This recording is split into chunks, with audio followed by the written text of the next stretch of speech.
They drove the truck to the warehouse. This time, the wholesale was much larger than last time. They were worried there wouldn't be enough stock. Plus, they had wholesaled a bunch of new things too. Wang Jing, seeing the pile full, was amazed. Brother, you've wholesaled a lot this time. The warehouse is almost full. To prevent shortages, we need to be well prepared. Let's move quickly, Cheng Zi said. In no time, they filled the truck. Okay, let's go back. The store was busier at this time, and Song Mian finally understood the hard work of being busy from start to finish. Her hands never stopped. Cash register, packaging, explaining things to customers who didn't understand. With too many customers, there were always a few troublemakers. Most of them were good, coming to her defense when someone caused trouble. Cheng Zi parked the truck at the entrance and then opened the container. Together with Wang Jing, they started loading the goods into the store, while some customers who hadn't made a purchase were waiting there. The couple is so happy, so envious. Yes, actually, this kind of simple and peaceful life is the best. Running a small business on your own, taking care of the children. So envious, unlike me, looking like an old lady at home every day, taking care of the children, and also enduring my husband's temper. Exactly, my husband also thinks that taking care of children is just playing and doing chores at home. They have no idea how tiring it is. Yes, he even had an argument with me a few days ago. Several mothers were complaining about their husbands together. You could see how long the grievances had been accumulating. Finally finding a mom in a similar situation, wouldn't it be right to vent and discuss? This way, there would be more things to talk about. Venting it out also made them feel a little better. Song Mian listened to their conversation, realizing more and more that she was truly lucky to have a good husband like Cheng Zi. She wouldn't have to do anything when she went home. Boss, do you and your husband take care of the children together at home during the day, or is it just you? At this point, a mom suddenly asked. Song Mian was stunned for a moment, then smiled slightly. My husband takes care of them. Do you cook and do housework? No, my husband does that too. Wow, your husband is way too good. The mom marveled. Being busy with the store during the day, and then going home in the evenings to take care of the children, cook, and do household chores. How many men could do that? Apart from being envious, I don't know what else to say. No wonder you have such a good figure. A woman pampered by her husband. How could she not be great? Cheng Zi had already hung up the clothes and even put up some new items. Now everyone can start shopping. The three of them were busy until lunchtime. After eating, they quickly ordered some flour, eggs, cream, and disposable cake boxes. Once the items arrived, they got to work right away. Don't rush, eat slowly. No one is competing with you. When you go to school later, I will give you a lift, and in the afternoon, if you get hungry, have a snack. Cheng Zi rubbed her head. This scene happened to be witnessed by Wang Jing. It was like being hit by a critical hit, a massacre of dog food techniques. These two people, spreading dog food every day, are they even allowing others to live? Are they bullying him for not having a girlfriend? Bro, next time before you show off your affection with Teacher Song as if no one else is around, can you consider the feelings of us single dogs? Wang Jing looked sorrowful. Seeing the excitement, he forgets his friends. These four words popped up in Wang Jing's mind. He had wanted to try the dessert made by Cheng Zi, but now he suddenly lost his appetite. It's almost time. I have to go to school. Wang Jing glanced at his phone.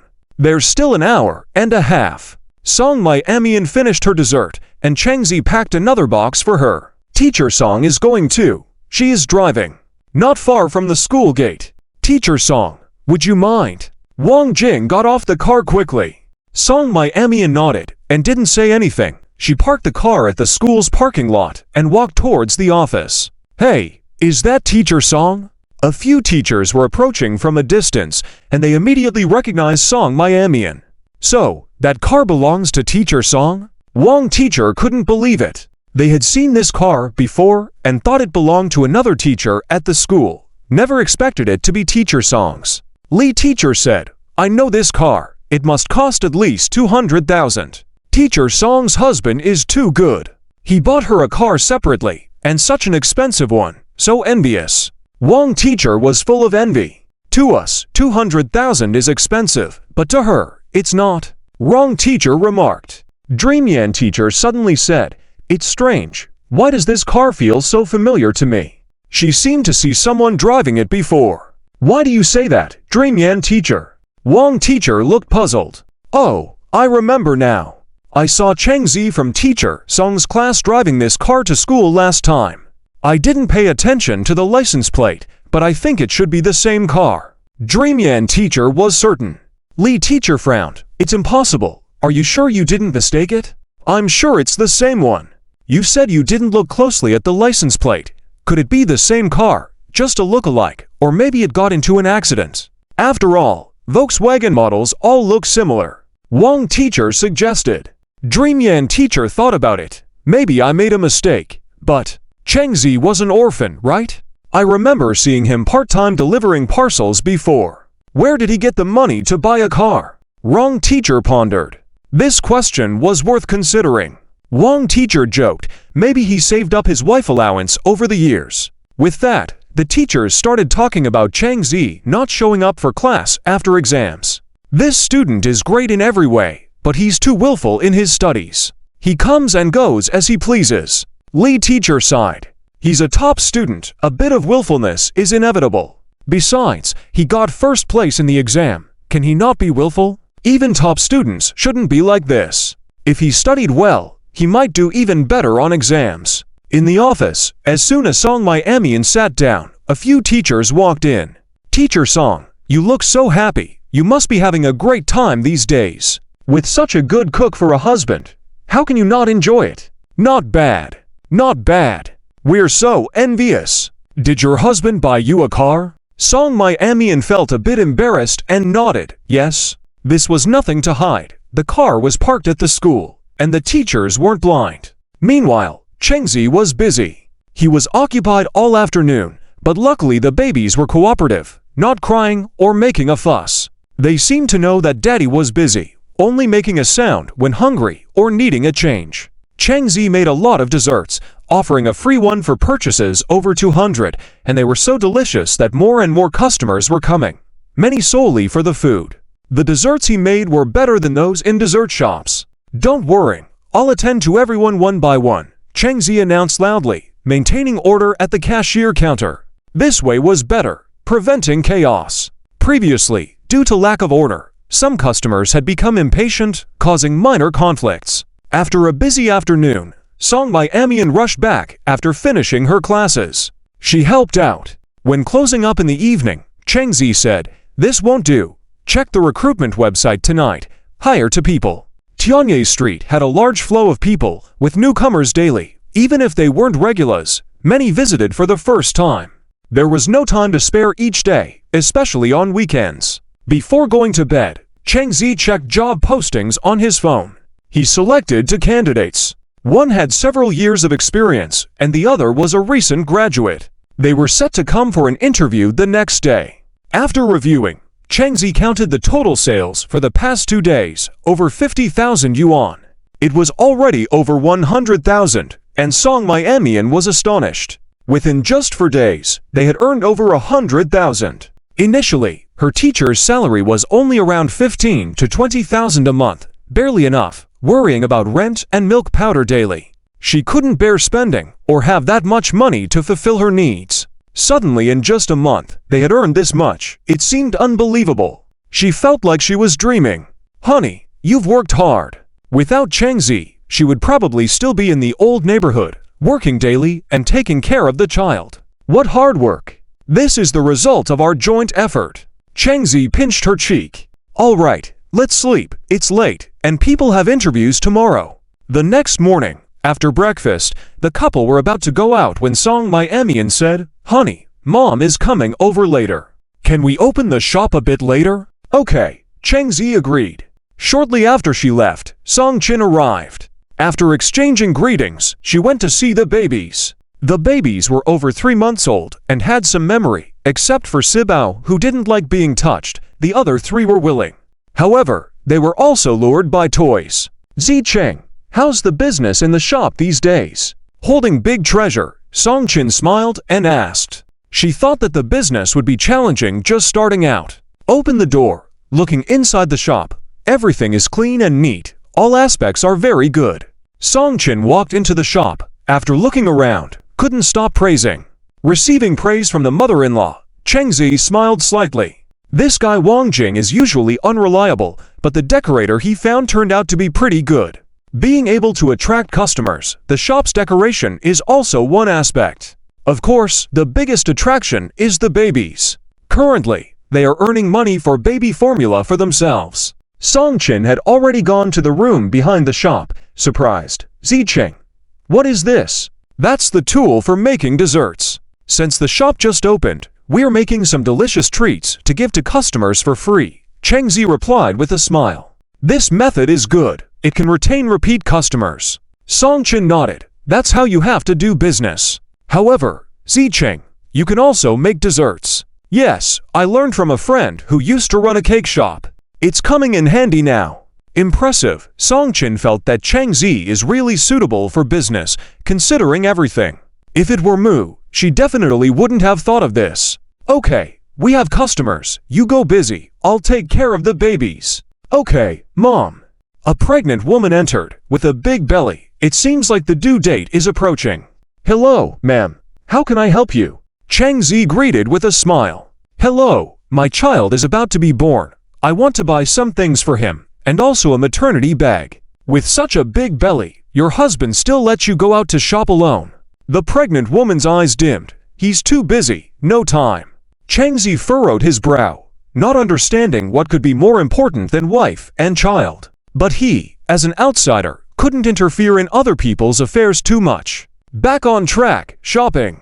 Looking at the wide variety of items, the pregnant woman was indecisive. For the baby, you'll need clothes, swaddles, little gloves, hats, etc. Apart from swaddles, clothes, and other things are already in the maternity bag. This is a baby bottle. You can choose between plastic and glass. The pregnant woman held the two bottles, looking at them back and forth, feeling conflicted, but ultimately chose the glass one.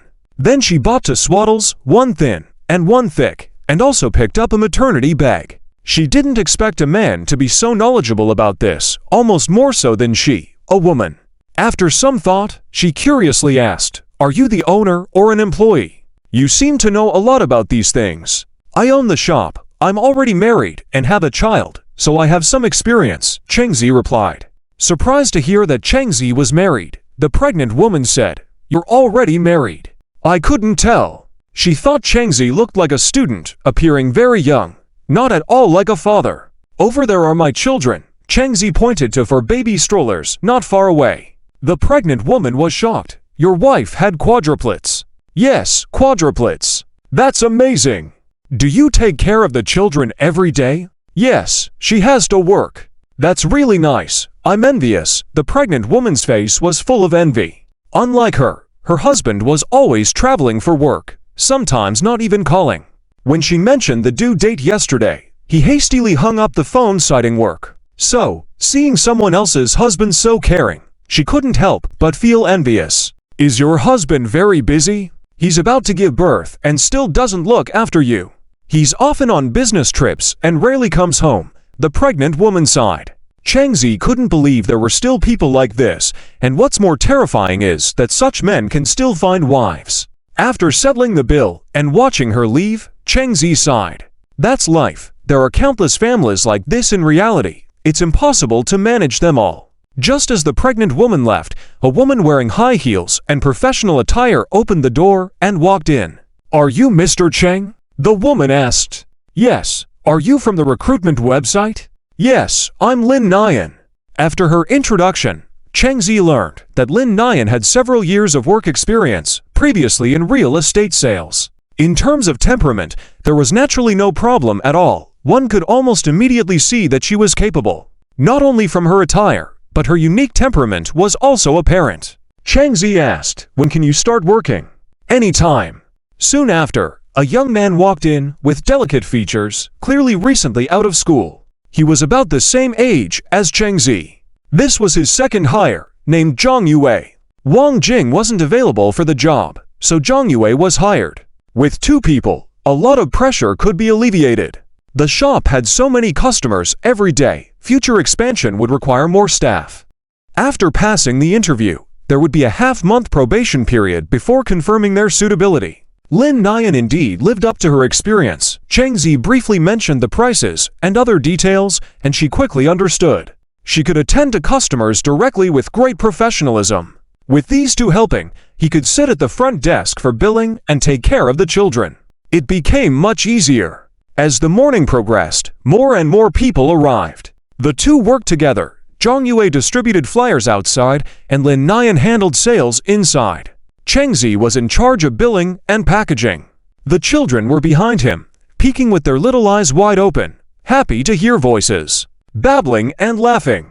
Cheng Zi deliberately raised the bottom of the baby stroller a bit with a remote control so the babies could see outside the cashier counter. "Wow, these babies are so cute," a customer said excitedly. "Yes, adorable. If my son is like this, it would be great. So envious. Dream on. Look at how good-looking these babies are. You couldn't give birth to ones as good-looking." Nearby customers laughed. Many came just to see the quadruplets. Whether they bought anything or not, just a glance was satisfying.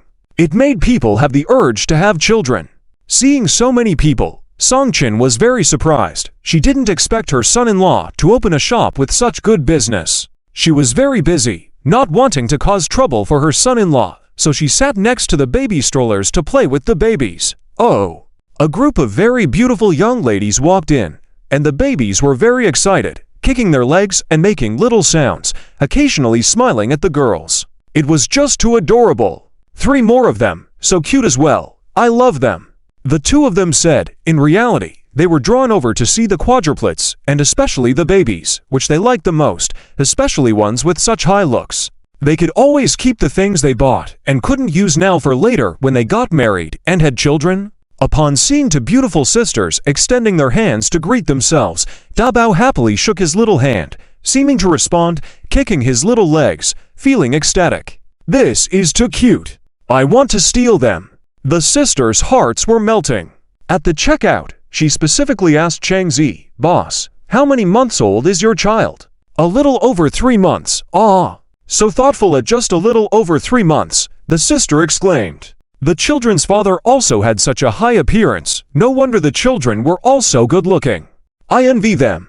Who doesn't? If I could have such an adorable baby, I would be willing to do anything." As the two continued chatting, they left the shop, still reluctant to leave as they glanced in the direction of the babies. These little babies were just too cute. They loved them. Both of them worked as preschool teachers and had seen many children, but in all honesty, they had never seen such adorable and good-looking children before. There were good-looking children elsewhere, but compared to these few children, it was like night and day. However, a child's looks also depended on the parents, just like, if the child's father was very handsome, how could the child not be good-looking? After spending the whole morning busy, Cheng Zi also observed that Lin Nian was very familiar, except for a slight awkwardness with Zhang Yue. She handled herself naturally, having worked in the sales industry for a long time, which made Cheng Zi feel relieved. Almost with just one explanation, she remembered everything. Everything was arranged in an orderly manner, making Cheng Zi much more at ease. On the other side, Song Mian finished her morning classes and was so hungry she decided to go to the cafeteria to eat something and met Teacher Wang and Teacher Li at the entrance. The two of them had a good relationship and often went out together. "Teacher Song, are you also coming to the cafeteria for a meal?" This surprised Teacher Wang because she thought Song Mian always went home to eat. After all, her husband was at home, cooking delicious food for her. Why would she eat the unappetizing cafeteria food? Song Mian nodded. "Yes, after teaching all morning, I'm hungry." "Then what about your husband? He's been busy these past few days. I don't want to bother him." Teacher Li asked. "Oh, I see. He's also working." "What about the baby?" "My mother is at home helping to take care of him." Song Mian smiled. She couldn't tell them about the store yet. What if these two suddenly wanted to visit? It would be troublesome if they found out. "Since he's so busy, I won't be able to come over for meals at your place," Teacher Wang said regretfully. Song Mian smiled awkwardly. "You're welcome to come over when you have time." "Really?" Teacher Wang's eyes lit up. "Remember to inform me and Teacher Li when you have time. Don't forget to eat delicious food." She was really determined. Teacher Li on the side couldn't bear to watch it anymore. This foodie. "Okay." Song Mian agreed. Teacher Song, let's sit and eat together. Okay. It had been a long time since Teacher Wang and the others had eaten together at the cafeteria with Song Mian. There are braised spare ribs today. The cafeteria auntie is really something. Teacher Wang smiled. Teacher Li directly handed a spare rib to her mouth. Eat your food. Stop talking so much. Even though they are delicious, they can't compare to Teacher Song's husband's sweet and sour spare ribs. It's still so memorable. After taking a bite of the braised spare ribs, Teacher Wang sighed. Song Mian felt a bit embarrassed at this. Hey, Teacher Song, what does your husband do? She had forgotten to ask last time. Someone with such wealth must have a good job. Song Mian casually replied. He runs a business. This wasn't much to say. Wow. A business? What kind of business? Selling mother and baby products. That's nice. After chatting for a while, they finished their meal, said goodbye, and Song Mian left. She had to return to help. When she arrived back at the store, Cheng Zi was talking with a pretty woman who was nodding continuously. As if guessing something, she walked over with a smile. Husband, I'm back. Wife, why are you back so early today? Have you eaten? Cheng Zi rubbed her head and introduced her to Lin Nian. This is Lin Nian, the salesperson I found on a recruiting website yesterday. Lin Nian, this is my wife, Song Mian. Lin Nian looked at Song Mian and was completely surprised at how beautiful the boss's wife was, incredibly poised. She had thought she was good-looking enough before, but compared to her she felt inferior. This made her envious, having a family and children while she had nothing after working so hard all these years, along with a younger brother who often comes to ask for money. After the introductions, Song Mian quickly headed to the cashier to see the babies. It had been the morning already, and she couldn't stop thinking about them. As soon as the babies saw their mother, they couldn't contain their excitement, kicking their little legs in joy. The usually unexpressive quadruplets also smiled. Babies, do you miss mommy? Song Mian kissed each of them. The quadruplets were the most excited. As soon as they saw their mother approaching, they grabbed her collar, pouting. It was clear what they wanted, so Song Mian picked up one, turned away, and started breastfeeding. Finally getting to drink milk, the quadruplets eagerly drank, probably wanting to have more as they wouldn't be able to drink for a long time tomorrow. This touched Song Mian deeply. She had to work, and it was all beyond her control. Wife, are you hungry? Cheng Zi asked again. I already ate at the school cafeteria, so I'm fine now. Just then, Song Chin came out from the room in the back of the store, smiling and saying, I'll go by, there's a street here to explore. This side of the street was much livelier compared to the one in the old neighborhood, with people coming and going, selling all sorts of things. Mom, are you going? I'll come with you, to show you around. Song Mian suggested.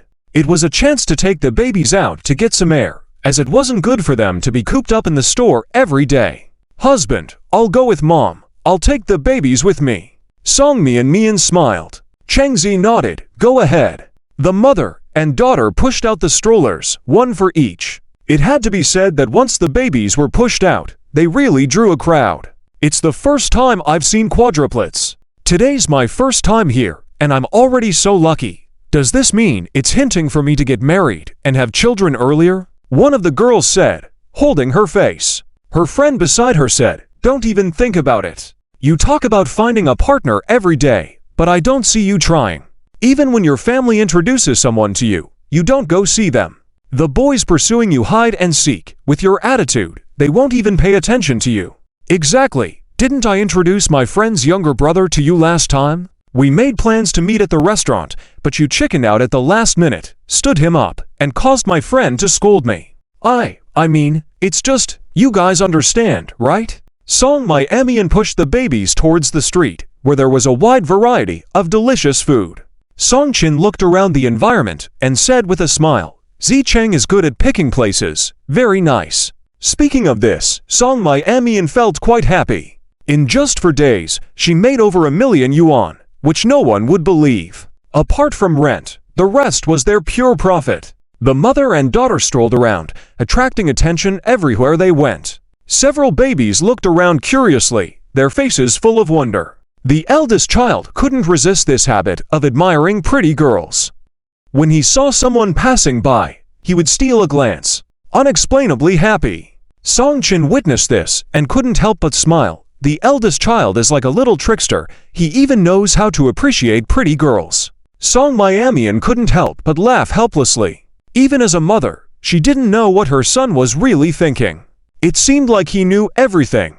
The second and fourth babies kept sucking on their fingers, half lying in their strollers, occasionally looking around. At this moment, a group of people not far away was gossiping. "Hey, look, isn't that the owner of the newly opened maternity store over there? She's with quadruplets." "Of course, she is. Are there any other quadruplets on this street? The owner of that store has such style. She's really beautiful." "Indeed, no wonder the kids are so good looking. I envy her devilish figure." "Envy is useless. Maybe she just can't gain weight. I went to their store last time. Her husband is also very good looking. A true handsome guy. TSK. While the group was chatting, Song Miamian had already taken the children into a dumpling shop. The dumpling shop owner was feeding the kids milk while Song Miamian pushed the 4 strollers in. The owner was taken aback for a moment and then quickly attended to them. "What can I get you?" "2 orders of pork dumplings." When the dumplings were served, the owner asked, "Beauty, are these quadruplets?" "Yes," Song Miamian politely replied. "Your children are so good looking." The shop owner liked them so much just by looking at them. Suddenly she began to feel dissatisfied with her own son's dark skin. Comparing how the others' children looked, so fair and beautiful, it was like night and day. There was no comparison at all. Song Miamian smiled. "Thank you. Can I play with the babies?" the shop owner asked hesitantly. "Of course." The babies were full of curiosity when they saw the slightly tanned auntie. "Beauty, taking care of these for kids must be tough. It must be exhausting. I'm already exhausted taking care of one every day." The shop owner sighed, well aware of the hardships of taking care of children. Song Miamian smiled. "Usually my husband takes care of them. I have to go to work." "So, your husband is solely responsible for taking care of the children?" Or, the shop owner was surprised. It was the first time she heard of a man taking care of the children while the woman worked. "No, my husband opened a small shop. He looks after the kids and sells some goods." "That's nice." The shop owner was envious. Indeed, good husbands belong to other families. After speaking, as if she remembered something, she asked, "Is your husband's shop the new maternity store in the town center?" Hearing that the business was booming, with customers coming every day since its opening, making a lot of money, the other nearby maternity stores were losing business. The main reason was that those babies attracted people. Song Miamian nodded and smiled. "Yes. If the business is doing so well, why still go out to work? Why not focus on the business?" The shop owner didn't understand. Maybe because she likes that job. At that moment, a customer arrived, and the shop owner hurriedly attended to them.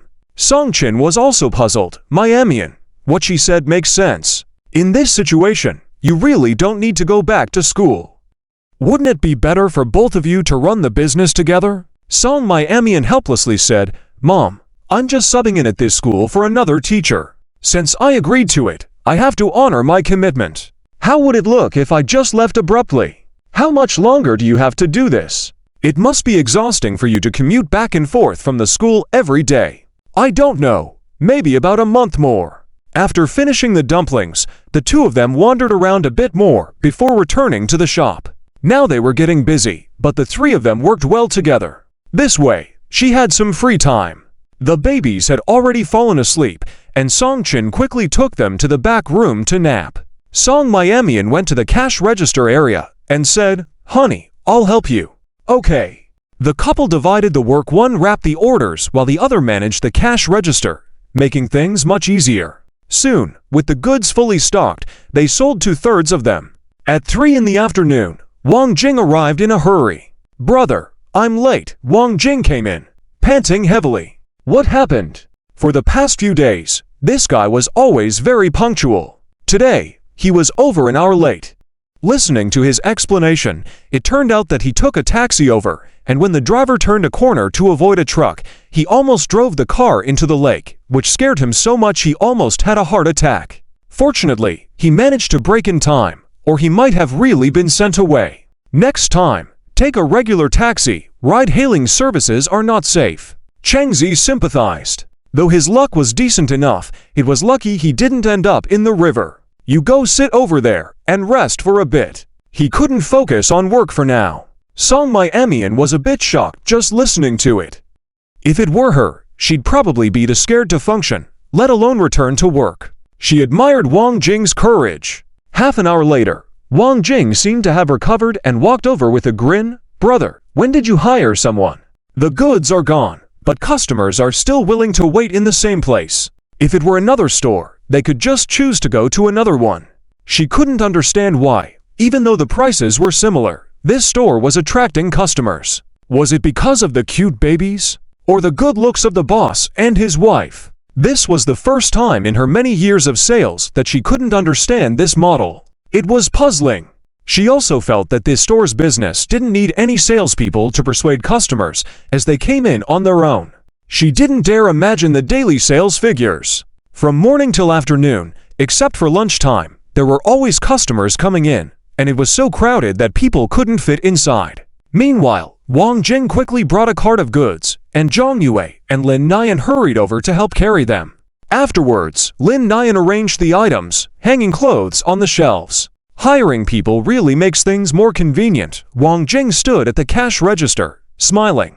As if remembering something, he asked, "How are the sales for these few days?" "In total, over 1 million. What the heck? Brother, am I hearing this right? Over 1 million. The previous 50,000 he could accept, but he thought there would be a drop afterwards, as everyone who needed to buy had already bought, totaling around 800 to 900,000. He didn't expect it had already exceeded 1 million. It was a bit scary. Stay calm, hurry up and distribute flyers at the entrance, Cheng Zi said, speechless, already starting to calculate the bonuses in his mind. At this time, Song Mi Emian, who was packing on the side, glanced at her phone and said to Cheng Zi, "Honey, I'm going outside to take a call." "All right. Outside." "Hello, Emian. How have you been these days? Every time I have to contact you first, it's really unkind. Lucky to have a girlfriend." The caller was manly, the tone filled with complaints. Song Mi Emian smiled apologetically. "I've been too busy, haven't I? Come on, don't use your work and child as an excuse." "I don't believe you. I don't believe you. You just don't want to talk to me." Manly snorted. She didn't believe her words. Okay. I'll invite you to dinner next time. Don't be angry." Song Mi Emian comforted her. Manly sneered. "Song Mi Emian, have you taken the wrong medicine? You actually apologized to me proactively. It's rare to see. Truly, having a husband is different. I'll come to your house tomorrow. It's been a long time since I saw the babies. I miss them so much." A minute later, not hearing Song Mi Emian's response, Manly asked, "What's wrong? Don't you want me to come to your house?" "No, there's something I want to tell you." "Just say it." "A few days ago, I ran into Lu Fei. Lu Fei was the person they met when taking baby photos at the studio before." "What's the situation? Wasn't that woman missing? Last year she caused you so much trouble. How dare she show up in front of you?" Speaking of this matter, Manly was also angry. She didn't like drinking, let alone dragging innocent people along. Otherwise, it wouldn't have resulted in her good sister inexplicably getting pregnant. Song Mi Emian sighed. From the looks of it, she doesn't seem to be doing very well. "Forget about her. She deserves it. All right, let's not talk about that. I'll come over tomorrow. Remember to welcome me." Muik. The call ended. "Honey, Manly is coming to see the babies tomorrow." At the cash register, Song Mi Emian looked at Cheng Zi and said. Cheng Zi smiled. "Wife decides. I won't ask." Saying it in front of so many people made Song Mi Emian blush and quickly lowered her head. "Wife, you go be busy. I'll go make something." Cheng Zi patted his head.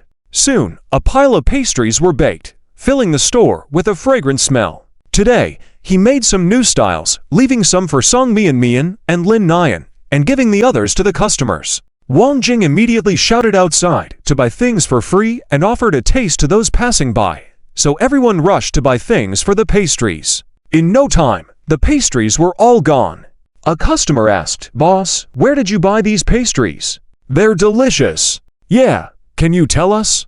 Cheng Zi smiled. "I made them myself." Everyone was amazed. A boss of a mother and baby store had such skills. Impressive. Did he switch careers to become a pastry chef? You made them yourself. That's amazing. I feel they are even better than those at a dessert shop. Yes, I feel the same way. I was lucky to have eaten them once yesterday. I came late today and didn't get any. The lingering scent in the air stirred up the appetites of these people. Boss, your pastries are so delicious. Why not just open a dessert shop? We will definitely be your regulars. That's right. Boss, are there any left today? Someone asked. Chengzi shook his head. Sorry, it's only once a day. If it's gone, you'll have to come tomorrow. Everyone felt a bit regretful and left after buying things quickly. They were so busy that they closed at 10 o'clock in the evening. Before leaving, he told Lin Nian and Zhang Yue, come early tomorrow to fill out resumes and job applications. Be safe on the way. All right. After the two left, Wang Jing exclaimed, Brother, how much was today's turnover? I haven't calculated it, but I think it's probably around 300,000. That much? Wang Jing widened his eyes. It's not confirmed yet. We'll know after calculating. All right, it's late. I'll take a cab to find a nearby hotel to stay tonight. Go ahead. After Wang Jing left, Chengzi noticed that Song Mian beside him was not feeling well and asked with a smile, What's wrong, wife? Today, Wang Laoshai and the others told me they wanted to come play. I said you're busy and rejected them. Was that not good? Mainly because the store was here. It was inconvenient with all the busyness, and she couldn't entertain them properly. Also, she was afraid of revealing something. Her relationship with Chengzi could be public outside of school, but not inside. Unless she stopped substitute teaching and being a teacher. In college, getting married was legal. After all, they were adults, and the law didn't restrict it. Chengzi said, There's nothing wrong with that, right? It's just a normal response. You're already busy. Your relationship with your girlfriends is better, so you must entertain them when they come. What was this little woman thinking about all day? Couldn't resist pinching her chubby cheek? Well, the feeling was quite nice. Chengzi then went to prepare the milk formula. All right, baby, don't cry. Daddy is going to make milk for you. Don't cry, okay? Among the few babies, the second baby cried the most fiercely. The eldest and the third baby stopped crying quickly and started nibbling on their hands. The fourth baby blinked at their mother, eyes full of expectation. Song Mian felt sorry for them and picked up the fourth baby to feed first. After feeding the fourth baby, she picked up the second baby to feed. However, unexpectedly, this child was used to formula milk and resisted breastfeeding, refusing to drink, turning their head to the side as if to say, If you force me to drink, I will cry to show you. Song Mian had to give up. Soon, the milk formula was ready, and the couple fed them one by one. Song Qin also hurried over to help feed the eldest baby. Only after finishing the milk did the babies calm down.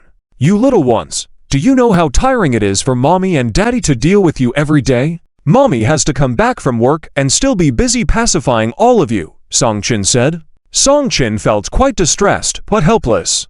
Who asked for children at once? For children are not something ordinary people can handle. If one's mental strength is not strong enough, they would have collapsed long ago. Mian could get through it only with sheer willpower. It was better now that the children had a father. However, this father was still young and had to take on such responsibilities, which was not easy. Now, they could only do their best to raise the children. Mom, you've had a tiring day too. Go take a shower and rest, Song Mian said. Song Qin nodded, okay, it's late. You should rest soon too. Before going to sleep, the couple discussed Manly's visit the next day. They decided to open the shop in the morning and leave the business affairs to Wang Jinglin and the others. He and Song Mian would entertain Manly at home. Just as they were about to sleep, the eldest baby lying on the edge suddenly made a sound. Chengzi sat up and saw that all four babies were wide awake, with their eyes sparkling, nibbling on their hands energetically. Baby, it's already midnight. Why aren't you sleeping?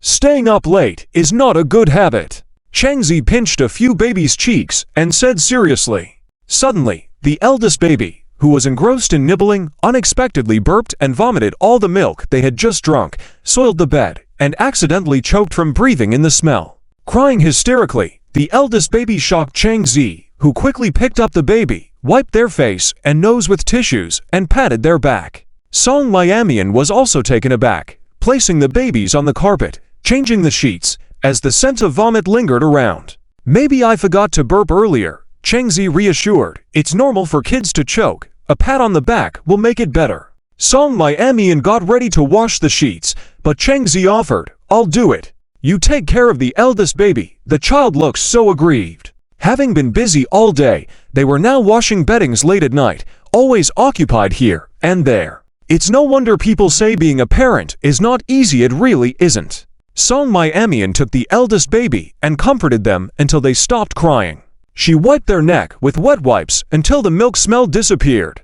Meanwhile, Changzi finished washing and quickly laid down the clean sheets. It was past midnight, and they were feeling drowsy. Only when the children fell asleep did the couple finally rest. The next morning, Changzi called Wang Jing to pick up the keys and open the shop. Brother, do you have anything important in the morning? Wang Jing asked curiously while taking the keys from him. Changzi instructed him to print 2 sets of job application forms and resumes for Lin Nian and the others to fill out. All right. Wang Jing understood everything. Okay, go now. Wang Jing left, and Changzi closed the door, preparing to buy groceries and cook lunch upon returning. The babies were lying on the sofa in the living room, with Song Miamian changing the eldest baby's diapers, but the little one was not cooperating, kicking their legs and making baby noises. Seeing Daddy approaching, the child kicked even more cheerfully. Changzi couldn't help but smile. Mom is changing your diapers. Behave yourself, or Daddy won't take you to the supermarket later. You're taking the kids out. Song Miamian was puzzled. Changzi grinned. Just said it. Have you discussed it with Wang Jing? Song Miamian gave him a look and asked. Changzi reassured her everything was settled. Your friend is on her way. She's almost here, Song Miamian said, glancing at her phone. All right, I'll go buy groceries then. Changzi patted her head and quickly left. The eldest baby watched his father leave without blinking, and Song Miamian comforted him. Once done changing the diaper, she held him in her arms, and the child smiled upon hearing her voice. Song Miamian ruffled his head, feeling her heart melt. Glancing at the direction of the crib, she saw the second baby still sleeping, the sound of their gentle breath audible. They had slept till late the previous night, as the store's opening required them to work until after midnight, resulting in severe sleep deprivation. The children were also staying up late as a result.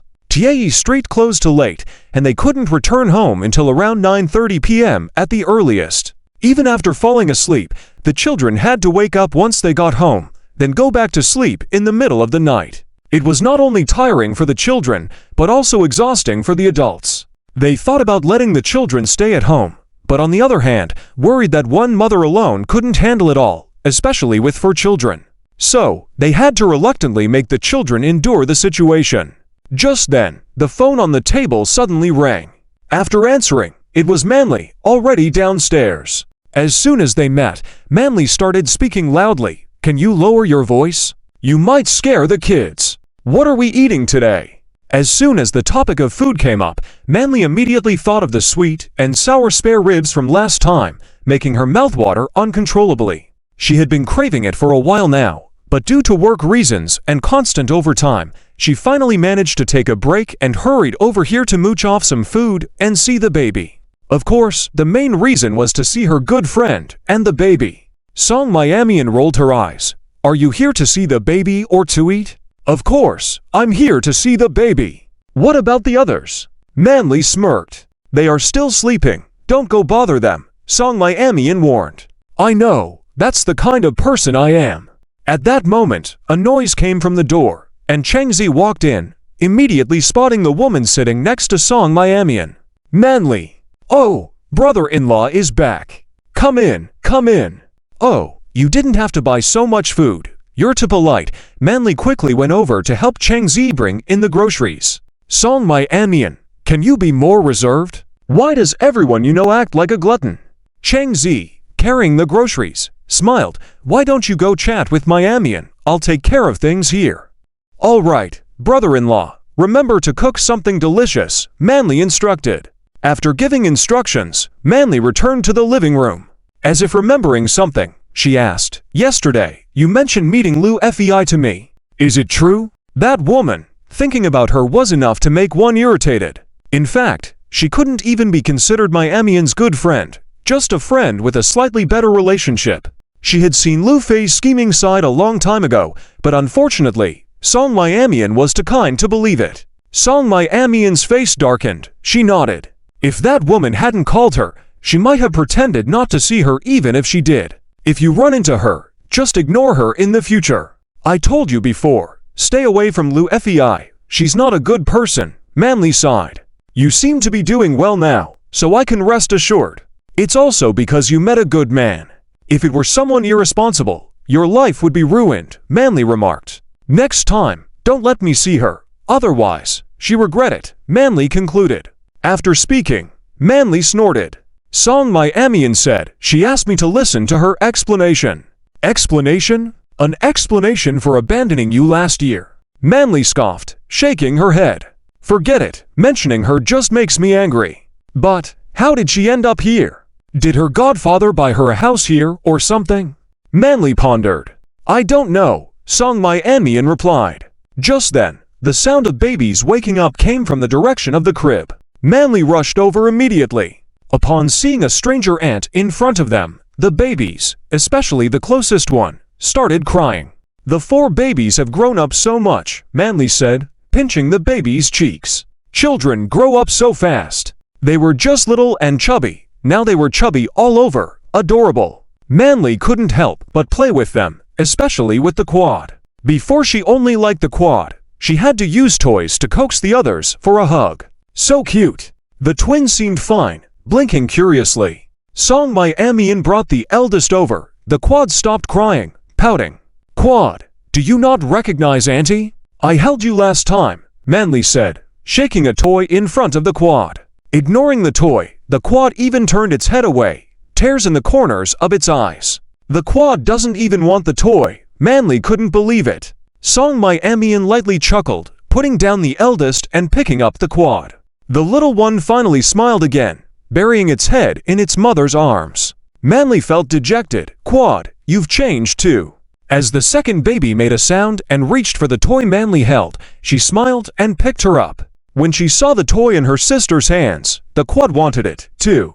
If you don't let Auntie hold you, Auntie won't give it to you, Manly teased. Soon, it was time to eat. At the dining table, Manly's eyes gleamed at the sight of many meat dishes. Why so much meat today? Brother-in-law, you're too kind, Manly praised as she indulged in the sweet and sour spare ribs. Recently, my Amien has been busy and not feeling well, so I bought more meat to nourish her, Cheng Zi explained with a smile. What? Manly felt like she had been hit by 1,000,000 points. She thought the meal was special for her, but it was all for his wife. Besides being envious, what else could she say? This display of affection was beyond her comprehension.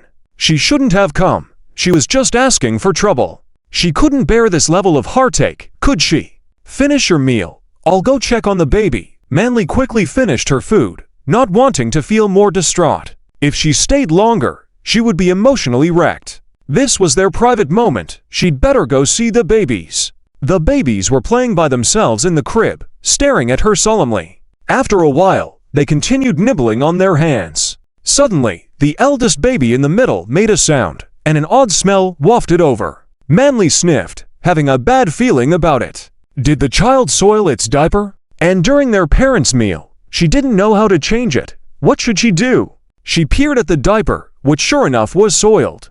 Baby, your parents will change you after they've finished their meal. No rush, Manly smiled. The eldest baby looked at her and unexpectedly smiled. Manly was surprised by the sudden display of affection. She was left momentarily dumbfounded, caught off guard by this unexpected reaction. She was overwhelmed with joy. Regaining her wits, she picked him up slowly. All right, Auntie will change you. Not knowing how, she consulted the internet for guidance. First, she poured a basin of water, soaked a clean disposable towel, and wet it. The positions don't match. Manly said, I am learning in advance, so when I have children, I won't be in a rush. You can just watch from there. Song My Amien sat helplessly on the side and guided. Velcro is not attached like that. Put it there. Can you stop talking? I think I can do it for sure. It's just a diaper, isn't it simple? Manly insisted. She just couldn't believe she couldn't even attach such a small thing properly. Alright, let me do it. You can't handle it. Song Miamian went over, tore off the Velcro, and placed it in the correct position. It was done in a snap. Manly looked frustrated, wondering if she was too stupid. Taking care of children is a skill.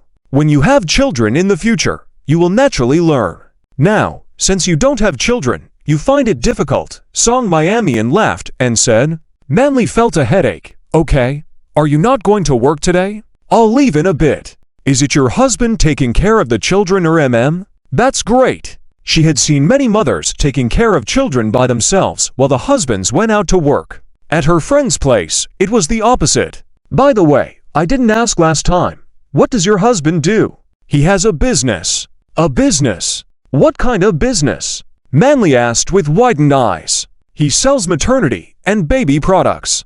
No wonder he understands taking care of children so well. He must have deliberately studied. I heard that selling children's stuff can be profitable nowadays. It's okay. At that moment, Cheng Zi finished washing the dishes and came out from the kitchen, glancing at the time.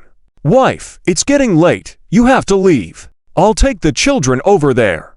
Can you handle it alone? She still needed to drive away, pushing for baby strollers alone. Do you want to take me and the baby there? Cheng Zi grinned. Song Miamian blushed slightly and nodded after a while. Okay, let's go to the store first. The store? Is your store nearby? Manly asked in confusion. Yes, on Tianye Street nearby.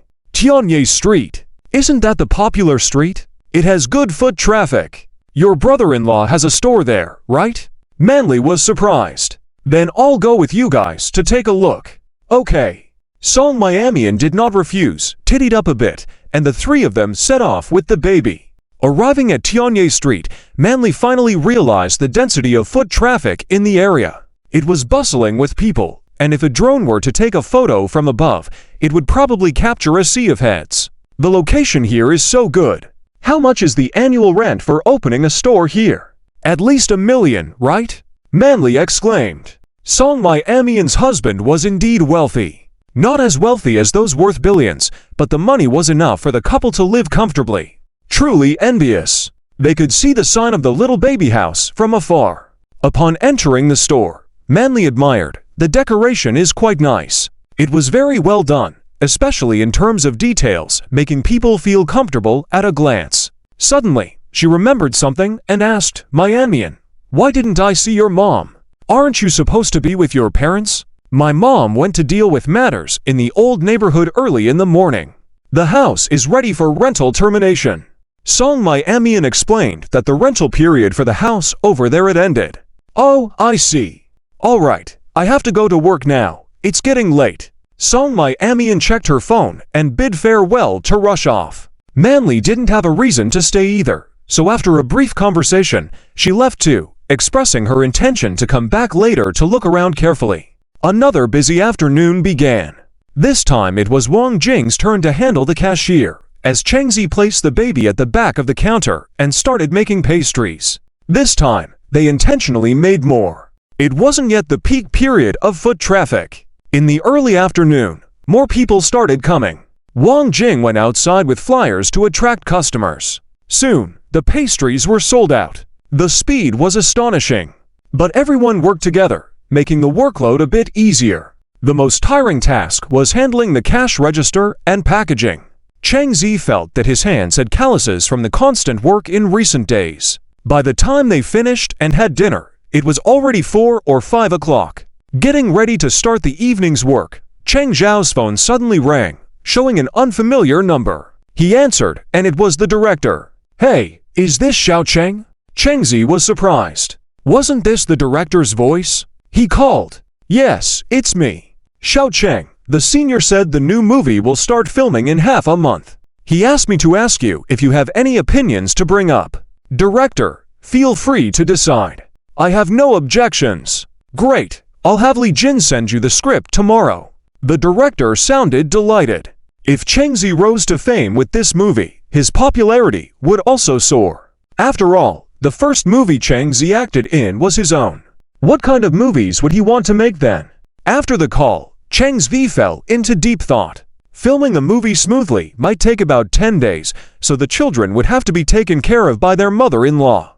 However, he still needed to come back in the evenings. He was not worried about leaving the shop affairs to Wang Jing and the others temporarily.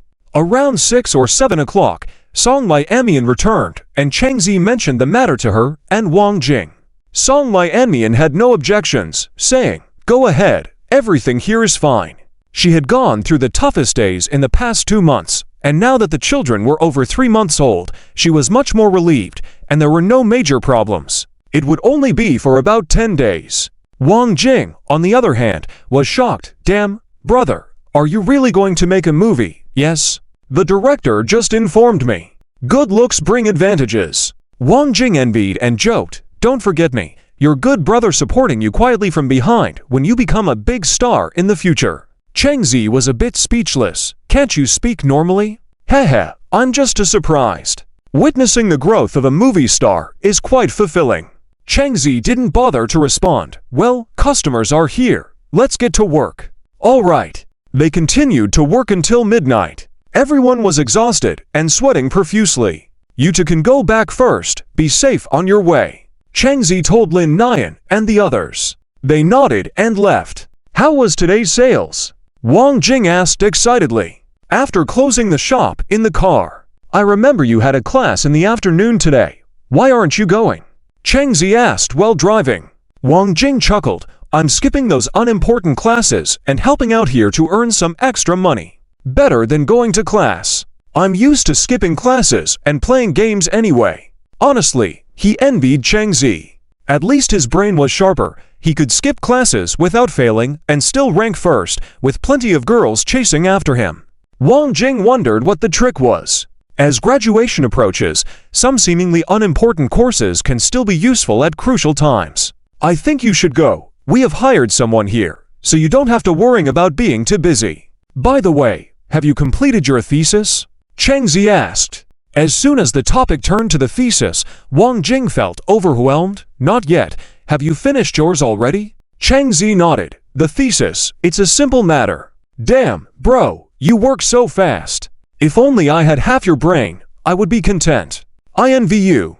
Without attending classes for weeks, you still perform better than me in exams. It's frustrating how people compare each other." Cheng Zi chuckled. "There's nothing to be jealous about. I used to work part-time, so I practically finished studying some courses in advance. Unlike you, gaming every day. Gaming is just a pastime. Excessive indulgence has no benefits. Some things don't depend on how sharp your brain is. It's about putting effort into learning."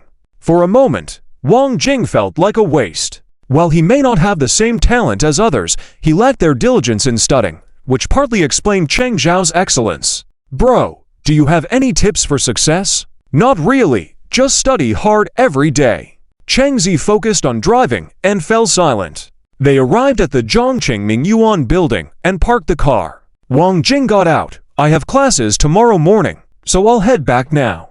Cheng Zi nodded and drove into the underground parking of the residential complex. When they got home, after taking a shower, it was already late at night. The children were sound asleep, so the couple tucked them into bed. Then they went to the living room. As they walked out, they were startled by Song Qin, who emerged from another room. "Mom, when did you come back?" Song Mian asked. Song Qin smiled. "I came back in the evening, spent some time at your Aunt Liu's house. I shipped some stuff I needed back in a box, so it took a bit of time. Finally, they have moved out, so they no longer need to run back and forth." The old ladies in the neighborhood envied her move to the new place, especially when they learned that her son-in-law had bought the house. It somewhat salvaged her reputation.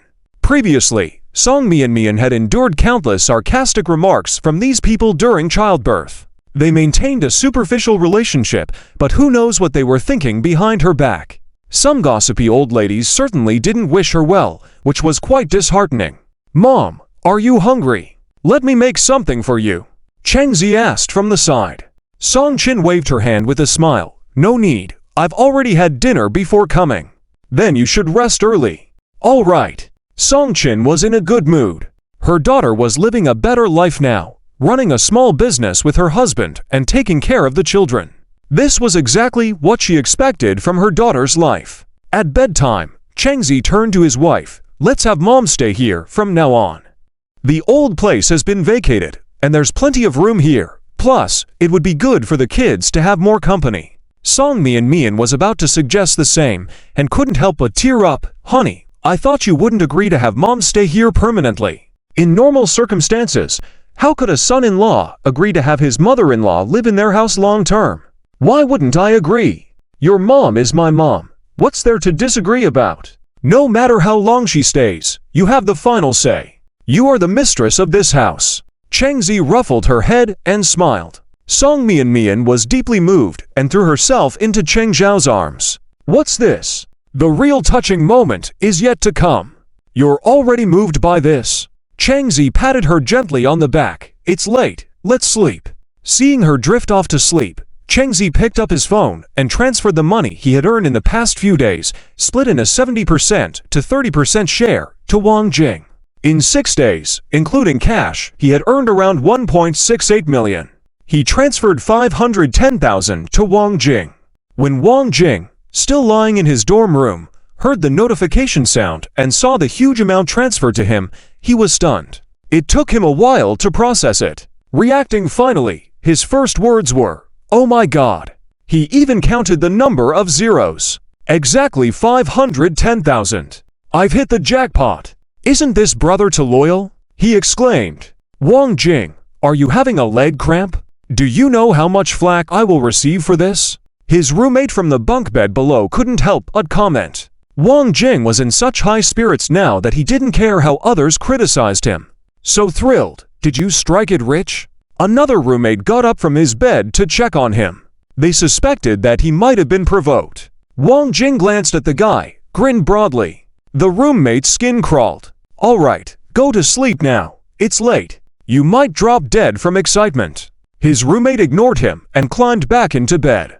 Wang Jing ignored him too, lying down and feeling relieved, physically and mentally. Finally, he didn't have to worry about money anymore. He could now buy what he wanted and take care of his family's needs, making his old man happy. He owed it all to his good buddy. The next day, the couple opened the shop early. Taking advantage of the low foot traffic, Changzi prepared a bunch of pastries, placed them neatly near the cash register, already packaged and ready to be delivered. They had to wait a bit for the customers to start coming in.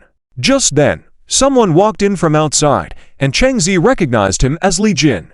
Thinking he might be here to deliver the script on behalf of the director, Changzi greeted him. Bro, how's the business in the shop these days? Li Jin, grinning, asked as soon as he arrived. So. Last time when you just opened, there were so many people. I see you're raking in profits now, Li Jin commented, playfully grabbing a piece of candy from the cash register counter. Miserable and pitiful. What made him so jealous and envious was that Changzi, the director of this movie, turned out to be the famous director Zheng. He had directed many international hit films and had quite a reputation. The actors he chose mostly became very popular. It's like, those who want fame can't get it, but those who don't want it happen to meet good directors and have a lot of opportunities. Seriously, envy him to death. Putting the script on the counter, Li Jin said, Here, this one, the script is great. I've read it, it's definitely a big production. Changzi picked it up and gave it a brief look. It was a sci-fi movie. The storyline was good, especially considering the current domestic situation. If the director and actors put in effort, it would definitely be a box office hit. It wasn't self-conceit on Cheng Zhao's part. Bro, the director is really good to you, Li Jin said. The people he introduced were about to become big stars just like that. Why do others have such good luck? Well, the acting skills were indeed good, much better than many so-called powerhouse actors nowadays. Changzi rolled his eyes, thinking, what good director? There are no windfalls in the sky. Everything is for their own benefit. If he became popular, then the director's reputation would also skyrocket overnight, and there would be no shortage of projects in the future. One could only say that everyone had their own motives. All right, enough. A customer is here. Putting the script aside for now, they began to cashier. Li Jin arrived at the counter, where the babies were lying down, and Songchen was watching over them. Hello, Auntie. Li Jin greeted with a smile. Are you Zi Cheng's friend? Song Chin asked with a smile. Yes, I'm his high school classmate and good buddy. Li Jin squatted down to play with the babies. He recognized the four treasures at a glance. The little one blinked like grapes, staring at Li Jin intently, their eyes filled with unfamiliarity towards this uncle. Four treasures. Do you still remember, uncle? The last time uncle gave you toys. Li Jin pinched for Treasure's cheek and asked with a smile. Yeah. For Treasures made a sound, then turned their face away, as if saying, I don't know you. Li Jin picked them up and kissed their little face. For Treasures, you really don't remember, uncle. This startled For Treasures, who paused, then realized a stranger uncle was holding them and burst into tears with a loud cry. They kept twisting and struggling, crying louder and louder. Cheng Zi, who was cashiering over there, turned around, 3 black lines sliding down his forehead. For Treasures don't like you. You are forcing the impossible. Li Jin. Who said that? Obviously they used to like me a lot. How come they suddenly don't? Heartbroken. Reluctantly putting down For Treasures, Li Jin felt resentment all over his face, then turned to 3 treasures beside him, seeking comfort. 3 treasures, do you want uncle to hold you? 3 treasures also showed no mercy, turning his head aside, refusing. Li Jin felt deeply hurt. Song Chin, on the side, smiled and said, they are still unfamiliar, they will get along better soon. The babies were a bit shy, not too afraid really. They would only give face to pretty girls. If a guy wanted to hold them, he could forget about it. 3 words, not willing. Song Miamian was busy handing out flyers with Wang Jing, while Zhang Yue was learning sales techniques with Lin Nian. Outside, even though they saw each other all the time these days, standing with teacher Song, Wang Jing still felt uncomfortable. It was a teacher-student relationship after all, and there was always a bit of distance. Not like his bro, who was fearless. He even had children with teacher Song. Terrifying. Song Miamian handed out flyers to passers-by, beautiful and elegant. Everyone subconsciously followed her into the store after taking the flyer. Come and have a look. New store opening. Lots of discounts. Indeed, the effect of a beautiful woman was different. Wang Jing's eyes were fixed on her. It took him an hour to distribute all his flyers, but she finished in 20 minutes. Such a thick stack. It was so discouraging. Then he watched Song Miamian come back from the counter with another stack and continued handing them out. At this moment, a child, about 2 or 3 years old, who might have been careless and bumped into her. Luckily, he was wearing flat shoes, or else he would have fallen down. The kid bounced to the other side. Little one, are you okay? She hurried to help the child up. An old man rushed over from not far away. Oh my, darling, don't run around, okay? The old man brought the child over and said to Song Miamian, sorry miss, the child is naughty. Please bear with us. It's okay. Song Miamian looked at the child, who was wearing only a thin long-sleeved shirt on top in this chilly autumn weather, but thick cotton pants below. The clothes looked unwashed for a long time.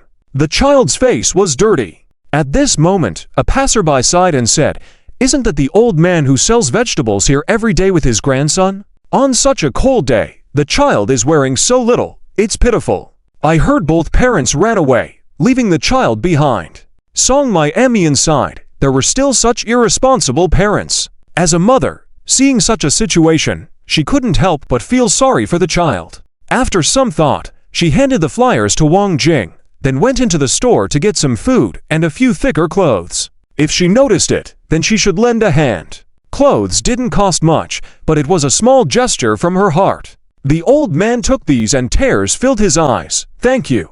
It's cold, sir. Remember to keep warm. Song Miamian said. Okay. The child didn't know much, only asking for food.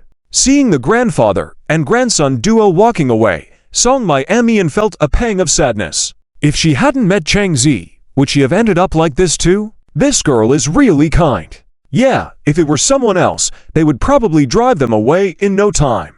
Just for this, let's go into the store and buy something for the kids. This is almost there. Li Jin immediately changed his expression.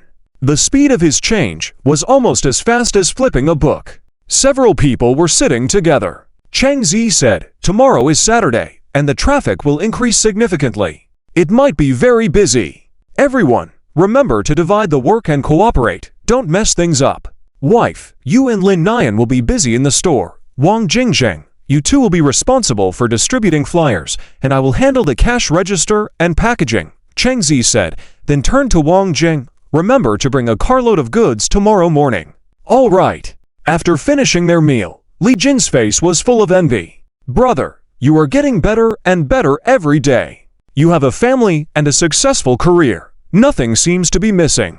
I'm envious. Unlike me, running around the set and events every day, not knowing what else to do. Cheng Zi patted his shoulder. Work hard to hone your acting skills. Sigh, no matter how hard I try, I can't compare to you. With his explosive acting skills in the entertainment industry, those who have acted for over a decade or two are not as good as him. When this movie comes out, so many people will be jealous. Not to mention the movie, even with this TV drama, even if Cheng Zi has only one scene and one line, with this appearance, he could become popular. Focus on honing your skills, don't think about these things for now, Cheng Zi said. On the side, Zhang Yue listened to their conversation and became more and more shocked. He didn't expect the boss was also in the entertainment industry. That's so cool. And the boss's friend. No wonder he looked so familiar, as if he had seen him somewhere. However, he didn't dare ask because it was too intrusive. In the afternoon, Li Jin said he had something to do and hurriedly left. Meanwhile, Song Miamian and Wang Jing were outside distributing flyers. As the day passed by quickly, it was almost closing time in the evening. Lin Nian and the others had already left. Cheng Zi said to Wang Jing, "Get a car quickly, so you won't have to take a taxi back and forth." Heh, that's what I was planning to do, Wang Jing chuckled. After getting paid, he was thinking of getting a car. Ever since he got his driver's license, due to poverty, he had never even touched a car's steering wheel. Initially, he didn't think much of it and thought he would work hard after graduating.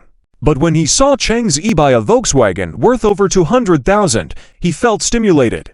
After closing, Wang Jing said, "I'll take a taxi myself. You guys go back first." "All right, take care on the way." After parting ways, they were in the car. Cheng Zhao's mother-in-law, Song Qin, said, "Zi Cheng, your friend is nice. Do you have a partner yet?" "Not yet, single," Cheng Zi smiled.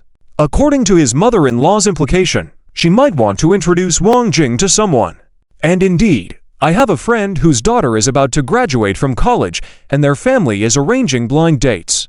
How about letting this young man give it a try? Song Qin smiled. Young people should give it a try. If they hit it off, it's great. Even if they don't, both sides have nothing to lose. Just saying they didn't have fate. Song Miamian covered her face and looked to the side. Her mother always wanted to introduce someone to anyone she met. Cheng Zi said, "All right, I'll tell him tomorrow. He will definitely agree." With the current situation, Wang Jing didn't have much of a choice to avoid complaining about being a single dog with no one to love. What if they really hit it off? The car drove back home. Once they arrived in the living room, the children were already awake, looking around with their eyes wide open. It was their feeding time, and as they grew older, their demand for milk only increased. Cheng Zi hurriedly went to prepare the milk powder. Sure enough, shortly after entering the kitchen, the cries of several kids could be heard, with the second and fourth child crying the loudest. Listening to them cry made Cheng Zhao's heart ache. He had been too busy these days, neglecting the children. For the sake of a stable future, he could only temporarily endure the sacrifice of the children. Song Miamian was trying to comfort them one by one, first feeding the fourth child until she was satisfied, and then the child continued playing with her fingers, ignoring the cries of her siblings. Soon, the milk was ready, and the couple along with Song Qin took turns feeding the children. After finishing their milk, the kids finally settled down. Yay! The fourth child lay in the crib, making cute sounds, nibbling on her hands. Her feet were kicking energetically. Cheng Zi came over, immobilized her feet, lifted her up, and put her in the children's bed in the room. He got a sleeping bag and dressed her. Once she couldn't move, she began to protest, making noises that indicated she might cry the next second. Cheng Zi was mostly immune to her tactics as he had long understood her little tricks. He continued to bring the other children inside.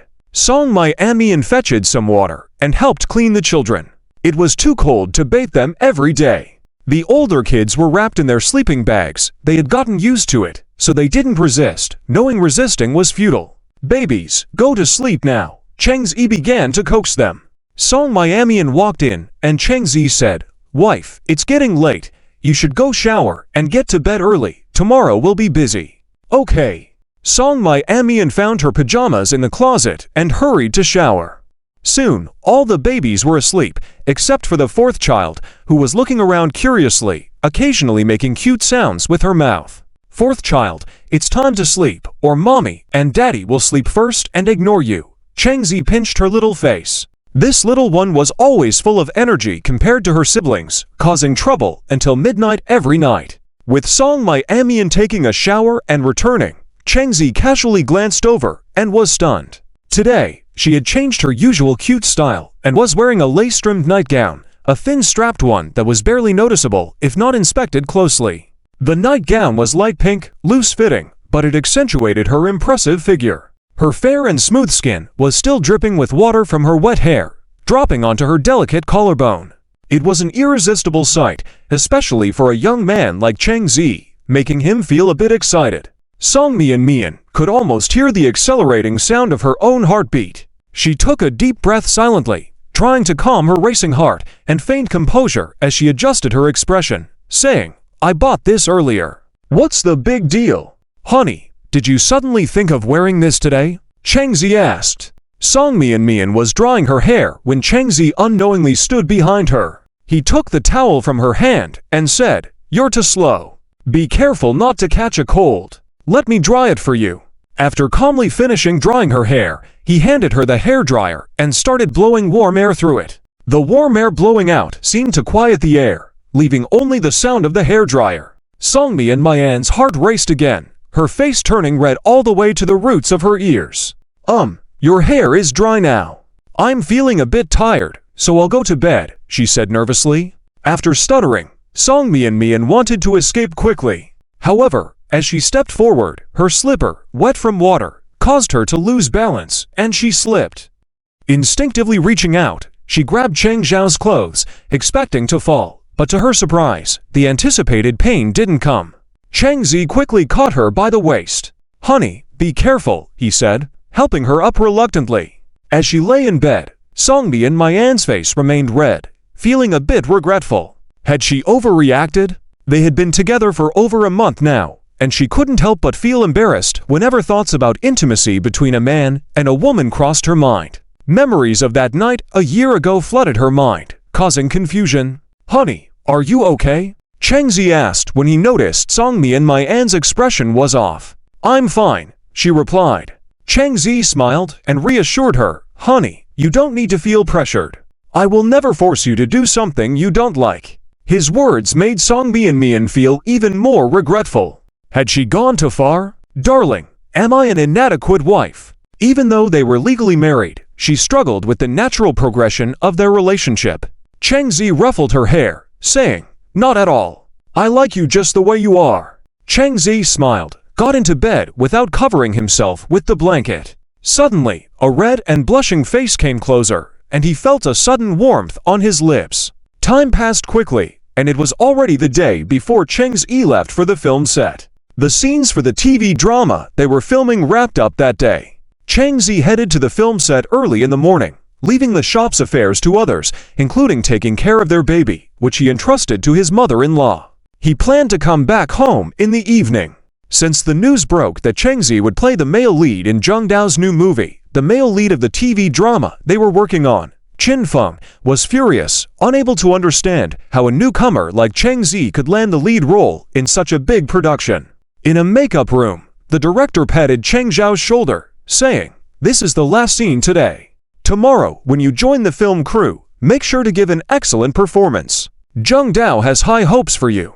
Impressed by Cheng Zhao's demeanor, the director was content with his choice. He appreciated Cheng Zhao's professionalism, contrasting it with some young actors who let success get to their heads, lacking both talent and character. The director's sharp eye for talent predicted future success for those he supported, as long as the individual's character was in line. Cheng Zhao's natural charm as the makeup artist finished fixing his costume and makeup, drawing admiration from those present. He had a face that resembled that of a deity, and the observers could not help but marvel at his astonishingly flawless appearance. However, his marriage status made some envious of his charm, as evidenced by the love he garnered from both fans and colleagues. Observing the scene, Cheng Zhao's assistant relayed a message that left Qin Feng seething with frustration.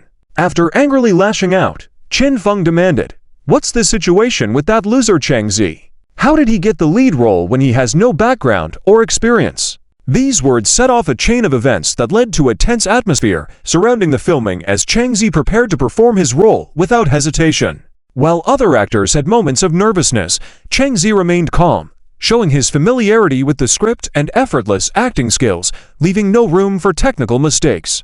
This type of TV drama required no technical prowess, and Cheng Zhao's confident portrayal impressed everyone on set, fueling envy and discontent among individuals like Qin Feng, who believed Cheng Zi had secured the role through dubious means. Cheng Zi, however, remained composed and performed admirably, garnering praise from the director and fellow cast members. After finishing, the director couldn't help but say, "Qin Feng, your performance in this scene is not good. You didn't get to that point." So, they did it again, and Cheng Zhao's acting was on point every time, but Qin Feng kept making mistakes. Either this was not working, or that was not working. After several takes, they barely got through it. The director was speechless, saying that such a simple scene couldn't be done, being overshadowed by a supporting actor, such a waste of the role of the lead actor. These years of acting might have gone to the dogs. Without honing his acting skills, all day long, he schemed for things that were meaningless. He was criticized, while Cheng Zi was praised. Qin Feng increasingly felt a sense of unfairness, snorted coldly, and headed to the dressing room. "Impressive, bro, well done." Li Jin came over and patted Cheng Zhao's shoulder. The scene just now, he saw it himself, indeed. Looking at the entertainment circle, there were few young idols who could match him in acting skills.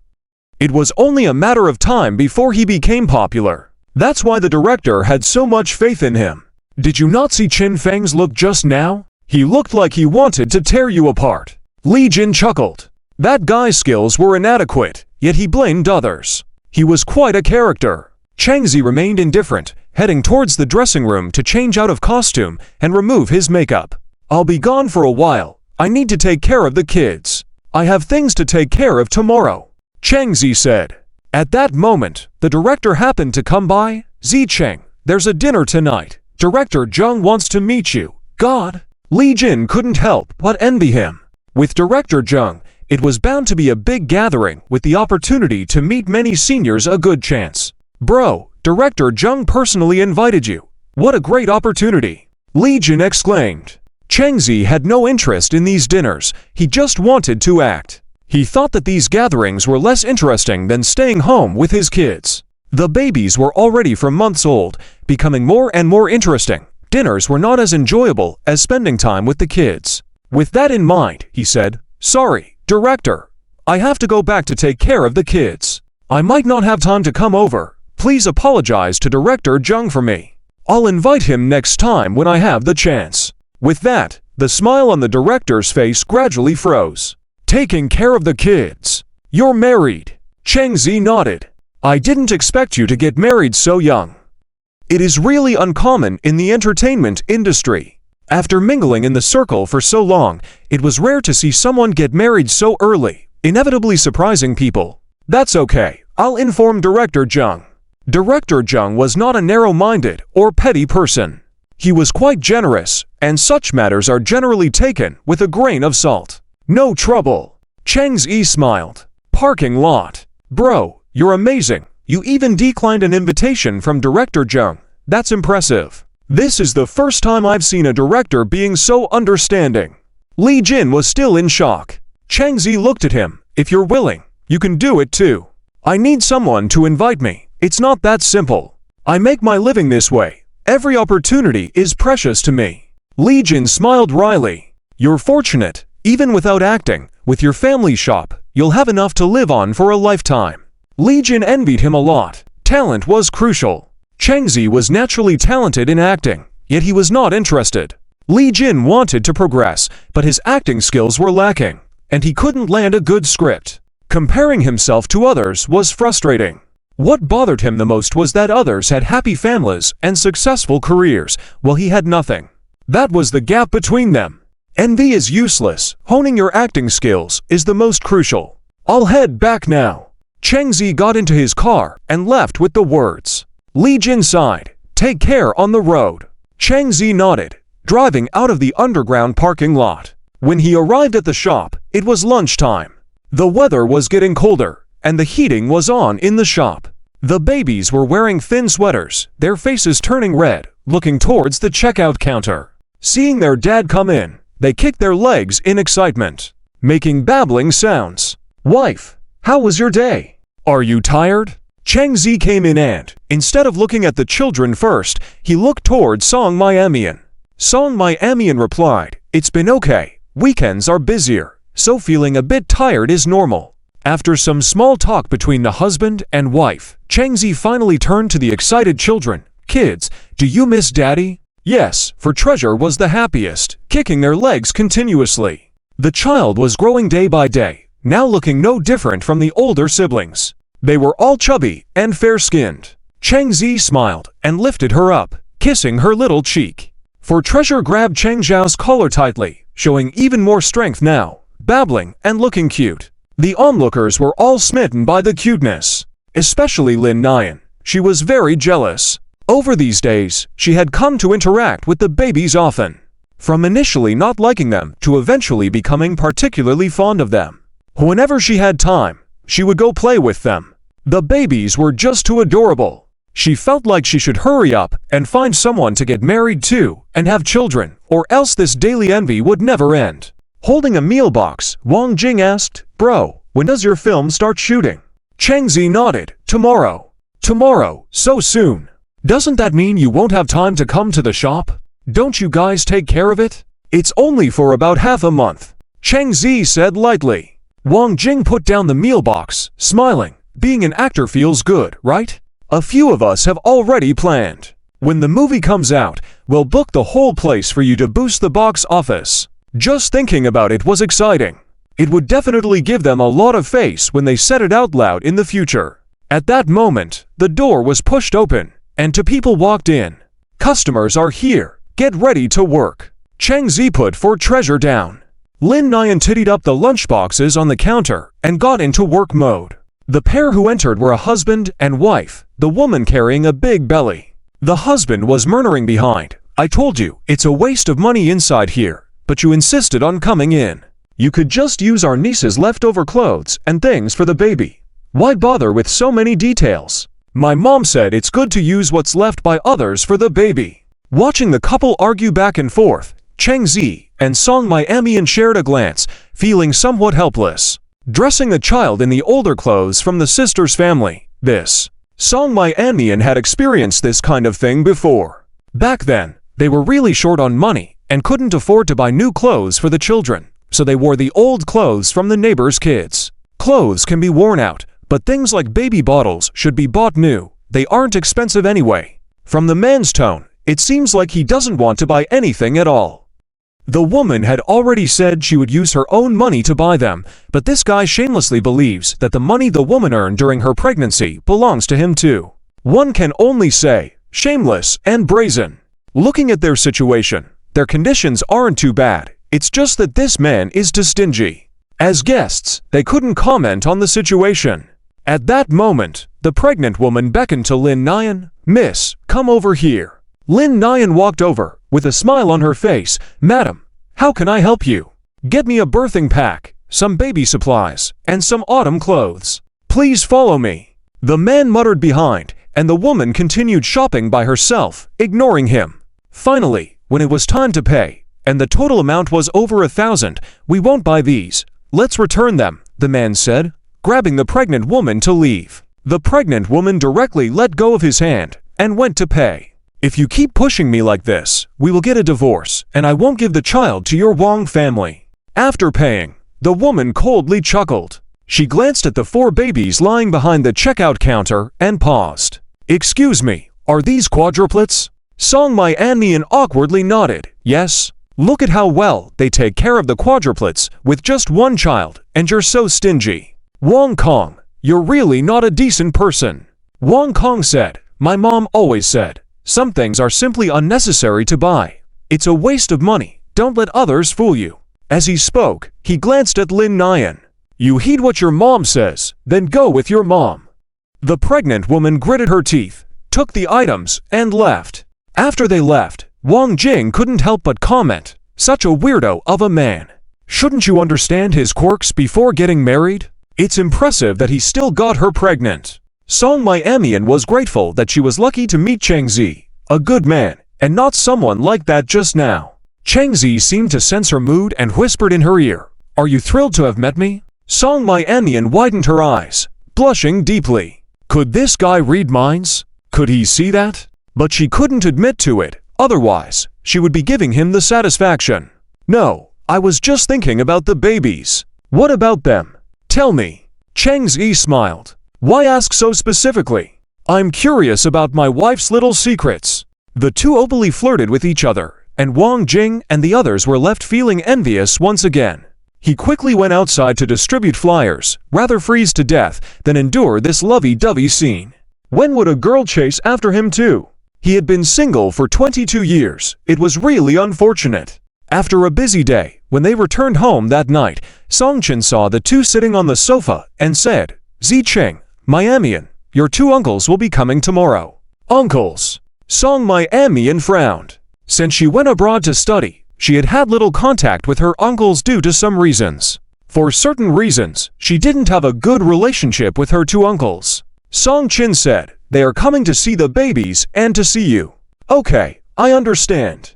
Before going to bed, Cheng Zi asked, What happened earlier? Whenever the uncles were mentioned, he noticed that Song Miamian's expression changed significantly, as if she was particularly averse. Song Miamian shook her head. It's nothing. It's just that I don't get along well with those two uncles. She lay down, not wanting to talk more. Cheng Zi didn't ask further. He could guess half of it. It was probably some issues between the elders. Let's sleep. We can talk about it tomorrow if needed. Okay. A night passed silently, and the next day, after the family finished breakfast, the mother and daughter sat on the sofa. Song Chen said, Miamian, I know you have some grievances with your two uncles. But they are still your uncles, your family after all. No matter what, you share the same blood. Song Chen held Song Miamian's hand and earnestly said, Those things from the past are already gone. You've grown up now. Can't you let go? Let go. Mom, do you know how difficult things were for you back then? Do you remember how much you suffered? You now treat them as relatives, but did they ever come to help you back then? Song Miamian bit her lip. Do you remember? When I had a high fever and was almost dying, did they lend you even a dime when you went to borrow money? Some things are deeply imprinted in memory, impossible to forget. Song Chen seemed to have let go of those things long ago, in her opinion. How could there be grudges between family members? Moreover, it had been so long since those incidents occurred. Some grievances should have been let go of long ago. Miamian, your uncles already know they were wrong about that incident. Mom, you decide. After saying this, Song Miamian got up and went to the children's room. The children were still asleep, the room filled with soft breathing sounds. Cheng Zi walked in, having heard the whole conversation between mother and daughter very clearly. He probably understood the underlying resentment. Anyone would hold a grudge, so it was no wonder his wife was feeling so downhearted. Placing his hands on her shoulders, he then gently embraced her from behind. Wife, I am here for you. Everything will be fine. Song Miamian's eyes turned red, about to turn around. The murmurs of their second baby came from the direction of the children's bed, causing 3 lines of black to slide slowly down Cheng Zhao's forehead. This little one had an uncanny timing to wake up. Walking over to check, he couldn't help but smile. Turns out the baby had soiled the diaper. The cute image of the baby squeezing their little fist was adorable. Previously, there would be some expressions on the face, but as she grew older, she would just clench her fists and pull a straight face while doing her business. After finishing, her face turned all red, then let out a sigh of relief. Next, she kicked her legs hard to express her discomfort. Cheng Zi quickly fetched a basin of water and a fresh diaper. Sturdy Cheng Zhao's mood can be easily imagined. The joy on his face was clearly visible, but he was also afraid of scaring the child, so he tried to suppress it, forcing a smile to appear. Yeah. The second baby seemed to respond, blinking her little eyes. Song Miamian, on the side, was moved to tears, a sense of heartache spreading in her heart. It is significant for a child to call their parents for the first time, which may not mean much to the second baby herself, but is extremely precious for the parents. Darling, did you hear that? The second baby called me Dad. This kind of joy is meant to be shared with the closest people first.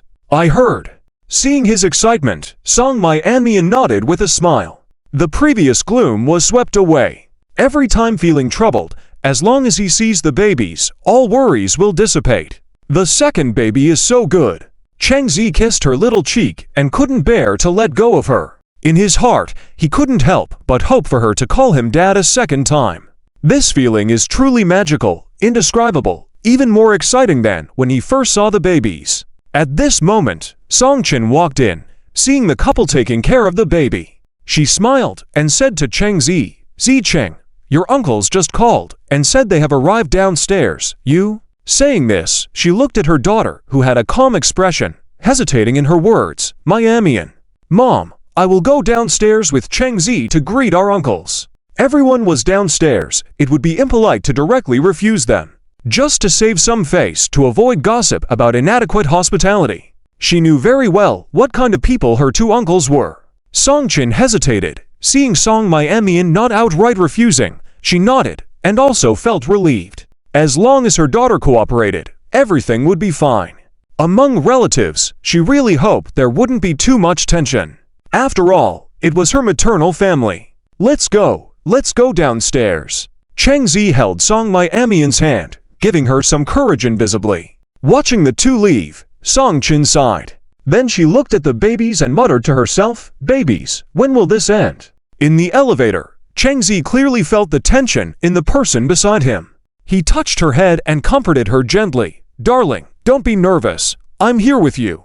At the entrance to the community, looking from afar, it seemed there were more than just the two of them. There were also two women who seemed to be Song My-Amian's aunts. They looked around with excitement in their eyes, filled with admiration for everything here. "I never expected My-Amian to marry so well. This place looks really high-end." "Exactly. If we had known she would marry so well, we wouldn't have treated her and her mother like that before." The two aunts discussed. "Oh, just stop it." The uncle on the side spoke up.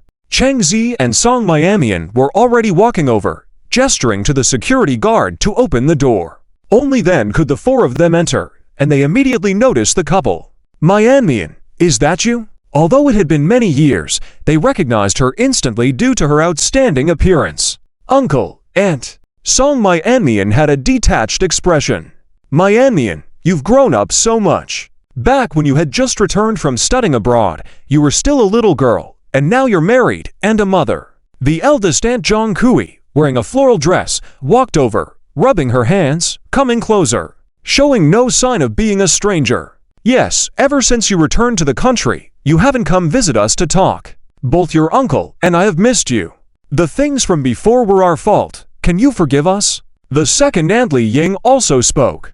Listening to these words, Song My-Amian felt a bit annoyed for some reason, and simply said, "Let's go upstairs first." Walking along, the group looked around in amazement, occasionally exclaiming, "Oh, this place is really nice. There's even a fountain over there." Zhang Kui pointed to a certain spot. Li Ying looked disdainful. "You clearly haven't seen much of the world. That's called a fountain. My son took me to see one with my own eyes. It was much more spectacular than this." "My-Amian, you chose well. Your husband is quite handsome." "Yes, he's handsome and wealthy, born with a silver spoon in his mouth, right? What business does his family do?" Gossiping all the way, they finally arrived at the house. The sight of the decor in the living room got them even more excited. They changed their shoes and eagerly explored everywhere. The balcony, kitchen, dining room, bedrooms, and even the home entertainment cinema were not overlooked. Seeing Song My-Amian feeling embarrassed, she stole a glance at Cheng Zi, and when she didn't see any signs of displeasure, she relaxed. She was afraid Cheng Zi would be upset seeing her uncles and aunts acting this way. "Darling, it's getting late. I'll go cook." Cheng Zi smiled. Song My-Amian quickly followed him. "I'll help." In the living room, three women sat together. "Sister, congratulations. My-Amian married such a wealthy husband. You won't have to live the way you did before." Li Ying smiled. The second uncle, Song Zhengxing, coughed meaningfully, giving Li Ying a signal to tread lightly on certain topics. What do you mean living the way we did before? Sister, you can enjoy life now. Sister, what kind of business does your nephew-in-law do? With this family's conditions, he must be doing quite well. Maybe he even owns a company. In the kitchen, Chengzi was busy washing and chopping vegetables, while Song Miamian was wiping the spotless stove back and forth, lost in thought. Chengzi helplessly took the cloth from her hands. Darling, go rest. I've got this. I'll check if the babies are awake. Song Miamian nodded and left. Chengzi sighed. He continued washing and chopping vegetables. Suddenly, a sound came from the system. Ding! Congratulations, host, for being called Dad for the first time by the baby. Reward: Piano Master Skill. Piano Master. Chengzi furrowed his brow. What kind of reward was this? Reading the explanation in the system, he found out, Piano Master Skill. As the name suggests, you are the world-class piano master, destined to produce extraordinary music once your hands touch a piano, merging with the piano to play incredible pieces. Seeing this explanation, Chengzi fell into contemplation. Since the system rewarded him with this skill, it should come in handy in the future. His expression returned to normal, and after finishing the preparations, he started cooking. Song Miamian was busy undressing the children, who were now awake, making babbling sounds, occasionally putting their hands in their mouths, making sucking noises, drooling everywhere. White and tender, delicate like a porcelain doll, endearing. Although they were not very fond of children, when they saw such a cute baby, they couldn't help but feel a liking. Four of them. Li Ying widened her eyes in shock. They knew their niece was married with a child, thinking it was just one, never expecting it to be 4. Giving birth to quadruplets all at once? This, really hard to believe. Sister, these 4 children, are they all born by Mian Mian? Zhang Kui felt her tongue tied. Song Qin nodded, smiled, and said, yes. But it's 4. How were they born? She had seen twins before, but never quadruplets. The babies looked in the direction of Li Ying and them, their small faces filled with curiosity towards strangers. After spending some time in the store, they had seen many different kinds of people and were basically immune to strangers now, no longer timid as before. After changing the babies' clothes, Song Mian carried each one to the living room and laid them in the crib. Then she went to the kitchen to prepare milk powder. Li Ying and the others gathered around the crib, their eyes sparkling. These children are really good-looking. They look so much like Mian Mian. Yes, I also really like them. Their parents are good-looking, so naturally the children are not far behind. Just now, I saw it myself. This nephew-in-law is pretty good-looking, talented. The 2 couldn't help but praise. Song Qin stood aside, knowing that any grandmother would feel good upon hearing someone praise their grandchildren.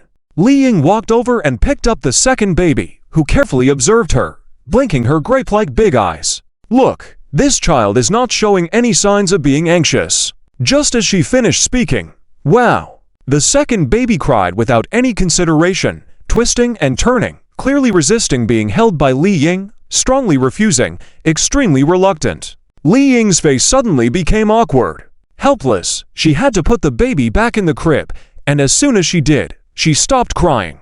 After mixing the milk powder, Song Mian came over to feed each baby one by one. Mian, how old are these children? Zhang Kui asked. Song Mian casually replied, they are 4 months old. Talking about the children's age, they suddenly remembered. Mian, you see, you didn't even inform us elders about your wedding and the baby's full moon celebration. We only found out a few days ago from your mom. Uncle, aunt, you all are busy working abroad. I didn't want to trouble you with these minor matters, so I just arranged it simply. Song Mian smiled politely. Soon, the meal was ready. A group of people sat in the dining room. The decoration, even a separate dining room, it's really nice here. Li Ying looked around. Zhang Kui beside her added, yes, I only saw these on TV. Only rich people have this. I wonder how much this house cost. The 2 went back and forth. Song Mian sat there, feeling quite uncomfortable. If not for the sake of her mom's face, she probably wouldn't have even answered her uncle's phone calls, because she felt it was unnecessary. Since she had cut them off so decisively before, even to the point of severing ties, what was the point of interacting now? If she still lived miserably as before, or was still a single mom, would these people still come visit on their own?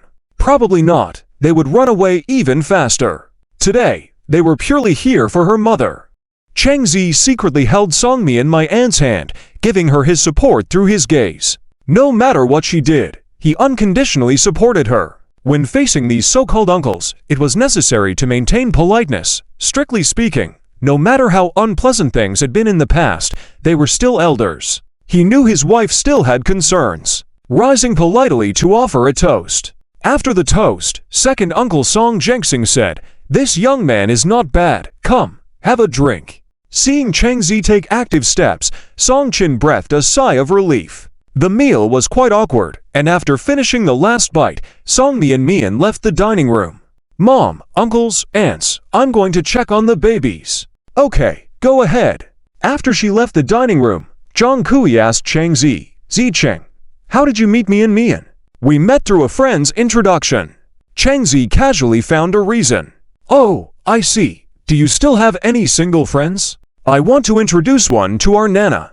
Zhang Kui smiled, knowing that with Chang Zi being so wealthy, his friends must not be simple, and if Nana married into a rich family, she would be worrying free for the rest of her life. "Most of my friends are already married, and many I'm not very close with. Usually I'm busy with business, interacting mostly with clients." Chang Zi smiled. Li Ying cursed silently. This woman was shameless, openly searching for a wealthy husband like this.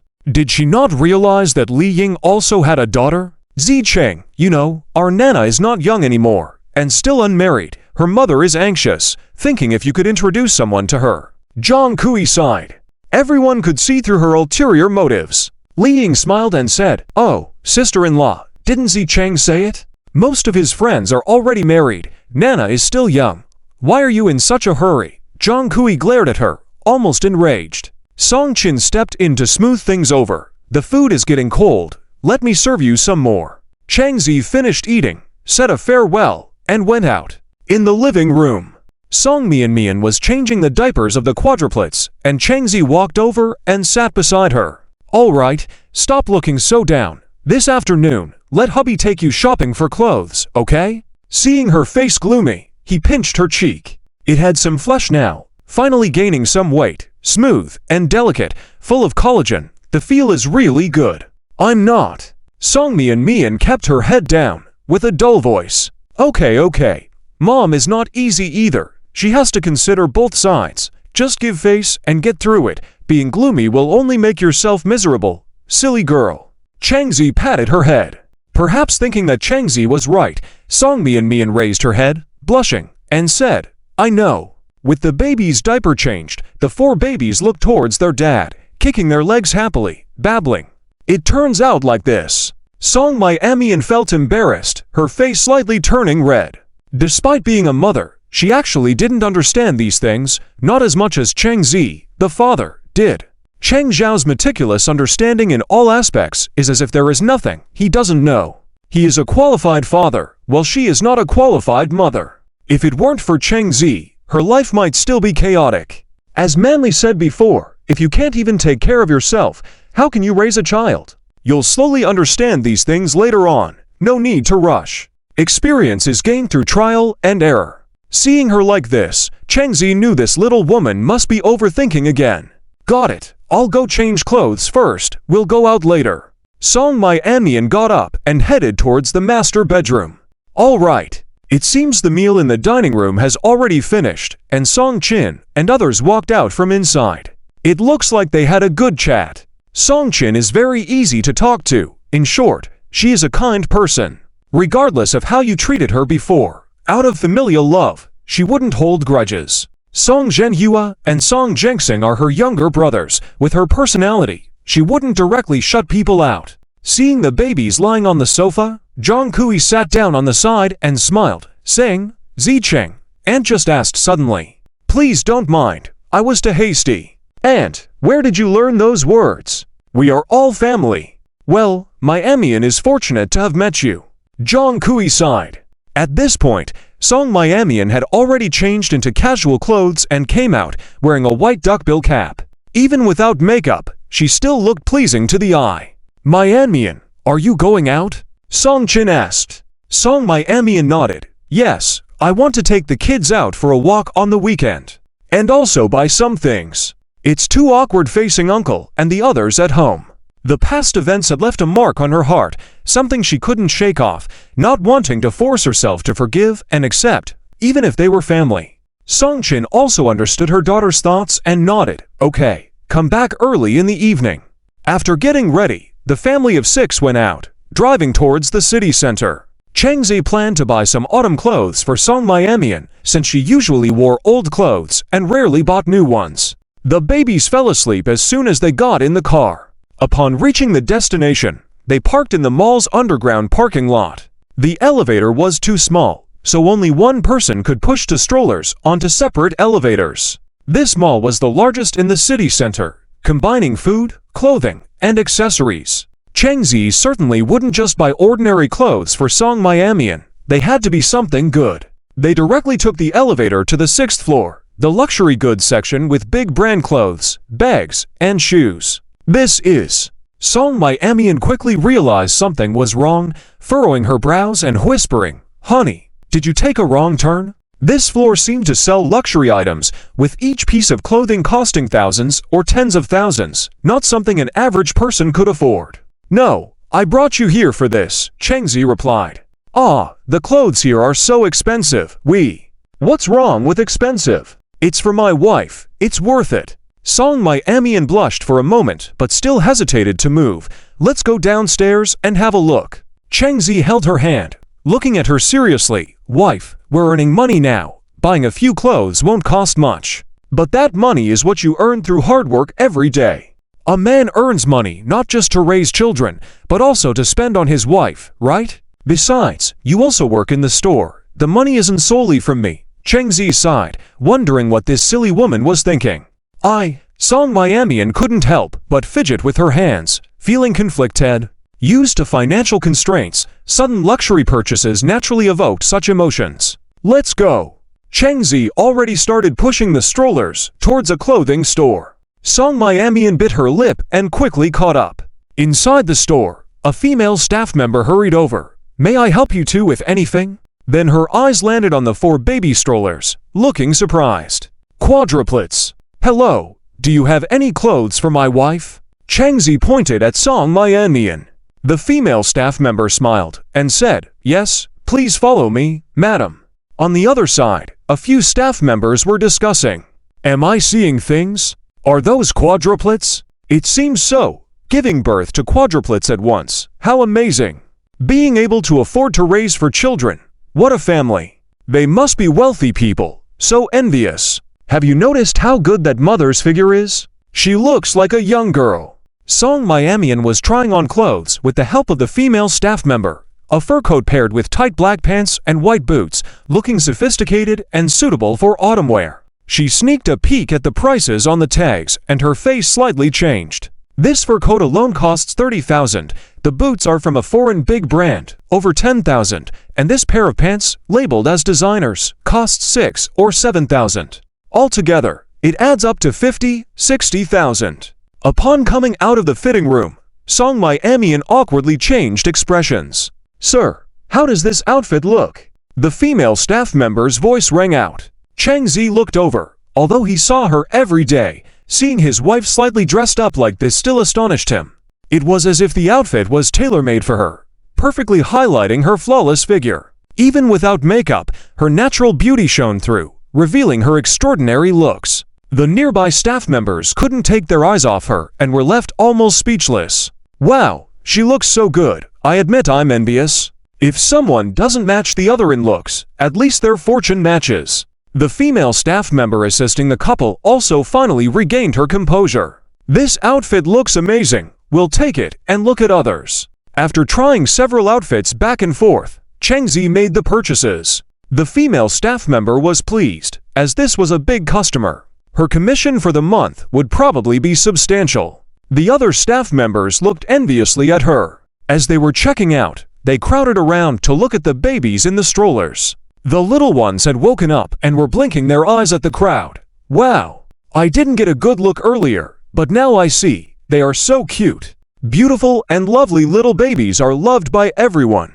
After buying clothes, Changzi tagged along with Song Miamian to buy shoes. They had already spent a lot of money, and Song Miamian stood at the shoe store entrance, refusing to go in. She felt that even if they earned money, they shouldn't be so extravagant. Luxury items are for the wealthy, and they are still working hard to build their business. Clothes and shoes costing a couple hundred should suffice. Seeing her conflicted expression, Changzi chuckled and ruffled her hair, saying, "All right, let's go downstairs to look at other shoes, okay?" Hearing his words, Song Miamian's expression slightly relaxed. She pushed the babies and rode the elevator downstairs. In the common area on the second floor, they browsed around and selected some items they needed. The family of 6 was quite eye-catching, attracting both adults and children. Some kids even asked for younger siblings. "Mom, they are so cute. Can they be my younger siblings?" a 5 or 6-year-old girl asked. The nearby mother couldn't help but laugh and said, "Baby, those are Auntie's babies, not Mommy's." The girl started crying, insisting she wanted younger siblings. Eventually, her mother promised to get her siblings, comforting her along the way. Changzi and Song Miamian arrived at the underground parking lot, and as they settled into the car, Song Miamian suddenly remembered something and asked, "Honey, aren't you going to the film set today?" She had forgotten until now. Changzi informed her that he had already told the director that he couldn't attend the opening ceremony today, but would head to the shoot directly tomorrow.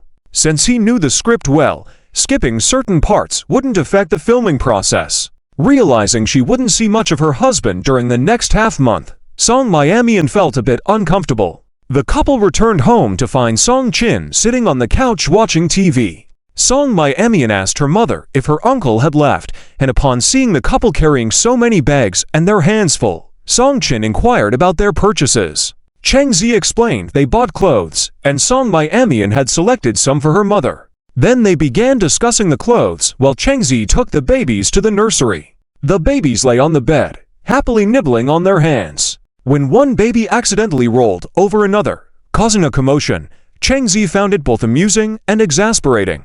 They eventually settled the babies and moved them to the crib, where they calmed down. After tidying up, Changzi suggested making dinner, and Song Miamian offered to help but hesitated to cook due to previous mishaps in the kitchen. In the quiet kitchen, the couple worked together, one washing vegetables and the other chopping. The only sound was the rushing water. Changzi teasingly took over washing the vegetables when he noticed Song Miamian washing them repeatedly. She blushed and denied any intention to waste the vegetables. Changzi affectionately teased her about not wanting him to leave for filming. When Song Miamian brought up whether the actresses on the set were beautiful, Changzi was caught off guard by the unexpected question. "All right, you can rest assured. Don't you believe in me, your husband? You are the only one in my heart." After a while of coaxing, Song Miamian finally cheered up. With a string of cheesy love phrases, she blushed and ran out without finishing cooking. Changzi smiled and continued cutting vegetables. By the time dinner was ready, it was already dark outside. At the dinner table, Changzi mentioned his acting job to his mother-in-law. "What? Acting in a movie?" Song Chin looked surprised. In the eyes of their older generation, acting in TV dramas or movies was considered a big deal. Being on television, doesn't that make you a star? How impressive is that? She was surprised to hear this news as she had no idea about it. "Yes, I was too busy before, didn't have time to tell you." It's okay. It's the same now. I will take care of the children, you just focus on your work." The babies had gradually accepted Song Chin, especially after so much time had passed and the quadruplets were growing up. They were no longer as clingy as they were in the first 3 months, only wanting their parents and ignoring everyone else. This was possibly due to more interaction with people. After dinner, the couple played with the babies in the nursery. Changzi said, "Wife, tomorrow is the day for the babies' vaccinations. Can you and your mom handle it alone? Should I call Lin Nian for assistance? It would be inconvenient to have Wang Jing come over, and it would be better to have another woman, like Lin Nian, help out." "No need, my mom and I can handle it. I'll take a day off tomorrow, anyway the health center isn't far." "That works too." As they were discussing, Big Bao, wrapped in a sleeping bag, suddenly made some noises. Seeing that he was moving around, Cheng Zi knew what the little guy was up to. He needed a diaper change. Even after having just eaten, he needed a change. After changing the diaper, a strange and sour smell hit them. Normally, the baby's poop had a mild smell, but today it was different. It was green. What's wrong? Song My Amian asked, feeling worried. Cheng Zi recalled every post he had seen from other moms and guessed that Big Bao might have a fever. Fever was common in young children, but it wasn't a big problem. Just give him some honeysuckle tea, as it's better not to give medicine to such a young baby. He has a fever. I'll buy some honeysuckle tea tomorrow, and he'll be fine after a couple of days. Song My Amian nodded in agreement. After changing the diaper, Big Bao continued playing, and Cheng Zi brought a toy to play with him. Just as the other three saw the toy and reached out to take it, lying down, they couldn't move, making them eagerly wait. Especially the fourth Bao. When she saw her parents holding something, she cried, made a fuss, and even pouted, as if saying, "I'll cry until you give it to me." It was adorable. Despite her quick hands, the toy was not handed over, and Cheng Zi took it back. After a few attempts, the little one got frustrated. Wah! The crying turned into a storm, tears falling like pearls. "All right, here you go." They couldn't bear to see the child cry, especially the second and fourth Bao, whose crying faces were heartbreaking. Song My Amian chuckled. This has become fourth Bao's trick. If not given, she would cry. Cheng Zi smiled. Girls are like that. They must be coaxed, just like I have to coax you. This made Song My Amian blush instantly. We were talking about the children. How did it turn into talking about her?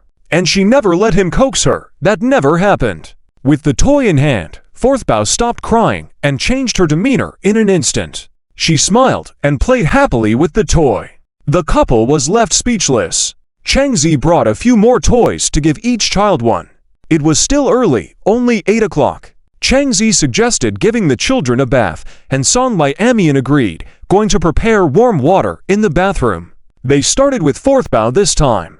As Cheng Zi undressed fourth Bao, she felt the cold and started to resist. She protested, hands flailing in the air. A stray nail scratched Cheng Zhao's face, causing a small cut and surprising Song My Amian. "Honey, are you okay?" She instinctively touched his face with her fingertip.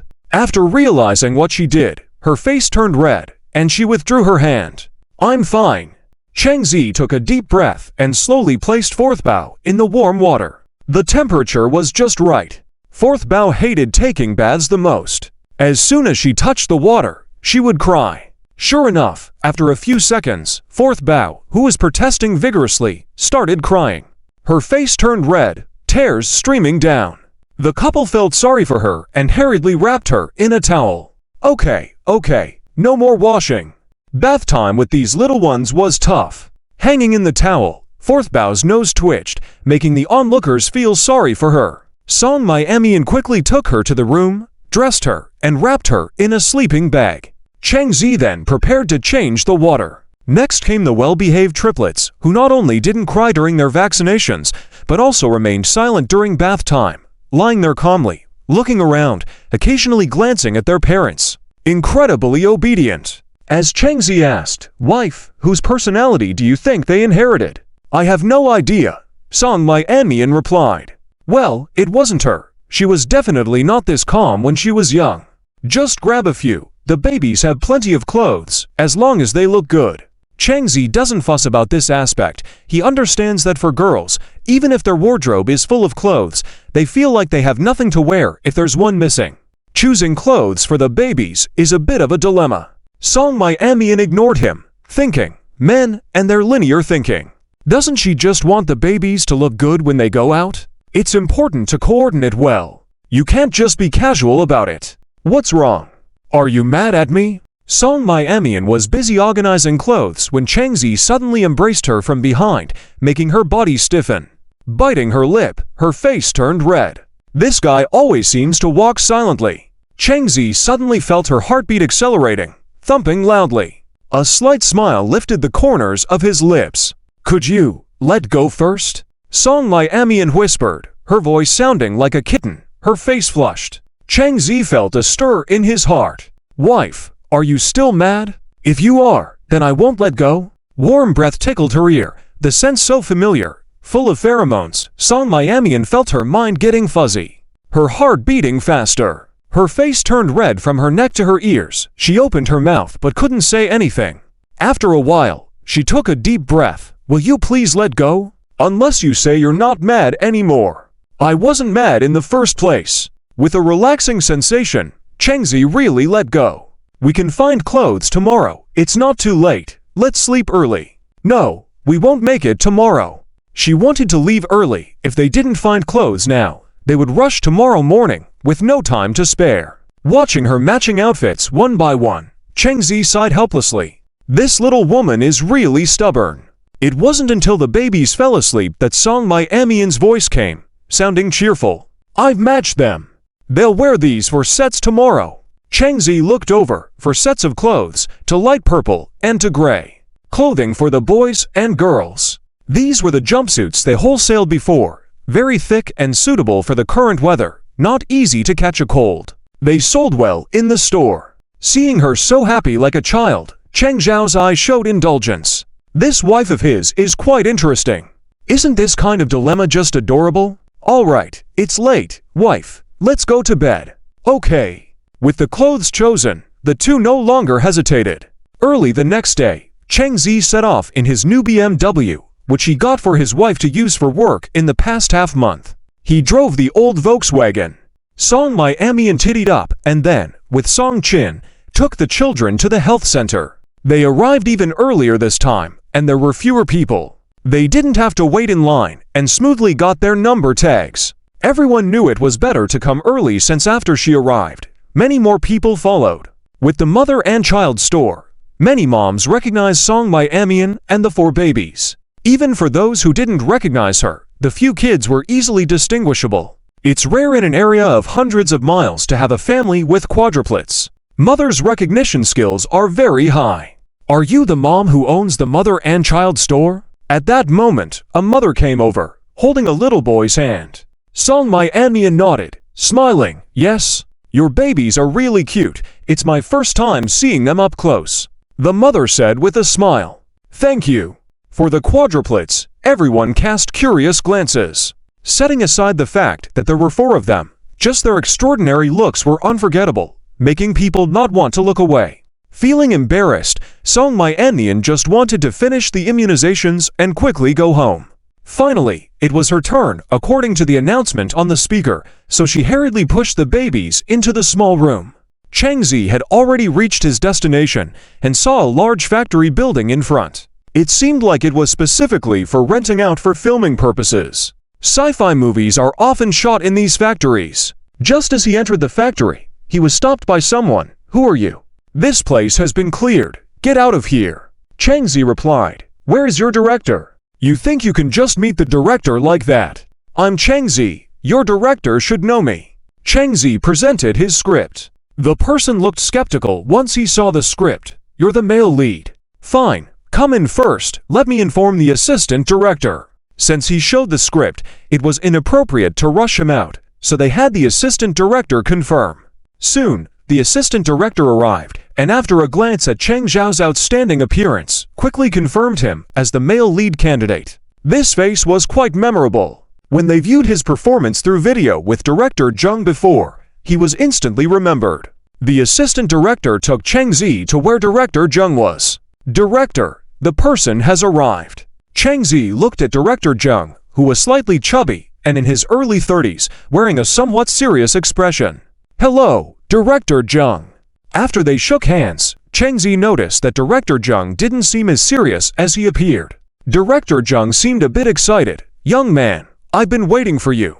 I'm really sorry about yesterday. There was a last-minute issue. It's okay, as long as you're here when we start filming. Director Zheng smiled. People around saw Director Zheng's demeanor and were astonished, standing stiffly to the side. What's going on here? When did Director Zheng become this easygoing? He was known to be strict in the industry, both in front of and behind the camera. In his movies, if any scene was not shot well, he'd scold harshly, even directly pointing out mistakes. Some actresses even cried after his scoldings. For the actors in his movies, being scolded hundreds or even thousands of times was normal. As a newcomer chosen as the male lead, there were some who were unwilling, but afraid to speak up due to Director Jung. He detested any scheming within his crew. If discovered, the person was immediately expelled. After that, no one dared to play games. He had a sharp eye. Most of the actors selected had decent characters, but there were a few with arrogant attitudes. Like the actor playing the second male lead, Chen Din. He wasn't a bad person, just too arrogant. Just afraid of making a loud noise to anger this ancestor. Chen Din frowned. Just watching a segment and already decided on the protagonist? Look at the entertainment industry. Where is there such a rule? Unless the background is particularly strong. Take Cheng Zi for example. He doesn't look like the powerful son of a wealthy family. Why did Director Jung choose him? Seeing Chen Din looking like he's about to explode, the assistant quickly said, "Dinjae, don't act impulsively. We can't do anything about Director Jung's choice. If they secretly compete with Cheng Zi and get caught, they might be kicked out of the cast. It's not possible to confront Director Jung directly, right? He knows Chen Din has a bad temper. If he impulsively picks a fight with someone, he might be blamed by the agent and lose his job." Chen Din gritted his teeth and took a deep breath. Am I that impatient? He just doesn't understand. Director Jung isn't even this polite to him, so why a newcomer? Over there, Director Jung and Cheng Zi were communicating very well, discussing something with smiles on their faces. Seeing the rigid smile on Director Jung's face, Chen Din felt extremely sour. Here, Zi Cheng, have you read the script for Supernatural Guardian? Director Jung asked. Cheng Zi nodded, of course. Well, Lin Director said you have unique insights into the plot, so I want to ask, do you think there are any flaws in the plot or anything that needs to be modified? Cheng Zi had studied the script thoroughly and was quite impressed by the scriptwriters on Director Jung's side. After checking it out, the plot was quite good and tightly woven. It should turn out well. However, the main plot is fine. It's just some small details that could be modified to make it perfect. Cheng Zi smiled. Director Jung immediately accepted Cheng Zhao's suggestion, called the scriptwriter, and made the modifications he requested. When the director speaks, even the scriptwriters, however reluctant, have to obediently make the changes. Today is the first day of shooting, and the actors and crew are busy preparing. This movie is mostly shot in front of a green screen, which really tests the actors' acting skills. The post-production phase will test the visual effects artists even more. As long as the visual effects are realistic and the plot is good, the box office won't be too bad. It all depends on whether they are willing to spend the money. After chatting with Director Jung, Cheng Zi headed to the dressing room. The assistant director led the way, talking incessantly. Let me tell you, Zi Cheng, you are really lucky. Director Jung values you a lot. I have never seen him act this way before.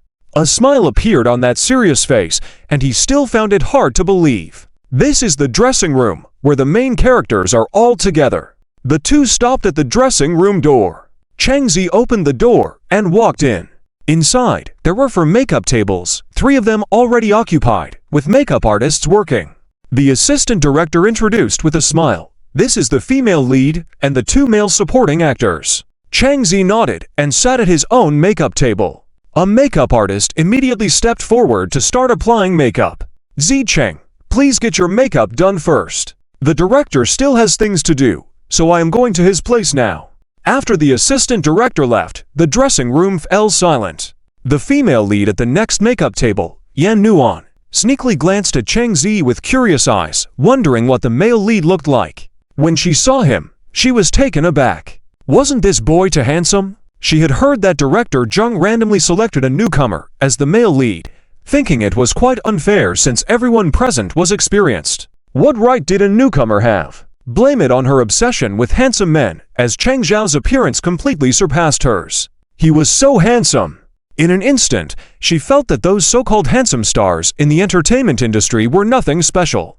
Chen Din was sitting nearby, casting glances at the script from time to time with a disdainful look. What use is being handsome? The makeup artist who started working on Cheng Zi couldn't help but show a starstruck expression. Hey, you're the male lead, right? Why didn't I see you at the opening ceremony yesterday? Yan Nuan couldn't help but speak up. Cheng Zi glanced at her, didn't have time. But that was the opening ceremony. What could be more important than that? Cheng Zi remained silent. Yan Nuan didn't give up. Why did director Jung choose you? Is it because you have exceptional acting skills? Nice to be your partner. Let's work together in the future. Yan Nuan extended her hand. Chang Zi squinted his eyes and didn't respond. However, she didn't get angry and just took it as him being aloof. Being so arrogant before even becoming popular. Chen Din coldly snorted. Yan Nuan surprisingly spoke up for Chang Zi. What arrogance? Chen Din, can't you be a bit nicer to others? Chang Zi furrowed his brows, wondering why these two were arguing so much. Soon, after finishing makeup and changing into costumes, they were ready to start shooting. Director Jung was already prepared. Those who initially doubted Cheng Zhao's acting ability were left stunned after watching his first scene. They were awestruck as they watched him perform. Could a newcomer really have such explosive acting skills? How could such talent belong to a newcomer? It was as if he had been acting for decades, effortlessly mastering any expression. While others needed time to prepare, he didn't. Director Zheng's choice of him was spot on. There was no room for error. Chen Xin's face instantly turned ugly, while Yan Nuan, with a smile on her face, said to him, "You said Cheng Zhao's acting was terrible, right? Look at this performance, it's incomparable to ours." Such outstanding acting skills, even if she polished her acting skills for a few more years, she couldn't match it. The whole scene was done in almost one take, and director Jung was extremely satisfied, even getting a bit teary-eyed. This was how the protagonist of Supernatural Guardian should be. Very well done. After finishing this scene, everyone couldn't help but applaud. Yan Nuan quickly approached. Cheng Zi, you did an amazing job. Your acting is so good. Can you teach me? Miss Yan is joking. I am just a newcomer in this industry, and you have been acting for a while now. I shouldn't need to teach you, right? Cheng Zi smiled faintly and walked away. In the next scene, which involved action, director Jung had originally planned to use a stunt double, but Cheng Zi suggested doing it himself. It was a fight scene, and without a professional stunt double, how could it work? Wow, so dedicated! A female crew member exclaimed. He is really handsome. More than any male star I have seen, she added. When Zheng Dao yelled click, the shock in his heart was beyond measure. How many more surprises does Cheng Zi have that he hasn't discovered yet? Isn't he amazing? To be honest, the roles he has played, he has never cast young and good-looking newcomers. They are all powerful actors. If it weren't for Cheng Zhao's performance in the video, his face alone really couldn't convince him. Unexpectedly, Cheng Zhao's surprises are endless. Nowadays, he doesn't need a stunt double for martial arts, he goes up directly by himself. Not bad, not bad, well played, Zheng Dao laughed. Everyone was stunned as if they had seen a ghost. After finishing the performance that even Zheng Dao praised, basically no one else had that honor. Those seniors who had acted in his films had all been scolded at some point. Cheng Zi can be considered the first one to pass with flying colors and be praised. This world is too mysterious. After Cheng Zi finished this scene and stepped down, it was thanks to the system's reward of the best actor acting skills, so amazing. And the god of fighting also played a crucial role at that moment. Next, it was the scene for the male second lead and the female lead to appear. Both of them had some strength, and their acting skills were just passable. Compared to Cheng Zi, they were far behind. By the end, Zheng Dao scolded them harshly, especially Chen Din. By the time work was finished, the director had already booked hotels for everyone. Cheng Zi suggested going home, and Zheng Dao didn't refuse, just asking him to come early tomorrow. It's a good thing they were filming in Qingzhou. If they had been elsewhere, they wouldn't have seen their babies and wives for half a month. How could they endure such lovesickness? Driving back home, Song Miamian was feeding the children milk, each one crying and wailing non-stop. When Cheng Zi returned, Song Miamian was surprised, thinking he would be staying at the arranged accommodation on set. Cheng Zi hurried over to help. When the children saw their father, they immediately stopped crying and blinked their eyes at him. "Babies, you are misbehaving again," Cheng Zi said as he lifted up the teary-eyed second child and pinched her small face. Last night, the second child scratched his face. If it hadn't been a shallow wound that could be covered up, he might not have been able to film today. "How was your day? Did it go smoothly?" Song Miamian asked. "It went smoothly. If the supporting roles were also powerful, this movie would be finished soon." Zheng Dao had very high demands for these actors. They had to be perfect before he would let it pass. Otherwise, he would make you reshoot it over and over until it met his satisfaction. In the end, everything was for the birth of a good work. That's good. At that moment, a fragrance wafted from the dining room, and Chengzi was already hungry. After tucking the children into their cribs, the couple headed to the dining room.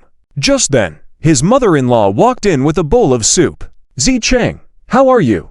Are you still adapting to work? Song Qin hurriedly asked. It's good. That's good. You haven't seen, Miamian has been worrying about you all day, Song Qin said with a smile. Oh. Chengzi looked at the person beside him. Song Miamian blushed, too embarrassed to look up, let alone meet Cheng Zhao's gaze. After dinner, in the room, Chengzi held Song Miamian's hand and said, Darling, are you worried that I won't perform well? Or worried about being bullied on set? Hearing his mother-in-law, he felt something was amiss. Song Miamian bit her lip, then looked into Cheng Zhao's eyes and nodded. The previous TV show was recommended by Li Jin, also needed quick money, and she was more at ease with acquaintances. This time it was a completely new crew, and he was playing the male lead. Surely some people wouldn't accept that and would try to exclude him. Chengzi had already thought of this and comforted her, saying, Wife, you have to have confidence in your husband. Song Miamian sighed and went to organize the closet on the side. A pile of dried clothes needed folding. The babies lay in a row, not at all sleepy, babbling. They put their hands in their mouths, drooling everywhere, especially on their clothes. These little ones needed their clothes changed almost every day because when they were busy in the shop, they only washed them at midnight, and during the day, they didn't have time at all. The fourth child drooled the most, and Chengzi specifically checked the little girl but didn't see any signs of teething yet. The gums were still smooth. Could she be teething soon? Wife, come see this, Chengzi called out to Song Miamian after finishing up the laundry. What's up? I feel like the fourth child is about to teeth soon. After all, she was already 4 months old. Really? Song Miamian didn't believe it and checked the child's gums, finding nothing. Before, the first child drooled a lot before teething. Same situation with the fourth child now. Probably in the next few days, Chengzi said. How do you know? Observation. Whenever I take care of the babies, I often observe their changes. After saying this, Song Miamian gave a bitter smile, feeling more and more inadequate as a mother, completely neglecting these details. Seeing mom and dad staring at her, the big eyes of the fourth child held a little doubt, kicking her legs and wanting to flip over. Chengzi went over and quickly wrapped her in the sleeping bag. After realizing what happened, the baby struggled. HMPH, the same expression, the same sound. The couple chose to ignore it, and soon she settled down.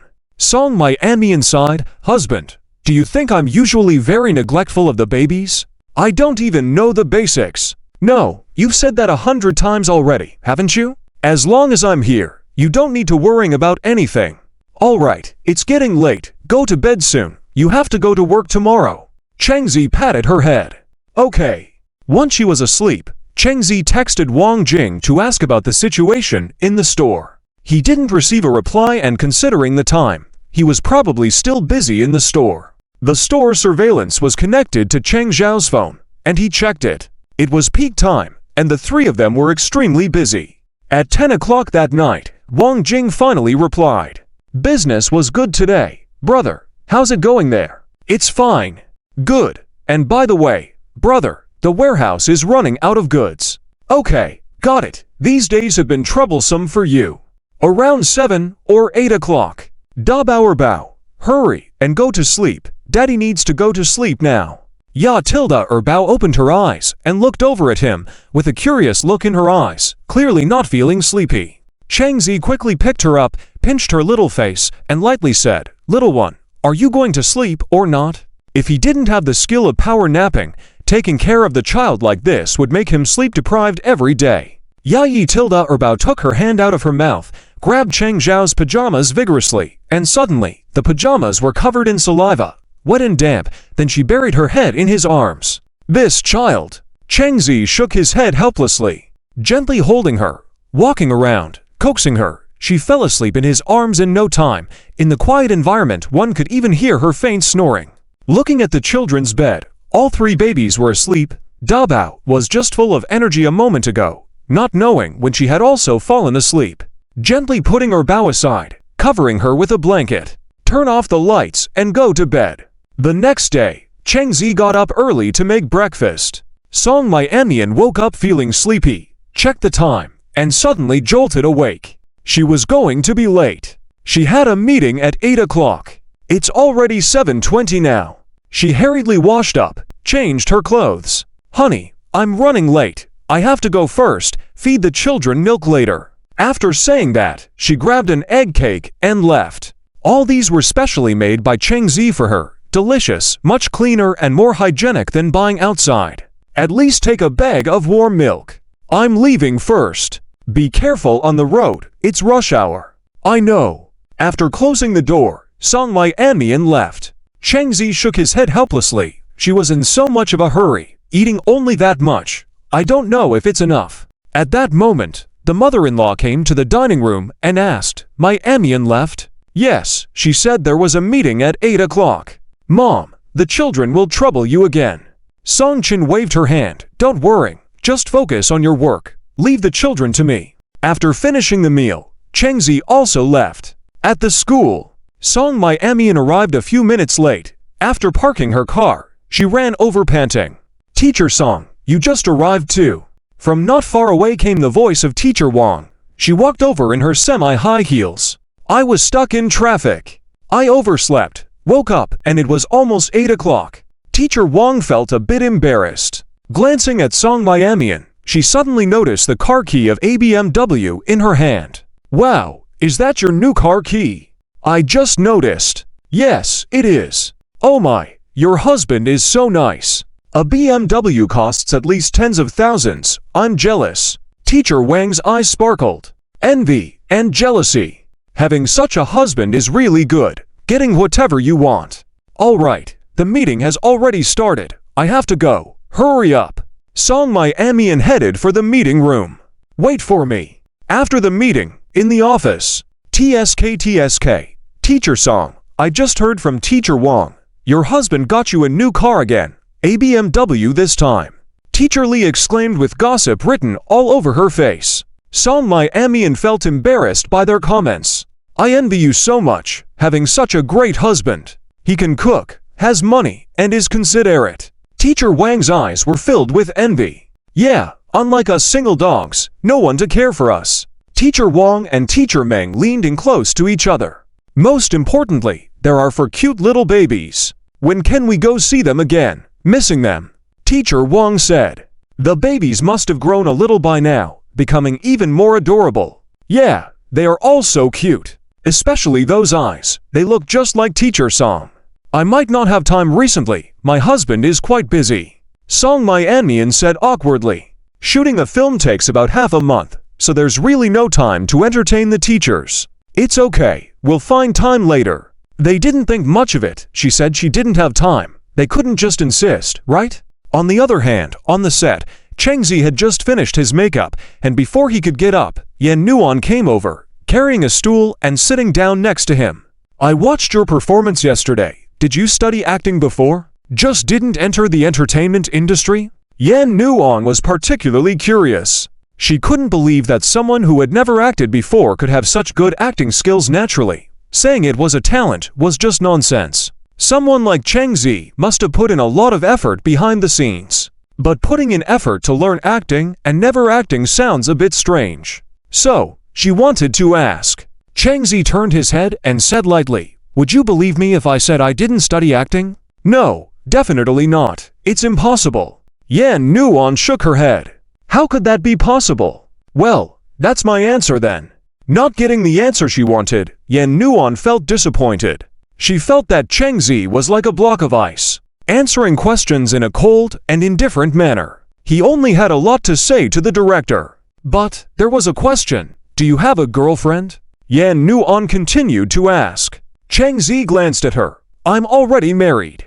Yan Nuan was stunned for a moment, then reacted, her face full of shock. Married. Cheng Zi, who looks like he had just graduated from college at the age of about 20, is married. That was too fast. Are you just making up an excuse to fob me off? She was a bit skeptical. Cheng Zi took a sip of water. Is there any benefit in lying to you? It seems not. Yan Nuan felt a headache coming on. Getting married at such a young age? Is your wife very beautiful? Judging by Cheng Zhao's appearance, his wife definitely wouldn't be inferior. When it comes to Song Miamian, Cheng Zhao's features soften quite a bit. Naturally, his wife must be the most beautiful. Looking at Cheng Zhao's expression, it was clear to her that his wife must be stunningly beautiful. So what does she do for a living? Cheng Zi didn't answer. Yan Nuan found it boring, pursed her lips, and went to sit at her own makeup station. In the next scene, the male and female leads and the male second lead were all present. Cheng Zi didn't need to read the script, he had already memorized it. These two took a glance at the script and familiarized themselves with the lines. Seeing this situation, Yan Nuan asked, "You don't need to memorize the lines." "No, I've already memorized them." "Impressive." Yan Nuan admired him greatly. This man was too outstanding. It's a pity he's already married. When he stepped onto the stage, he took several deep breaths in a row. Action! The filming began. Midway through, director Zhang shouted, "Click!" "Chen Din, what's going on? Can you really act? You can't even portray a surprised expression?" Chen Xin's heart skipped a beat. Director Zhang walked over, looking impatient. "Director, I'm sorry, let me do it again," Chen Din said, lowering his head.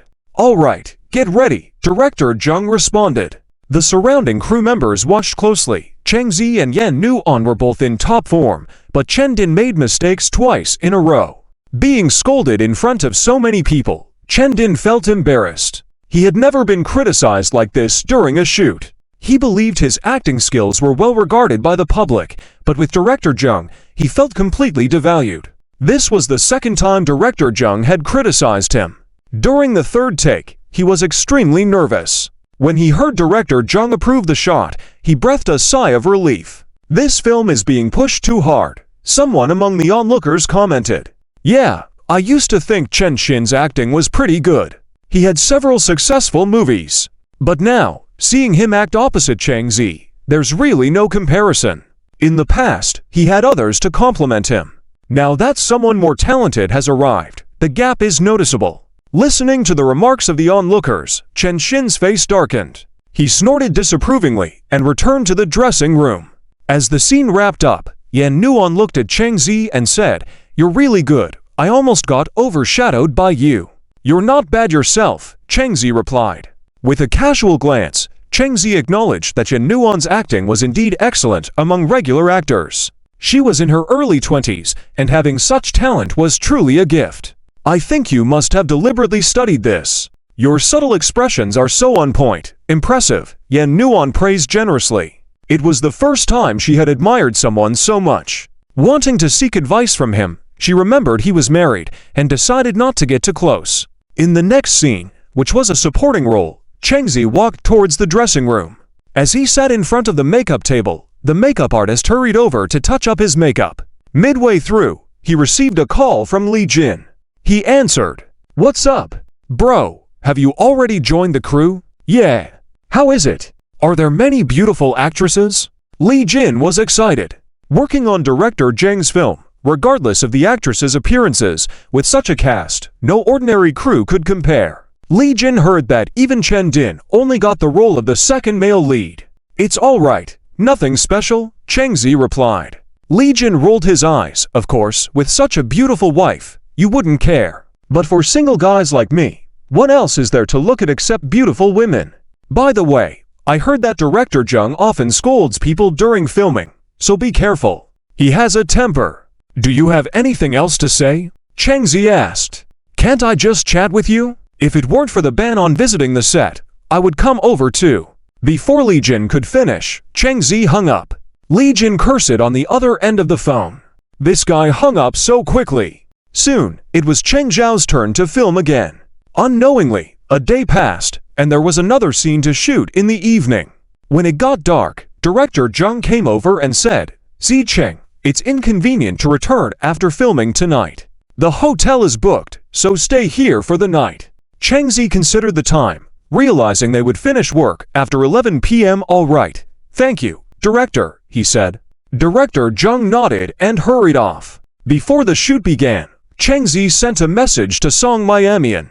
Can't go back tonight. Song Miamian replied with a few pictures of their baby and a short video. The cute little face, even looking at the camera, made Cheng Zi unconsciously smile. What are you smiling at?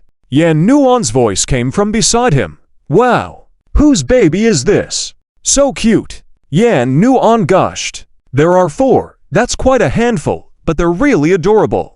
These eyes, this little face. Yan Nuan smiled with affection as she looked at the children in the photos. Cheng Zi turned off his phone, leaving the screen dark and snapping Yan Nuan back to reality. Whose children are these? Just take a look. Why make such a fuss? Suddenly feeling uneasy, she pointed at Cheng Zi. It has nothing to do with you. Cheng Zi responded casually. You said you got married during the day. The recipient of your message just now should be your wife, so these are your children, right? Yan Nuan was full of gossip. Cheng Zi couldn't be bothered.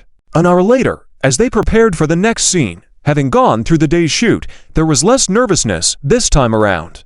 However, Chen Din felt even more miserable thinking about being outperformed by Cheng Zi. How could he, a newcomer, overshadow him? What a blow to his reputation!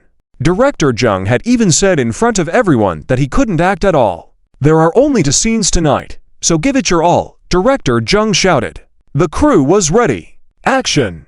The scene involved a conversation between the male lead and his parents, where the male lead wanted to pursue his desires against his parents' wishes. Going through a rebellious phase, he had a big fight with his parents. This type of scene truly tested the actor's skills, with every facial expression needing to be on point to engage the audience. Director Zheng, watching the scene, found himself emotionally drawn in. The actors playing the male lead's parents were veterans, but Cheng Zi had completely impressed them with his performance. Among the younger generation, such outstanding talent was rare. As they finished this scene, both of them couldn't help but step forward and praise him. You did a great job, young man, very good. Perform well for a few more years, and your future is limitless. Cheng Zi smiled modestly. Thank you for the kind words from both of you. His humble demeanor pleased them, a promising actor indeed. They started filming the second scene. It was past midnight when they wrapped up work, later than the estimated time.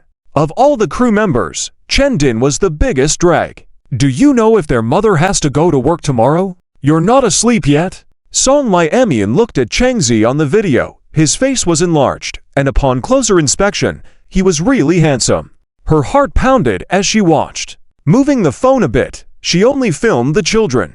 Wife, turn the camera around. Let me see you.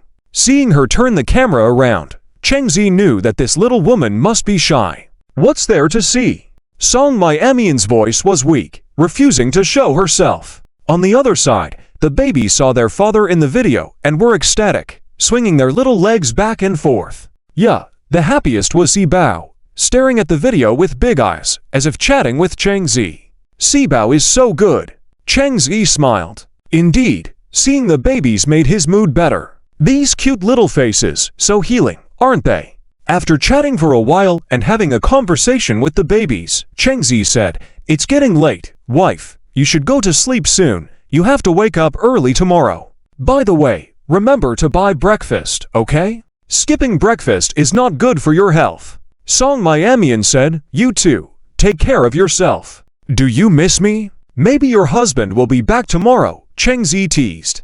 After the video call ended, Cheng Zi couldn't help but picture Song Miamian's face in his mind, unconsciously smiling. The next day, he got up early and rushed to the set, got dressed, and put on makeup. Just as he was about to start filming, the director of the TV series he worked on before came to visit the set. Hadn't the show finished shooting yet? Why did they have time to visit the set? Since Cheng Zi joined the set of Guardians with supernatural powers these days, the director was curious to see his performance. Director Zheng had high standards, so Cheng Zi was likely to perform even better. He always admired talented individuals. As the shooting began, Director Lin kept a close watch. When he saw Cheng Zi perform his own martial arts scene better than a professional stuntman, he was shocked. Director Zheng had struck gold this time. This young man definitely had a promising future. It just depended on whether he was willing to sign with the company. Once signed, with a little polishing, he would surely become a sensation. After filming, Director Lin went to talk to Director Zheng. How was it? Director Zheng, the person I recommended to you, isn't bad, right? Lin asked with a smile. Seeing Cheng Zhao's performance, he immediately thought of Director Zheng. Not bad at all. There are very few young actors in the entertainment industry with such talent, Director Zheng said, satisfied. After pondering for a moment, he asked, has little Cheng signed with a company yet? Not yet. I asked him last time, and he said he hadn't thought about it, Lin replied. I'll find an opportunity to talk to him then. Director Zheng decided to sign Cheng Zi. Such a promising talent couldn't be wasted. Other companies could refuse, but Director Zheng wouldn't, Lin thought. Who would dare to compete with Director Zheng? In the makeup room, Cheng Zi was touching up his makeup. There were 2 more scenes in the afternoon, and then he could go home. Having not seen his children for a day and night, he missed them terribly. Just as he finished applying makeup, Director Zheng called him over. Zi Cheng. Cheng Zi turned around in confusion. Director Zheng. What's up? Zi Cheng, do you have any plans to sign with a company? I think you performed well and have great potential. Do you want to join my studio? Just then, Yan Nuan and Chen Din happened to witness this scene. They were shocked and couldn't believe that the strict and scolding director was inviting Cheng Zi to sign with his studio. Chen Din, in particular, felt a sense of unease. After all, Director Zheng's studio was highly sought after, and many artists couldn't get in. Yet, he was inviting a newcomer. They looked at Cheng Zi to see how he would react. Facing Director Zheng's invitation, Cheng Zi smiled lightly. I'm sorry, Director Zheng, but I currently don't have any intention in that area. I feel more independent on my own. Don't worry, the terms of our studio contract won't restrict you too much. If you're not satisfied halfway and want to switch companies, we won't stop you either. Director Zheng guessed his concerns. However, he had misunderstood Cheng Zi. He simply valued his freedom, choosing when and what to work on without sharing the earnings with a studio. If you change your mind, here's my business card. You can contact me anytime. I'll consider you for any good projects, Director Zheng said and walked away after speaking. Oh my goodness! He actually rejected Director Zheng. Yan Nuan couldn't believe it. Chen Din sneered. It's just a bit of acting talent, too arrogant. Being independent without company packaging. Who would hire him to act? He's nothing. Yan Nuan glanced at him. Look at you, so jealous. Now that he doesn't have a company, he's been noticed by Director Zheng. You can't judge a book by its cover. You're too superficial, you. Chen Din gritted his teeth in anger. Just because Zheng chose him doesn't mean other directors will. Humph, as I've heard, the director of the TV series also chose Cheng Zi, Yan Nuan said mockingly. If this film becomes a hit, with his popularity and acting skills, even without a company, would he lack roles? She added dismissively, casting a look of disdain at him. These remarks shut Chen Din up completely, making him livid. Yan Nuan quickly ran over to Cheng Zi, patted his shoulder, and with a gossipy expression said, Cheng Zi, why did you reject Director Zheng's invitation? I wouldn't be able to get into his studio even if I wanted to. What's it to you? Cheng Zi was a bit annoyed. Come on, I was just asking. Is that not allowed? Not allowed. Cheng Zi coldly replied and headed to the parking lot. This guy is really aloof. Yan Nuan muttered as she watched Cheng Zi walk away. Chen Din approached and sneered. What? Do you like that guy? Just because he's handsome? What does liking him have to do with it? Can't we just be friends? Besides, he's married, so I don't stand a chance anyway. If he's married, you should keep your distance. Chen Din rolled his eyes. As they chatted, Cheng Zi had already driven back home. Checking the time, his wife should be finishing work at this time. Upon arriving home, Song Myannian was feeding the baby. Still saying no, after finishing this shoot, I won't take on any new projects temporarily and stay home to accompany you. Who says it's not good to have a wife during a shoot? Where's mom? Cheng Zi asked. She's gone out to buy groceries. Da Bao and Abao saw their father and quickly stopped crying, looking intently with tears still in their eyes. Cheng Zi rushed forward to help feed the baby with Song Myannian. After feeding, he carefully patted the baby's back to burp. How was it? All good. Song Myannian turned to ask. Cheng Zi turned on the TV and replied, It's all good, no issues. That's good then. You didn't even ask me if the leading actress is beautiful. Chang Zi grinned mischievously. As the topic arose, Song Mian blushed with embarrassment, and a punch was thrown at Chang Zi as she retorted, "Do you think that leading actress is pretty? What do you think? HMPH. Then go find her. The child is mine." Chang Zi. That's not acceptable. I can't bear to part with the child. Are you not willing to part with the child or me? A life or death question. Seeing her impatient look, Chang Zi continued teasing her. Let me think. No need to think. You hesitated. Song Mian snorted, holding the four treasures far away, even moving a bow and the others inside. Ignoring him, Chang Zi was at a loss. Of course, I don't want to part with both, you silly goose. Seeing Song Mian still angry, Chang Zi felt helpless. He had gone too far this time and angered his wife. Darling, I was just joking with you, trying to make you happy. Can we not be angry? Unexpectedly, no matter how Chang Zi tried to appease Song Mian, she would not respond. Helpless, he ended up placing all the children in the crib and sat beside Song Mian, continuing to coax her. Darling, can you forgive me? I'm sorry. Who says I'm angry? Song Mian glanced at him, seeming angry, but with a slight smile at the corner of her mouth. Unexpectedly, at that moment, Chang Zi suddenly stood up and leaned towards her, their faces gradually getting closer. Song Mian's mind went blank, completely unprepared. Watching Chang Zhao's face nearing hers made her blush completely, her heart pounding uncontrollably. Then, she felt a coolness on her lips. Opening her eyes wide, she instinctively turned her head away. What are you doing? Song Mian's face was as red as if it were bleeding, unable to meet Chang Zhao's eyes. Chang Zi brushed her face with his hand, smiling and said, "Are you still angry? If you are, then we haven't really kissed, or perhaps you won't." The implication was clear.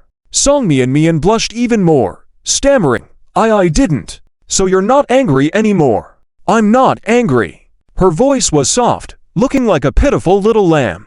Song Mian really couldn't do anything about him. Whenever they argued, he would. As long as you're not angry, I knew it. My wife is the best. Chang Zi casually sat beside her as if nothing had happened just now. At this moment, San Bao in the crib whimpered. Chang Zi went over, picked him up, and gently rubbed his little nose. What's wrong, San Bao? As he held him, San Bao's body squirmed, his face wrinkling. Song Mian approached. Is he feeling uncomfortable somewhere? After a careful examination, Chang Zi noticed a small bumps on San Bao's neck, as if he had been bitten by mosquitoes. What's going on? Mosquitoes could still get inside the house in this weather. Darling, do we have any insect repellent? Song Mian nodded. I'll get it. After applying insect repellent, San Bao quickly stopped moving restlessly. Chang Zi checked the windows in the house and found the kitchen window, and all the window screens were left open. Even though it was already autumn, mosquitoes could still come in at times. Children are unaware. Their milky scent attracting insects, and an accidental bite on the baby's delicate skin could result in a big bump.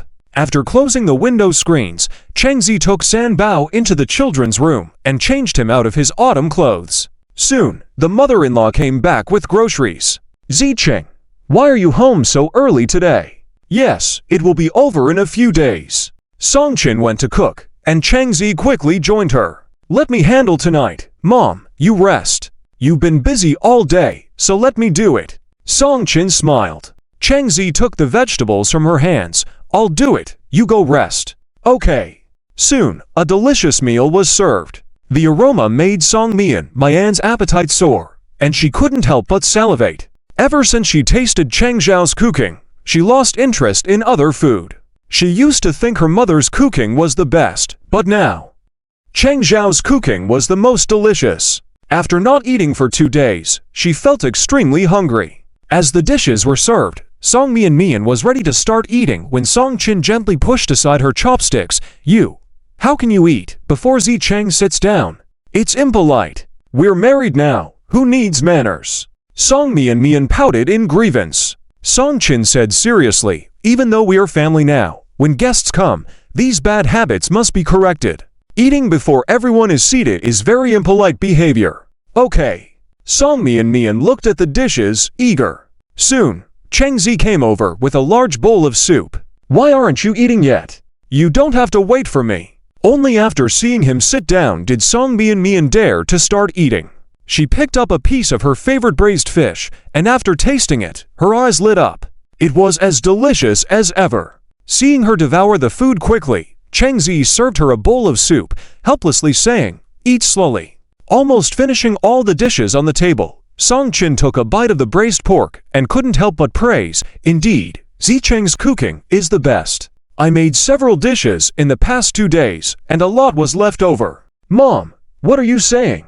I only learned some cooking basics from a chef friend." Song Mian felt embarrassed as she had lost her appetite in the past few days, and most of her mother's dishes were left uneaten and had to be discarded overnight. After finishing the meal, Song Mian had 2 large bowls. While cleaning up, Cheng Zi took the opportunity, when the mother-in-law wasn't looking, to smile and say, "Darling, your appetite is good. You should eat more and take care of your health. Being too skinny is not good. Being a bit plump is better." Song Mian's cheeks were rosy, like she was escaping, running out of the dining hall. Cheng Zi finished washing the dishes and went to the children's room. At that moment, Song Mian came out after taking a shower. Because of what happened earlier, she didn't dare to wear the lace-trimmed pajamas again. Instead, she put on a particularly conservative outfit of long shirt and pants to avoid being teased by Cheng Zi. Seeming to guess her thoughts, Cheng Zi wanted to tease her and smilingly asked, "Darling, why aren't you wearing that pajama today? It looks so good. I like it." The lace trim accentuates the figure by directly covering the advantages of the body. A good figure needs good clothes to complement it. Where is it good looking? I don't like it. Besides, it's so cold nowadays. Song Mian grumbled without patience. Cheng Zi smiled. There's heating in this room. What's to be afraid of? Or is it that my wife just dare not wear it at all? As he spoke, he approached her step by step. Seeing Cheng Zi getting closer and closer, Song Mian's heart skipped a beat, her face blushing again. What is this guy up to again? Soon after, she was pinned against the wall by Cheng Zi. What are you doing? Song Mian couldn't dare to look into his eyes. Her heartbeat accelerated. Her freshly washed hair was still wet, with water dripping from it. Seeming to find a reason, she hurriedly said, I need to blow dry my hair. You? I'll do it for you." "No, it's not necessary. I can do it myself." Cheng Zi had already gone to get the hairdryer. Finally free, Song Mian immediately breathed a sigh of relief. However, the next moment, she became nervous again. "Come here." Cheng Zi beckoned to her. The hairdryer was in his hand, so she obediently went over. "Let me do it myself. You go take care of the kids." The babies were lying in the crib making sounds. Their little hands were in their mouths, gnawing. "The baby is playing by herself. She doesn't need me." Cheng Zi grinned. "Darling, are you shy?" "I am not shy. I just don't need you for the small task of blow-drying my hair. I can do it myself." Cheng Zi said, "Darling, if we keep talking like this, soon your hair will be dry. So, do you want me to finish quickly, or do you want to continue chatting with me?" Song Mian bit her lip, fidgeted her fingers, and eventually relented. After blow-drying her hair, he carefully combed it for her. Looking at her delicate profile from this angle, Cheng Zi smiled. This little woman was good in every respect, but too shy, unable to relax. Every time he teased her, her face turned as red as an apple. It seemed that she needed to get used to it more. Feeling the intense gaze, Song Mian blushed even more and hastened to say, the hair is dried. I'll go check on the babies. The eldest baby's diaper needs changing." Saying so, she ran to the children's room. Cheng Zi turned off the hairdryer and followed her in.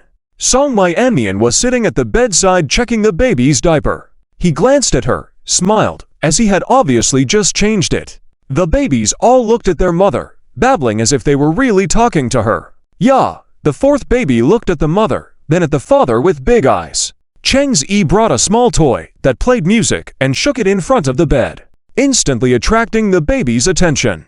"Yeah." The fourth baby stretched out her hand, completely restless inside the sleeping bag. If she were a bit bigger, she would probably overturn the sleeping bag. Last time, she just kicked off the zipper of the sleeping bag. Cheng Zi tried to distract her, but to no avail. Soon the fourth baby used her secret weapon. However, it didn't work. Maybe she realized it herself and stopped whining, looking at the toy attentively. The older babies gave up when they couldn't get the toy and continued sucking their fingers. They soon fell asleep. Only the fourth baby was still awake, eating her fingers and kicking the sleeping bag alternately. She always stayed up the latest every time. Too good at staying up late. Around 10 o'clock, Song Mi-Mian found it hard to keep her eyes open. She yawned and went to bed first. She had to go to work tomorrow and didn't want to be late again. "Baby, I'm already sleeping. Why are you still so energetic?" Changzi laughed helplessly. Her eyes were wide open. She probably wouldn't fall asleep for a while. "Yeah." The fourth baby kicked the sleeping bag in response. Changzi suddenly understood what she meant. He remembered that every time the fourth baby and the other three couldn't sleep in the middle of the night, he would pick her up and walk around, soothing her to sleep. Was the fourth baby hinting at that now? Sure enough, he picked her up, walked around in a circle, soothing her, and she quickly started to yawn and fall asleep. Gently pinching her little nose, Changzi smiled. This child. He put her back in the crib and tucked them in. The next day, Changzi prepared breakfast early and was ready to leave. Before leaving, he reminded Song Mi-Mian, "Darling, breakfast is on the table. Eat it while it's hot. I've also packed your lunch for you." Song Mi-Mian was still in bed, looking drowsy. She sleepily said, "All right, got it." Changzi headed to the filming location. This time, the shooting location had moved to the rooftop of the next building. There was a scene to be filmed there. Several brothers have made a pact to join the military academy together to pursue their dreams. Changzi played the role of Lin Yuan, an 18-year-old high school student dreaming of joining the military academy to protect the country. However, he faces opposition from his parents, who believe that if their son joins the army, they will see less of him, and they only hope for him to live a peaceful life. But Lin Yuan was in his rebellious phase, and once he set his mind on something, he wouldn't turn back. This had always been his dream. After joining the army, he accidentally came into contact with extraterrestrial life forms, leading to facing an invasion by aliens alongside his comrades. The first scene today wasn't too difficult, but focused on handling the details. Changzi changed into his costume after his makeup. On the rooftop, before shooting began, the actors were quite nervous, taking deep breaths, looking over the script, rehearsing their lines, and getting into character. Action! The scene went relatively smoothly, and when the director approved it, everyone breathed a sigh of relief. "Don't get too happy yet. The afternoon scene is much more challenging," said the director with a serious expression. "No matter if they are the first or second male lead or other supporting roles, they all become popular." Director Zheng, that's proof of his strength. His eye is sharp. The actors chosen are all being sought after by major drama groups. Those companies are fighting to recommend their own artists. Whether you can be chosen depends on luck. Changzi, a newcomer chosen as the first male lead, really can't understand why. No company, no background. What makes him stand out? He admits that Chang Zhao's acting skills are indeed good, but he can't handle being the first male lead in a movie, especially a big production. 1. No body of work. 2. Lacks experience. 3. No backing from a company. He's all on his own. After finishing this scene, the makeup artist quickly comes to touch up, getting ready for the next scene. They move back to the previous set, a room where Lin Yuan is talking with his parents. Soon, the morning passes by. In the school office at this time, during lunch break, the teachers head to the cafeteria, and Song Mi-Mian takes out the lunchbox Changzi prepared for her. It's still warm. As she opens it, a wave of heat and a rich aroma drift out. The lunchbox has 3 tiers. With a glance, a sticky note lies quietly there. She picks it up and reads, "Dear, 1 bowl definitely won't be enough for you, so I specially packed 2 bowls of rice for you." Seeing this, Song Mi-Mian couldn't help blushing, quickly tucking the note into her pocket. This guy, acting like she's a big eater. It smells so good. The teachers who had finished their meals walked in and caught a whiff of the delicious aroma. Their gaze quickly settles on Song Mi-Mian. "Song teacher, what are you eating that smells so good?" Li teacher asks as they approach. "Yes, this scent is so rare. We've been sick of the cafeteria food for a while." "Song teacher, your husband prepared this for you again, right?" Wang teacher teases. Song Mi-Mian feels a bit embarrassed, nodding. "It's so thoughtful." Wang teacher sniffs the fragrance, unable to stop saliva from forming in her mouth. Watching her act like that, Li teacher gives her a stern look. Can you control yourself? This is prepared by a husband for his wife. Do you still want to shamelessly ask for some like last time? I was just looking. Wang teacher mumbles. Forget it. I know exactly what you're thinking.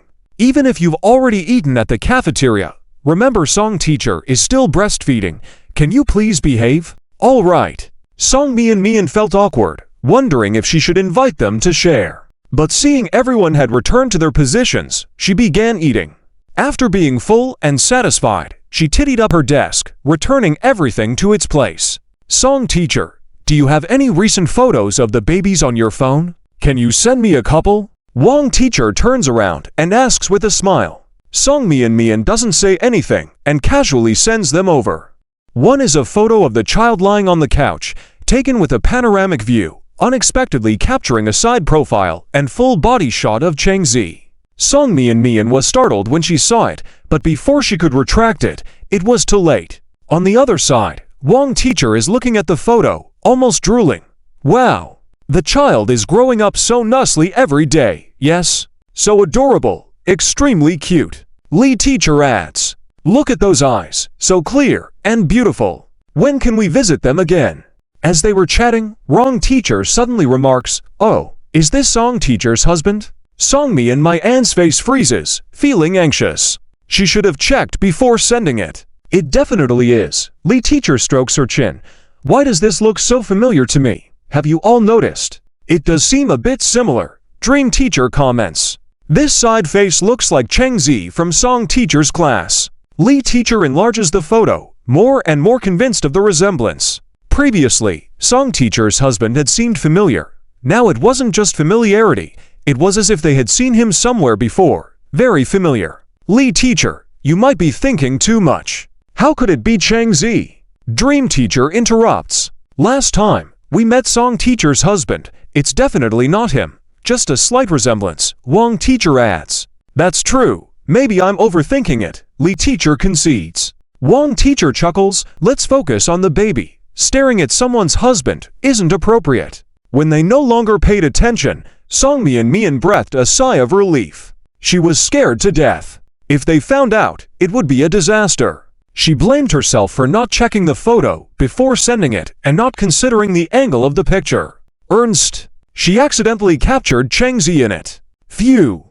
Now that the photos had been sent, she couldn't ask Wang teacher to delete them. It would only make matters worse. People with suspicions would quickly link it to Cheng Zi. Wang teacher finished reviewing all the photos, then suddenly asked, Song teacher, speaking of your student Cheng Zi, I suddenly remembered, when is he coming back to class? Since the last exam, he hasn't been seen around. I contacted him before. He said there were family matters to attend to, so he couldn't make it. Song Mian responded seriously. Family matters. What could be more important than studies? Song teacher, you should advise him. This concerns his future employment. If he doesn't get his diploma, what will he do? Li teacher was worried. Although his grades were good, his behavior was unprecedented. By never seeing such a defiant student, Song Mian nodded. I understand. I'll contact him again after work. In the evening, she told Cheng Zi about the day's events. Honey, do you think this will cause any trouble? Song Mian was nervous. Cheng Zi shrugged. It won't. You're just worrying too much. Besides, even if it's found out, what's the big deal? I don't believe that two adults getting married is a crime. But I'm older than you, and our relationship is sensitive. So what? Just 3 years older. I don't mind. Cheng Zi smiled. Just relax. Even if it's discovered, we can rely on our shop and get through it, no matter what others say. But, there's no but. Put your mind at ease. Song Mian frowned, sighed, saying she wasn't genuinely relaxed. Ever since the photos were sent, she had been on edge. All right, let's eat. Don't think too much. This time Song Mian only ate half a bowl of rice before heading to shower. When she went to bed, she still felt gloomy. Having driven away the extraterrestrial intruders, he was happily together with the leading lady. After going through hardships together, the way they looked at each other, perfectly interpreted by Cheng Zi. The gaze and expression from opposite Yanwen were filled with love and indulgence, intertwining within. If she didn't know how Changzi could be cold and indifferent, she might have almost believed it was real. One can only say, his acting skills are really good. Emotions reflected through their gazes are truly easy to stir one's heart, getting deeply involved. If he didn't have a wife, maybe she could have made a move on him, but unfortunately, he already had one, and even had a child. Yes, she was sure, those few babies she saw in the photos last time were definitely his. If parents don't have high looks, they definitely can't give birth to such good-looking babies. Every time she asked that guy, he was unwilling to answer, cold and indifferent. Halfway through filming, director Jung suddenly shouted click. Yanwen, what's wrong with you? Are you not focused while filming? Director Jung frowned. Sorry, director, I'll do it again. It took another take to pass. Filming of Super Guardian is finished. When director Jung announced the end of filming, the whole crew cheered. Phew! Finally, it's done. During the shooting of the movie in the past half-month, they didn't know how many times they were scolded. Especially Chen Din. He was scolded the most, directly pointed out by director Jung for having poor acting skills and not suitable for acting. They all endured it. Previously, they didn't think much of director Jung's reputation outside, but now finally experienced it. Zicheng, make sure you don't miss the celebration after the filming. Director Jung said to come and have a drink to celebrate. After finishing filming, Changzi was about to go to the dressing room to remove makeup when the assistant director approached. The director personally invited him, so it's just having a meal. Hard to refuse. He had to agree. The assistant director smiled. Okay, I'll let the director know. After removing makeup and changing out of costumes, when everyone was ready, the assistant director came to inform everyone. No one leave for now. Let's take a group photo first, then go to Maria Hotel for dinner and drinks. This was a customary process after filming. Participants included lead actors, important supporting roles, and even producers. It was a great opportunity to network for future projects. After everyone was ready, they got into the car and set off. Changzi drove himself. The crew had booked a large private room, and when Changzi entered, everyone was chatting and laughing. The atmosphere was harmonious. The actors were seated together, and Yanwen waved to Changzi. Changzi, there's a seat here. Is this the actor you were particularly confident about? A middle-aged man asked director Jung next to him. Yes, this young man. His future development will be very good. After all, with acting skills like his future achievements would be high. It's the first time I've seen you speak so highly of a young actor. The man chuckled. They both praised Changzi without reservation, and a few actors looked envious. Being so highly regarded by director Jung, would he still lack roles in the future? So enviable. It was said that Changzi didn't even have a company support behind him, solely relying on his talent. The dishes were served gradually, and the banquet began. Come on, let's toast. Here's to a happy completion of filming.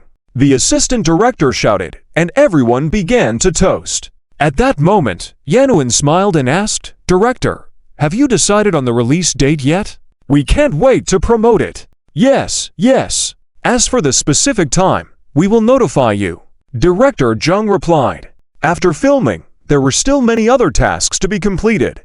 The most crucial aspect of this movie was the special effects. Even the details needed attention. Midway through the celebration, everyone was immersed in the joy of completing the filming. Changzi, who was drinking water, felt a piercing gaze on him, longing to bore a hole into him. It was so intense that he couldn't dodge it. He looked up and saw a slightly chubby middle-aged woman with a shiny gold bracelet on her wrist, looking at him with a smile and lust. Changzi frowned instinctively, repulsed by such attention. Yanwen beside him also noticed the situation, realizing the reason was Cheng Zhao's undeniable good looks drawing attention. Changzi, that woman is the producer's wife known for seducing handsome men. Be careful, she warned. Changzi raised an eyebrow. The producer's wife. With her husband present, she still daringly eyed others. They play separately as a couple, don't worry about it. Just be careful, no matter what she says, don't fall for it, Yanwen advised. Do I look like someone who would fall for such tricks? Changzi replied indifferently. You don't, let's just eat and leave as soon as possible. Yanwen said awkwardly. The producer was the middle-aged man talking to director Jung. He wasn't stupid. He must have noticed the situation. He just chose to turn a blind eye. What those things have she done? He didn't know. He was just too lazy to care. When it was nearly over, Chang Zi stood up and bid farewell to director Jung. The director had already decided that Chang Zi would continue to play the male lead in the next movie. When he asked Chang Zi for his opinion, he just said he would consider it and left, provoking envy and jealousy from the crowd. See, I said he won't lack roles. You didn't believe me. Even without a studio, the director still values him. This is something we can't compare to. Yanwen looked at Chen Din beside her. Chen Din snorted, without the support of a company, it won't last long. Just watch. Is it so hard to admit someone's excellence? Yanwen was truly speechless about this guy. Hopeless. Chang Zi went to the underground parking lot. As he was about to open the car door, a plump figure appeared not far away, wearing high heels, staring at him intently. That gaze, looking at Chang Zi as if he were prey. She had set her sights on him long ago, since the moment Chang Zi entered the private room. This face was the most handsome and attractive she had ever seen, and she couldn't let it slip away. With her conditions, she didn't think any male actor would refuse her. Those young actors were even willing to get into her bed for resources. Excuse me, what's the matter? Chang Zi inquired. Thank you so much, Auntie. I have no interest in continuing to develop in the entertainment industry. He never had any intention to stay in the entertainment industry, filming a few movies just to gain some popularity and focus on live streaming and selling products in the future. The middle-aged woman was taken aback for a moment, then somewhat annoyed. You're actually rejecting me. Do you know who I am? Of course I do. Your husband is a producer, and you're the producer's wife. And yet you still dare to refuse me. I only showed interest in you because of your appearance. Don't make me lose face. The middle-aged woman sneered. Do you believe I can get you blacklisted on the internet within minutes? Sure, I don't care. Chang Zi shrugged. Indifferent. You. Seeing Cheng Zhao's unyielding attitude, the middle-aged woman's face turned red with anger. Chang Zi didn't bother entertaining her and was eager to go home. Auntie, if there's nothing else, I won't keep you company, he said and then drove away. Brat, I'll remember this. As Chang Zi was driving out of the parking lot, he received a bank transfer notification. Exactly 30 million.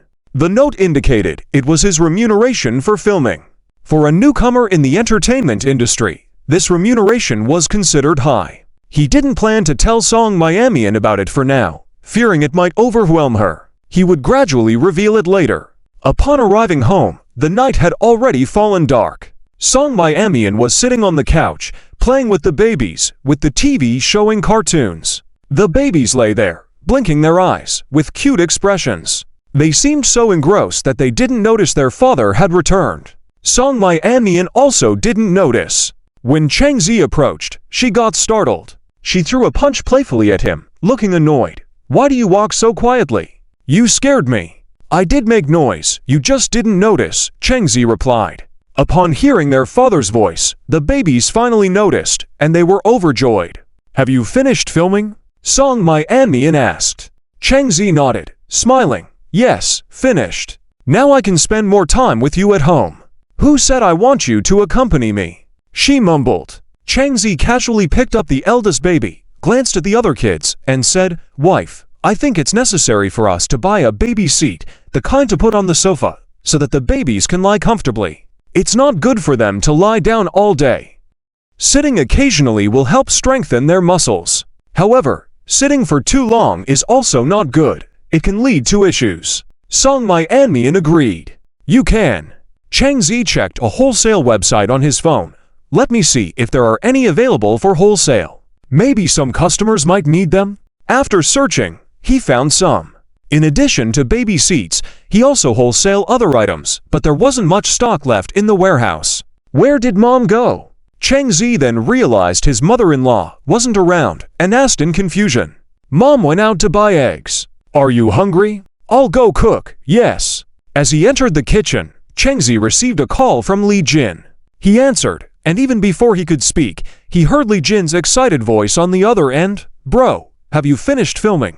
Yes. Do you know you're about to become famous? Let me tell you, The crew of Supernatural Guardian has started promoting behind-the-scenes clips on major video apps.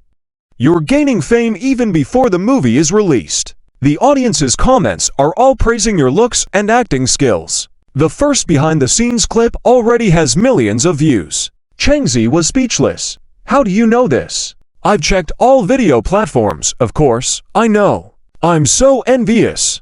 Director Lin has also posted behind-the-scenes footage of the movie, attracting a wave of fans. You can consider yourself a dark horse. I can't imagine when your movie is released, the box office. Li Jin's excitement was palpable, and his words were stumbling over each other. It seemed like he was the one who had achieved something.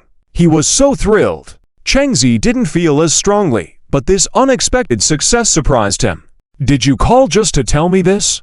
I'm almost at your place. We'll have dinner together tonight. Chang Zi.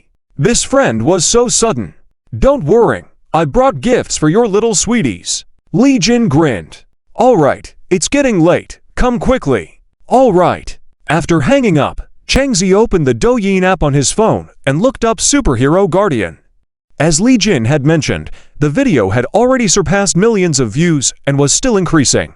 This marketing strategy was indeed impressive. He checked the comments section, glanced at a few comments. Wow, such a handsome actor with great acting skills. Why have I never heard of him before? I haven't seen him ever. I heard he's a newcomer discovered by the director of this movie. He's truly a hidden gem of a boy. Director Zhang's eye for talent is as good as ever. He's really handsome. Looking forward to the movie release. Most of the comments were along these lines. After a quick look, he closed his phone and hurried to cook. Soon, his mother-in-law came in with the eggs, stored them in the fridge, and then rushed to help. Mom, you should rest. These days, taking care of the babies must have been tiring for you. Leave it to me, Chang Zi said. Okay. His mother-in-law smiled. Just as he finished cooking, the doorbell rang.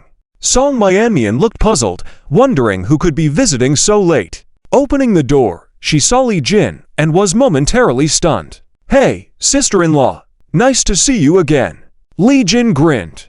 After exchanging greetings, carrying bags filled with gifts for the babies, he entered the house. It's late, and I'm intruding on you and your husband. I'm sorry. He seemed apologetic in front of Song Myanmian. It's okay. During dinner, Li Jin was unstoppable, chatting non-stop. Bro, you're going to be a star. When this movie is released, you'll make a fortune. You should have seen Wang Qiang's jealous face. He was so envious, claiming that you did something shady for director Zhang to promote you.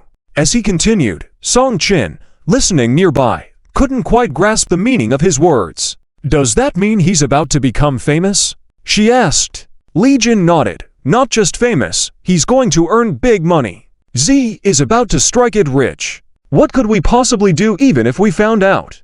Just announce it directly. We are all adults who would still have anything to say about it. Worst case scenario, the teacher quits the job. If it weren't for Song Myanmian's disagreement, he would have let her resign a long time ago. Teachers don't earn much, and they work themselves to death every day. After washing the dishes, the couple sat on the sofa playing with the baby, and Li Jin sat over. Chang Zi glanced at him. Isn't it late? Aren't you going back? I'll leave in a bit. At least let me share some good news with you.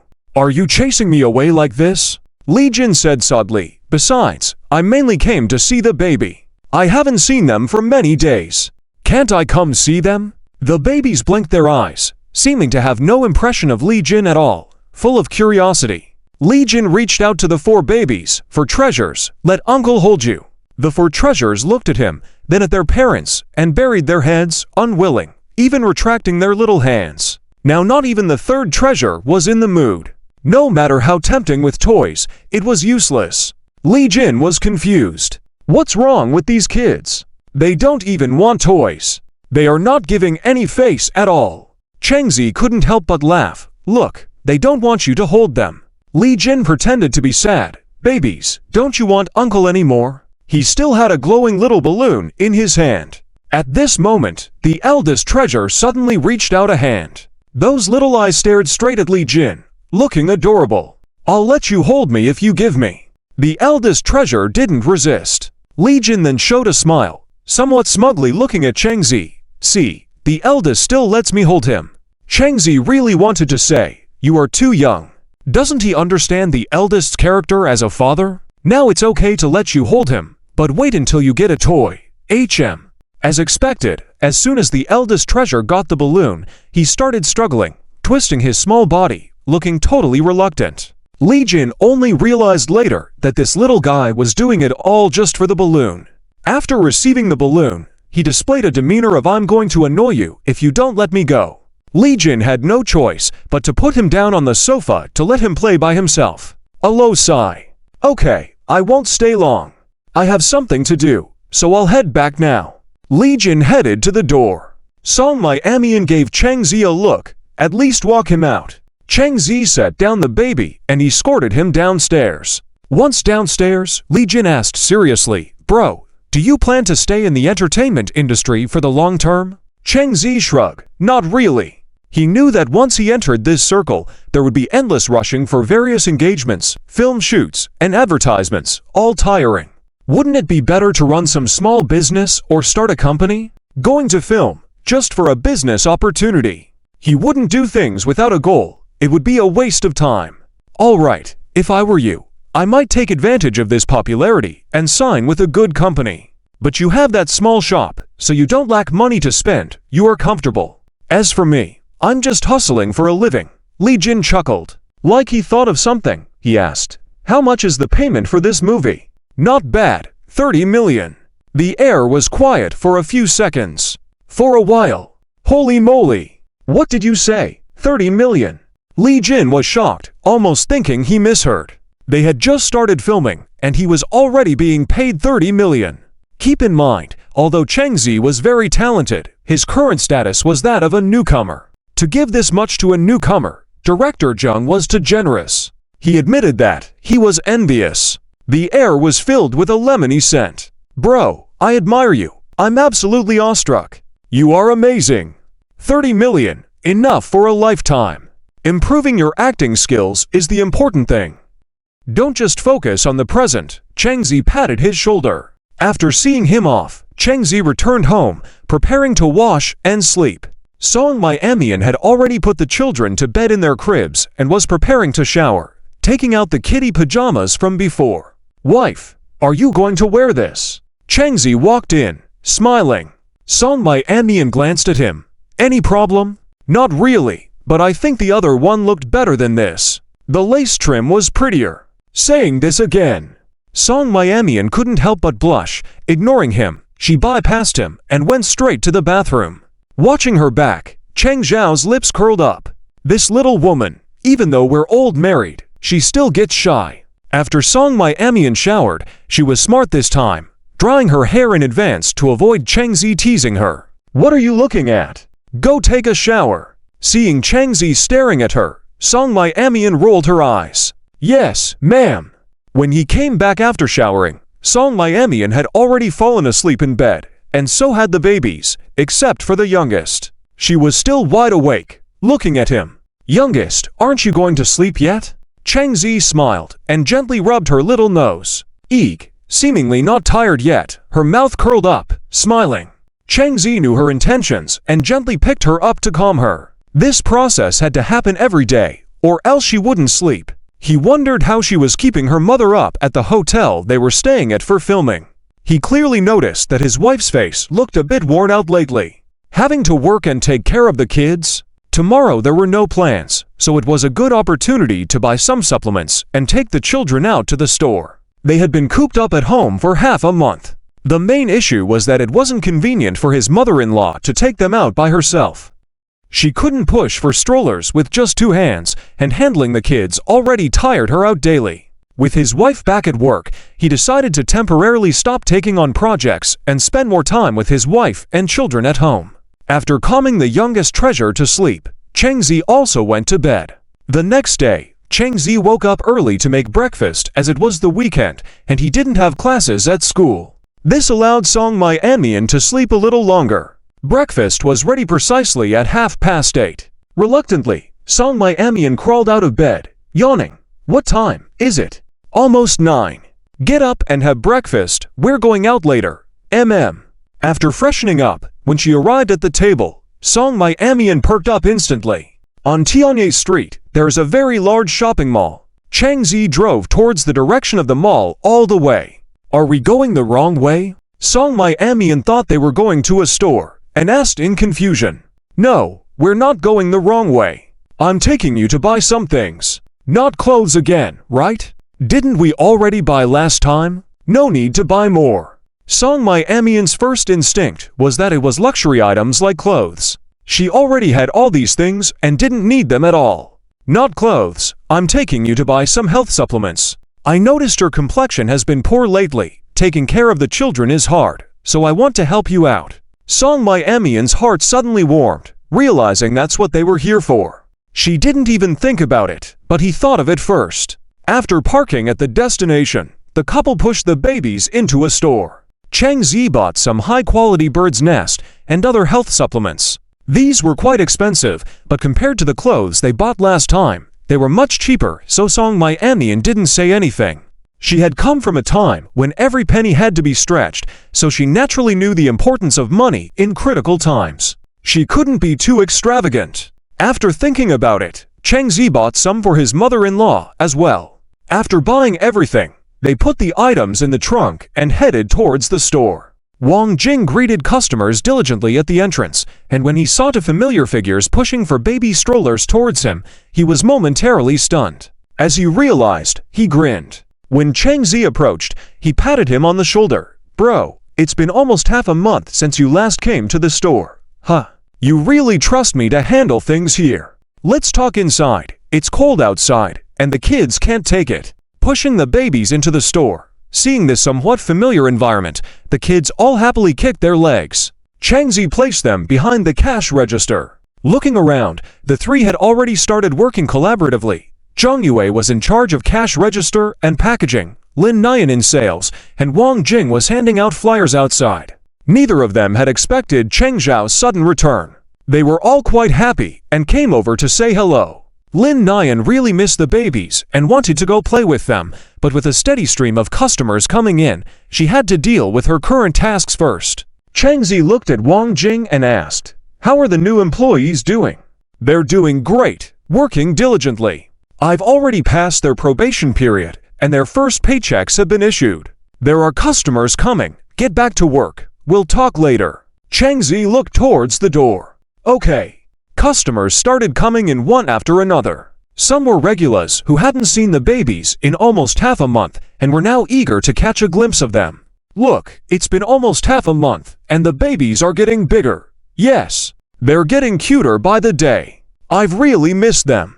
Someone couldn't help but ask Chang Zi, "Boss, was there something going on in this past half month? I've come several times, but haven't seen the babies." "Yeah, I've been here many times, but I never saw the babies." Chang Zi smiled. "Actually, something unexpected came up, and I had to go back to my hometown, so I was delayed for half a month." Wang Jing silently gave Chang Zi a thumbs up, impressed by how he lied so effortlessly. Unnoticed, lunchtime arrived quickly. Wang Jing was about to order takeout when Chang Zi spoke up. "You've all worked hard in this past half month. Today I'll treat you to a big meal." The others were taken aback. Lin Nian said, "What about the store? We'll open in the afternoon. Let's eat first." Chang Zi booked a private room at a nearby restaurant. Wang Jing checked and found out that the restaurant was upscale, with an average cost starting from 3,000 per person. He was surprised by Cheng Zhao's generosity. After finding the location of the restaurant, as soon as they entered, a waiter approached them. "Hello, do you have a reservation?" Chang Zi showed his phone to the waiter. The waiter immediately gestured for them to follow, saying, "Please come this way." After being seated, Wang Jing deliberately sat next to Chang Zi and asked, "Bro, how's your filming going?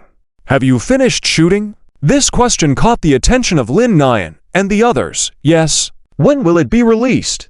"I can't wait to boost your box office earnings." Wang Jing was excited and rubbing his hands together. "I'm not sure. The director will notify us when the time comes." "What's the name of your movie? Let me search for it, see if there are any behind-the-scenes clips." Wang Jing smiled. "The Guardian."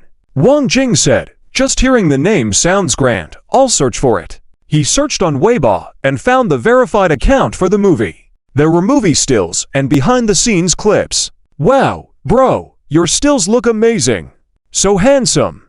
Wang Jing exclaimed. Chang Zi helplessly said, keep it down, don't startle the kids. The babies were looking around, while Lin Nian was entertaining them. The pretty girls, eldest and third baby, especially loved it, and were giggling. Song Mai Amian also glanced at the stills, feeling a slight stirring in her heart. Cheng Zhao's looks were indeed impeccable. At least so far, she hadn't seen anyone more handsome than him. Especially in those stills, he looked even more attractive. Probably any woman who saw them would be captivated. No wonder so many people had pursued him before. Being both a top student and good-looking, that was quite appealing. If she were a student, she probably wouldn't be able to resist liking him either. Meeting such a perfect person and marrying him, undoubtedly, she was very lucky. Wang Jing read all the behind-the-scenes content with excitement, even watching Cheng Zhao's stunt scenes without a body double, admiring him greatly. He was so cool. Bro, look at these comments, it's going to be a hit. Wang Jing was thrilled. Everyone was praising Cheng Zhao's acting skills, and his extraordinary good looks were winning over a lot of fans. Let's eat, we can talk more later. The dishes were gradually served on the table. Chang Zi affectionately served Song Mai Amian some dishes and soup, which made the single colleagues envy in secret. I feel like this meal is just for you, and teacher Song to show affection. Wang Jing said while eating. Yeah, boss, you should consider the feelings of us single dogs too. Lin Nian chimed in. Hearing their teasing, Song Mai Amian's face had turned red ages ago. She nudged Cheng Zi with her elbow. Eat your own food, don't serve me. Okay, I'll listen to my wife. Cheng Zi smiled, completely unreserved in front of others. Song Mai Amian wished she could hide under the table. The meal was filled with sweet moments, leaving the three single colleagues full of dog food in their mouths. Suddenly the delicious dishes didn't seem as appetizing anymore. Oh, I remember now. The younger sister clapped her forehead. He's the super handsome lead actor from the upcoming movie Super Guardian that we saw, Cheng Zi. Oh my goodness, am I dreaming? We actually met him in person. He's really handsome. He looks even better in person than in the behind-the-scenes footage. Quick, let's go ask for his autograph and a photo together. Cheng Zi and his companions had just finished paying the bill and were about to leave when they turned around to see two girls blocking their way. Excuse me, are you Cheng Zi? The leading girl asked with excitement. Cheng Zi suddenly realized that they must have seen the production footage shared by the film crew. Without denying it, he nodded. Is there something you need? Can we take a photo with you? The girls were thrilled inside. If Cheng Zi agreed, then they would be fans who had taken a photo with him even before he became famous. In the future, those people would be jealous. A photo together. Cheng Zi furrowed his brow. Beside him, Wang Jing looked envious. They had just finished filming, and already his fame had spread to the point where fans recognized him on the street and asked for photos. That was great. Unable to help himself, Wang Jing walked over to Cheng Zi and nudged him with his elbow, grinning. Bro, you already have fans so quickly. That's amazing. At least we're the first batch asking for a photo, so just agree, alright? Even Song Mai Amian chimed in. Wang Jing is right. Wife, aren't you jealous? If you mind, I'll refuse them, Cheng Zi said softly with a smile. Song Mai Amian blushed immediately, speechless. I'm not jealous. It's normal for fans to ask for photos. Why would I be jealous? No, jealousy is good. Taking a photo with female fans, with his wife right there, he would definitely ask for her opinion. He didn't want his wife to get upset because of strangers. Cheng Zi agreed to take a photo, and the two girls were ecstatic. Lin Nian helped take the photo. Cheng Zi could be described as striking from every angle. Tall and handsome, causing the two girls to be starry-eyed.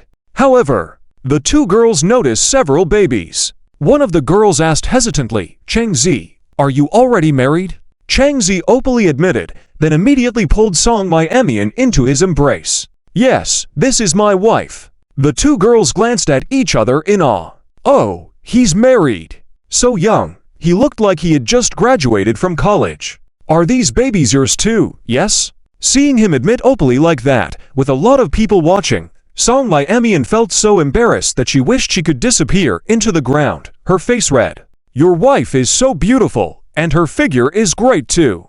Yeah, the babies are super cute too.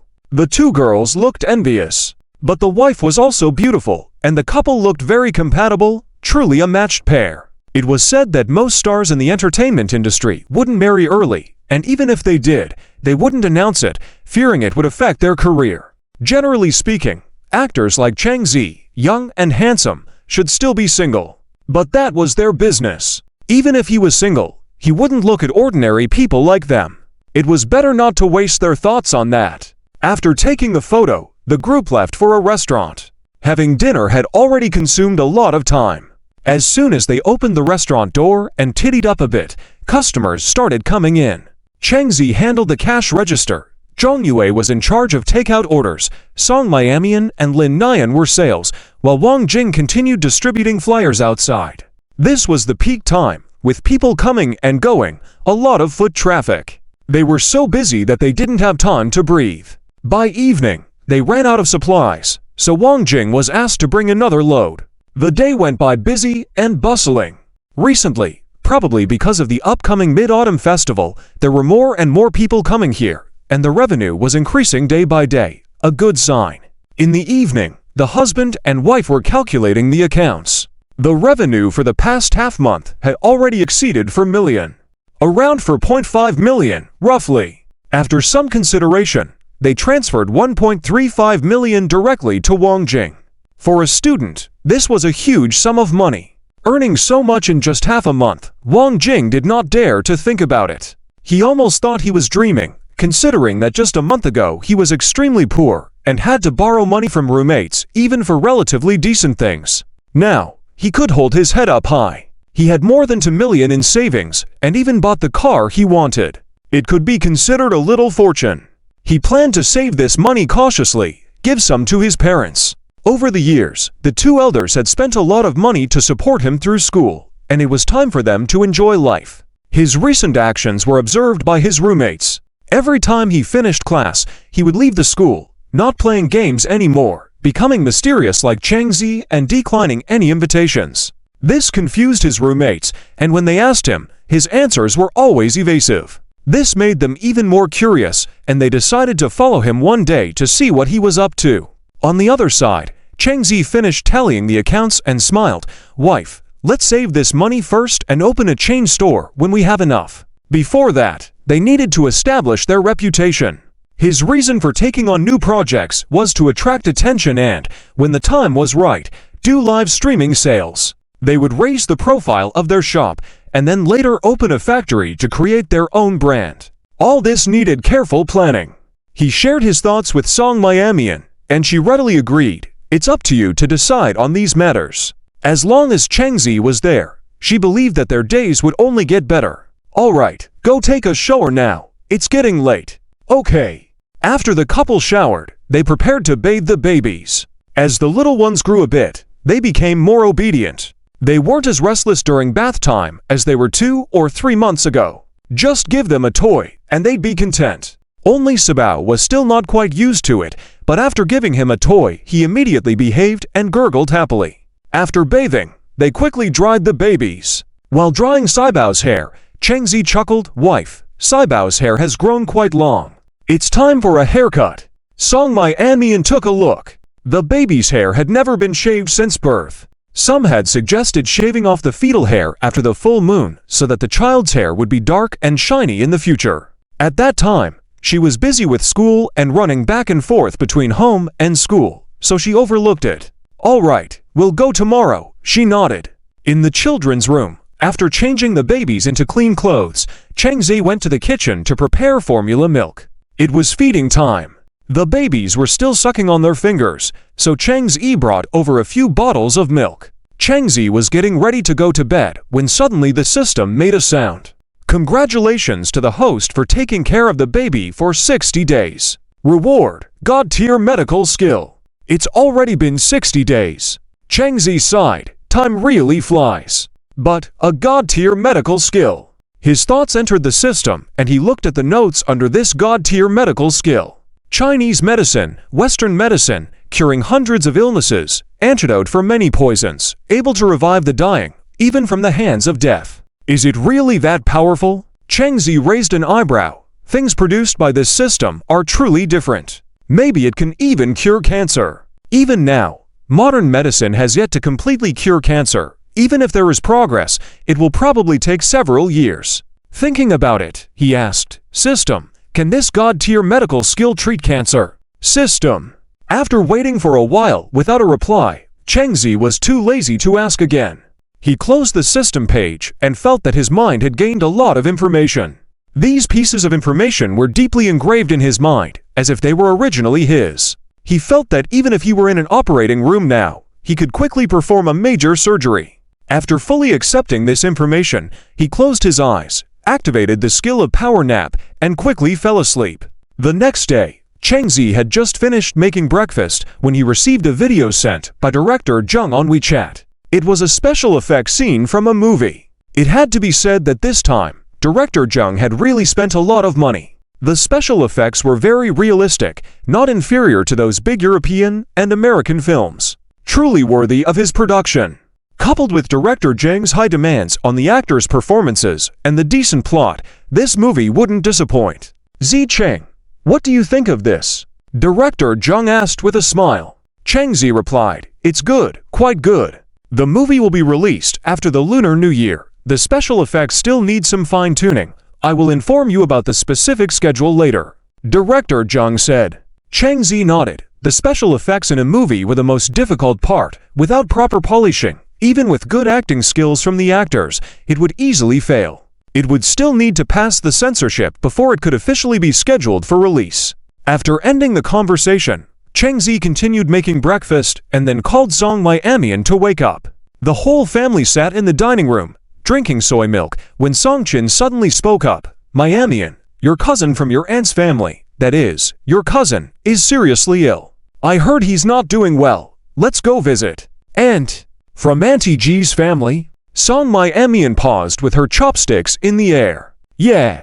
Song Qin nodded, looking worried. "He's only 27 years old, so young, aunt." Song Mai-Amian asked, "When should we go?" This older cousin was Song Qin's cousin. When she was sick, when she was young, she borrowed money to help her mother and daughter. He was a good person, and Song Mai-Amian always remembered him. They must go no matter what. Chengzi asked, "What happened?" "My older cousin from Auntie G's family, my cousin, is seriously ill. He's in critical condition. I am going to visit," Song Mai-Amian said. She vaguely remembered that this cousin was acceptable to her when she was young, would share anything good, but she hadn't seen much of him after her mother ending contact with the mother's family. She didn't expect him to get so seriously ill. Seriously ill. Chengzi thought of the god-tier medical skill rewarded by the system yesterday. Maybe he could try it. "Mom, I'll go with you. I can drive." Song Mai-Amian glanced at him and asked, "You don't need to come. I will go with Mom and be back soon." Moreover, it was inconvenient to bring the baby along. Song Qin said, "Since you are officially married, going together is a must." "What about the babies?" Song Mai-Amian asked. "Take them with us, ah." And so, after breakfast, the family packed up and set off by car. An hour later, they arrived at an old neighborhood and found the exact house number. Knock, knock. They knocked on the door. Soon, the door opened from inside, and a woman with a tired face and partially white hair paused looking at Chengzi and the others. "Cousin," Song Qin called. "Are you Song Qin? I didn't recognize you. Come in quickly." Song Yun didn't expect Song Qin to come knocking so abruptly. She wasn't prepared. She wiped her hands on her apron and went to pour tea. "Please sit. I'll pour some tea. The place is a bit messy. Please don't mind." Song Mai-Amian looked around and felt a little sad all of a sudden. Her cousin's wife used to be doing fine, one of the relatives who was relatively well off, but now she was in such a mess all for the sake of treating her son. Fate could be unpredictable. "How's Zifeng?" Song Qin asked. "It's not looking good. The doctors have prepared for the worst. She only had 2 sons. The younger one was already abnormal. Now the older one had such a serious illness that almost cost them everything, with even the house sold. There was no way to continue the treatment as they couldn't afford it. We'll take a look at Zifeng."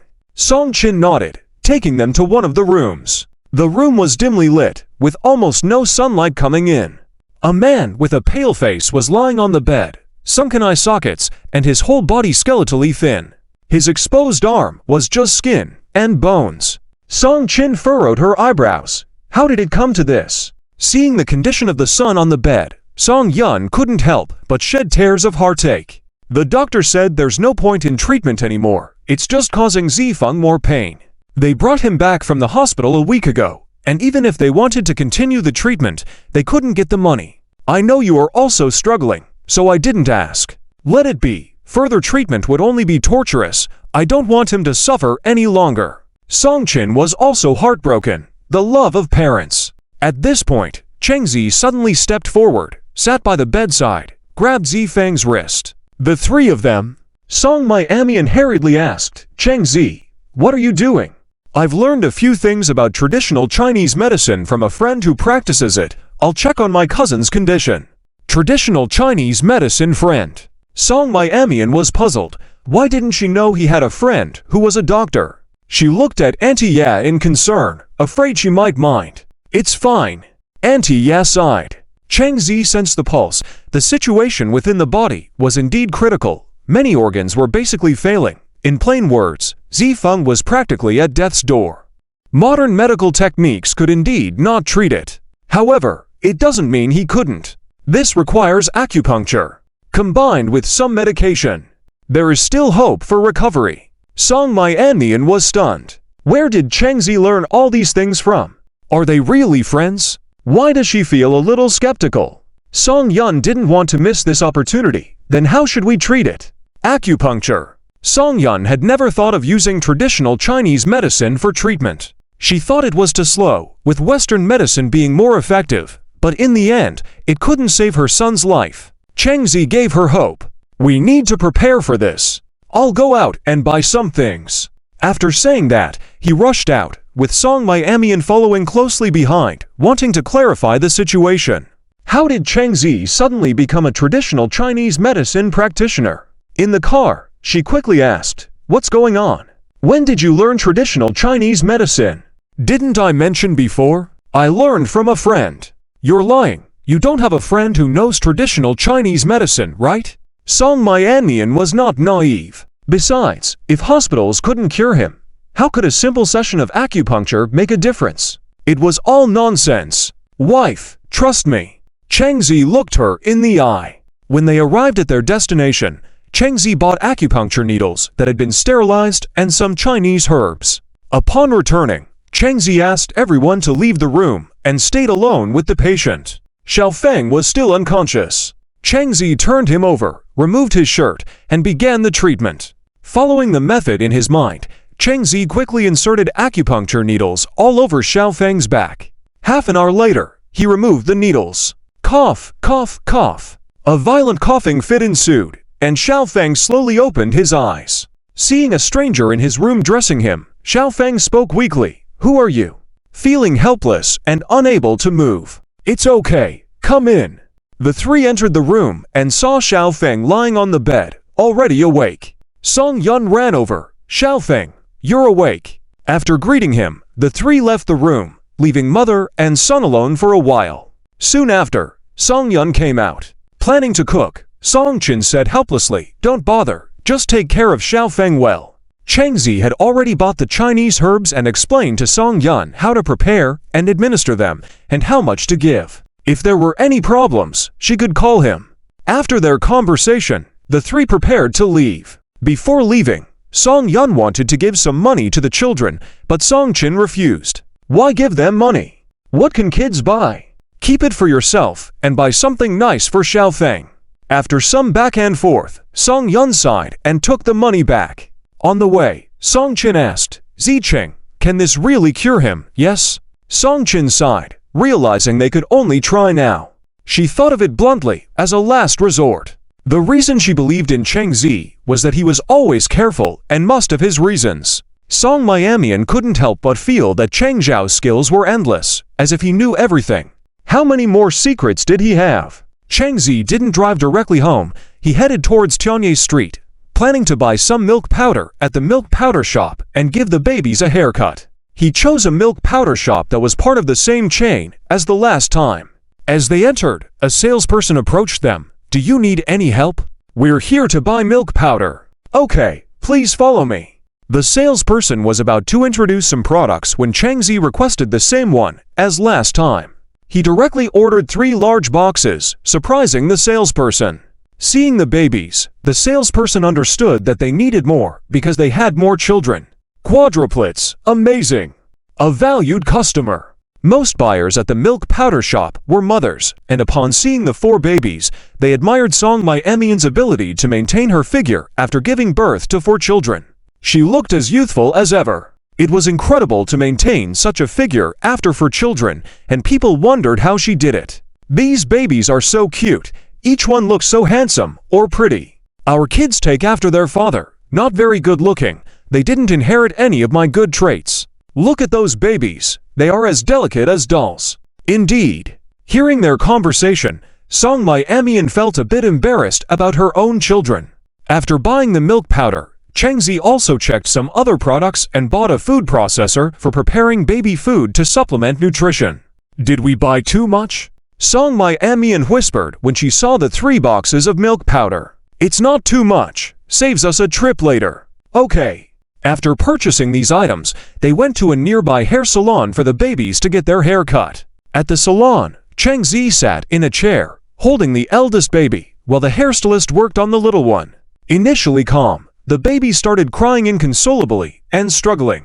Besides the triplets, each one was in tears and nasal discharge. Especially the youngest, who looked so pitiful, with tears streaming down their cheeks and a pouting mouth. The hairstylist stopped working as the baby continued to cry. It wasn't until Song Mai-Amian took out a toy from her bag that the baby finally calmed down.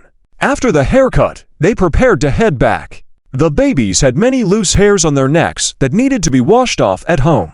Once home, they quickly bathed the babies and put them in their cribs. Chang Zi sat by the bedside, pinching the baby's cheeks and playing with them.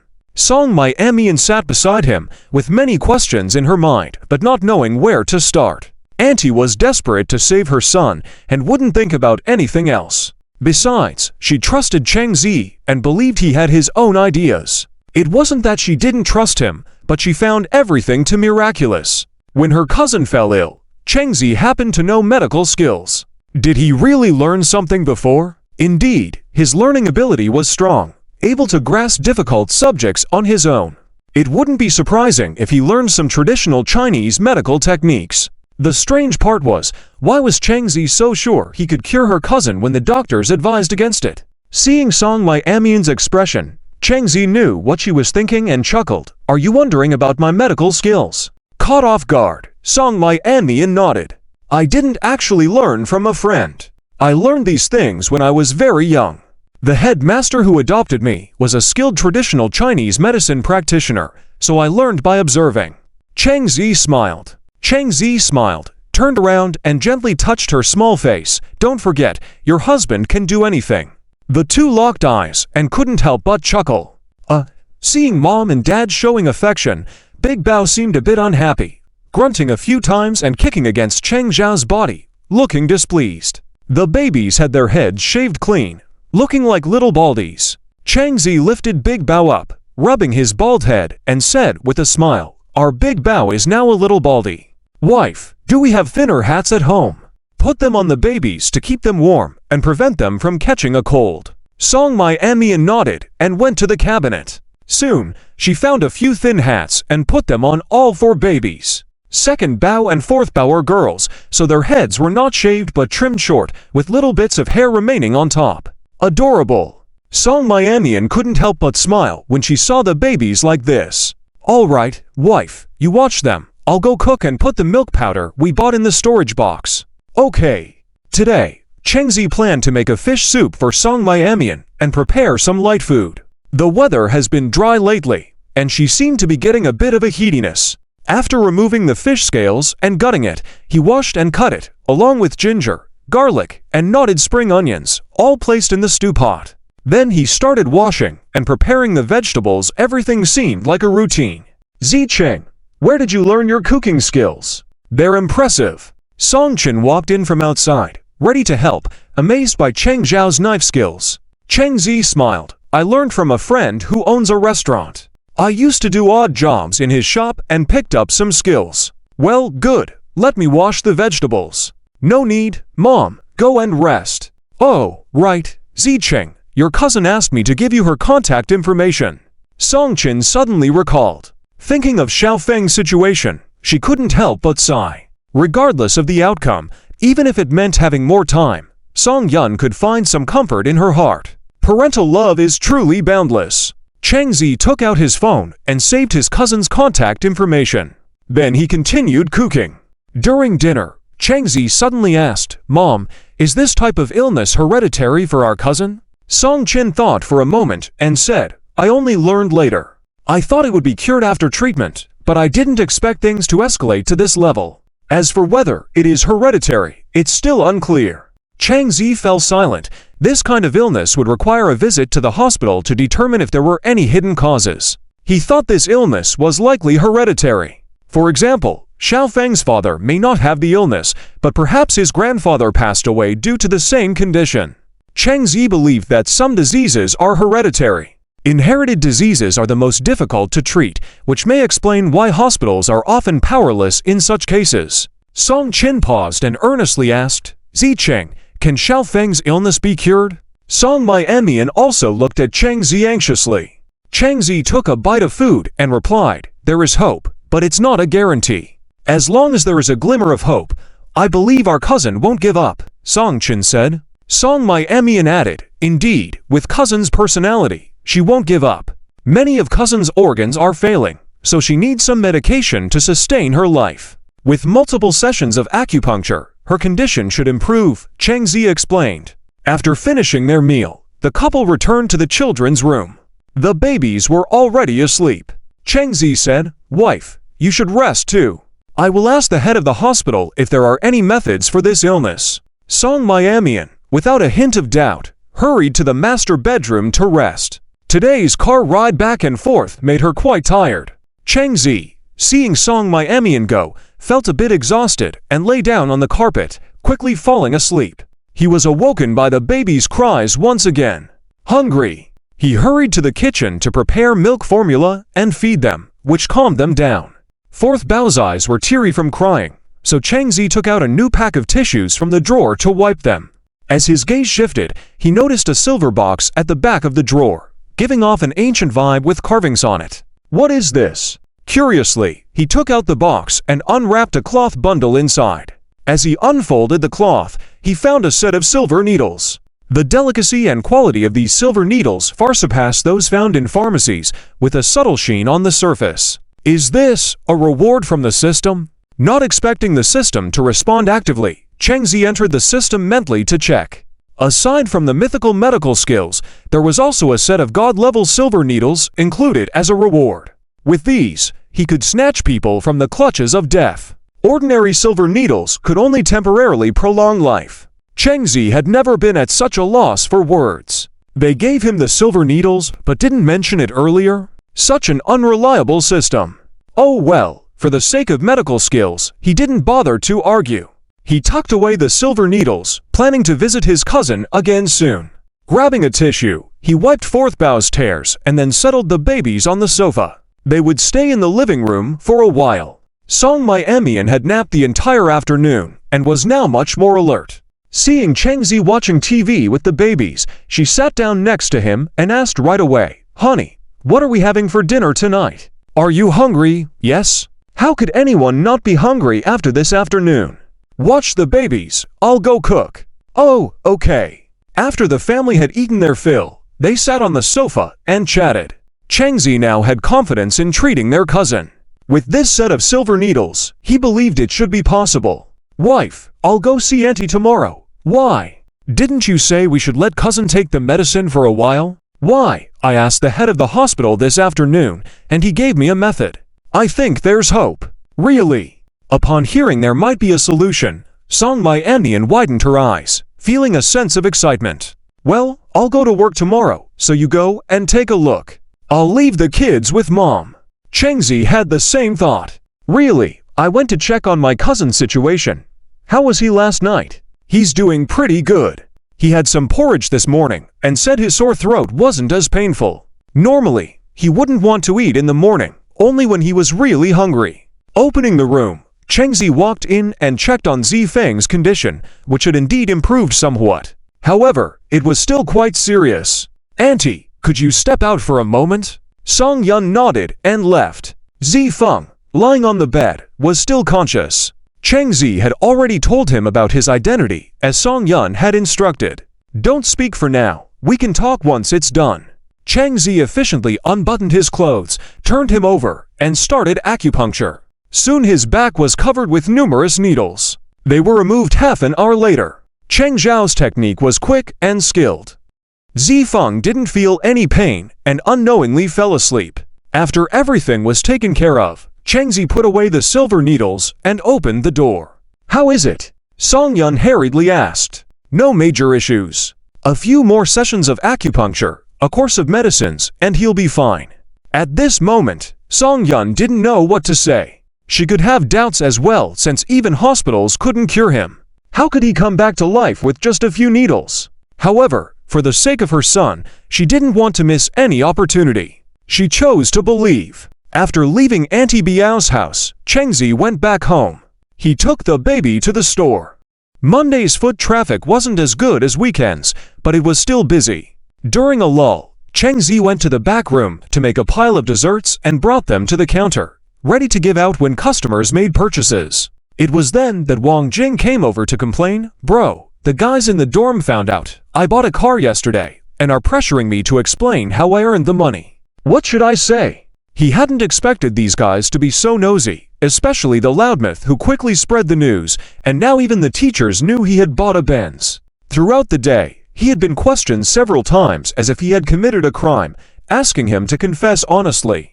He just brushed it off, saying his dad had made some money. The teachers didn't pursue the matter any further. Whether it was true or not was unknown.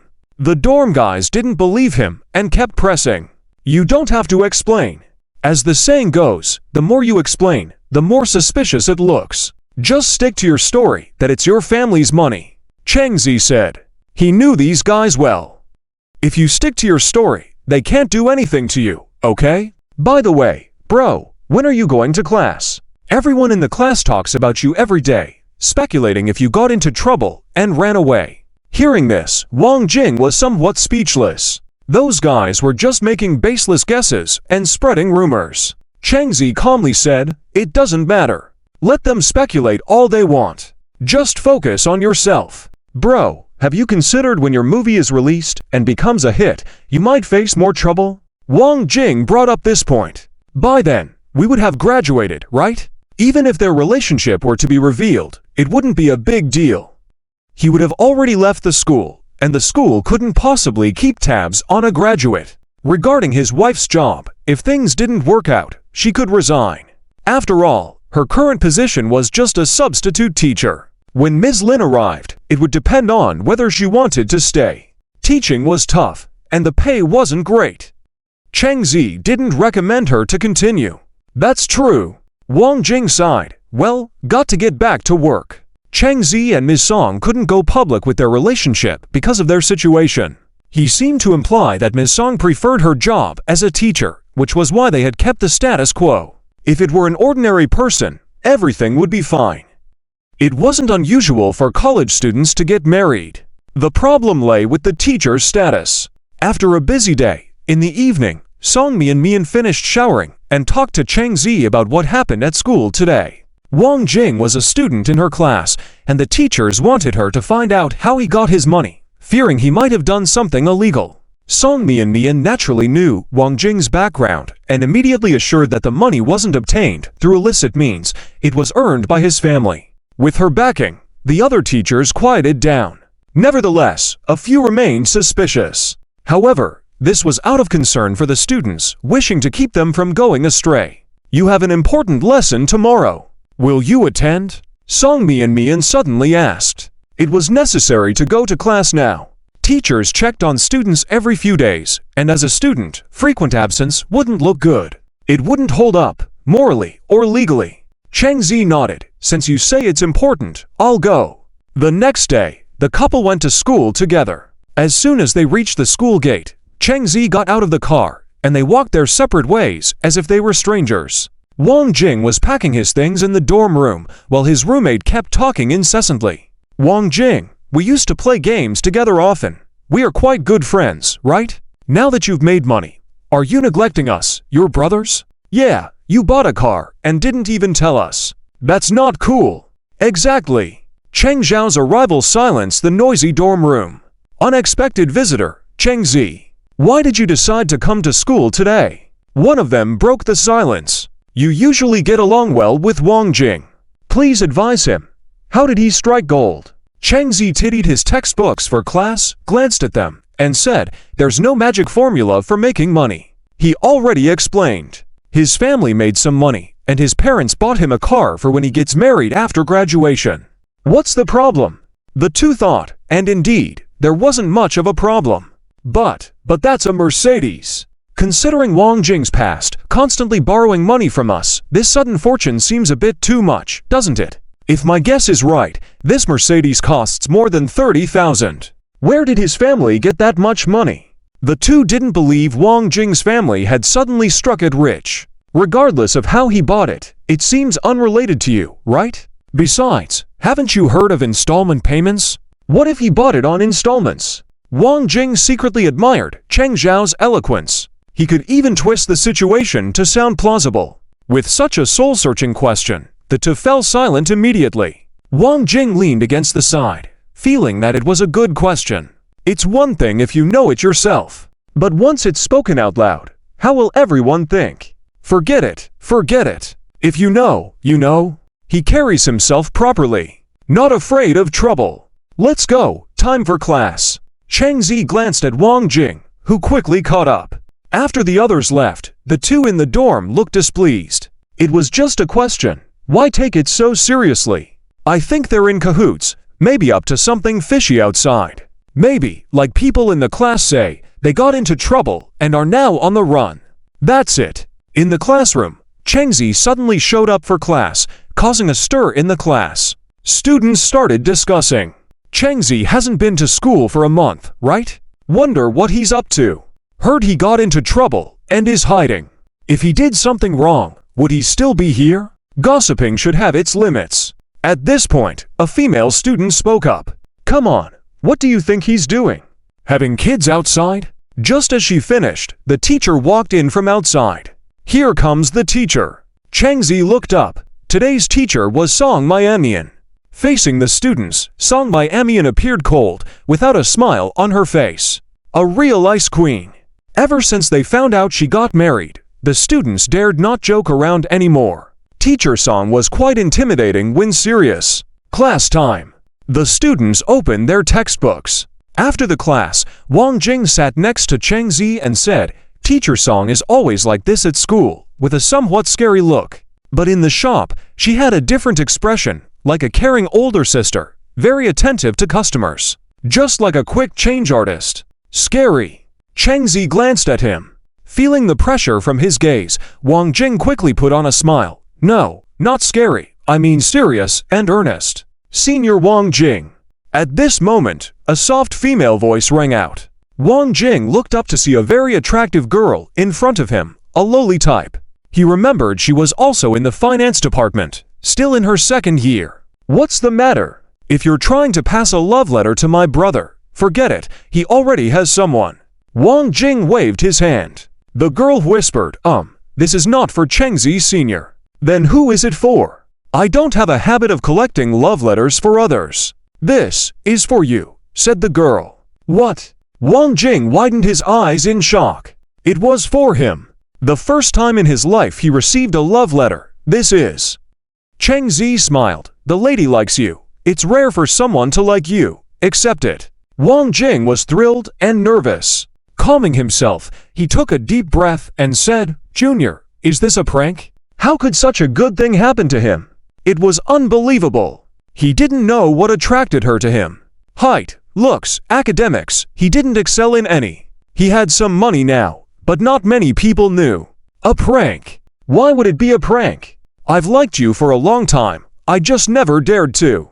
The girl looked a bit confused. She came over today, mustering all her courage. Wang Jing was still in a daze, feeling everything happened to suddenly, needing to calm down. Just accept the love letter, Chang Zi said. After taking it, the shy girl ran off. Bro, it's been 4 years of college, and it's the first time I've received a love letter. Chang Zi looked over, speechless, seeing his buddy all teary-eyed and sniffling. Can you have some dignity? It's just a love letter. All right, take a look. I'll head back first. Remember to bring back my books to our dorm. Okay, got it. Wang Jing dared not be as reckless as Chang Zi. Failing an exam would be disastrous. If he couldn't get his diploma, his old man would skin him alive. Chang Zi said goodbye to Song Miamian and took a cab back. She still had 2 more classes. In the teacher's office at that moment, Teacher Song, did Chang Zi return to class? Mr. Wang asked. Song Miamian nodded. He's back. That's really stubbornness. Not coming for a few days is one thing, but skipping a whole month, what kind of student does that? Graduating in 2 months, there are exams coming up. Mr. Lee added. If he keeps taking leave like this, he might as well drop out of school. Song Miamian felt extremely embarrassed, but didn't know what to say, only nodding repeatedly. She would have to see if she could tutor him to make up for the missed studies. She was worried about potential trouble. Well, let's talk about something else. Mr. Wang's tone changed, looking at Song Miamian with a smile. Song, has your husband been free lately? What's up? I want to visit the babies. They must be over for months now. So cute. Mr. Lee said in a bemused tone. Is it all for the sake of free food? You're not over the shame of the last takeout incident? That's not wasting food. Isn't Qingzhou advocating clean plates now? Mr. Wang argued. After a moment of thought, Song Miamian nodded. I have some time. How about this Saturday? We'll bring some dishes, so you don't have to cook. Mr. Wang excitedly set the day. Song Miamian, feeling awkward, agreed. Ah, okay then. It's settled. The thought of eating delicious food made Mr. Wang burst with joy. Mr. Lee shook his head helplessly. This was the world of foodies. At that moment, Ms. Mengyan, who had been playing on her phone, suddenly exclaimed, Huh, what's wrong? The others asked. Mengyan was scrolling through videos on her phone, and a movie clip caught her eye. Pausing the video, she carefully watched the main character. Mr. Wang leaned in to look at Mengyan's phone. Ah, isn't that Chang Zi? Hearing it was Chang Zi, Song Miamian felt a tightening in her heart, thinking something was discovered. That kid is actually in a movie. Mr. Wang was incredulous. The teachers also looked over, and indeed, it was Chang Zi. The video views are so high, probably some students saw it too. It's not that you can't have idols, it's just when a big star is in school, students watch out of curiosity. Should classes continue like this? It's not an art school like a film academy. It's normal to have celebrities. The teachers are a bit worried. Song Miamian walked over, looked at the behind-the-scenes video, and smiled. Isn't there a date on it? It's going to be released after the new year. Chang Zi will be graduating in 2 months, so it shouldn't have any impact. She makes sense. A few teachers nodded. That's true. Heh, I'll go to the cinema to support then. Teacher Wang smiled. Teacher Lee looked at Teacher Wang and said, You are something. Let's make a deal. We'll all go and support. I'll cover the cost. Sounds good. Just don't back out later. Teacher Mengyan added. Whoever backs out is a small dog. Chang Zi returned home. It was already noon. Song Qin was airing out the balcony with the babies. The window was open with a breeze coming in. Sensing noise in the living room, Song Qin turned back to the babies and said, Little ones, your dad is back. Then she picked up the 4 babies and headed towards the living room. The 4 babies are closest to their dad, sometimes not even wanting their mom. Sure enough, upon seeing Chang Zi, the 4 babies were instantly happy, kicking their little legs happily, babbling on, not knowing what they were saying. There was drool around their mouths, one hand even in their mouths. This child really likes you and relies on you. Every time you come back, he's so happy. Song Qin couldn't help but smile. Taking the 4 babies from his mother-in-law, Chang Zi instantly buried his head in his chest, babbling. Adorably cute. The other 3 heard the familiar voice, looked up from the stroller, and upon seeing their dad, smiled with squinted eyes. The second baby stared at Chang Zi with grape-like eyes, his bib all wet from drool around his neck. After playing with the babies for a while, he quickly started cooking. After dinner, around 2 o'clock in the afternoon, Song Miamian returned. Seeing her strange expression, Chengzi thought something was wrong and asked, "What's wrong? You seem off." "It's nothing. Just the teachers from school saw the sneak peeks of you filming, worrying that you becoming famous might disrupt the school's order. And then, dear wife, you explained for me, right?" Chengzi smiled. "You are graduating in 2 months. There are exams in a few days. The teachers don't want you to keep taking leave. They all hope you'd attend school. The time you've been on leave is indeed quite long." "Understood, dear wife. You've told me this over 100 times." Chengzi placed his hands on her shoulders, smiling. "Are you finding me annoying? I'm only thinking about your studies. If you don't have a diploma, these 4 years of study will be in vain." Song Miamian cares a lot about Cheng Zhao's graduation, for years of time. It's not like you can retake the college entrance exam. She takes this issue very seriously. "Irritated by me? Unfair." Chengzi made a pained face. "Dear wife, you can't misunderstand me. I know my wife is the best to me. How could I ever find you annoying? Too unfair. You have no patience with me. You probably had more patience with your ex-girlfriend. Go find her then." Song Miamian huffed, turning her head to the side. The ex-girlfriend again. Ever since the last breakup topic, whenever his wife got mad, she would bring up his so-called ex-girlfriend, and then end up infuriating herself. It's tough. He and that woman Lin Feifei have no relationship at all. They weren't even in the same department, no chance of running into each other. It's too unfair. And at that time, sometimes they didn't even meet. Where would the patience come from?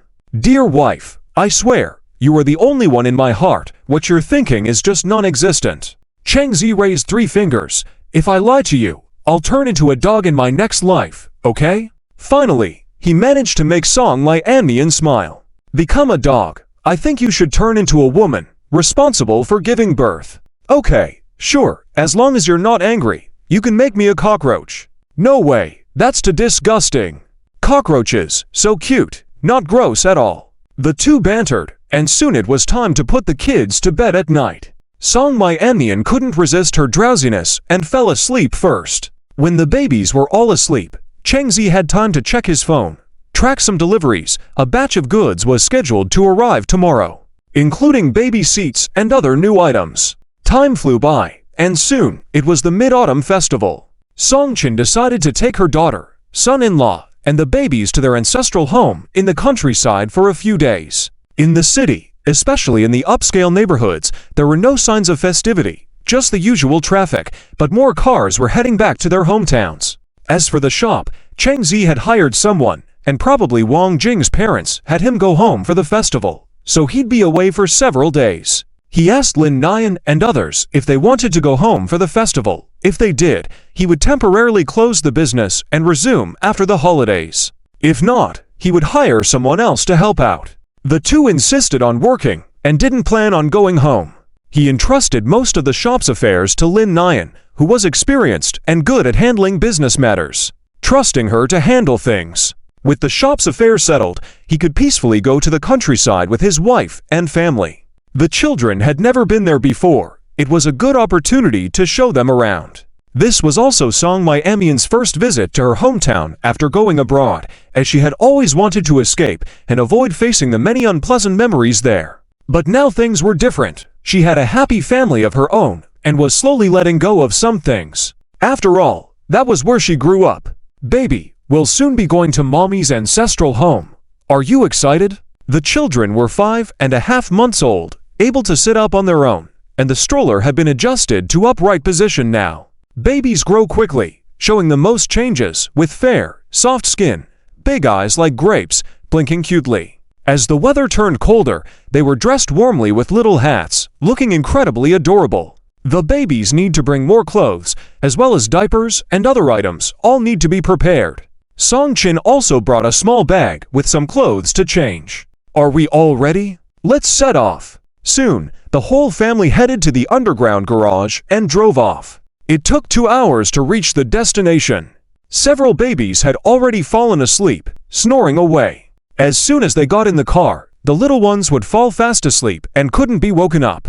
The car stopped in front of the old house, and Song Miamian got out of the car, glancing around. The surroundings were just the same as before. Still the familiar brick and tile houses, with a bit more crowded due to the Mid-Autumn Festival. There were remnants of burnt firecrackers in front of various houses. As soon as the babies got out of the car, they curiously opened their eyes, looking at the unfamiliar environment. "There's no change at all," Songqin sighed.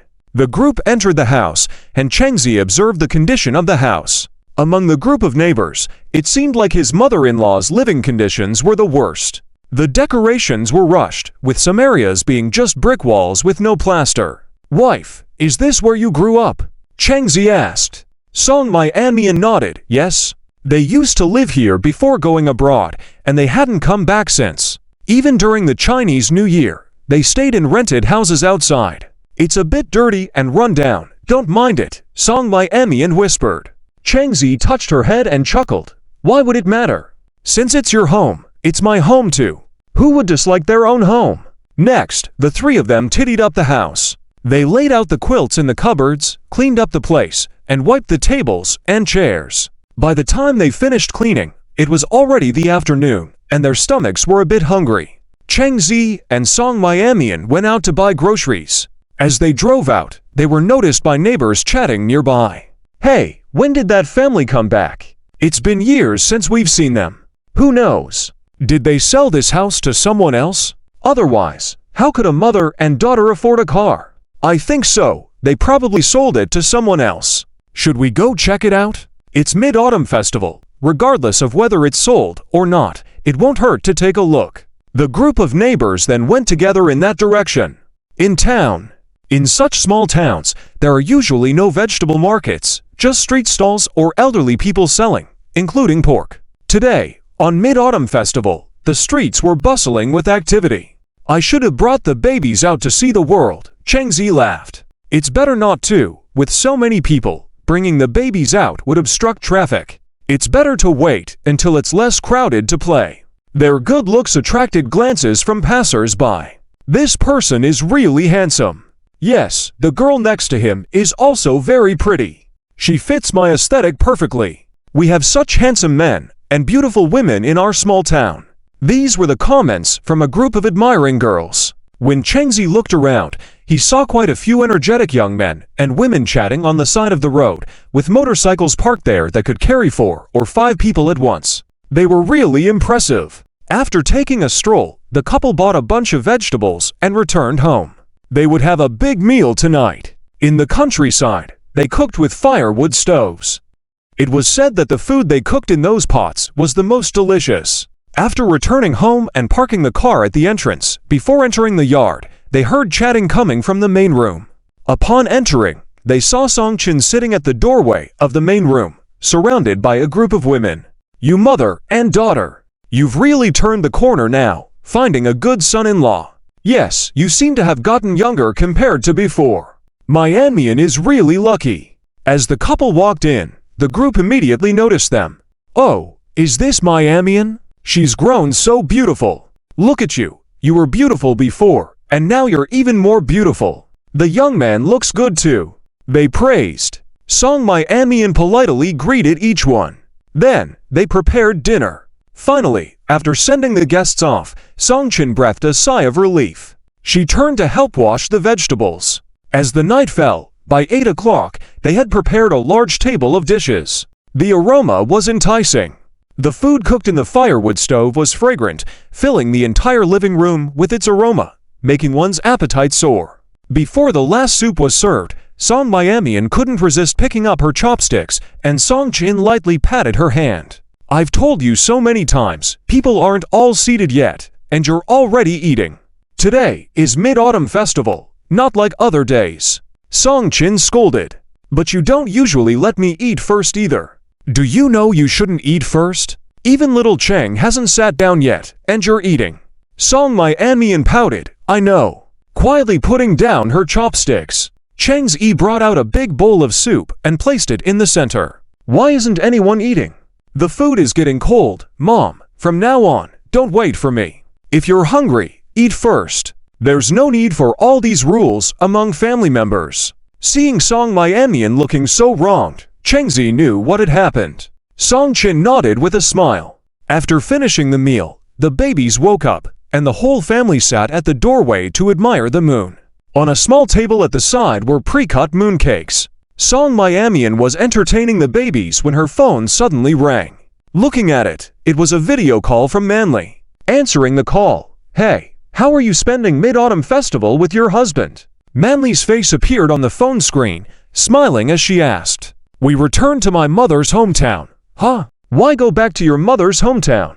"It's so much fun outside. The countryside is only crowded during Chinese New Year," Manly carelessly said.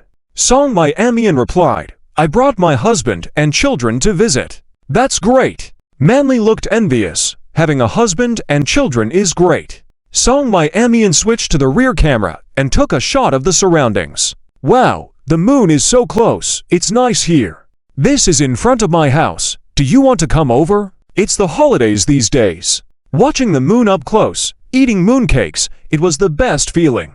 Rejected. Even though it's not ideal to disturb a couple, can't she just show up quietly? Just be as quiet as a chicken to soothe the baby. She's not willing to have one more person to comfort the baby. "Huh. It's not that you're unwelcome. It's just that there's no place to stay," Song Miamian said awkwardly. "What? Your house is so big, 150 square meters, and you're saying there's no place to stay. Song Miamian, can't you come up with a better excuse?" Manly was about to burst out laughing. "It's really heartbreaking. Obviously, they just don't want her to come and stay." Song Miamian explained helplessly, "There are only 4 rooms, the master bedroom, 2 children's rooms. My mom is staying in the guest bedroom. Where would you sleep? The couch or the floor?" "Sleeping on the couch is fine. It's been a long time since I've seen the babies. It's been 2 months," Manly said with a hint of regret. "But the problem is, I'm currently in my hometown and I'll probably have to stay here for a few days because I can't go back." "Oh, stay for a few days? I only have a week off," Manly said. "About 3 or 4 days. Then let me know when you get home. I want to see the babies." "Okay. Turn on the video. Let me see the babies." Song Miamian pointed the camera at the little ones. "It's been 2 months and they've grown a bit. They look even more like the 2 of you. Envious. The quadruplets are still so cute." Manly still recognized the quadruplets at a glance. When she greeted them, the child, like before, turned his head to the side. Manly sighed, "Oh, quadruplets won't recognize me anymore." After seeing the children, Song Miamian said, "Okay, I need to wash up and sleep now. I'm going to hang up." "So early to bed?" Manly still felt a bit reluctant to part. The video call had already ended. "Honey, the water is hot. Hurry up and take a shower," Chengzi shouted from the room. "Got it." Song Miamian was looking for her pajamas in the suitcase. It's colder in the countryside at night, so she brought a thicker set of pajamas. After they both showered, they returned to the room. With a family of 6, there definitely wasn't enough space on one bed, so Chengzi brought a single bed from the storage room, laid out a blanket, and slept on top of the bed, letting Song Miamian sleep with the children. It was a restless night. The babies were used to their own beds, tossing and turning in the middle of the night, not wanting to sleep, crying and whimpering from time to time. The couple had to get up to soothe them. Song Miamian was so tired that she couldn't even keep her eyes open, but instinctively got up to comfort the children. "Honey, you sleep. I'll take care of it." He had the skill of power napping and wasn't afraid. Once the babies fell asleep, he would rest for 2 hours, which was equivalent to sleeping for 10 hours. "Are you also very tired, dear? Should I stay with you?" Song Miamian forced herself to stay awake and glanced at him. He always took care of the 4 children, allowing her to sleep early. Tonight, she wanted to stay up with him. "I'm not tired, but you are looking exhausted. Go to sleep soon," he said to her. "No, I had to go to work earlier, so I had to sleep early. But I don't have work tomorrow, so staying up a little longer won't hurt," Song Miamian replied. Chengzi agreed with her. The children kept tossing and turning until 3 o'clock in the morning before falling asleep. Song Miamian could barely keep her eyes open as she fell asleep. Chengzi, with his power napping skill, fell asleep instantly. The next day, they woke up as usual to prepare breakfast and feed the babies. He was indeed a diligent and good man at home.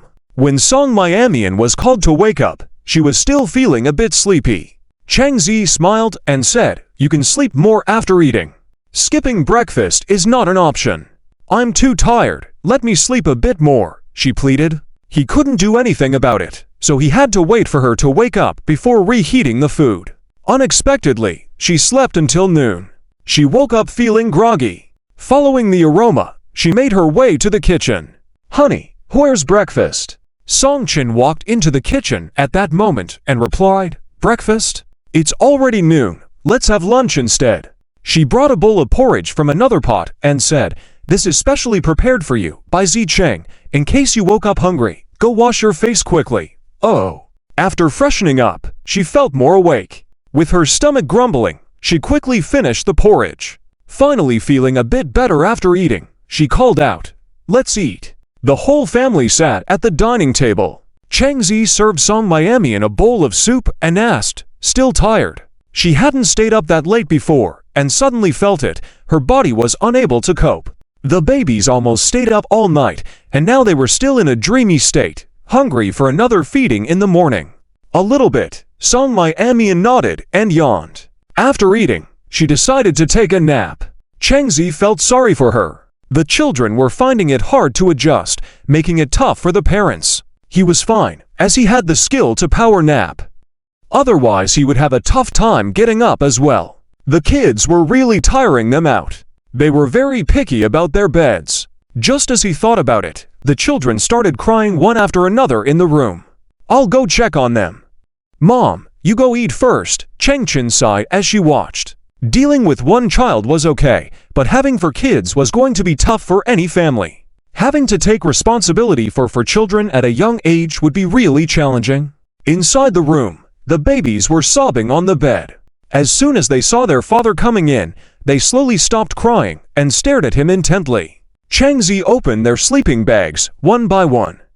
Their diapers were all swollen, having been wet after being fed milk in the morning. He grabbed some wet wipes and quickly cleaned their bottoms before changing them. When he was changing the diaper of the older child, the area underneath was cold, which made him feel sorry for the child. He hurried to get a basin of warm water, washed gently, dried with a towel, and dabbed some baby powder, causing the child to immediately smile and giggle. This routine was followed for the other children as well. After changing them, he let out a sigh. Now, taking care of them was more relaxed. "All of you are such a handful, look at how hard your mom works, staying up all night to care for you." Chang Zi sat on the bed, pinching the small faces of the kids. "You all must learn to take good care of her in the future." Aha! The second child looked at Chang Zi as if she understood, responding in her own way. "Our second child is so well behaved. Daddy gives her a kiss." Chang Zi planted a kiss on her small face, making the child giggle. It was too cute to handle. "All right. You guys stay here for a bit. Dad is going to have dinner." Chang Zi patted Saibao's small head, prepared to put her in the sleeping bag to prevent her from tossing around. This bed is not big to begin with, which is quite dangerous for the children, but she doesn't know that and only wants to play. As soon as she was placed in the sleeping bag, without zipping it up yet, she started kicking with her little feet and grumbling, looking reluctant. "What's wrong? Do you want to go eat with Dad?" Chang Zi chuckled. "Oh." Sibao looked at him, her meaning clear. She wants to go eat in the living room with Dad. Chang Zi couldn't resist her pleading eyes and immediately softened up. "All right, I'll take you with me." After putting Sibao in the stroller, she turned around and saw the other 3 kids all wide-eyed, looking at her. Oh no! Those innocent, cute eyes made it impossible to refuse, so she had to take all of them as well. She pushed the stroller out. In the living room, the mother and daughter sat at the dining table chatting. From a distance, Song Miamian's dark circles seemed quite serious, and her complexion didn't look good. The consequence of staying up late. I advise all the readers, no matter boy or girl, do not stay up late, do not stay up late. Seeing the babies being taken out one by one, Song Miamian quickly finished her last bite of food, put down her chopsticks, and walked towards the babies. "You go eat, I'll take care of them," Song Miamian said. Chang Zi smiled. "You should rest soon. Look at those dark circles, they could rival those of National Treasure giant pandas." Saying this in front of Song Chin, Song Miamian felt a bit embarrassed, nodding before entering the room. Tiredness hit her, and she almost instantly fell asleep after lying down. Cheng, you probably didn't sleep well last night. I'll take care of the kids. You go rest with my Amian, Songqin said. I can handle it. I'm used to it by now. Really, Cheng Zi smiled. It's not a good habit. You may endure it now, but your body won't handle it in the long run, Songqin said seriously. All right, Mom. Thank you, Cheng Zi said before heading to the room, leaving the kids in the living room. Seeing Dad leave, Sibao turned her head back to look at Songqin. They were familiar eyes, ready to cry in a split second. Cheng Zi entered the room, glanced at Song My Amian sleeping soundly, listening to her gentle breathing. He lay down beside her, covered her well with the blanket, and turned on his skill of napping. This nap turned into deep sleep, and he woke up when it was dark out. Song My Amian got up gradually, feeling much more awake now. Awake. As she got ready to get out of bed, a voice from beside her made her realize Cheng Zi was laying there as well. Her face blushed instantly. How did you end up here too? Song My Amian whispered. Cheng Zi grinned. I've been here all along. What's wrong? Feeling shy? I'm not shy, Song My Amian tried to retort, but her words came out like a soft cat's meow. We've been married for so long, no need to be shy. As your husband, is it not normal to sleep beside you? Cheng Zi teased. Seeing the woman blushing profusely, he stopped teasing and said, Okay, enough. Get up quickly. Hearing this, Song My Amian hurried out of bed, straightened her clothes, and rushed to the living room. She wanted some fresh air outside. At the doorway, the cool breeze on her face woke her up a bit. When she just stepped outside, she bumped into Songqin. What's wrong? Are you feeling unwell? Your face is all red, Songqin asked, realizing something. She quickly added, It's nothing. A little fresh air will do you good. This made Song My Amian even more embarrassed. The babies were still sitting in the yard, staring at a cat hovering near the door, fascinated and laughing. Sibao even reached out her hand towards the cat and glanced back at Song My Amian, her intentions clear. Finally, an excuse to divert the topic arose. Song My Amian approached Sibao, smiling. You want to catch the kitty, dear no? Sibao responded. I can give you toys to play with, but you can't catch this cat. It might scratch you, Song My Amian said sternly. The trump card was played. Soon, they started gurgling and whining. Song My Amian saw through their ploy and wheeled the stroller back indoors. The other three babies did the same, eyeing the cat vigorously. Inside the room, seeing Sibao pouting, Cheng Zi asked, What's wrong with Sibao? Song My Amian felt helpless and said, She insisted on the cat outside. Not giving in made her like this. Look at that pout. Cheng Zi picked up Sibao, tweaked her little nose, and said, Sibao, the cat doesn't know you. It might scratch your little hand, so we can't catch it. This little kid knew how to make requests and wanted to play with animals. If not given what they wanted, they would cry. Seeing that Dad didn't side with her, Sibao buried her head in his chest, feeling extremely aggrieved. All right, next time, Dad will buy you a cat toy, okay? She's barely 5 months old, but acts like a little schemer. It took a while to appease her. When they checked again, the cat was gone. The babies quickly forgot about it. In the evening, when they were getting ready for dinner, a visitor arrived at the house, a woman holding something in her hand. Song My Amian instantly recognized her as her mother's close friend, who had visited to check up on her when her mother suddenly went back to their hometown. You came back without even giving me a call. I found out from someone else, the woman said with a hint of reproach as she set down her things. Songqin quickly got up to greet her. Oh dear, I've been too busy and forgot. Please sit, please sit. Have you eaten? If not, you can have something here, she suggested.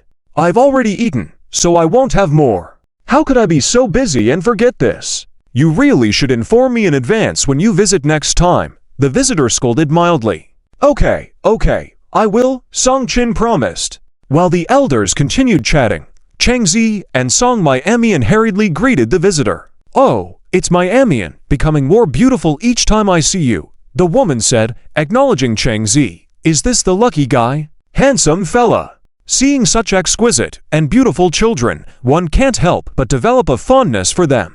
They look like porcelain dolls with big and watery eyes. At over 5 months old, you can already see resemblance to their parents, getting more attractive as they grow. Songqin was happy to receive compliments, and she smiled and said, Don't you also have to handsome grandsons at home? They are also very good looking. Oh, come on, compared to your children, it's like heaven and earth, the woman replied with a laugh. Hey, you can't say that. How can such lovely children be considered heaven and earth apart? They are all our precious grandchildren. You're right. HAHAHA. The two of them hit it off. In no time, they chatted about many things, ignoring the two young people nearby. The couple exchanged a glance. It was a bit awkward. Chang Zhe smiled helplessly. I'll go boil some water. Okay. The babies all squinted their eyes, looking as if they were about to fall asleep. Let's put the babies to bed first. In the room, after putting each of them in a sleeping bag, Chang Zhe was exhausted. Taking care of several children was not easy. Song Mian took a tissue and instinctively reached out to wipe his sweat when she noticed his height, having to tiptoe to reach his forehead. Chang Zhe smiled and lowered his head a bit closer. Is this better for wiping the sweat? The two of them were very close, able to clearly hear each other's breathing. This sudden action made her realize what she was doing, and she quickly pulled back her hand, her face turning as red as an apple. Why are you getting so close? It's not good if the elders see us, Song Mian said softly, looking down. What's wrong with being close? The door is closed, and this is our space now, Chang Zhe said, finding a reason. The children are still here. Wife, are you shy again? Chang Zhe reached out and pinched her cheek. I'm not. Really? Chang Zhe chuckled. No. Song Mian turned her face away. All right, I won't tease you. I'll go boil some water and take a bath later. Chang Zhe left with a smile. Song Mian finally relaxed, took 2 deep breaths, waited for the redness on her face to fade, and then headed out. These are red packets for a few little grandchildren. Take them and buy something nice for the kids, the woman said, handing Song Qin several red packets. Song Qin refused to accept them. Look at you, just recovered from an illness. You don't have much spare money. Keep it for yourself or buy something nice for the children, the woman insisted. Several days passed in the blink of an eye, and it was finally time to return to the city. The couple got up early to pack clothes and baby items, and after a long time of packing, they finally got into the car to head back. Are you leaving already? Won't you stay a few more days? A neighbor asked as they were leaving. No, it's time to go back. Our daughter and son-in-law still have to work, Song Qin said. On the way back, Song Mian texted Manly, letting her know they were headed home that day. She had eagerly awaited this moment, and upon hearing the news, she exclaimed, You finally decided to come back. When will you be home? I'll time it to come over. Around noon.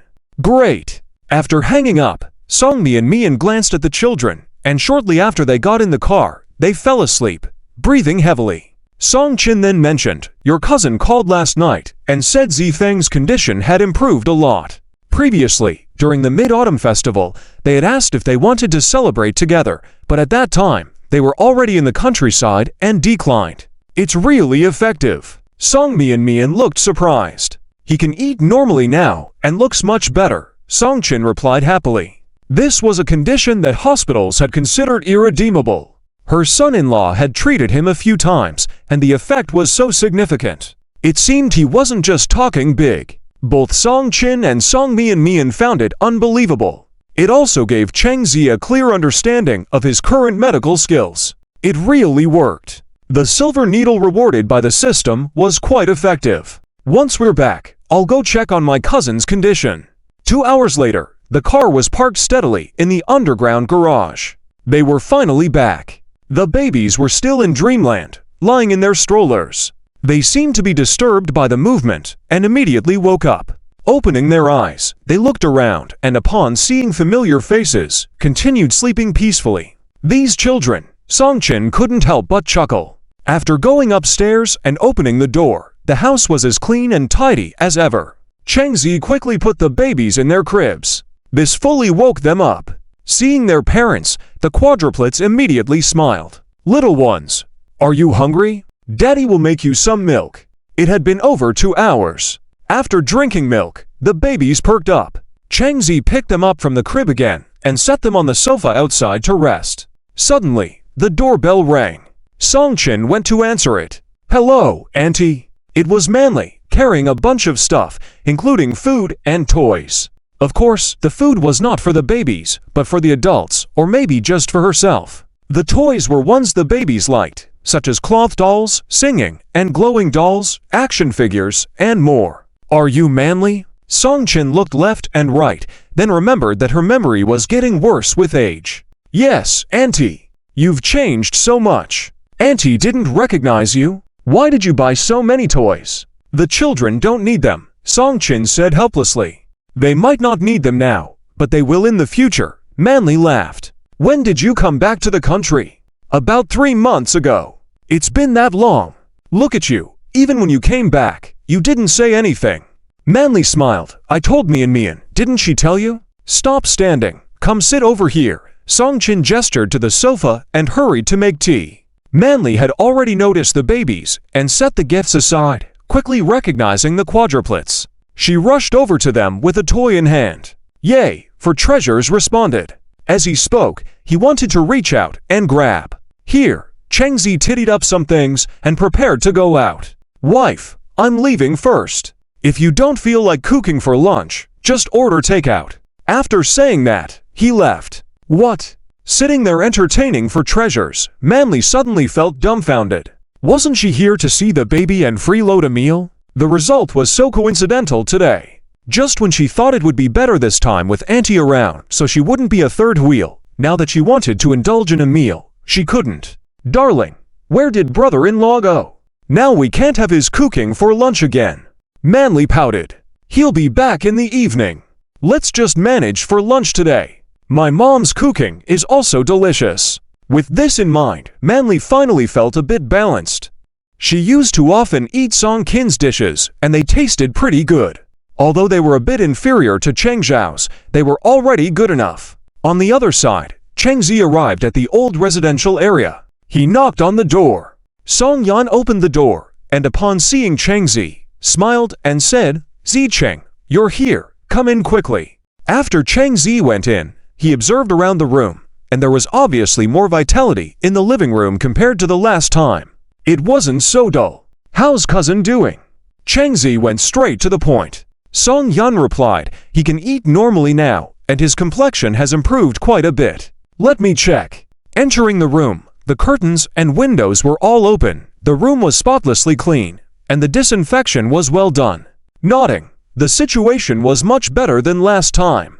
Zifeng was sitting on the bed. His spirits had indeed improved a lot, but he still looked a bit pale and thin, which would require time to slowly recuperate. Shocked by his recovery speed after taking his pulse, Chengzi wondered whether it was the silver needles or his own recovery that was so effective, as the failing organs were rapidly repairing themselves. It's difficult to control organ failure in Western medicine, and many cancer patients die due to organ failure, right? Chinese medicine works slowly, so normally it wouldn't be very effective in treating organ failure. If it worked well, would cancer still be cancer? All he could say was that the system was really amazing. Song Yan nervously watched him and asked, how is it? There's no longer a life-threatening situation. After another acupuncture session and a proper 6-month recuperation, there will be no major issues. Chengzi smiled. Song Yan couldn't believe her ears. She felt like she was dreaming. A bittersweet feeling spread in her heart. She had long been anticipating this day. Zifeng had also clearly felt his physical condition improving significantly in the past few days. In the past, he either received for drips or chemotherapy, with minimal results. He had almost given up hope. Actually, he didn't have much hope for Chengzi either. If Chinese medicine could treat his illness, who would still go to Western medicine? After Song-Chin left, Chengzi began to administer acupuncture to Zifeng. After a while, his back was covered with needles. 20 minutes later, the needles were removed. In the living room. It's all right now. There's no major issue, just need to rest well. By the time he finished here, it was already the afternoon. Chengzi returned home. Upon opening the door, Song Mian and Manly were watching a popular drama series. Their eyes were fixed on the male lead. They were so engrossed that they didn't even notice his return. Wow, he's so handsome. His gaze is so charming. Manly kept nudging Song Mian. Song Mian also said, indeed, he's quite handsome. He belonged to the type that resembled a cute Wolf. He's extremely handsome. Chang Zi furrowed his brows, glanced at the male lead on the TV series, and thought he was just average. How could these women be staring at another man like this? What are you watching? Chang Zi asked. Manly replied, what else could we be watching? An idol drama. The two women were infatuated beyond belief. He couldn't understand what was so handsome about him. In the evening, Song Miamian arranged for Manly to sleep in the master bedroom.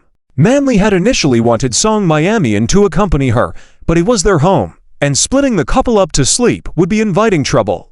In the children's room, after settling the babies into their sleeping bags and putting them to sleep, Song Miamian came over and asked Chang Zi, "Are you still angry?" "Don't be angry. I was just playing along with Manly. It's really not something I wanted to watch." Song Miamian didn't expect him to be jealous to this extent over an idol drama. Looking at her, Chang Zi suddenly turned her around and pressed her against the wall. "Do you think that guy is handsomer than your husband?" This abrupt question made Song Miamian quickly respond. No. How could he be handsomer than you? Not even a little bit." Afraid of him getting angry again, Song Miamian forced a smile, trying to appease him. "Do you really like watching idol dramas?" The second question came. Chang Zi wasn't angry, just slightly sour. It was the first time he heard her praise another man's looks. That was unacceptable. I don't like it." Song Miamian shook her head. That male lead wasn't her type. Even if Chang Zi wasn't around, she wouldn't like him anyway. "In the future, you're not allowed to stare at another man for so long. Got it?" Chang Zi said. I got it." Song Miamian nodded. Her husband getting jealous was quite scary. But, in a way, it felt good too.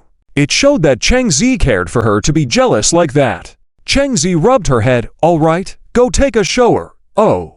Blushing, Song Miamian found her pajamas and hurriedly escaped from the room. After seeing her leave, Chang Zi took out his phone and checked the wholesale website. With the Mid-Autumn Festival approaching, the shop was incredibly busy, and the turnover had soared, necessitating a lot of supplies. Despite having prepared adequately and wholesale purchasing a lot before, it still wasn't enough. There was no choice but to buy more. After finishing the wholesale purchase, he casually sent a message to Wang Jing to check if he had returned from their hometown yet. Wang Jing replied immediately, saying he would be back tomorrow. "Come back early." "Okay." After ending the conversation, Song Miamian had finished showering and returned. Before going to bed, the couple looked at the babies. Indeed, they were much calmer now that they were back. The kids were really skilled at recognizing their beds. If one slept in another bed at night, they would only cause trouble and keep the adults up.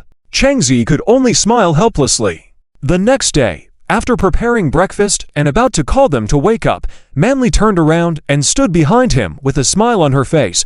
"Brother-in-law, is breakfast ready?" "It's ready." "Okay, then I'll go wake Miamian."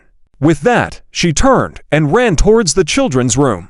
Song Miamian was completely dragged out of her sleep by her. When she woke up, she was still groggy and her hair was messy. "Why did you wake me up so early?" "I haven't slept enough yet," Song Miamian complained, looking at Manly. Manly tapped her head lightly. "Your husband made breakfast early in the morning, and you're still sleeping. Why aren't you up?" She was embarrassed to have a meal alone with someone else's husband. How awkward. So, she had to drag her out of bed. "What time is it anyway?" Song Miamian yawned and started to freshen up. "It's 7 or 8 o'clock, miss. You can't act like a little girl anymore. Now you're a mom and still need someone to take care of you," Manly said helplessly. Before having children, Song Miamian couldn't even take care of herself properly, often skipping breakfast. After having a few babies, she had completely changed. The change was huge. It's so important to have a good husband. If she hadn't met one, she probably wouldn't have lived a good life in her entire life. Auntie would be busy forever. Envious, right? "That's because my husband is willing to take care of me. You go find one too." Song Miamian finished brushing her teeth and smiled. Manly pinched her waist. "You're showing off because you're bullying me for not having a husband." "Yes, I'm bullying you for not having a husband." I'll tickle you." The two started playing around, laughter echoing from the bathroom. Chang Zi sat in the living room, understanding everything. His lips curled upwards. After Song Miamian finished freshening up, As soon as she came out of the bathroom, she saw Changzi sitting in the living room, looking at her with a smile on his face. Sensing what he had figured out, she felt instantly embarrassed, cleared her throat, and quickly walked to the dining room. Songchin came back from outside, dressed in sportswear, and went for a run, exercising early in the morning. In her words, it's called health preserving. You have to pay more attention to health as you get older. Look at Auntie, she goes out for a run early in the morning, and then look at you. I don't even want to say anything to you, Manly whispered to Song Miamian. Song Miamian rolled her eyes. Hurry up and eat. Otherwise you'll continue with your nagging. Don't eat. Chi. Who said I'm not going to eat? Manly picked up a scallion pancake and started nibbling.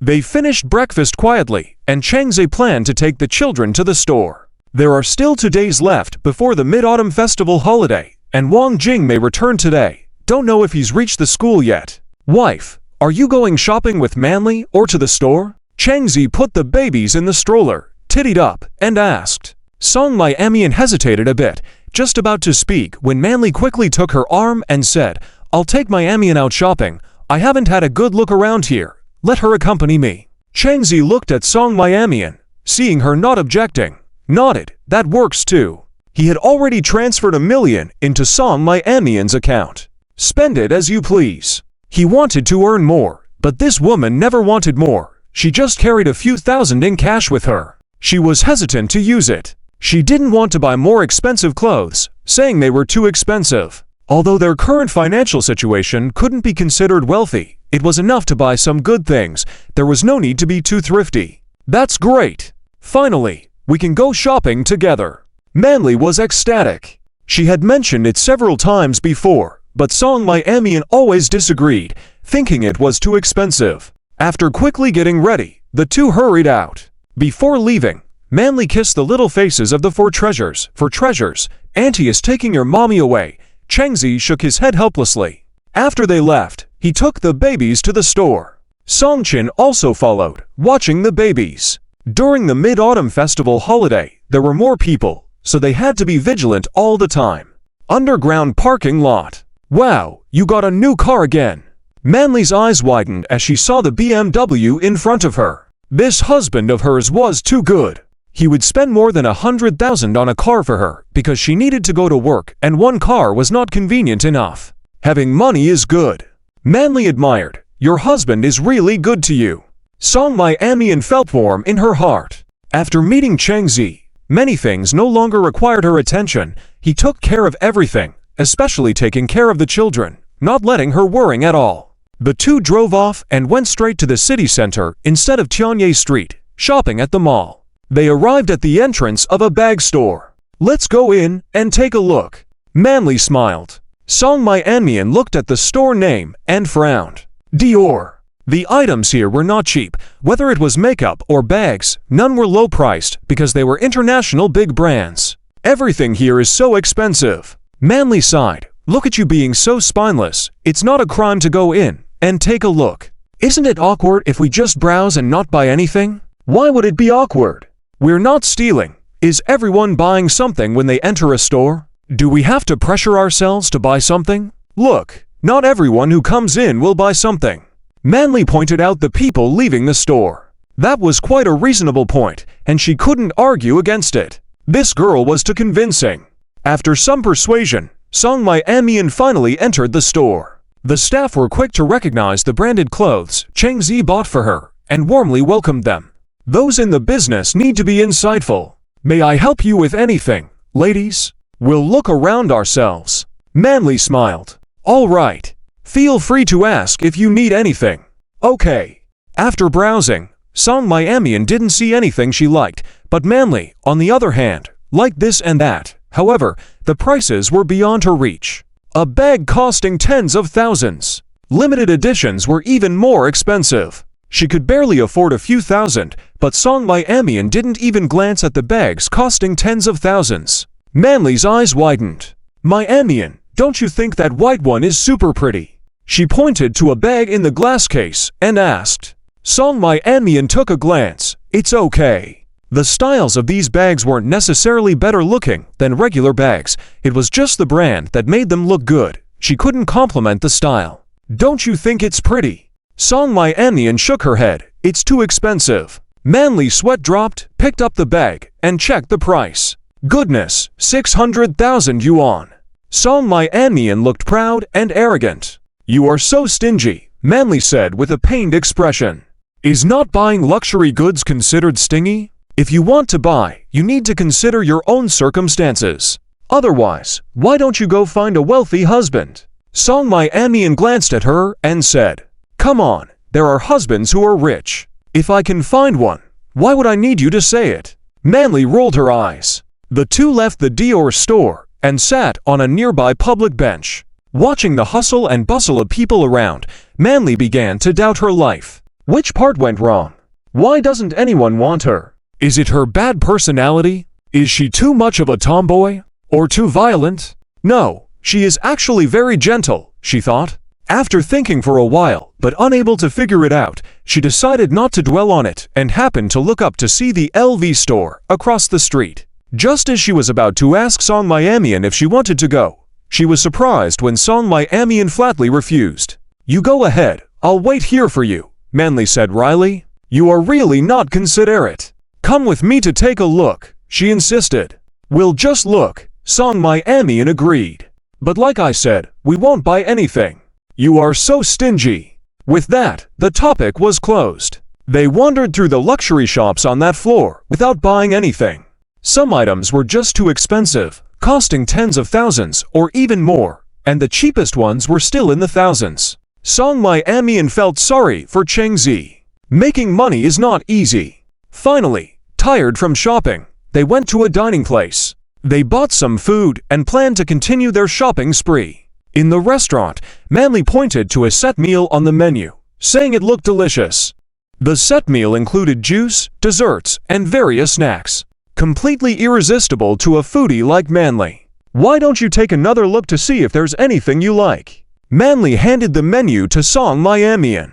Glancing through it from top to bottom, Song My Anian's gaze rested on the last set meal, two glasses of juice, and some egg tarts. Manly's face fell at the sight. Are you trying to bankrupt me by only getting this? She complained. Song My Anian smiled. In the end, for the sake of a meal, Manly backed down. Something is better than nothing. Soon, the juice and egg tarts arrived. Manly devoured them quickly, with a few egg tarts disappearing in no time, followed swiftly by the juice. Full now. Song My Anian couldn't help but laugh. Manly, feeling full, mumbled, Yes, full. They paid the bill and sat on chairs outside the restaurant, watching the crowds passing by. This shopping trip turned out to be quite disappointing. Manly sighed. What's wrong? When did you become so stingy? Manly pouted. I'm not stingy, I'm just being frugal. Don't you understand saving money? Song My Anian replied, TSK. With the amount your family store makes in a day, what's the point of saving? Spend when you need to spend. Well, I have a family now. I have to support for children, and there's so much more to spend on in the future. How can I recklessly spend on luxury goods? You'll understand the value of money when you're in my position. That's what they say. You don't realize the value of every single item until you are in charge of the household budget. With a family to support and expenses every day, they had to be frugal. Okay, you win. I can't argue with you, Manly reluctantly admitted. Let's go to the 4th floor. I saw a bag I liked earlier. I'm going to buy it today. What's with that expression? Can't I buy it myself?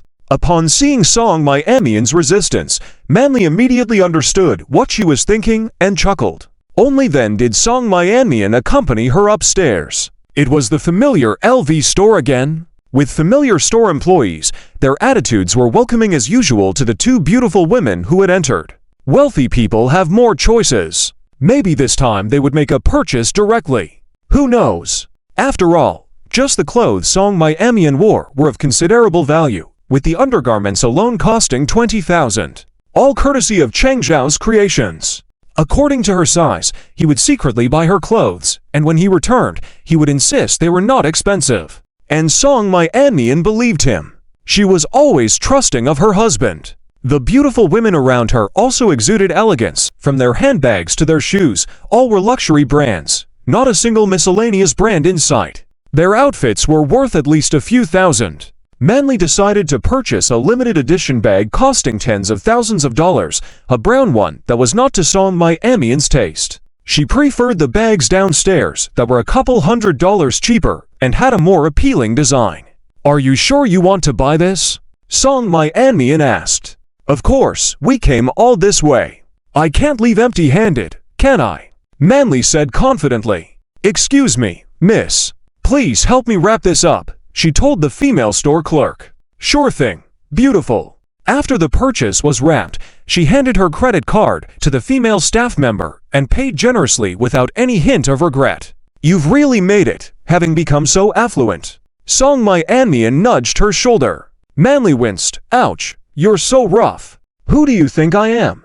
I have some savings, and when I see something I like, I buy it. You have money. Why don't you buy me something?" Manly pouted in a proud and arrogant manner. Song My-Amian pretended to be poor. "I have no money. TSK, give me a break. With the store making that much in a day, you're pretending with me. It's not that extravagant." Song My-Amian defended. As a couple, they were currently in the stage of saving money and planning to expand their store into a chain. This meant they couldn't spend lavishly at the moment, but they would consider luxury goods in the future. "Here you go, miss," the female store clerk said with a smile. After leaving the LV store, they walked into a clothing store. "Are you still buying?" Song My-Amian widened her eyes.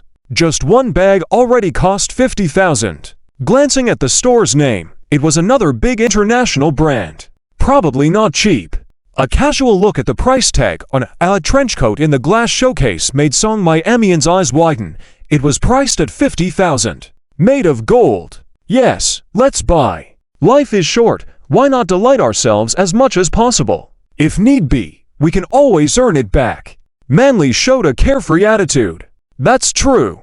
Song My-Amian nodded, acknowledging the wisdom in her words. "That figure, it's really good. This looks like a wealthy family. Can I help you with anything? We can manage on our own."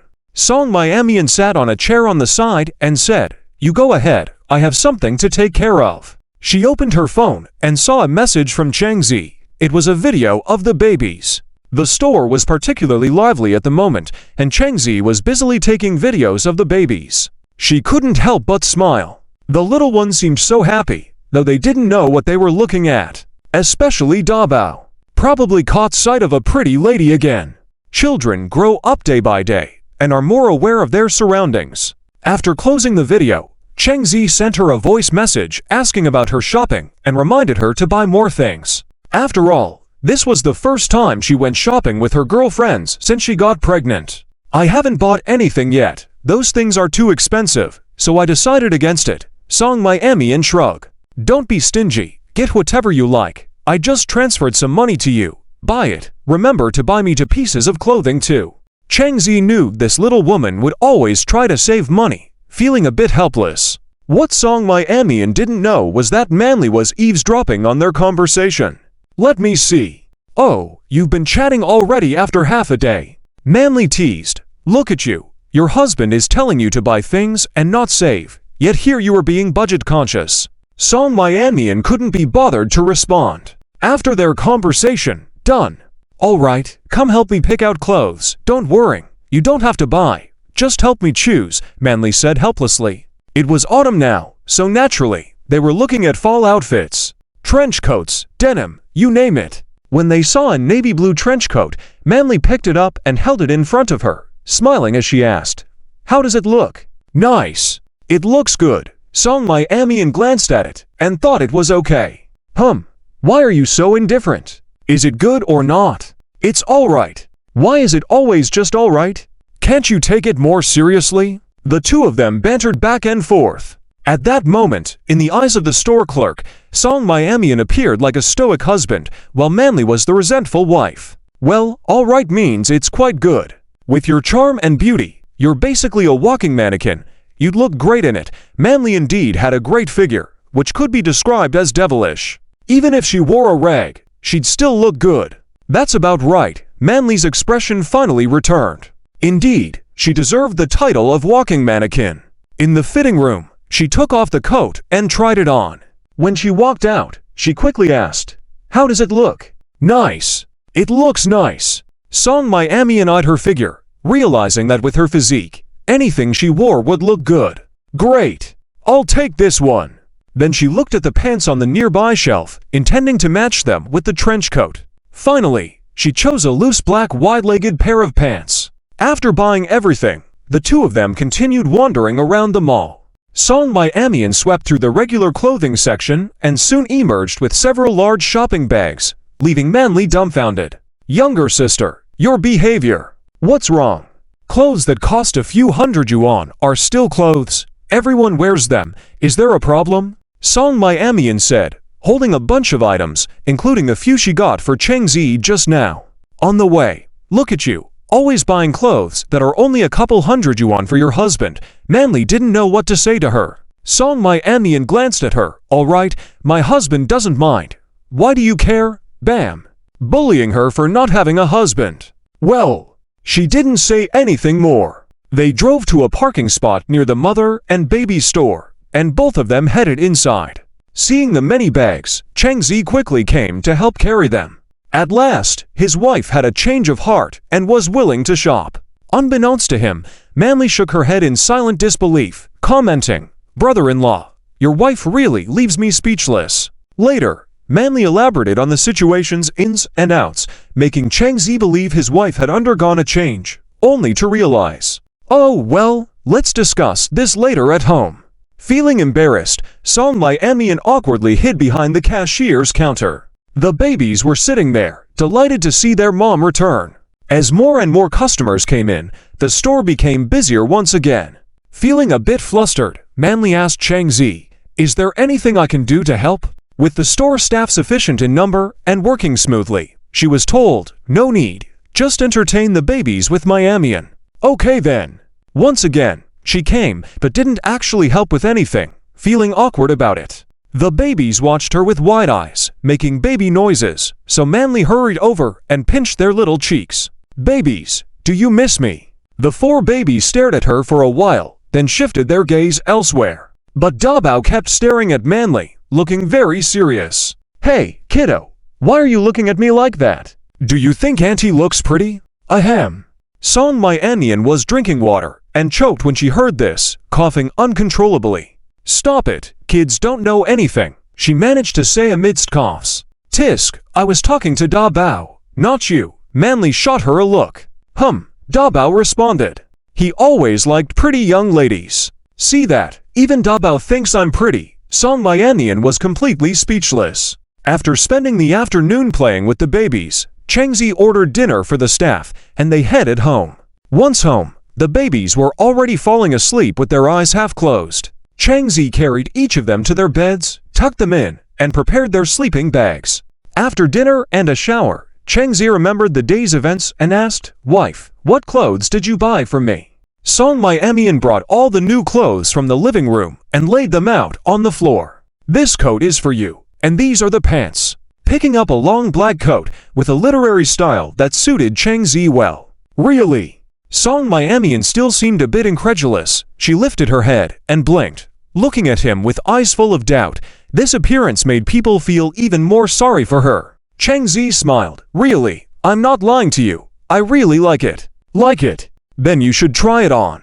Song Miamian stood up with her coat, gesturing at Cheng Zi. He was 185 centimeters tall, so Song Miamian had to tiptoe to reach him.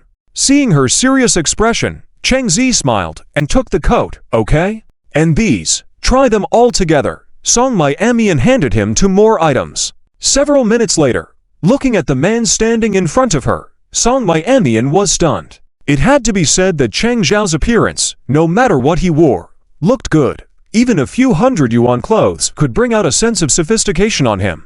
Paired with his tall stature, it looked as if everything was custom-made for him. It seems like her taste was not bad after all. Tilda wife. How is it? Cheng Zi smiled. It's good." Song Miamian regained her senses, quickly averting her gaze. "What's wrong?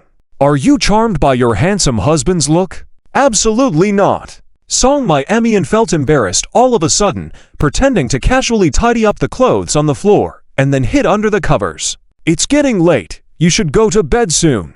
After saying that, she buried her head in the blanket. Cheng Zi chuckled helplessly, took off his clothes, and lay down beside her. Knowing that this little woman probably hadn't fallen asleep yet, he secretly leaned in close to her and softly said, "Wife," being shy again. No response. The second time he called her, still no response. Cheng Zi decided to use his ultimate move, tickling. He knew Song Miamian was most scared of this. As soon as he put his hand on her waist, she would react immediately. As expected, as soon as his hand touched her waist, the little woman started moving, quickly shifting forward a bit while giggling. Cheng Zi didn't stop there. Finally, she couldn't take it anymore. "Ha ha, can you stop tickling me?" This guy, it was deliberate, knowing that she was ticklish. "Who made you ignore me?" Cheng Zi smiled. "I really didn't. I just think it's getting late and we should sleep.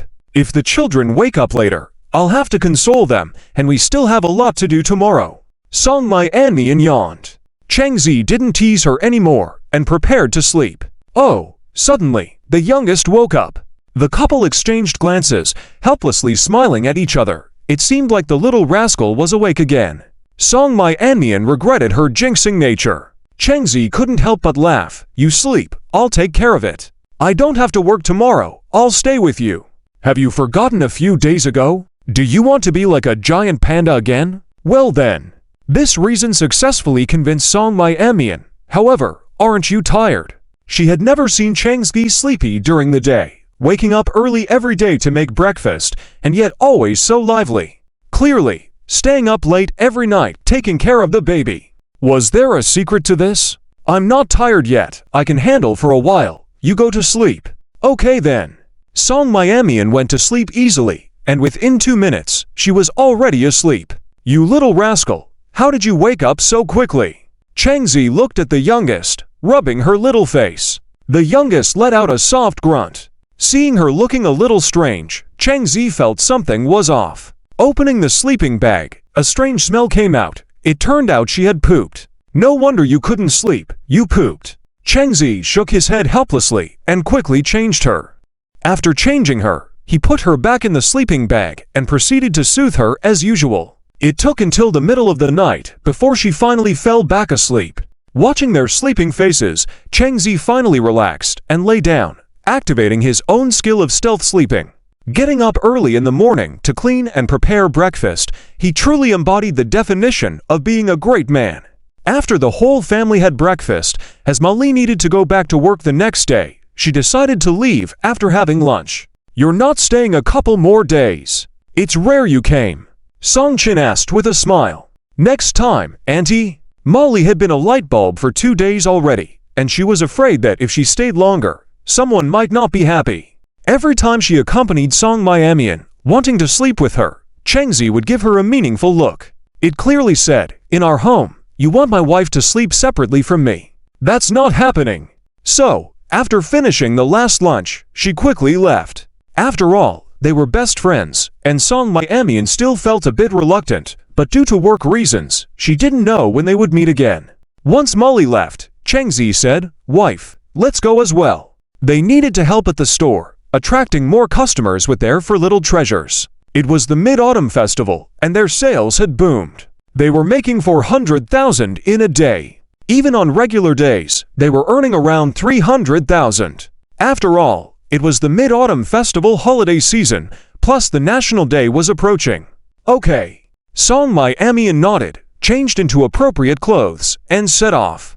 At the store, Wang Jing had come back from his hometown and was distributing leaflets. It wasn't the peak time yet for customer flow. Seeing the couple coming, he smiled and said, "Brother, haven't seen you for a few days.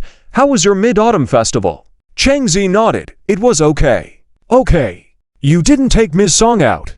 Do you think it's suitable for the little ones to travel long distances?" Cheng Zi was a bit speechless. "That's true. It would be a pity. Mid-Autumn Festival outings were lively outside. Few young people returned home for the Mid-Autumn Festival, as the holiday was short, and traveling back home can be a hassle." Walking into the store, the couple immediately led their children to the cashier counter. These for treasures were the highlight of the little baby house, and many people came because they wanted to see these delicate and good-looking babies for themselves. But sometimes they weren't around, so people had to rely on luck to catch a glimpse of them. Wang Jing came in from outside and took the keys from the cash register. "Brother, I'll go bring some stock in." "Okay." Cheng Zi had help from Zhang Yue in bringing in stock while he was away in his hometown. Throughout the Mid-Autumn Festival holiday, Lin Nian and Zhang Yue had been quite busy, managing new staff while handling sales and other store matters. She had only been here for 2 months and already successfully promoted to store manager. It was completely unexpected for her. She had been struggling in the sales industry before, with experience, but there were many talented individuals ahead of her, so she never thought she would have such a good opportunity. Over the years, the best position she had achieved was just a sales manager. She had never received such favor before. She looked at the couple with a grateful face and said, "Thank you, boss. You're welcome. Your abilities and experience are valued here. Keep up the good work." Okay. More and more customers arrived. The shop started to get busy, with everyone working together in cooperation. The baby looked sleepy, so Cheng Zi took them to the back room to sleep, and during this time, she made a bunch of desserts. The fragrance was delightful. Customers smelled it and said, "It smells so good. What is that scent? It seems like desserts, maybe strawberry flavored." Some customers had tasted Cheng Zhao's desserts before and recognized the familiar taste. Their eyes lit up. They thought they wouldn't be able to taste them again, but luck was on their side today. Cheng Zi instructed Zhang Yue to continue the dessert sampling activity and went back to make more. She was afraid they wouldn't have enough. They were busy until 9:30 in the evening. The couple said goodbye and went home. Tomorrow, Song Mian had to work and couldn't stay up late anymore. They returned home, washed up, and went to bed. As they lay in bed, Song Mian said, "Husband, you should go to class. Graduation is approaching, and if you don't go, it will be hard to explain to the teacher and the principal. I'll tell my mom about the children." It was an important period, and there was no other way. They had to trouble their parents. "Okay, I'll listen to my wife." The next day, they each drove to the school. In the teacher's office, Song Mian was tidying up the things on her desk when Mr. Wang came in holding a book. As soon as he entered, he said, "Guess who I saw?" "Who?" Several curious teachers asked. "Our school's little star." Mr. Wang smiled slightly, a bit, infatuated. Song Mian immediately knew who he was talking about. Every time the teachers mentioned Cheng Zi, she would feel a bit uneasy subconsciously. She didn't know why. They hadn't discovered anything, but she felt guilty as if she had done something wrong. Little star. Cheng Zi. This kid still remembers to attend classes at school. Mr. Song rested his chin on his hand. Mr. Wang laughed. With less than a month until graduation, if he doesn't come, the vice principal will probably come looking for him. Such a top student, it would be a waste of talent if he failed any subjects. "Mr. Song, hasn't the vice principal come to you several times already?" Ms. Li asked. Song Mian nodded, feeling a bit embarrassed. Indeed, it had been at least 5 times. They always asked her why Cheng Zi wasn't attending classes and what could be more important than studying. With only a month left until graduation, Cheng Zi had to start attending classes on time. "I don't know why, but this time when I saw him, I felt he was different from last time." Mr. Wang said, "I never expected our school to produce a star in my lifetime." As Mr. Wang spoke, he had already shown a bit of infatuation. Ms. Li was speechless. "Can you please stop acting infatuated? He is a student, we are teachers. Is that expression appropriate? He's just a student, so what? Besides, I just appreciate his looks." Mr. Wang pouted. He was only a few years older than Cheng Zi, and besides, he was about to graduate. Who said students couldn't date teachers after entering society? Even if they couldn't, there was no harm in appreciating his looks, right? "You've got to be kidding me. Infatuated," Ms. Li said helplessly. Mr. Wang opened his phone and showed Song Mian Cheng Zhao's first photos, looking incredibly handsome. He came over to share it with her. "Ms. Song, take a look at this, isn't he nice?" Song Mian felt extremely embarrassed, but remained composed on the surface. "He looks fine." "Ha!" Mr. Wang hummed. "You have such a handsome husband, surely you don't care about him." Inside, Song Mian felt extremely uncomfortable. She didn't know how she would react if Mr. Wang found out the truth. At that moment, the bell rang for class. "All right, It's time for class, no more infatuation. Ms. Lee tapped Mr. Wang's desk.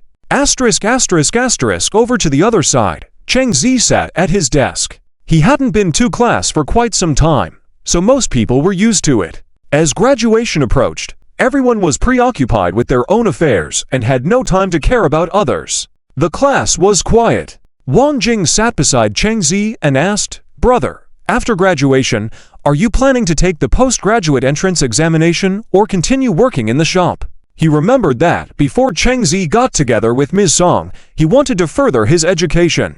Now with a child, he wondered if his plans had changed. The postgraduate entrance examination.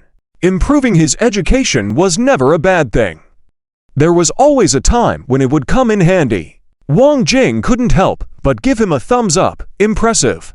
Dealing with children every day must be stressful, and you have to support them, study, and raise a child. Sigh. Unlike him, with his poor grades, even if he wanted to take the postgraduate entrance examination after graduation, he wouldn't likely pass. He didn't have Cheng Zhao's brilliant brain.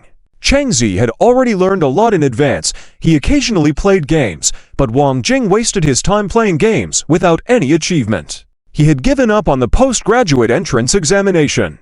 It was a relief to graduate successfully, and he planned to continue working with Cheng Zi and make a good income every month. "Class is starting. Let's talk about post-graduation plans later," said Cheng Zi. "Okay." Soon, the teacher entered the classroom, and Cheng Zi was surprised to see Mr. Wang. It looked like he was as serious as ever. At the end of the class, Wang Jing was perplexed. "Why did I feel like Mr. Wang was constantly watching you during the class? Did you do something to upset her?" Cheng Zi shrugged. "I don't know." "Did Mr. Wang find something?" Wang Jing speculated. At lunch, the two sat in the school cafeteria. Several teachers came over and casually sat opposite them. "Cheng Zi, we're sitting here. Hope you don't mind." Cheng Zi looked over, and Song Mian was among them. "Have you signed with an entertainment company?" Mr. Wang asked. Cheng Zi shook his head. "No." "What's the meaning of signing with a company if you're not planning to develop long-term in this circle?" "Ahem, I believe, at the moment, you should focus more on your studies. Filming and other activities can be put on hold temporarily," Mr. Wang suggested. Teacher Lee chimed in, "Yes, after graduation, there will still be plenty of opportunities for acting. With your grades, I think taking the postgraduate entrance exam is a good option. I suggest you continue to focus on advancing your studies." Several teachers nodded in agreement. Facing the group of teachers, Wang Jing felt a bit flustered. She glanced at Cheng Zi beside her, surprised by his calmness and lack of nervousness. After all, those were respected teachers. With the teachers taking turns advising him, how could he withstand it all? "Teacher Song, what do you think?" "My suggestion is to continue studying, take the postgraduate entrance exam, and perhaps in the future, there might be opportunities to work at the school." Teacher Rong pushed up his glasses. Regardless of what the teachers said, Song Mian just nodded without any objection. "Cheng Zi, what do you think?" Mr. Wang asked with a smile. Cheng Zi took a bite of his food and smiled. "Teachers, rest assured, I will continue to prepare for the postgraduate entrance exam." Hearing this, the teachers were reassured. Song Mian glanced at Cheng Zi, silently breathing a sigh of relief. He finally got it. She had always hoped Cheng Zi would continue to progress, as it would greatly help them both in the future. As the meal ended and the teachers left, a few female classmates approached. They gazed at Cheng Zi for quite some time. One of them spoke up. "Yes, it's him." "Excuse me, is it Senior Cheng Zi?" Wang Jing frowned. "Do you need something? We are second-year students from the foreign language department, looking for Senior Cheng Zi. Is he the leading actor in the movie Super Guardian?" One of the girls asked. Initially, they didn't recognize him from the behind-the-scenes footage, but upon closer examination, they found him very familiar. With such outstanding looks, it was hard to overlook him. Wasn't he the senior from the finance department? It was quite miraculous. He barely attended classes at the school, spending most of his time on set. The big star was actually hidden in their school. How did they not notice before? Many female students at the school came across this footage and wanted to meet Cheng Zi. However, he was often absent from the school. Today, they happened to run into him. Cheng Zi was still texting Song Mian, asking when he would be home when he heard the voices and looked up. "I'm Cheng Zi. Is there something you need?" "Ah, Cheng Zi, could you give me an autograph?" A girl quickly took out pen and paper from her bag. Cheng Zi didn't refuse and signed for each of them. After signing, he found an excuse and went back to the classroom with Wang Jing. The girls were thrilled to receive the autographs. Soon, this news spread to many people. Clips were shared on various platforms, garnering millions of views. Naturally, female students at the school came across it. Cheng Zhao's lack of presence at the school made it challenging for them to locate him, causing a sudden surge of interest. As for why the female students in his class didn't pay attention to this, they were focused on studying and working on their theses, leaving little time to watch videos. Even if they did, they might not have stumbled upon it. "Bro, the school forum is buzzing about you. You've become popular." Wang Jing scrolled through forum posts. There were pictures of Cheng Zi taken secretly, showing every angle of his handsome appearance. "Your show wrapped up over a month ago. The behind-the-scenes footage was released earlier. Why is the hype only starting now?" Wang Jing seemed puzzled. Cheng Zi wasn't interested in these matters and remained silent. Having finished the classes calmly, he prepared to head home. Just as he was about to leave, several female classmates surrounded him. "Cheng Zi, it's not nice of you to film a movie without telling us." "Yeah, if it wasn't for the forum leak, we wouldn't have known. You look much better in person than in the official photos." At this point, Wang Jing intervened. "You can look but don't get any ideas. He already has a girlfriend." "We know, just looking, nothing else." One girl rolled her eyes. Cheng Zi smiled slightly. "Sorry, I have something to attend to. I'm in a hurry." "Are you going back to the film set?" another girl asked. Finally out of school, these girls are really crazy. Wang Jing sighed. "Let's go to my place first," Cheng Zi suggested. "Aren't you waiting for Teacher Song?" Wang Jing inquired. "She has 2 more classes," Cheng Zi replied. Wang Jing nodded, and they drove to Zhongqing Manor. As Song Miamian finished her day's work and prepared to leave, Mr. Wang and the others were still browsing the school forum, somewhat puzzled. The least expected thing had happened. The female students at the school were acting as if they had gone mad. Female students from other departments flocked to the finance department, stuffing Cheng Zhao's desk with love notes. Initially, it was still manageable, but now it was completely out of control. In no time, the desk was filled with notes. After work, Song Miamian headed home, wondering whether the sudden popularity at school was a good or bad thing. Arriving home, Cheng Zi was on the couch playing with the child, while Wang Jing sat beside him, holding the baby. Everything seemed normal. It seemed like they didn't think much of today's events. Wang Jing knew that it was now a world for just the 2 of them. He got up to leave, saying, "Bro, Song ma'am, I have something to do, so I'll go first." After he left, Cheng Zi smiled at Song Miamian. "What's wrong, wifey? Do you know that your situation has been a hot topic on the forum?" "Yeah, I know. What's the matter?" Song Miamian was taken aback. "How can you not have any reaction?"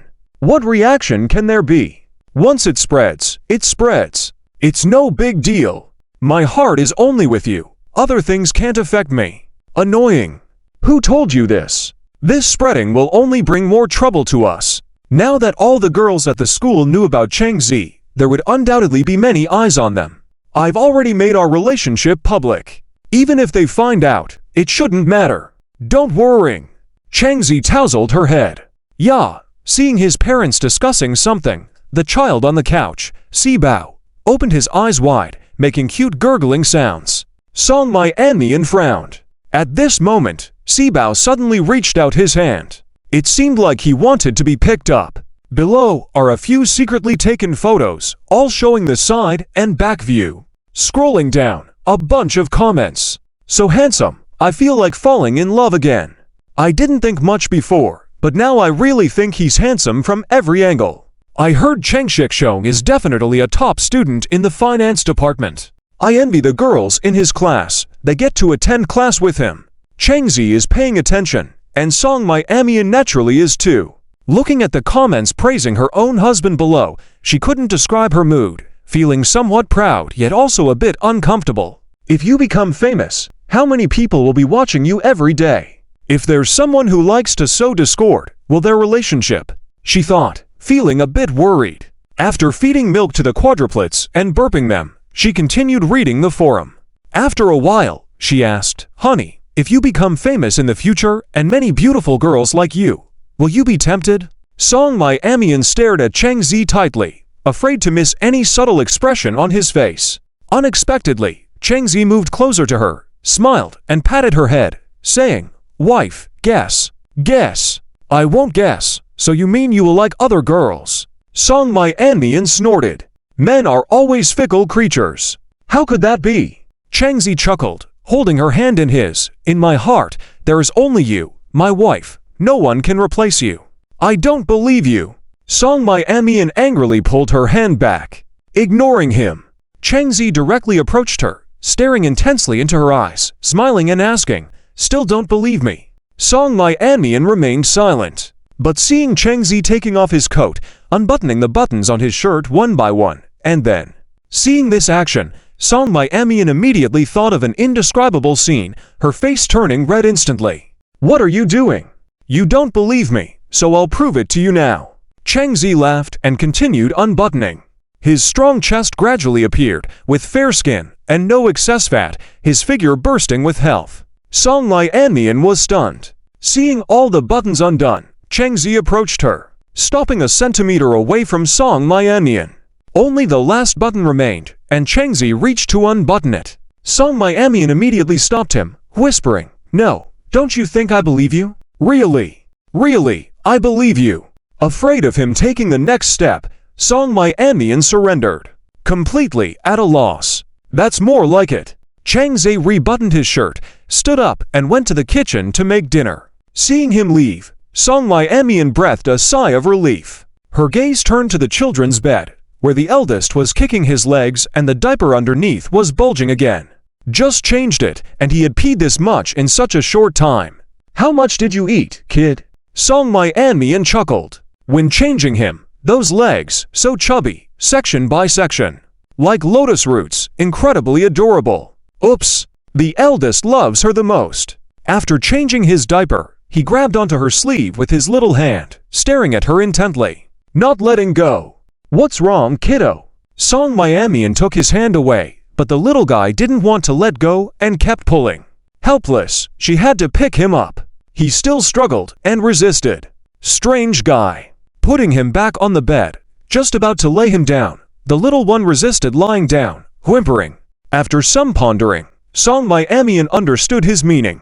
Did he want to sit? Sure enough, after helping him sit properly, he stopped making noise and even showed a smile. One of his teeth had already fully emerged, small, and the second tooth beside it was also coming out. It reminded her of when they were born. Nurses carrying them out, all the babies looking pitiful, red all over, skinny. In the blink of an eye, they grew plump and fair, even fatter than the children born singly. Can only say, Cheng Zi is really good at taking care of babies. Attentively looking after a few babies, cooking, doing housework, taking care of her. Everything was done systematically. If she were alone, it would probably be like going to war. Encountering such an excellent man, she felt truly lucky. Soon, dinner was ready, and the whole family sat in the dining room. Song Qin suddenly asked, "Zicheng, have you been going to school these days?" This question felt sudden, and Song Miamian felt her mother had ulterior motives. Hastily asking, "What's wrong, Mom? Why ask that suddenly?" "Oh, well, your uncle's wife let me stay with them for a few days, so I wanted to ask for your opinion. If Zicheng needs to go to class, I will refuse them." Song Qin smiled. Mentioning her uncle, Song Miamian's expression became a bit complicated. Why did Mom want to go there again? Sighing, she said, "Mom, not to be rude, but they want you to stay. Who knows what their intentions are?" "What are you talking about? They are your uncles after all. How can they have any bad intentions? The past is in the past." Song Qin furrowed her brows. Regardless of the past, things have happened, and that's something that can't be changed. It was them who wanted to sever ties, not us. Song Miamian didn't back down on this topic. Song Qin sighed. Her daughter's temper was just like her father's, exactly the same. Especially stubborn, hard-headed, and holds grudges. Once a feud starts, she could remember it for a lifetime. "Why can't you forget about the past? We had a hard time. It's normal that they couldn't lend money, and we've come through it now, haven't we? Song Chin said. She was a kind person, and those were her brother's family. How could she actually cut off ties just because they had mentioned it? Mom, if you want to go, I won't stop you. After all, that is your biological brother. After saying this, Song Mi-amian continued eating. Seeing the mother and daughter discussing and debating, Song Mi-amian could clearly see that she was getting angry. Whenever this topic comes up, she gets so agitated. Thinking about it, Cheng Zi said, Mom, if you miss your family, you can go stay for a few days. After all, that's where you grew up. There must be some sentimental attachment. After finishing breakfast, Song Mi-amian put down her chopsticks, tittied up, and prepared to go to work. Cheng Zi saw her like this and knew she was mad. He called her, but she ignored him. Wife, you should understand Mom's personality. She values family ties a lot. After all, the two uncles are her own younger brothers. With her personality, she definitely wouldn't cut off relationships completely. As children, sometimes we need to be more understanding. If you strongly refuse and even strain the relationship between mother and daughter, it would not be worth it in the end. Therefore, we need him to come out and mediate. I know, the reason you're angry is also because you care about Mom. Cheng Zi looked into her eyes, facing her seriously. As the elderly age, it's normal for them to cherish family ties. You should give in a bit. Don't be angry. How about letting the matter rest for now, and then I'll take you out for a honeymoon trip, okay? Cheng Zi embraced her. It took quite a while to calm her down. Song Mi-amian just felt wronged. If it weren't for her mother, she would have turned against them long ago. Last time, not kicking them out directly was already giving them face. Now that aunt even suggested Mom stay with them for a few days, who knows what her intentions are. All right, don't be mad anymore, Cheng Zi sighed helplessly. After getting into the car, he reminded, drive slowly, be safe, don't rush. After everyone left, Cheng Zi returned to the living room. Mi-amian left. Song Chin asked. Cheng Zi nodded. This child, she still can't forget about that matter from before, Song Chin sighed. Ah, she has that stubborn temper, just like her father. Mom, don't worry about that. I already talked to her just now, and she didn't object. Song Mi-amian possessed a sharp tongue, but a soft heart, and eventually she would relent. She probably didn't want to create a rift between mother and daughter either. It's okay, forget it. I won't go this time. Song Chin smiled slightly. I'll make a call later and tell them I want to bring my grandchildren. Since her daughter doesn't like it, then forget it. She naturally sided with her own daughter. Cheng Zi. Did he just say all that for nothing? Okay, you still have class at school, right? Go ahead. Okay. When he arrived at the school, he wore a mask specifically to avoid being recognized. Just as he sat down, several female classmates gathered around him as if they were waiting for him there. Cheng Zi, why did you come today when you rarely show up for class? I thought you weren't coming. They were already used to Cheng Zi not attending classes regularly. Cheng Zi remained silent. Oh, don't be so cold. After all, we're classmates. One female classmate said. Now, all the female classmates in the class surrounded Cheng Zi, leaving the male classmates feeling uncomfortable, thinking, he's just made a movie. Is that really so great? Was it necessary to gather around him like this? Thinking about how most of the girls in the school were this way made them even more upset. It's just a handsome face. What's so appealing about it? My girlfriend is constantly browsing forums now. I don't understand. He's just an actor. Acting so aloof for who? He's popular now, so he's gained more confidence. Several male students whispered to each other. They were quickly overheard by the nearby females. Look at all of you being sour like this. Why don't you talk about his grades? Even if he doesn't come to class, he can still outperform you on exams. That's right. In any aspect, he is superior to you. Instead of gossiping about others behind their backs, focus on improving yourselves. The male students who were previously discussing were chastised by the female students, feeling embarrassed. They all fell silent. At this moment, Wang Jing walked into the classroom and was startled by the scene before him. He saw a bunch of girls surrounding Cheng Zhao's desk. He quickly pushed his way through, pulled one of the girls sitting next to Cheng Zhi away, and sat down himself. Wang Jing, what are you doing? The girl looked angry. What do you mean, sitting next to my brother? What's wrong with that? I was sitting here first. I'm sorry, your seat is over there. I've already changed the seating arrangement, so I'm sitting in my own seat. Any problem with that? Wang Jing looked quite displeased. You'll remember this. The girl gritted her teeth. Chang Zi felt a bit speechless on the side. He finally understood why this guy was still single. It turns out there was a reason behind everyone being single. Wang Jing shrugged and refused to give up his seat. At that moment, the class bell rang. Song Miamian walked in with her teaching materials, glanced at the classroom, then paused when she saw Chang Zi smiling in his seat. How did he get here? She thought. With mom going to stay with her uncle, who would look after the babies? They looked at each other, and Chang Zi even winked at her. Embarrassed, Song Miamian turned her head, coughed, and declared, "Class." Throughout that class, Cheng Zhao's gaze never left Song Miamian. When the class was over, she didn't linger, but quickly left with her textbooks. At that moment, a classmate suddenly spoke up. Did any of you notice that Cheng Zi was looking at Teacher Song the whole time? Teacher Song is such a beautiful goddess. Who wouldn't want to look at her more?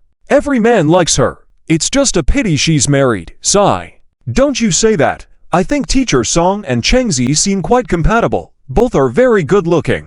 A female student commented, cupping her face. You're talking nonsense. If someone hears that, we'll be in trouble. Teacher Song is already married. Aren't you trying to break up her marriage by saying that? The neighboring student hurriedly covered her mouth, saying, Teacher Song already has a family. Speaking like that, isn't that nice? Wang Jing wanted to step forward and explain. Although the two of them were indeed married, the situation made it impossible for them to be open about it. It was frustrating. Cheng Zi paid no attention to the gossip and continued reading and taking notes. Wang Jing looked at the packed desk full of love letters and felt envious. Bro, you haven't sorted these out yet? Do you want to help me? Cheng Zi looked at him. The whole table was full of them. Some had been opened, so it seemed that some of the female students had even taken a peek. Okay, I'll help you sort them out later. Wang Jing nodded. After lunch, Cheng Zi went back to the dorm to return his textbooks. With no classes in the afternoon, he was ready to go home.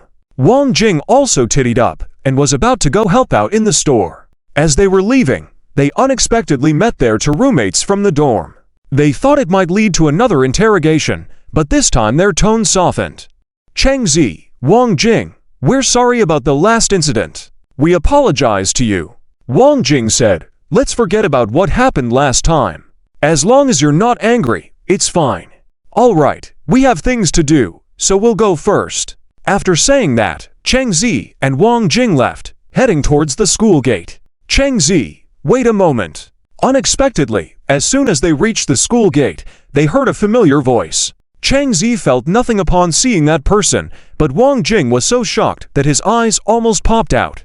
Lin Fei. It was actually her. How could she still have the face to confront Cheng Zi? What business do you have with my brother? Cheng Zi hadn't spoken yet, but Wang Jing asked first. He detested women like Lin Fei the most. He had always felt that this woman was not a good person.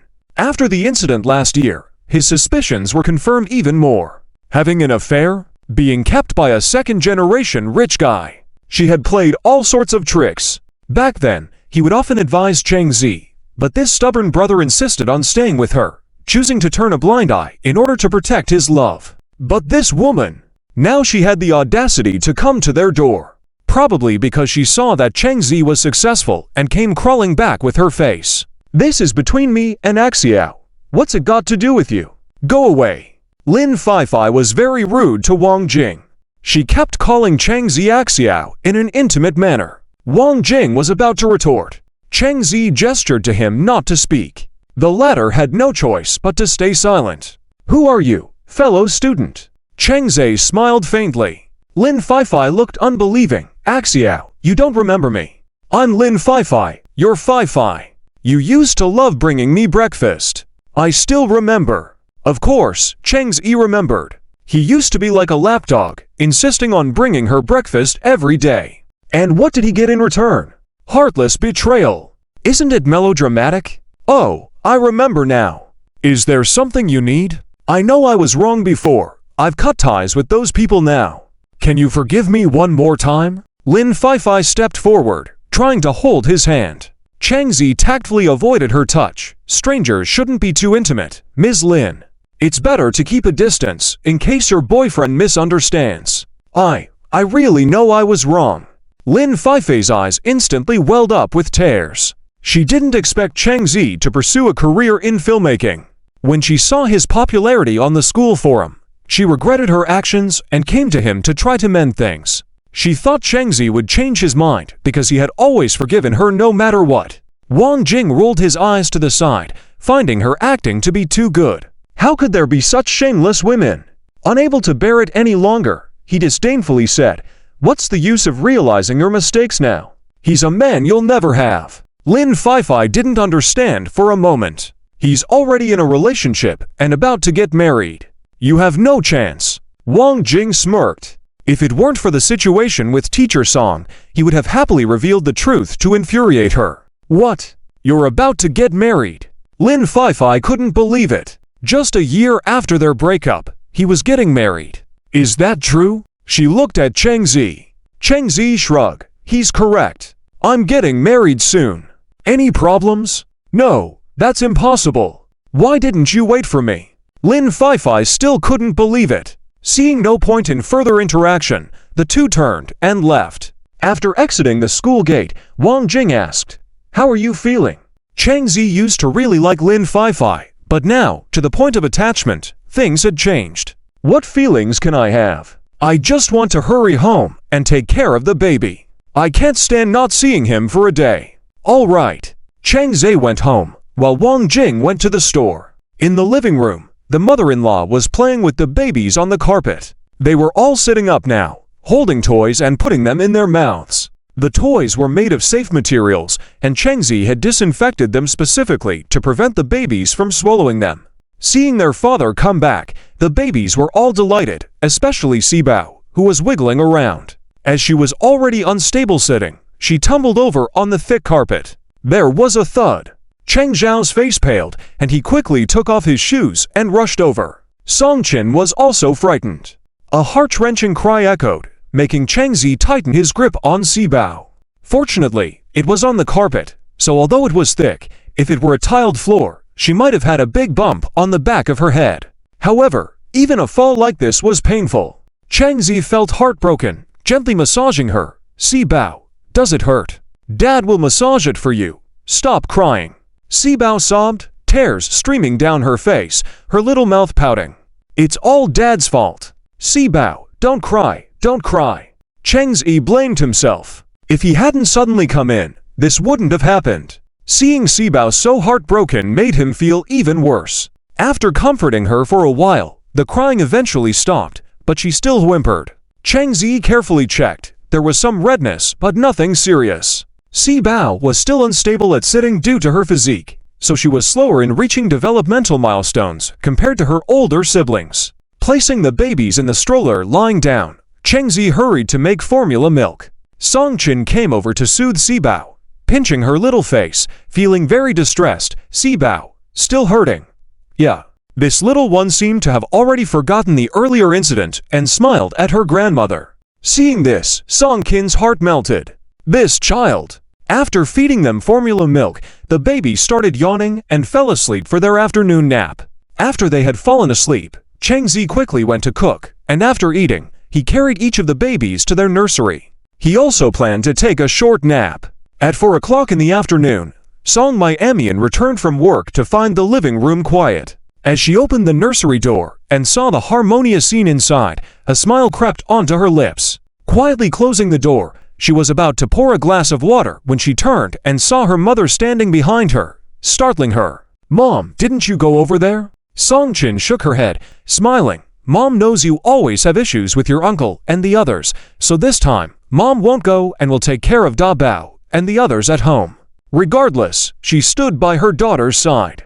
"Mom, I'm sorry, Song Mai-Amian lowered her head in self-blame.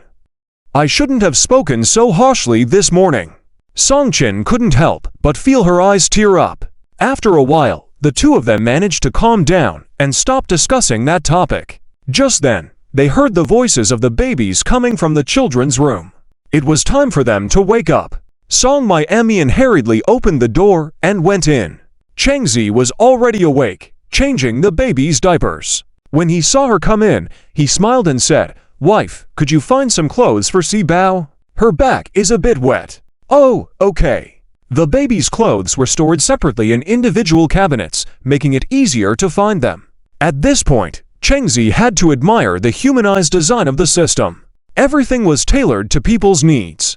They quickly found Si Bao's clothes and began changing her. As soon as they took off her little clothes, the slight chill in the air made Si Bao's smile freeze instantly. This child was more sensitive to the cold compared to the other three, and couldn't bear any cold at all. Changzi brought the clean clothes over, but before he could start changing her, the little one pouted in grievance.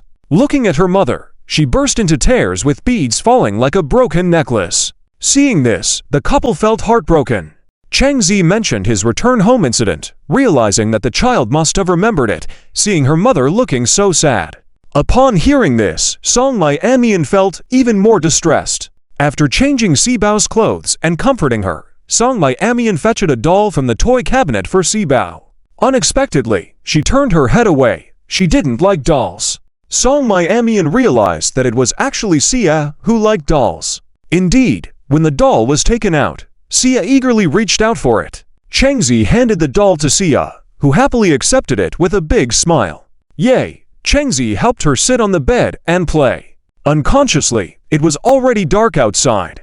He hurried to the kitchen to cook, and Song Miamian followed, rubbing her stomach and asking, "Honey, what are we having for dinner tonight?" After a busy day, she was starving.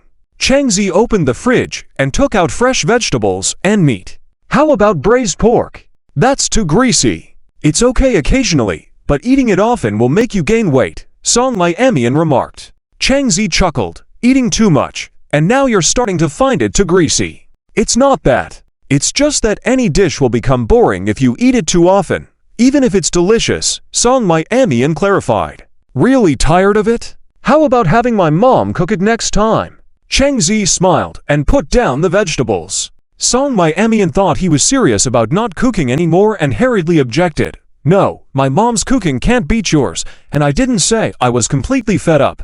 Just that braised pork is a bit." "All right, no braised pork then. How about steamed meat?" Song Miamian was surprised as she hadn't heard of steaming meat before. She thought it might be delicious with a new flavor. She nodded. "Okay then." "Are you hungry?" Changzi asked as he continued preparing the food. "A little. Wait for me a moment." Knowing she loved stewed eggs, he began preparing it on the stove. In no time, a bowl of fragrant stewed eggs was ready. The aroma stimulated Song Miamian's taste buds. She was too hungry and hadn't eaten much at lunchtime. She used to manage eating the cafeteria food before, but ever since she tasted Chang Zhao's cooking, the cafeteria food became tasteless. Placing the stewed eggs on a small table beside her, she said, "You go ahead and eat." Before she could finish her sentence, Song Miamian was already seated and eating. Ouch! She hurriedly took a bite, and the hot food burned her mouth, causing her little face to scrunch up. "Eat slowly, no one is rushing you," Changzi said, quickly handing her a cup of warm water. Song Miamian shook her head. "It's fine. Seeing how hungry you are, I'll prepare your lunchbox for school early in the morning next time, so you won't have to eat at the cafeteria," Changzi said as he gently ruffled her head. After dinner, as usual, Song Miamian went to take a shower, but realized halfway that she had forgotten to bring her pajamas. Annoyed, she hesitated to call Changzi for help, feeling embarrassed. He would definitely make fun of her. But the big bath towel was still outside on the balcony, and there was only a small towel on the shelf. Her mother was already asleep, and she couldn't just go out like that. Left with no other choice, she had to call Changzi. After taking a few deep breaths, she opened the bathroom door slightly and called out, "Honey, could you bring me my pajamas? I forgot to bring them." Changzi was playing with the baby in the room when he faintly heard Song Miamian's voice, his expression tightening, thinking something had happened. He quickly put down the baby and went to the bathroom. Through the glass door, he asked, "Wife, what's wrong?" "Honey, could you bring me my pajamas?" I forgot them," Song Miamian said, feeling extremely embarrassed. "Okay, I'll get them for you." Changzi found the pajamas in the wardrobe and accidentally saw the lace-trimmed pajamas that she had planned to throw out. Perplexed, he wondered why she hadn't tossed it as she had mentioned. Remembering how beautiful Song Miamian looked in that lingerie, he couldn't resist the temptation to see her wear it again. With a slight smirk, he handed the pajamas to her. Across the glass door, Song Miamian reached for the pajamas and turned bright red upon seeing the lace-trimmed piece he had picked out. She couldn't believe he had found it. She had hidden it. "What's wrong, dear?" Changzi pretended not to understand when he saw no movement inside. Song Miamian was extremely embarrassed. This guy was so annoying. But she had no choice but to wear it. Thinking Changzi was waiting outside, she felt even more awkward. What should she do? Should she awkwardly put it on and head out? After hesitating for a while and drying herself off slowly, she reluctantly put on the lace-trimmed lingerie that she had been avoiding. Changzi raised the corner of his mouth. Song Miamian glanced at him, used a towel to cover her face, and quickly walked towards the room. "I'm not shy." She silently reminded herself to remember to bring pajamas next time. Since giving birth to a child, her memory wasn't as good as before. She would forget some small things, leading to the embarrassment today. So awkward. In the room, the children were playing with toys on the bed, giggling. Changzi followed her in and casually closed the door. Song Miamian was still drying her hair with a towel. After putting on this nightgown, her figure was simply amazing. Especially her two legs, slender and fair, although it would be better if she were a bit plumper. She was too thin. Changzi thought the daily meals were not bad, with a balanced diet that was highly nutritious, so why wasn't she gaining weight? It seemed like the weight was going to her face instead. Could it be that this little woman was secretly dieting? Or maybe she just had a high metabolism. After finishing drying her hair, Song Miamian found another set of pajamas in the closet to change into. "Wife, you've already put it on. Why change? Isn't this one good?" Now that she was already dressed, how could Changzi let her change back? No way. This rare opportunity must be seized. "It's getting colder. This one is cold." Song Miamian made an excuse. Changzi smiled. "The heater is on in the room. If you really feel cold, we could sleep now. It won't be cold under the covers." The two of them lay in bed, Song Miamian with her back to Changzi, curled up, not daring to turn around to look at him. "I'm going to sleep first. I have to work tomorrow," she said. "Don't sleep yet, wife. There's something I'm not sure if I should tell you. I think you'll want to know." Changzi glanced at her, deliberately teasing her. "What's the matter?"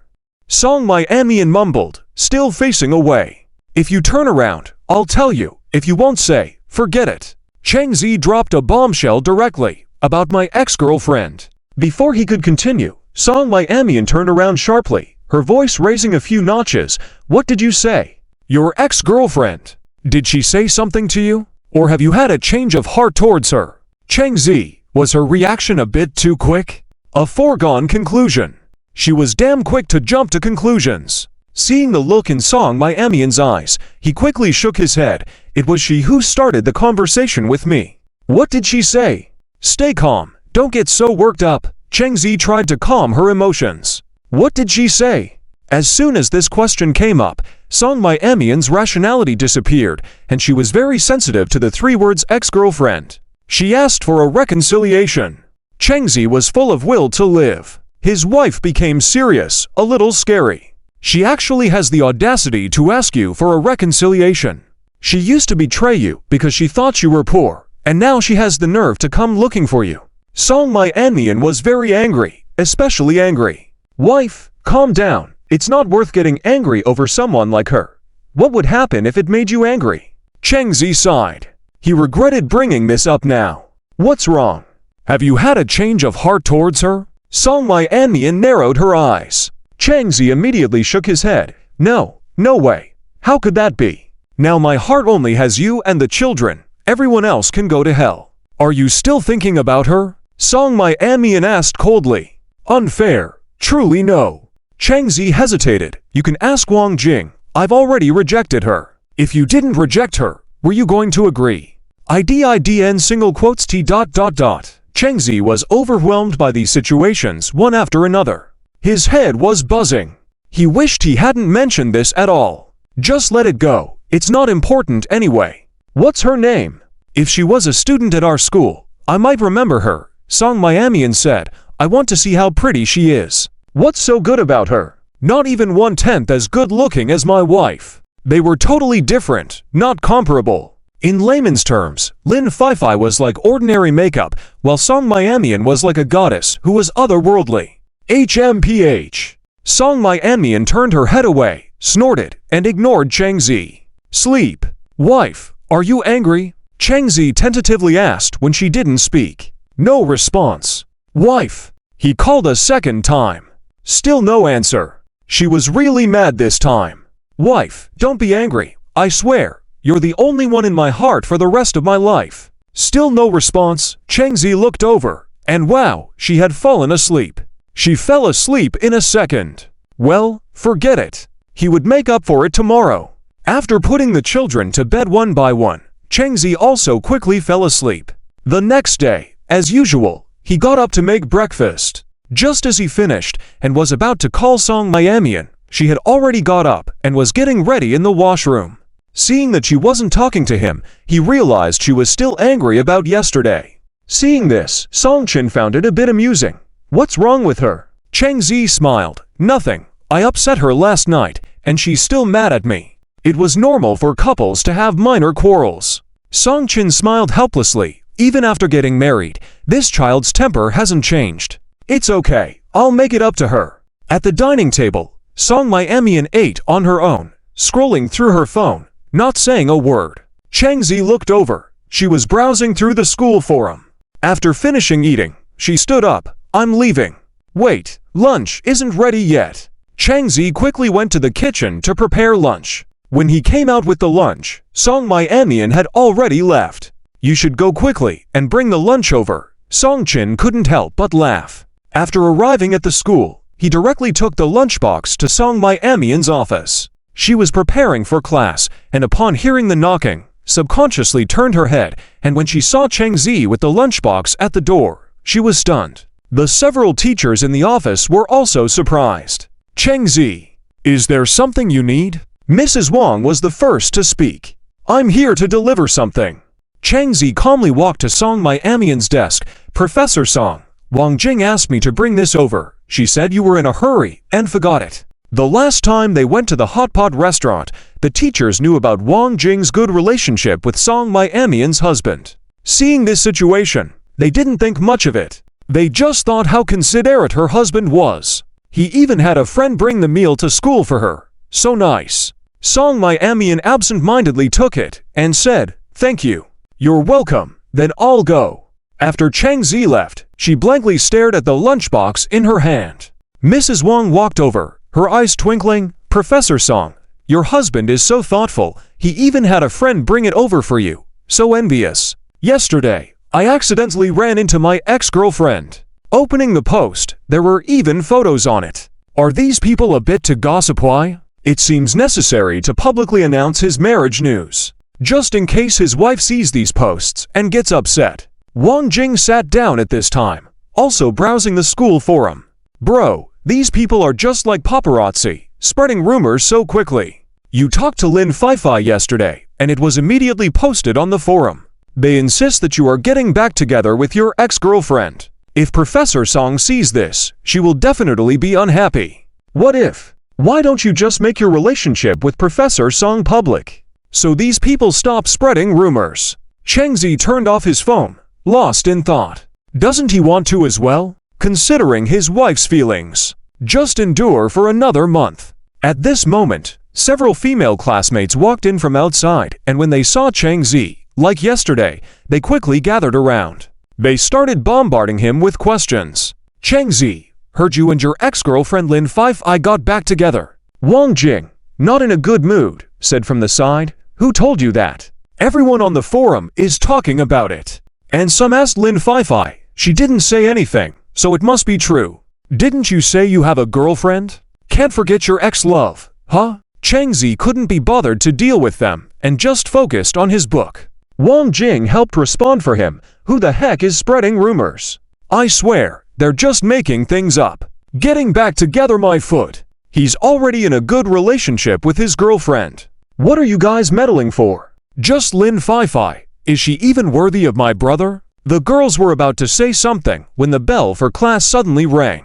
They had no choice but to reluctantly return to their seats. Song Mi-Amian walked in with lesson plans, looking cold, even more so due to her anger this time.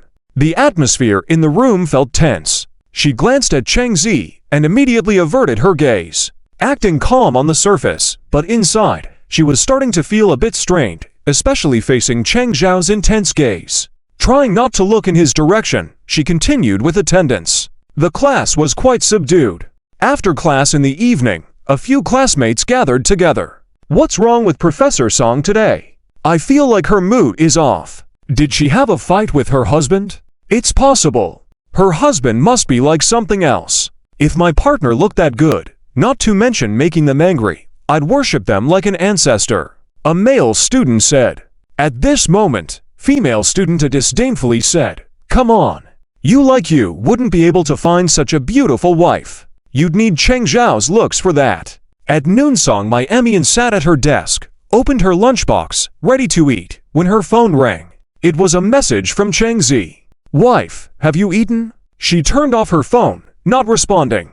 Are you still mad at me? Please don't be mad anymore. Cheng Zi, feeling helpless, resorted to his ultimate move. Wife, if you don't reply to me soon, I might just come directly to the office to find you. Indeed, this sentence worked. Song Mi-Amian quickly replied, what's the matter? Weren't you going to find your ex-girlfriend? Go find her then. When did I say I was going to find her? They all said you agreed to get back together with her. Cheng Zi really wanted to find and give that liar a good beating. Who said I was getting back together with her? Wife, I swear, you are the only one in my heart. If I'm lying, may I be bitten by a snake. Song Mi-Amian smiled involuntarily while reading the message he sent, unable to resist. She didn't reply. Cheng Zi finished his meal and returned to the classroom, still thinking about how to make his wife happy. Bro, do you think Professor Song got angry after seeing those posts? Wang Jing recalled Professor Song's expression in class. Cheng Zi nodded. After a day of classes, in the evening...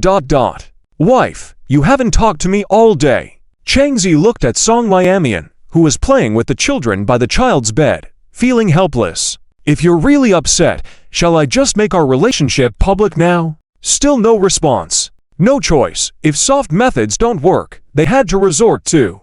Song Mi-Amian was playing with the kids, holding a toy car in her hand, but didn't expect Cheng Zi to come over, hug her, and pin her down to the carpet. The air stood still. After coming back to her senses, Song Mi-Amian blushed deeply and asked in a displeased tone, what are you doing? Since we're here, what do you say? Cheng Zi locked eyes with her, their faces barely an inch apart. Are you sure you still want to stay mad at me? I wasn't. Song Mi-Amian's voice was soft, like a little cat. Then why are you ignoring me? Still upset about last night? Song Mi-Amian remained silent. Last night, and all the rumors on the forum were just made up by those people. No need to pay attention to them. I've explained everything. If you're still mad at me, well, Cheng Zi looked at her fair collarbones. The implication was clear. Let go first... Nope. Cheng Zi looked at her. What if I let go and you keep being mad at me? Can't I not be mad anymore? Song Mi-Amian mumbled, next time that woman talks to you, don't speak to her. It was indeed because of that incident. Seeing her jealous look, Cheng Zi smiled helplessly. Okay, won't talk to her. Listen to the wife. Next time I'll pretend not to see her. Song Mi-Amian responded with an hum. Now, can you let go of me? After letting go, Cheng Zi saw her red wrist and felt remorse for being too rough. Song Mi-Amian went under the covers, burying her head, clearly shy. Cheng Zi was about to join her in bed to increase intimacy when For Treasures, sitting on the bed, made a noise. Ah! These little light bulbs caused him a headache. Helplessly, he had to go and take care of several little ancestors. After finally getting them to sleep, when he went back to check on her, his wife was already asleep. Reluctant to disturb her, he also went to sleep. For several days in a row, Cheng Zi and the so-called ex-girlfriend incident continued to brew. There were rumors that Lin Fifei confirmed they were back together. On one hand, it was said they got back together. On the other hand, it was said he already had a girlfriend. It caused quite a stir. Wang Jing once suspected that Lin Fifei was behind the scenes, deliberately causing the commotion. Inside the teacher's office, the female teachers were also gossiping. It's true that when you're famous, you attract controversy. On the forum, two factions have formed, one saying Chengzi has a girlfriend, the other saying he got back with his ex-girlfriend. Teacher Wang was even more gossipy than the others. I told you, you're too nosy. Teacher Li looked at Teacher Wang and couldn't help but say, which side do you think is telling the truth? One side says Chengzi cannot possibly reconcile with his girlfriend, the other side says he has already reconciled with his ex-girlfriend. Teacher Mengyan propped up her chin and said, I think it's impossible to reconcile. After breaking up, why would you get back together? Have you ever seen a couple who reconciled but don't spend time together every day? That's true. Teacher Wang nodded. Teacher Li said impatiently, all right. Why are we getting so gossipy? These are all matters concerning the students. Teacher Wang looked at Teacher Song Miamian. Teacher Song, what do you think? Song Miamian didn't want to hear about this at all. She had been trying hard to stop herself from thinking about these things, but Teacher Wang decided to ask her. Pretending not to care, she smiled and said, I think Teacher Mengyan is right. Chengzi has already mentioned that he has a girlfriend, so it's not possible for him to reconcile with his ex-girlfriend. This topic went on for half an hour. The office was buzzing. Not only the people at school were gossiping, even the teachers were gossiping. Chengzi didn't care about this matter anymore. He was busy with his studies. There was less than a month left until graduation, and he had a lot of things to take care of. In the cafeteria, Chengzi and Wang Jing sat at the table eating, when suddenly someone sat down across from them. Looking up, it was Lin Feifei. Wang Jing frowned. Why was this woman still bothering them? Chengzi, are you upset because of the posts on the forum? I didn't do it. It's all those people spreading rumors. Lin Feifei explained. Wang Jing sneered. If it wasn't you, then who? They are about to get married. Would they reconcile with you? Do you think that's possible? Their friend's reputation was at stake, and now there were rumors that he was two-timing. This generation of geniuses is really hard to deal with. They are too good at spreading rumors. After finishing their meal, Chengzi went to the classroom, and Lin Feifei was ignored as if she were air. In the evening, in the living room, Song Miamian sat on the sofa playing with her phone, browsing the forum. Now she was numb to seeing those posts. Subconsciously, she skimmed past the posts on the forum, already numbed by them. Tomorrow was the weekend, and Teacher Wang and the others were supposed to come over. When Chengzi handed her a glass of milk, she started, Honey, tomorrow they are coming over. You? Sure, I don't mind. You decide. My wife. Graduation was approaching, and she was anxious. The truth of their relationship would surely be revealed at the graduation party. What if Teacher Wang and the others found out that Chengzi had been deceiving them with his makeup skills in the past? Oh. It seems as if he senses her anxiety. Chengzi reassured, it's okay. Just tell the truth when the time comes. Song Miamian was still worried. She had only thought of hiding things before, and hadn't figured out how they would deal with it when they come up. It's a headache. As they were discussing, the mother-in-law came out of the room, walking with a limp. Seeing her, Song Miamian quickly got up to help. Mother, what's wrong? It's nothing. Just my old leg acting up, an old problem. Song Qin waved her hand. I'll go get you some medicine.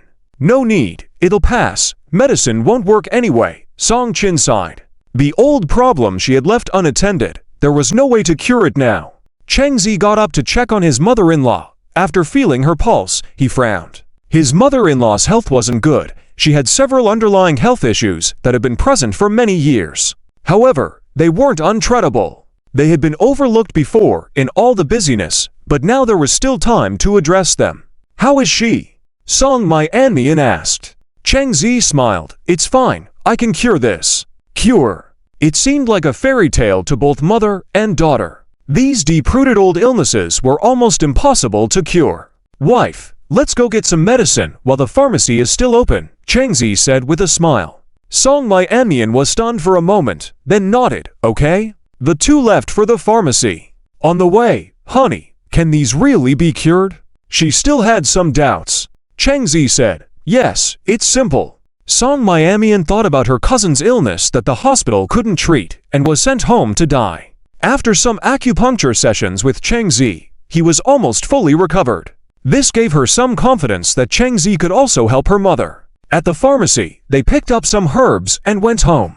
On their way back, "Honey, can these really be cured?" She still had some doubts. Cheng Zi said with a mysterious smile, "You'll know soon."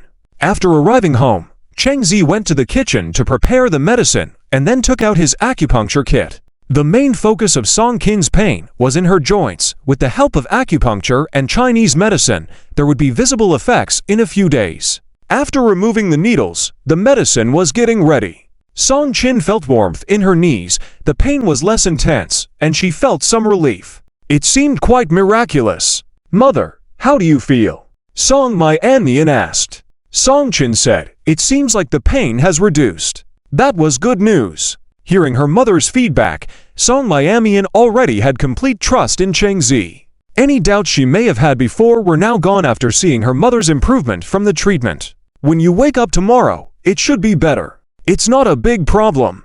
What her mother was saying wasn't too serious. A few acupuncture treatments and she would be healed. Just then, the sounds of several babies babbling came from the children's room. The little rascals were awake. "I'll go check on them first." "Honey, can you make the milk formula?" Song Mianmian said as she headed to the children's room. When she opened the door and saw the scene before her eyes, she twitched her mouth. The four kids didn't know how they had rolled around, but they ended up lying on top of each other, looking like a cross, babbling and drooling, soaking the bed sheet, their faces red. She shook her head helplessly at these children. Quickly, she picked up the little one. "Do you know how heavy you are? Look at what you did to your sister." There were rolls of fat on the overweight little child. Cheng Zi didn't opt for milk formula for the babies. He had prepared complementary food. Milk formula was no longer enough to meet their daily food needs. They were 5 or 6 months old now and needed a balanced diet, including supplementary foods. They had to eat even if they didn't want to eat. Before, they had made some, but the babies wouldn't accept them and had refused to eat. They couldn't adapt at all. It's really such a waste. After thinking about it, it's better to wait until the children are a bit older. No, this month they should start eating. Other children start adding solid foods at 4 months. Only then can they keep up with nutrition. Da Bao and the others are almost 6 months old. They can't be stubborn anymore. Cheng Zi looked serious. You can't spoil them in matters like this. For the children's development, even if they don't want to eat, they have to eat. Song Mianmian also realized this and secretly regretted not thinking thoroughly enough. Cheng Zi, as a parent, knew much more than her, which made her feel ashamed. She placed the children on the sofa and started feeding them one by one. They still didn't want to eat. Da Bao, quickly open your mouth and eat, or else I won't let you have breast milk. Cheng Zi was stricter with Da Bao. After all, he was a boy. Da Bao turned his head and refused to eat. Don't want to eat. If you don't eat, then forget about having milk. Stay hungry. Following that, she fed a Bao, San Bao, and Si Bao. Except for San Bao, the others didn't eat. No matter how she coaxed them, they refused to eat, so Cheng Zi made a tough decision. She decided not to make formula milk for them and let them stay hungry. It was a small problem that was created by spoiling them. Looking at this, Song Mianmian couldn't help but think that they were being too strict with the children. After all, they were still young. Seeing his wife looking concerned, he said, "Wife, we can't indulge them like this in the future. We can't let them have their way. If they don't want to eat, then so be it." The kids seemed to sense that their father was upset and stared at him without blinking. Their serious expressions made Song Mianmian chuckle involuntarily. Cheng Zi continued to feed Da Bao. As expected, the babies understood what had just been said. They opened their mouths to eat as soon as they were fed. Cheng Zi felt both heartache and amusement. Soon, the bowls were empty, and the children ate everything. The couple felt a bit helpless. They had to push the kids to eat, even when introducing solid foods, otherwise, they would refuse to eat. After feeding the children, Cheng Zi quickly went to cook. After dinner, they returned to their room. "Wife, let's go grocery shopping together tomorrow morning." It had been a while since they went to the supermarket together. "No need. Wang Laoshi said they would bring the groceries themselves." "I know. I mean, let's buy some hot pot ingredients, huh?" "Why buy that?" "To make hot pot. We have the pot, now we just need the ingredients and vegetables." "All right then." The next day, after getting ready, the couple prepared to go out. As they were about to leave the apartment, Song Miamian received a call from Teacher Wang. Song Laoshi, we're about to head out to buy the groceries. Wait for us at home, alright? After hanging up, Chengzi asked, are they here? Not yet, they are still buying groceries. Okay, let's go. The two of them set off on a small electric scooter since the distance was short and they didn't need to drive. At the supermarket, Chengzi led Song Miamian to the hot pot supply section. Wife, which hot pot base do you like? They have clear soup, tomato, spicy, fragrant. Chengzi pointed to the shelves. After browsing, Song Miamian chose, let's go with clear soup and spicy. Great! After buying that, they went to pick out vegetables and meat. They selected ingredients like enoki mushrooms, lettuce, seaweed, and lamb rolls. Wife, which vegetables do you like? I like lamb rolls and beef rolls. These were her favorites for hot pot. How could they be left out?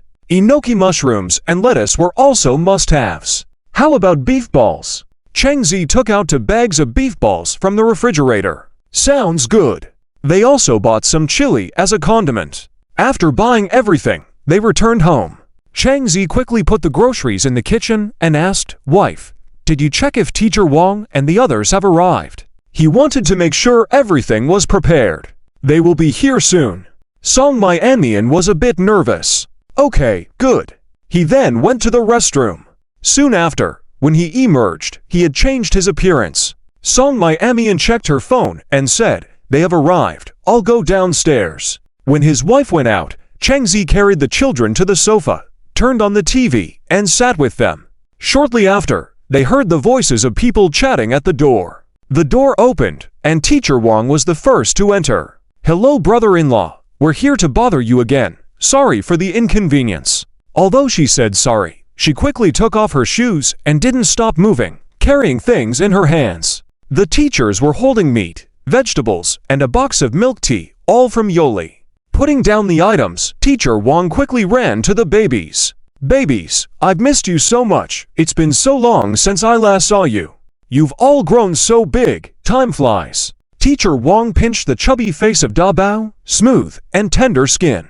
This skin is really nice. Li Laoshi also approached. She immediately noticed Sibao at the innermost area. They're getting more beautiful. When they grow up, I might have to hurry up and propose to them, she joked, impressed by Sibao's beauty. Song Laoshi, your Sibao is getting prettier day by day. Yes, they are all growing to be beautiful, Song Laoshi added. Feeling a bit embarrassed, Song Miamian responded modestly, oh, please. Meanwhile, Teacher Wang finished playing with the babies and sat on the sofa. Brother-in-law, today I want to eat sweet and sour ribs, braised pork, cola chicken wings, garlic stir-fried vegetables. We've bought all the dishes. She grinned, looking very eager. She hadn't even had breakfast to save room for more food.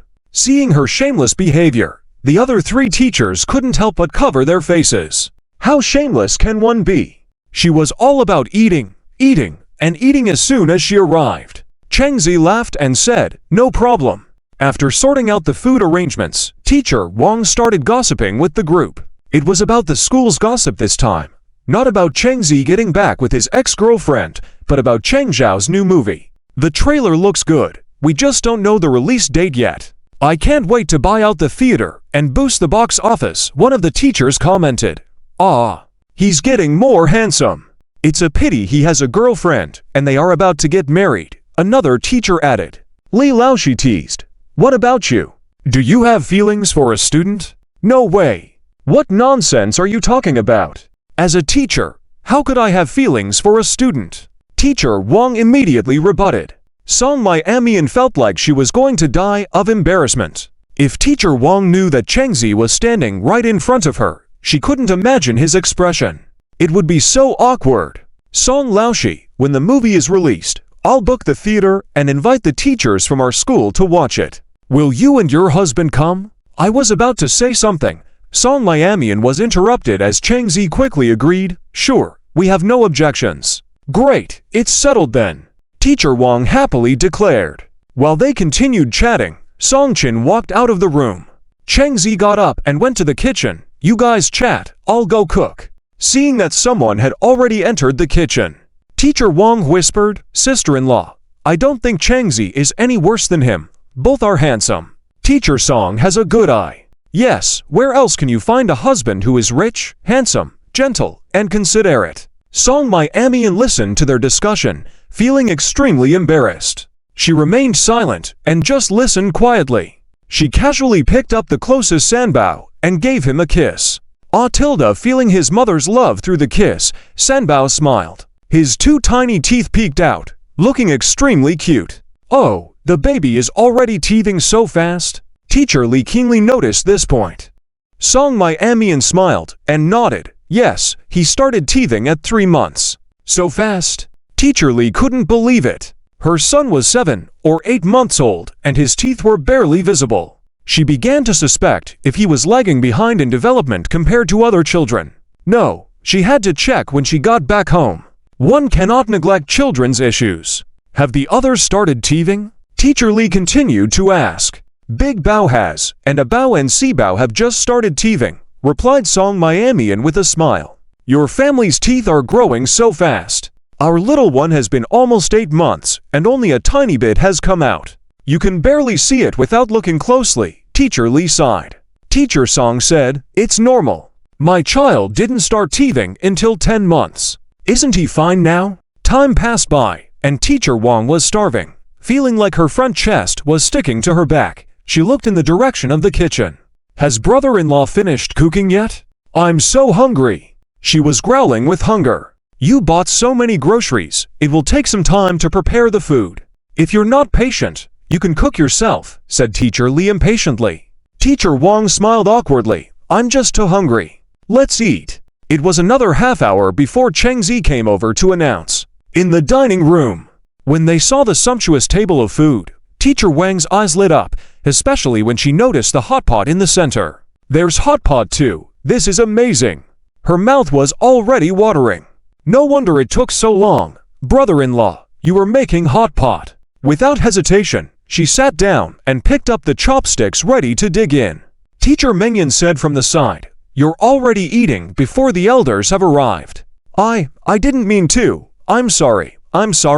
Teacher Wang's mind was clouded with the delicious food, and more so due to her hunger. She couldn't help but start eating. Yum yum yum. It wasn't intentional. Song Chin had already walked in from outside. What are you all waiting for? You don't have to wait for me. Start eating.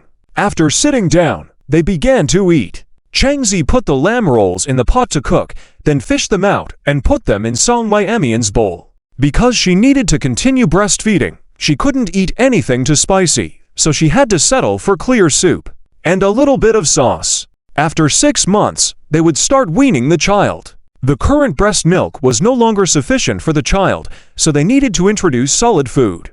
Teacher Wang and the others had already stopped paying attention to the couple showing affection. Starving, they were just focused on eating and filling their stomachs first. Delicious! And this, give me this, I want it. These sweet and sour spare ribs are so delicious. I love them. The braised pork is also good. Brother-in-law, I feel like your cooking skills have improved a lot. Teacher Wang couldn't stop praising as she ate. Teacher Mengyan and the others nodded in agreement. It was so delicious. The table of dishes was quickly devoured, astonishing Song Miamian. Teacher Wang let out a satisfied burp. In the presence of the elders, they didn't want to be too disrespectful. Song Chin smiled. Eating is a blessing, eat more. After finishing the meal, several teachers felt awkward and volunteered to do the dishes. Teacher Lee, you go rest, I'll do it, Cheng Zi smiled. How can that be okay? They had been dining as guests so many times, not washing a single dish after every meal. It was too embarrassing. It's fine. Then, if you need anything, just call us. Okay. On the sofa, several people discussed their plans after the break. Since Song Miamian was here temporarily to substitute teach, Lin Teacher would be returning after the new year, unsure if she would continue to teach at the school. The younger ones had only been at the school for a year or two, like Teacher Lee, who had been there for several years, so she would definitely continue. If Song Teacher didn't stay, it would be strange. Song Teacher, if Lin Teacher returns, will you continue teaching? Teacher Wang asked. Yes, the principal and vice principal both think highly of you. Since you arrived, The students in the class you teach have shown rapid improvement. You are outstanding in our group. They all looked at Song Miamian. She coughed and replied, I don't know about that. We'll see when the time comes. Hearing her answer, the teachers frowned. They felt that Song teacher probably wouldn't stay. After all, her husband had his business, and they were well off. There was no need for her to work outside. If it were them, they would probably just stay at home as full-time housewives. However, with such a good husband like Song teacher, there was no need for her to take care of household matters personally. They could only envy them and didn't know what else to say. I think I might still continue teaching. Song Miamian's words disappointingly resonated with them. Teaching was her passion. She was just afraid that things would be awkward between them once her relationship with Chang Zi became public, as they would often see each other. It would be awkward to let this situation affect them and their relationships. Really? Upon hearing this, Teacher Wang was the most excited. Yes, Song Miamian nodded. Teacher Mingyan asked, will brother-in-law agree? He should. After chatting for a while, the group prepared to leave. They were a bit reluctant. Babies, aunties are leaving, remember me. Teacher Wang kissed a few babies, waved, and took a few photos. The babies were left puzzled by this sudden attention, looking a bit confused. Their little faces were extremely adorable. I'll walk you out. Song Miamian stood up and called out to the room. Honey, take care of the baby. No need to see us out, just take the baby, we know the way. Teacher Mengyan smiled. All right then, be safe on your way. Okay. Chang Zi came out of the kitchen. Have the teachers left? Yes. Chang Zi stroked her head and said, silly girl, you are my wife. Since it's your choice, how can I not support you? With that, Song Miamian became even more conflicted. She knew that Chang Zi definitely didn't want her to continue teaching, as he had mentioned it before. Just because she mentioned liking the job, he had tacitly agreed. Let me think about it some more. Okay. Chang Zi naturally didn't want her to teach, as it was exhausting and didn't pay much. But he respected Song Miamian's choice. Whether it was a hobby or a job, let her do as she pleases. Time passed quickly, and it was suddenly Cheng Zhao's graduation day. The school was bustling, with photo shoots and other preparations keeping everyone busy. The fourth-year students were already dressed in their bachelor's gowns, and Wang Jing brought a set for Cheng Zi to change into. Bro, we're about to take photos, hurry up. After changing, the two rushed to the photo shoot location. The English teacher from their class was there, waiting. Are there any students missing? Teacher, no, we can start. A male student spoke up. A female student nearby glared at him. What are you talking about? Cheng Zi and Wang Jing haven't arrived yet. Why are they dragging their feet for a simple photo shoot? Someone was already getting impatient. Isn't it not time for the photo shoot yet? Why the rush? The girls mostly sided with Cheng Zi. Even though he had a girlfriend, with his looks and potential in filming, they still supported him. It was no big deal to be a fan. Building a good relationship with a future movie star would be so fulfilling. It could make many girls envious if they knew. A few minutes later, Cheng Zi and Wang Jing arrived. The English teacher didn't say much. Is everyone here now? All here. Good. Remember, when I count to 3, throw your bachelor's caps in the air. While the idea was somewhat cliché, it held meaning. Click. The photos were taken, several shots in a row. Afterwards, a few female students borrowed the English teacher's camera to take more photos. After the photo session, someone shouted, "Why don't we organize a graduation party tonight and invite all the students and teachers from the class? My treat." Everyone looked over and saw that it was Meng Yang, the rich second-generation student in their class. Wang Jing whispered to Cheng Zi, "Meng Yang always likes to show off at times like this. Just watch, we don't have to spend money." Cheng Zi shrugged. "That's true. But finally, we've graduated, and my old man won't nag anymore. It's great." Wang Jing was ready to sing in joy. Cheng Zi looked towards the teacher's office. Tonight was the time for their relationship as a couple to be public. They couldn't keep living in secrecy. It was time to see the light. If they kept hiding, there might be trouble in the end. When the movie was released, many people would recognize him, and if they went to a store, many eyes and cameras could catch them and spread it online. It didn't matter to netizens, but what about the school's teachers? He had to consider Song My-Amian's reputation. It was better to come clean early on. Otherwise, it could be embarrassing later. He didn't mind, but his wife's reputation was important. In a KTV private room, the atmosphere was lively. Meng Yang, as a rich second generation, had chosen a huge private room that could accommodate over 100 people. The tables were filled with drinks. They had invited all the teachers who had taught their class, including Teacher Wang. Song My-Amian was also present.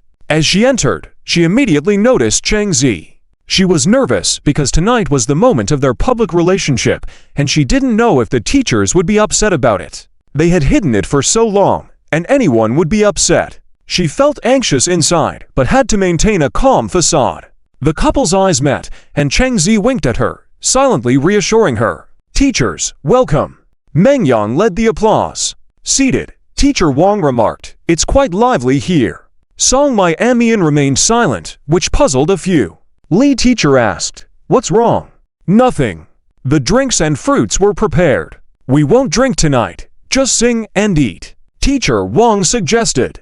If the teachers weren't drinking, the others wouldn't force it. The female students sat around singing and enjoying themselves. It was a joyous occasion. Finally graduated, ready to step into society, the mix of nervousness and anticipation was palpable. Everyone wanted to make a mark and do something significant after graduating. Midway through the party, Cheng Zi suddenly took the microphone from the table, turned off the music. "Can everyone quiet down? Let me say a few words." Everyone had question marks on their faces, curious to see what Cheng Zi had to say. The air quieted down. Meng Yang was somewhat annoyed. "If you have something to say it quickly."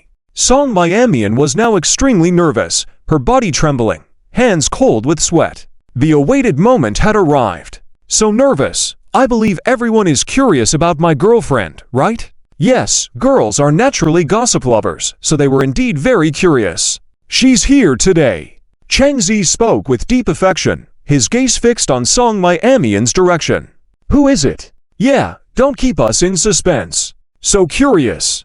Didn't they say he got back together with Lin Fei? That was just a rumor." Song My-Amian's face was already flushed, her heart pounding nervously. At this moment, Cheng Zi pulled out a ring and a rose from somewhere. "Wow, so romantic. I envy that girl so much. He's really handsome. Who could be so lucky?" Watching Cheng Zi step towards a certain direction, the ultimate destination was Miss Song. What was happening? Wasn't Miss Song already married? Teacher Wang, on the side, was also taken aback. She was sure that Cheng Zi was heading towards Song My-Amian. Oh my goodness, could it be Miss Song? Isn't Miss Song already married with children? Is Cheng Zi going to confess to her? Oh my! Breaking news! Cheng Zi stood in front of Song My-Amian with the flower and ring in his hand. "My-Amian, our relationship should be made public as well. I don't want to keep hiding it from everyone like this." Shocking! What did they hear? Hiding. So, you mean they have actually been together all along, just keeping it a secret from everyone, and Song's marriage partner is actually Cheng Zi. They even have a child. Can it get any more melodramatic? Cheng Zi pulls Song My-Amian in front of the screen, facing everyone. "Sorry, because of our identities, we haven't been able to tell you the truth," Cheng Zi says. "I've known My-Amian for a while, and we decided to get married, but the reason we didn't tell you all was because I was afraid of hurting her." Song My-Amian keeps her head down the entire time, unable to look up, visibly nervous. Cheng Zi holds her hand tightly. For adults to get married and have children is completely normal, even for college students. It's just that Song My-Amian's status is different. I told you, the figure I saw before must have been Cheng Zi, right? The several girls who first saw Cheng Zi and Song My-Amian shopping together speak up. So they knew each other a long time ago. The reason Cheng Zi didn't come to school was probably to take care of the child, right? I think so. Taking care of the child is the main job. Acting is the secondary job. That's good too. Teachers are just teachers. They're about the same age. What's wrong with that? I agree. The students don't think it's a big deal, and even the male students are not jealous. With their talent and good looks, how can they be jealous? They don't do better academically, and they're not as handsome. How can they compare? Ms. Wang and a few others are still dumbfounded. They didn't expect that Song's partner would be Chang Zi. How big of a secret have these two been hiding? The relationship between a teacher and students, this is absurd. But when you think about it, the age difference is not that big, so it's not a big deal. It's just a bit strange. Chang Zi is Song's husband, so the person they saw. Could that person have been an actor hired by them? This actor is too good at cooking and acting. No flaws were noticed at all. Now looking back, it does seem a bit off. Thinking about the photo Song posted earlier, the silhouette in it was definitely Chang Zi without a doubt. Before, they thought they had made a mistake. Now it turns out it was indeed him. It's really unbelievable, Ms. Mengyan says dazedly. Yeah, who would have thought that Song's husband would be Chang Zi from school? I've been calling him brother-in-law for so long. This.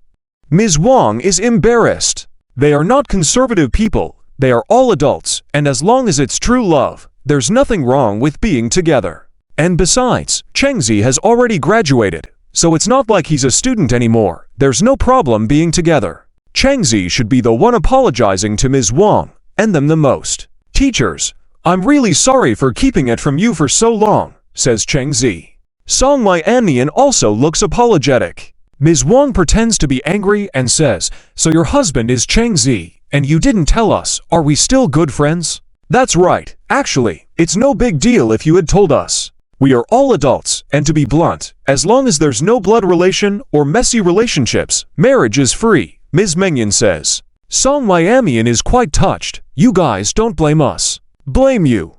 They all say in unison. Song Mai-Annian looks puzzled. Huh? Blame you for not telling us. With the relationship being made public, the burden on her seems to have lightened a lot. No more living with secrets. Chang Zi has already graduated successfully, so even if the school doesn't employ her, it doesn't matter. At this moment, Ms. Wang asks, if you're with Chang Zi, then the person we saw earlier. It was also him, Song Mai-Annian says, and at this point, she almost wants to laugh. Her husband's makeup skills are quite impressive.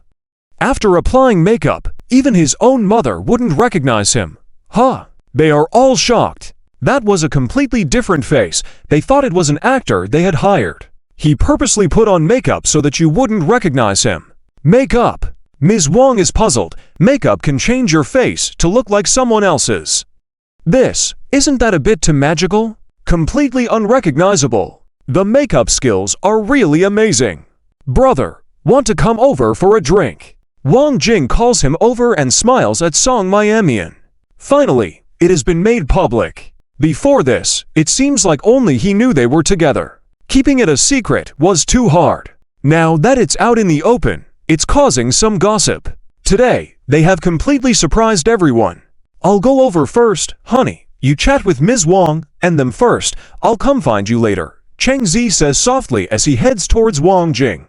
The boys gather to drink. It's late, and they will have to drive back later. Song Mai-Annian can't drink, so she sips on orange juice and chats. You're so cruel for keeping this from us. It's so miserable, Ms. Mengyan says. Song teacher, when did you meet Chang Zi? It's been almost 2 years now. The babies are more than 6 months old, so counting the time, it's almost been 2 years, give or take a year and a half. Wow, that long. Song teacher has only been here for about 3 or 4 months. Indeed, they knew each other before. It's really nothing to worrying about. Don't forcibly separate the two just because of the woman's job. That's so unethical. They'll be struck by lightning. At this moment, all they have is heartfelt good wishes. Song Mai-Annian's worries were unnecessary. The party is heating up. Moving on to the singing portion. Chang Zi, as someone from the entertainment industry, sing a song for us. Someone shouts, yeah, sing a song. Come on, sing one. Wang Jing, a little tipsy, joins in. Yeah, bro, you're the only one from the entertainment world among us. Sing a song for us. Chang Zi, in good spirits today, takes the microphone and selects a song with his phone. A familiar intro plays. It seems to transport everyone back to that era. Chang Zhao's voice is perfect for singing. He used to love it before, but didn't have the money to pursue his dream. Later, when the system rewarded him with an actor award, he thought that acting was also quite good, so he never thought about singing. When he starts singing the first line, the whole room falls silent. Everyone listens quietly. It's obvious that Cheng Zi has put a lot of deep emotion into both the lyrics and melody. Thump thump. Cheng Zhao's gaze also occasionally looked over, like an idol on stage. Teacher Song, I envy you so much. Teacher Wang's teenage heart had nowhere to settle. The interaction between the two of them is so sweet, right? Gazing at each other from afar. Loads of dog food being spilled out non-stop. Even single dogs can't handle it. Teacher Li and Teacher Rong, both married individuals, looked envious with smiles on their faces, so romantic. Their husbands would never do things like this. Although they both try to please the girls, any girl would not be able to resist this kind of scene, right? Song Miamian was too shy to even lift her head. Now almost the entire audience's attention was on them. A song finished. 3 seconds of silence, then everyone began to clap and cheer. A female classmate shouted, "Beautiful, sing another song." "Yes, yes, sing another one. I haven't had enough." After graduation, maybe we can only see him on TV in the future. Or maybe we won't even see each other again. Ah, I envy Teacher Song so much, so happy. Cheng Zi is just too outstanding of a person. Who wouldn't envy him? Isn't every girl's heart moved when seeing this scene? Faced with everyone's cheers, Cheng Zi had to choose another song. The prelude played, he walked to Song Miamian in the excited gazes of everyone, pulling her to the center. Then he took out that ring box. It was a ring he had secretly bought before, and hadn't told her about it. "What are you doing?" Seeing that ring box, Song Miamian's breath caught. "Before, we never went public with our relationship. Now it's only right for me to confess to you openly, to fulfill one of our regrets." Confessing? This. Song Miamian blushed transparently and couldn't help but speak. "We've been together for so long. We even have a child. Why confess now? There are so many people here. You just stand here. Leave everything to me." Cheng Zi chuckled lightly and temporarily turned off the music. The ring box was opened with a snap.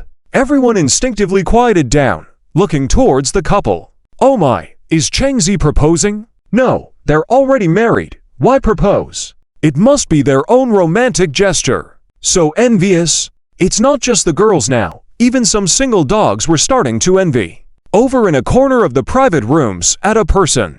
Lin Fei. She was also invited by someone. Seeing Cheng Zi present, she came over, not expecting to witness this scene before her eyes. It felt extremely glaring. Originally, all this should have belonged to her, but somehow it had turned out like this. She never expected that Cheng Zhao's so-called girlfriend would actually be Teacher Song. Even more bewildering was how two people who have no connection would end up together, even knowing each other for almost 2 years. Going by this timeline, Cheng Zi should have met Teacher Song after breaking up with her. It seemed like he was no longer affected by the comments on the forum, openly declaring his relationship with Song Miamian. Even the Cheng Zi from before would go all out to please her. Watching the extremely compatible couple on stage, she felt a mix of emotions, even jealousy. Clenching her teeth tightly, fists clenched, full of unwillingness. The private room was lively, everyone cheering, with no one noticing her. Another person feeling uncomfortable at heart was Wang Yue. She had liked Cheng Zi for a long time, finally gathering the courage to confess, only to be rejected in a second. No wonder Cheng Zi had stopped her from meeting his girlfriend at the time. Turns out the girlfriend was right there in school. Everything was to protect her. Jealousy. As a girl, yes, a little bit for sure. But more of envy. The two of them quietly looked in that direction, with their own thoughts. There were many other female students from different departments in the KTV private room, essentially coming over for some fun. Never thought they would witness such a romantic confession scene. Full of dog food. With the ring on, Cheng Zi began singing "Today You're Marrying Me." Everyone cheered. Song Miamian was almost embarrassed to death. As Cheng Zi let go of her hand, she quickly ran over to Teacher Wang. It was the first time classmates had seen the usually aloof Teacher Song being so shy, a bit cute. Blushing brightly, Teacher Wang hurriedly asked, "Teacher Song, why come over here? Look at Cheng Zi, so romantic. Sigh, my teenage heart." "Exactly. My image is ruined," Song Miamian said with a bitter face. The Ice Queen image she tried hard to maintain in front of the students completely crumbling. "Too awkward." Teacher Li teased. "At this point, why do you still care about your image? Facing a confession, this kind of reaction is normal. It's okay. Let's just pretend we didn't see anything today. That's right, we pretend we didn't see anything. With those words, Song My-Amian became even more embarrassed. On the other side, Chengzi had finished singing. His voice, his singing skills were pretty good. A few consecutive songs, not inferior to the originals. He was truly too outstanding. Everyone continued to drink and have fun. Unconsciously, it was already 11 o'clock in the evening. Several teachers were feeling a bit tired, couldn't help but yawn. It was time to go home. These students indeed could stay up late. Being young is great. Teacher Song, we'll leave first. You've kept us deceived for so long. We must have dinner together another day, as an apology. Teacher Wang said. Song My-Amian was stunned for a moment, then smiled. All right? Then we'll go. Bye. It's still the same familiar ice mountain goddess. Originally, for money, this woman abandoned her best husband. Lin Feifei still harbors some jealousy towards Song My-Amian.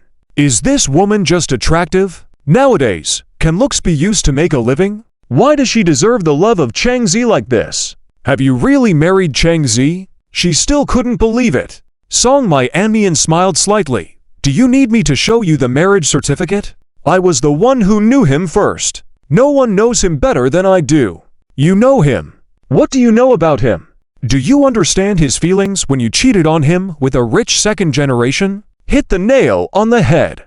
Faced with such a person, there's no need to be too polite. They've only been together for a few months, but did they really think it was like being together for years? Song My-Amian had long been annoyed by her, but never had a chance to confront her. Now that the chance has come, how could she let it pass? You? What do you understand? Back then, I had no choice. Lin Feifei shouted.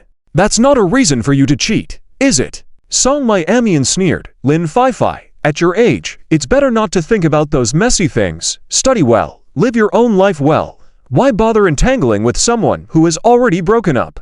I must thank you for that. If it weren't for you, I probably wouldn't have met such a good husband. The things you're saying aren't enough to anger me. After saying this, Song My-Amian remained calm, with no change in her expression. Dealing with a young girl is not difficult. This scene was all seen through by Chengzi. Just want to say, wife is domineering. The female classmates nearby heard and came to help Song My-Amian. Teacher Song is right. You've broken up with Chengzi. Why are you still bothering him? Exactly, didn't you suggest the breakup back then? Now that you see he's married, you come to cause trouble. What's on your mind? One should take care of themselves well. Don't make things ugly in the end. By the way, this is the graduation party for our finance department seniors. What is someone from the foreign languages department doing here? They suddenly realized something was off. When did they invite Lin Feifei? Did she sneak in by herself? Lin Feifei was completely speechless after being refuted, with several girls arguing against her. She couldn't get a word in edgewise. But there was still one thing she had to say. I was also invited by someone. Invited? By whom? Is anyone in our class familiar with you? Lin Feifei pointed to Meng Yi, who was sitting in a group of male students. It was him who invited me. Meng Yi is known in the class for being a big myth. Everyone knew that. The girls were not pleased. Meng Yi, do you think things aren't lively enough? Are you intentionally causing trouble? Exactly. Chengzi and Teacher Song were doing fine, but you had to bring someone to make everyone unhappy, didn't you? That's really too much. They were all students in the finance department, from the same class, naturally siding with their own. Who would side with outsiders? Everyone was speaking up for Chengzi and his wife. Lin Feifei couldn't stand it. Feeling overwhelmed, she slipped away. She probably saw Chengzi was coming tonight and followed along. I've never seen anyone as shameless as her. The online forum incidents were probably caused by this woman. It's all Meng Yi's fault. Why invite her here? Stirring up trouble, isn't he? Meng Yi felt uneasy. He was just gossiping, unaware that Chengzi was going to confess to Teacher Song, or he would never have brought Lin Feifei along. Chengzi walked over to Song My-Amian and rubbed her head. Wife, shall we go home? This gathering was also coming to an end. It was getting late, and they were worried about the kids. Song My-Amian nodded. Okay? Teacher Song, are you leaving already? Yes, we need to take care of the children at home, she smiled. Wow, you're so happy. Yes, I like this kind of life. Plain and fulfilling. After leaving the KTV, in the car, seeing Song Miamian looking upset, Cheng Zi knew what she was thinking. It's okay, there's no need to get angry because of that person. I'm not, just a bit annoyed that she left you for being poor and still has a point. She even said that no one knows you better than her. HMPH. In front of her husband, Song Miamian freely showed her little temper. Cheng Zi looked indulgently. At this moment, he could only comfort her. Otherwise, she'd be angry and ignore him for a day. Cheng Zi pinched her cheek and smiled. No one can understand me more than my wife. You're still laughing. Your ex-girlfriend just came to my door, and you're laughing. Song Miamian was upset. Wife, you did well just now. It's the first time I've seen my wife looking so domineering and still looking so beautiful. Humph, don't think that just because you keep flattering me, I'll forgive you. Song Miamian turned her head away, but her lips couldn't help but curve upwards. Cheng Zi laughed. This little woman, she's quite cute. How can you call my words flattery? It's all true. All right, buckle up, let's go. Song Miamian waved her hand. On the way, Cheng Zi called Wang Jing, but he didn't answer. Another classmate picked up. He was completely unconscious due to drunkenness. Knowing they had to go home but still drinking this much. Don't worry, there's a hotel nearby. I'll get a room for him later. Okay, that works, thank you. The call ended. Soon, the two of them arrived home. As soon as they entered the house, they heard the cries of several babies, breathless from crying. Mother-in-law had been trying to soothe them, but couldn't calm them down. They hurriedly changed their shoes, opened the door, and walked in. The sight that greeted them was several babies lying on the bed, crying profusely, tears and snot running down, with their little faces red and eyes swollen from crying.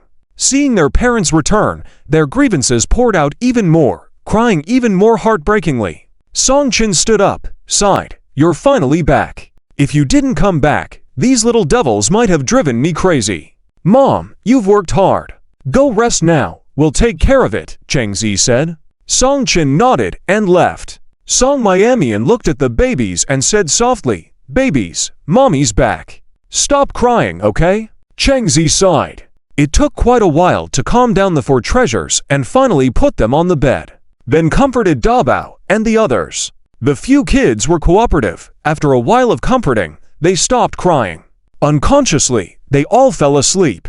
The husband and wife finally breathed a sigh of relief. Looking at the time, it was already past 1 in the morning.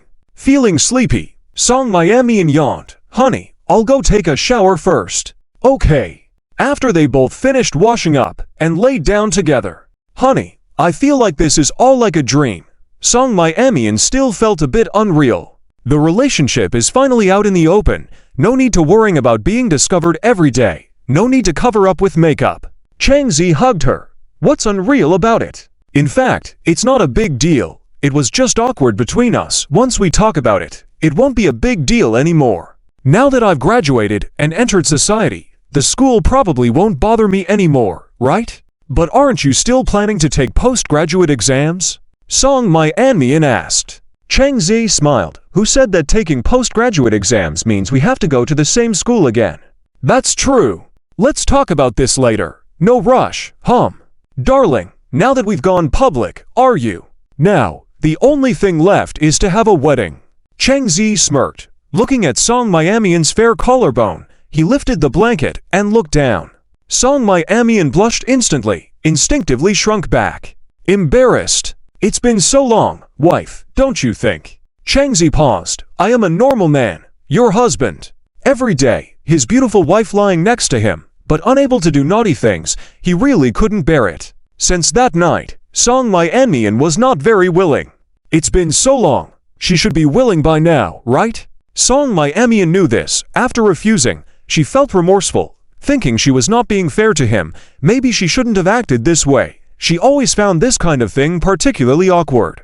Although it's normal between husband and wife, but, sigh. Indeed, as a man, having his wife lying beside him, and not being able to do anything, from Cheng Zhao's perspective, it was really uncomfortable. After some contemplation, she made up her mind. It's not like it hasn't happened before. What if Cheng Zi goes to find someone else after being rejected? "Darling, what are you thinking?" Cheng Zi pinched her face as she kept spacing out. Nothing. Feeling like her thoughts were exposed, Song Miamian blushed deeply. Seeing her flushed face, like a ripe peach, Cheng Zhao's impulse grew stronger, licking his lips, feeling dry, finding it hard to resist. From a close distance, Song Miamian saw his Adam's apple roll slightly, silently closing her eyes. Her face was extremely red, looking very charming. Seeing her like this, Cheng Zi was a bit stunned, then understood her meaning. Was this consent? Tonight he was already drunk. The alcohol was hitting him. It was not a peaceful night. The next day, when Song Miamian woke up, her whole body ached, so sore she couldn't get up, not even wanting to move her fingers. Cheng Zi was full of energy, as if he was tireless. He happily made breakfast early in the morning. Now he felt refreshed and energized. Seeing Song Miamian sitting listlessly at the table, he asked, "Wife, how are you feeling?" Still uncomfortable. He did make it difficult for her last night. It's okay. Song Miamian didn't want to discuss this topic. It was too awkward. She felt physically and mentally exhausted. She even doubted if Cheng Zhao's body was made of iron. How could he have no reaction at all? He had too much energy. Eat up. Has mom not woken up yet? I'll go call her. Song Miamian hurried toward Song Qin's room. The family sat at the dining table. Seeing the sumptuous breakfast, Song Qin smiled. "Zicheng, now that you've graduated, do you have any plans for the future? Continue to take the postgraduate exam.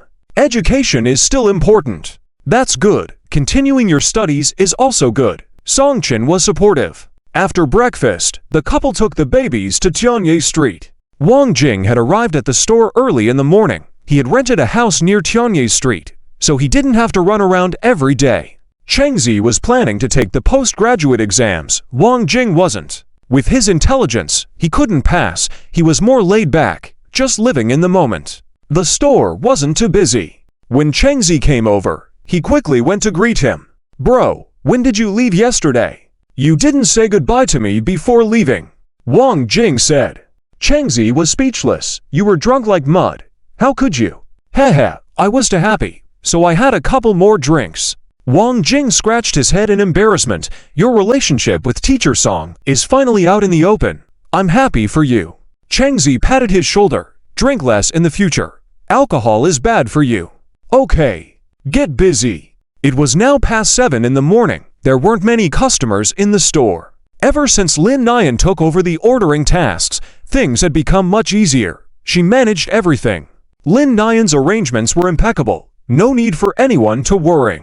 She received a raise to 15,000 in salary. Lin Nian was deeply moved. In fact, she was only responsible for ordering, introducing products to customers, and many other tasks were due to Zhang Yu's and another person's efforts. "You've been doing well these days. Keep up the good work." Lin Nian said. "Thank you. The credit is not just mine. Zhang Yue and the others have been working hard too." Cheng Zi was well aware of this. Finally, he raised their salary to 10,000 each. They were all a bit surprised and flattered. Zhang Yue and the other young man had just graduated not long ago. They never thought that they could earn this much money in a month after graduation. It had been a long time since they had seen the babies. Lin Nian missed them a lot. When they weren't busy, she went to play with them behind the cash register. The morning business was as busy as usual. They didn't stop until noon, then had a chance to eat lunch. Song Miamian quickly fed the babies during this time. The afternoon was also busy. The weather was getting cold. There was no need to distribute flyers outside anymore. The advertising was almost done, so Wang Jing started working on packaging. The current situation was good. Cheng Zi was planning to open another chain store in the city center or areas with high foot traffic. After stabilizing, he would continue to open a third store, and so on. As long as you find a good location, with enough foot traffic, it won't be worse than Tianye Street. "Darling, where do you think is a better place for us to open? In the city center or in a tourist area with high foot traffic?" Cheng Zi fell into contemplation, needing to make a decision. "City center. Won't the rent be very expensive?" Song Miamian frowned. "How much is the rent for a shop for 1 year?" "Darling, you need to think long term. Remember, if you're unwilling to sacrifice the child, you won't be able to catch the wolf. As long as the business is good, Making $1 million in 2 days is no big deal. Who cares about the rent? Song Miamian also thought about it, wondering if she was being too stingy. Changzi rubbed her head and smiled. Let's go see it together tomorrow. Choose a suitable location. Rent a shop. Okay. The night passed, and the next day, the two set off early to the city center of Qingzhou. The children were left with their mother-in-law. Thinking of the pitiful look in Saibao's eyes, the couple felt heartache. But it was inconvenient to bring them along. This place wasn't too far from the city center, less than an hour's drive. Changzi had already contacted the landlord of the new shop last night, and they were going there directly. This time they were planning to rent in a shopping mall. Along the way, still uncomfortable? Changzi asked with a smile, seeing Song Miamian's uncomfortable look. Song Miamian's face blushed instantly, giving him a displeased look. He knew she was embarrassed, but still brought it up. It's okay. She bit her lip, forcing herself to say, it's okay. So, does that mean we can still, tonight? Changzi blinked, his meaning obvious. He was full of energy and ready anytime. With him bringing it up again, Song Miamian felt like finding a hole to hide in, turning her head to say, just drive. Changzi sighed, darling, we're an old couple. Why are you still so shy? Who said we are an old couple? Song Miamian whispered. Our child is over 6 months old. Aren't we considered an old couple? Changzi smiled. Song Miamian huffed, choosing not to say anything. She felt he might mention last night's events again. She still felt sore in her legs and arms. If Changzi hadn't dragged her out, she wouldn't have wanted to come at all, preferring to rest at home. Now she was feeling low in spirits. Soon, they arrived at their destination. The landlord was a middle-aged man in his 40s, a bit chubby, with a meticulous appearance, holding a file bag in his hand. Seeing Changzi approaching, he asked, "Are you Mr. Cheng?" "Yes." Song Miamian looked over. This mall was the one she had previously visited with Manly to buy clothes. It was one of the largest malls in the center of Qingzhou. Opening a store here should be good. Okay, please follow me. The middle-aged man led them to the second floor. This area was full of ordinary clothing, while luxury items were on the upper floors. Most people who came here were common folks. Aside from the first floor's food area, the second floor had the highest foot traffic, with people coming and going, making it a prime location. Changzi had already seen pictures of the shop's interior. The space was quite large, similar to Tianye Street. After renting it, they would have to contact Wang Jing to find the same renovation team from last time to make it look like a chain store. Darling, how do you feel about this place? Changzi asked with a smile. Song Miamian looked around and nodded. It's quite good.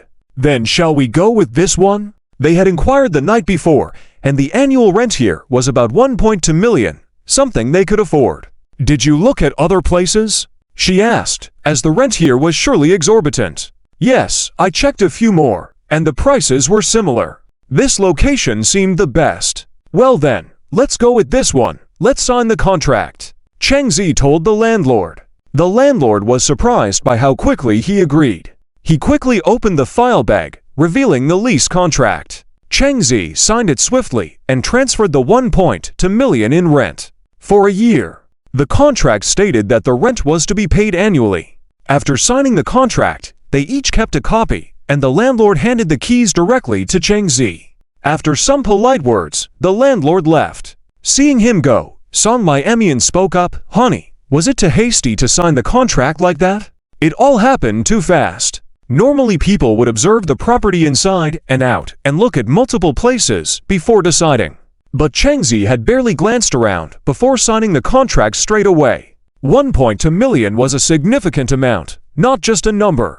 It's not hasty. I compared several places, and this location and rent seemed reasonable. Song Miamian felt a bit vexed. Changzi smiled. It's all right. We'll earn the money back within a few days of opening. Today, I plan to introduce you to someone. Song Miamian was puzzled. Who? A friend of mine. Remember how you were curious about where I learned my cooking skills from? I'll show you. Finished speaking, Changzi took her hand and went to a nearby Chinese restaurant. His friend was the head chef there. This wasn't a made-up story. He really had a friend who was a chef, and Changzi had learned a lot of cooking skills from him, not from delivering packages or from cooking books. Simple food but delicious. The restaurant had a rustic name, but the food they served was very tasty. Once inside, the couple chose a table by the window and called a waitress. After ordering, Cheng Zi asked, "Is Chef Feng here?" The waitress replied, "Yes." Cheng Zi requested, "Let him cook for us." The waitress apologetically explained, "I'm sorry, sir. Chef Feng is in charge of a different section.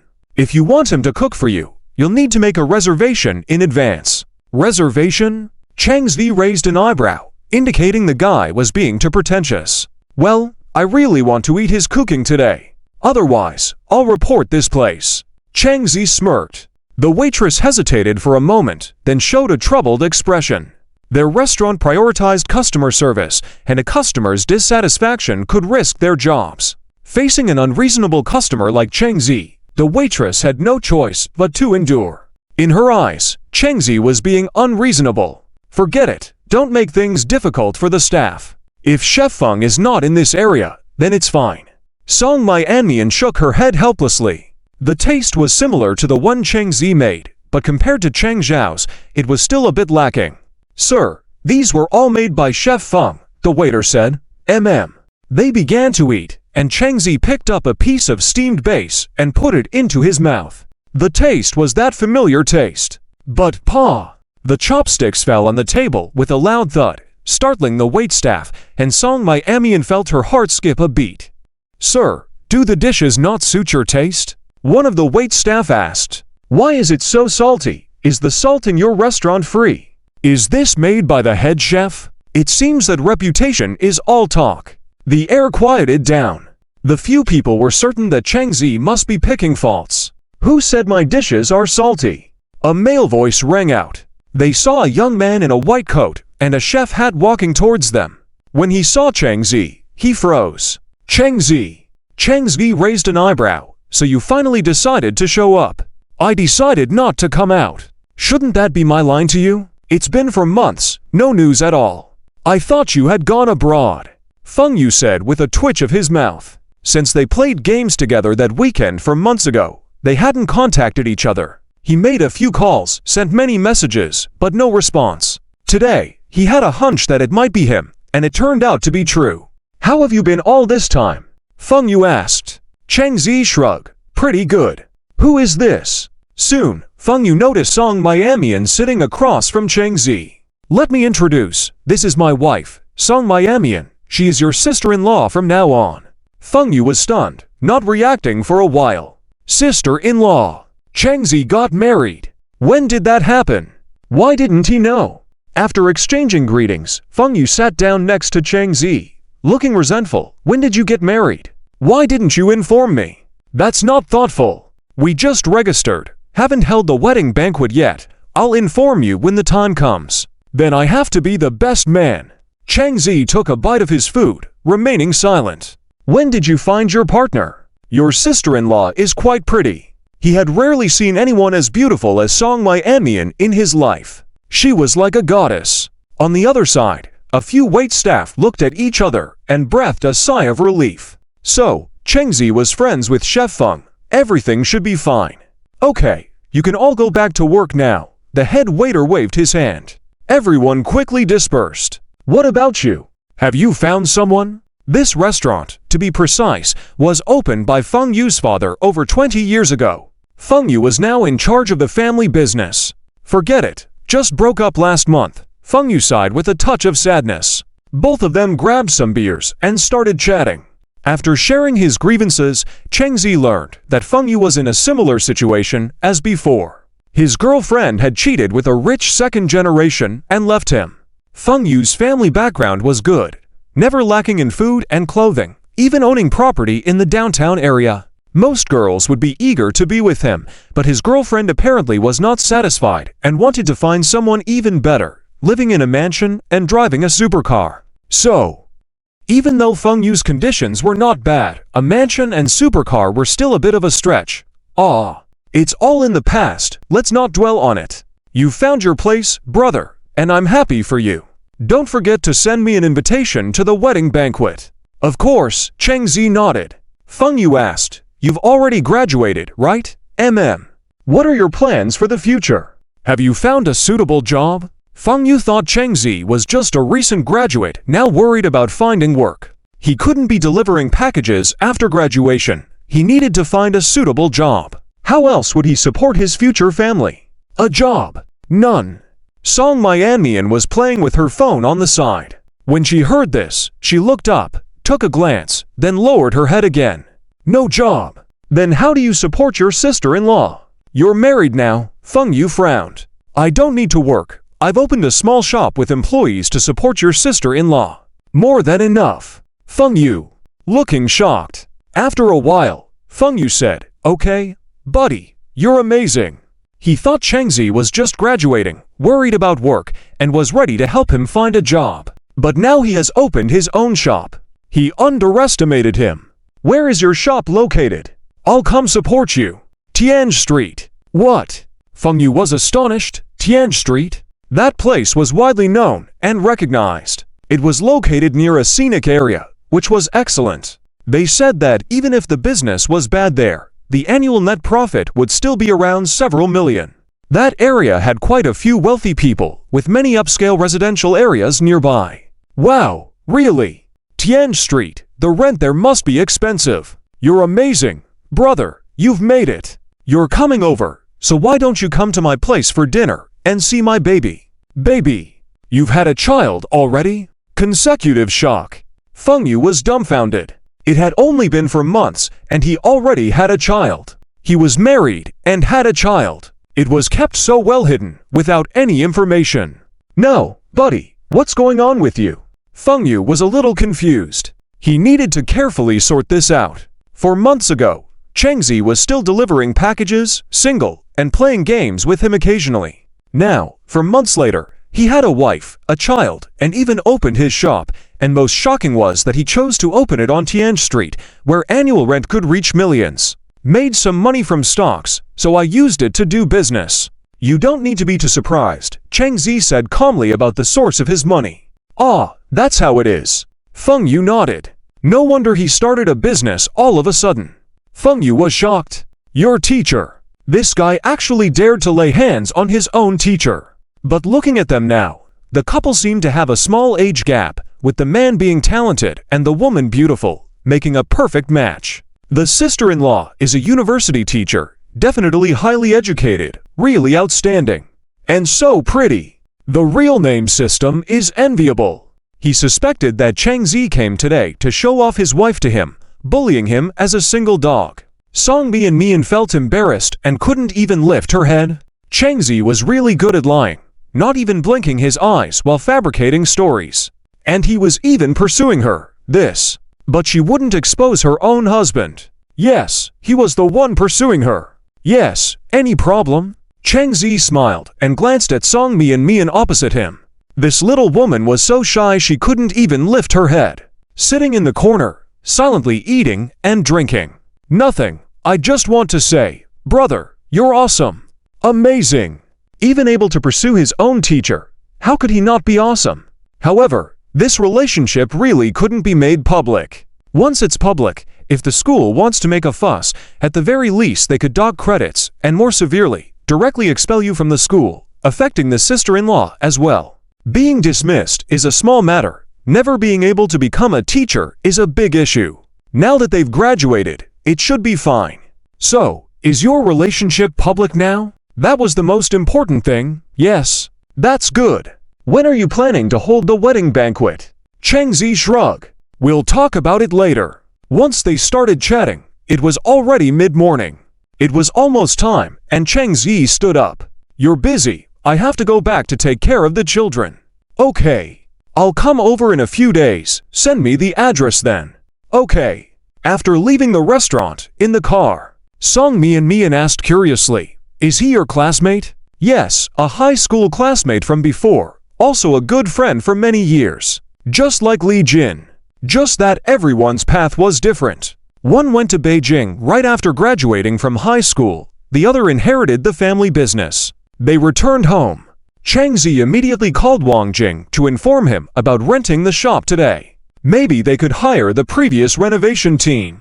This is simple, I'll take care of it. Wang Jing patted his chest. Brother, You're really great to start a chain in just a short 2 or 3 months. Get in touch and start the renovation as soon as possible. Okay. No problem. I'll contact them right away. How did it go? Seeing the two return, Song Chin asked with a smile. She was sitting on the carpet playing with the children. The weather had turned cold, the community was already heated, and the house was warm. The children were dressed lightly, with toys laid out in front of them, enjoying themselves. Originally, the parents left early in the morning, leaving the 4 babies quite unhappy, but now they were having a great time, laughing happily. The 6-7-month-old babies already knew how to play. By 9 months, they would probably be more active and crawling. Song Mian changed into another pair of shoes, put her bag aside, and replied, "The new shop has been rented, waiting for the renovation." Not bad, Song Chin nodded with a smile. In just 3 months, a chain had been established, and the future would only get better. Indeed, she did not misjudge him. This son-in-law was really good. Back when she knew he was a student, she had little hope because, after all, how could a student have the ability to raise children? But now that the children were born, it wasn't possible to leave them without a father forever, right? She saw he was a good person. If it were other students, they might have run away at the sight of 4 children. But Cheng Zi did not run, which was really good. As long as she saw her daughter living happily, she was at ease. Cheng Zi took off his shoes and went to pick up the 4 babies. The children were so engrossed in playing that they hadn't noticed their parents' return. When they saw someone approaching to pick them up, they instinctively resisted, but upon seeing it was their father, they paused and then broke into a brilliant smile. "You little smarty!" Cheng Zi pinched her little cheek. The 4 babies reached out to put their hands in their mouths. Cheng Zi immediately stopped them, saying seriously, "For treasures, you're almost 7 months old. Is it modest to put your hands in your mouth? Hands have bacteria, and you could get a tummy ache." It was unclear if the child understood, but after staring into Cheng Zhao's eyes for a while, she actually stopped gnawing.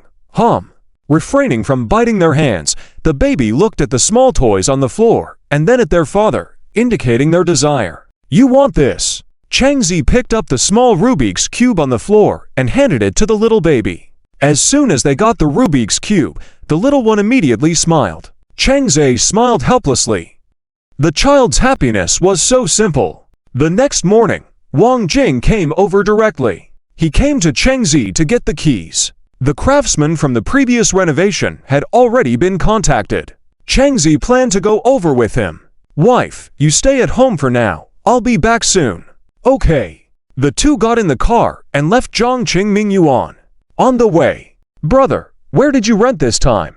Wang Jing asked. "You'll find out when we get there." "Is this time rented or yours?" If he opened another shop, it would be too awe-inspiring. Cheng Zi laughed at his doubtful look. "Don't worry. This time it's rented." "How much is the annual rent?" "Over $1 million. "That's okay." Since earning money here with Cheng Zi, Wang Jing no longer thought much of $1 million, which was just a few days' turnover for Cheng Zi. It would soon be recouped. "Don't you find it quite a lot?" Cheng Zi raised an eyebrow, looking at him. The previous Wang Jing would have thought tens of thousands were astronomical figures, and now over $1 million in annual rent didn't even elicit a reaction. Truly, having broadened horizons changes one's perspective. Wang Jing smiled awkwardly. "Brother, for you, over $1 million is just a small matter with your daily turnover." Although he didn't know how much Cheng Zi was paid for his previous acting job, it was definitely a lot. $1 million would be earned back quickly. When they arrived at the location and saw the prominent words Bo Yu, Cheng Zi remarked, "This place is nice." No wonder the rent was over $1 million a year. With a good location like this, opening another chain store here would definitely not be bad business. Upon reaching the second floor of the shopping mall, they found the shop location and entered.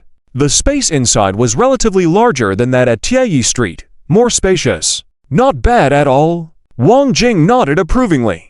The masters need to take a look at the shop structure before preparing for renovation. After waiting for a while, several people quickly approached. "Master Zhang, can this be renovated to look like last time?" Wang Jing smiled and asked. Master Zhang looked around and nodded. "Yes, there shouldn't be any major issues. It can definitely be done. As the saying goes, with money, even ghosts can be put to work, so there's nothing that can't be achieved with money." Master Zhang readily agreed. promising to make it exactly like before.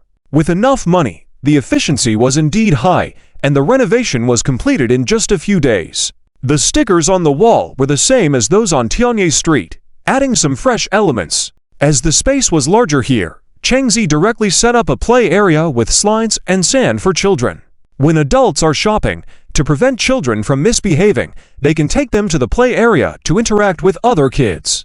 A small space was also specially reserved for when the babies are brought there for naps. "Well, brother, everything is ready. We can start wholesale goods now," Wang Jing said, looking satisfied with his surroundings. Changzi had already made preparations earlier and even rented a warehouse nearby for convenient stock retrieval. After the opening, a few more people would be hired. All of this was entrusted to Wang Jing to handle, including things like flyers. Back at home, Song Miamian was playing with the babies. She had them giggling happily. Seeing him return, she hurriedly asked, "How did it go?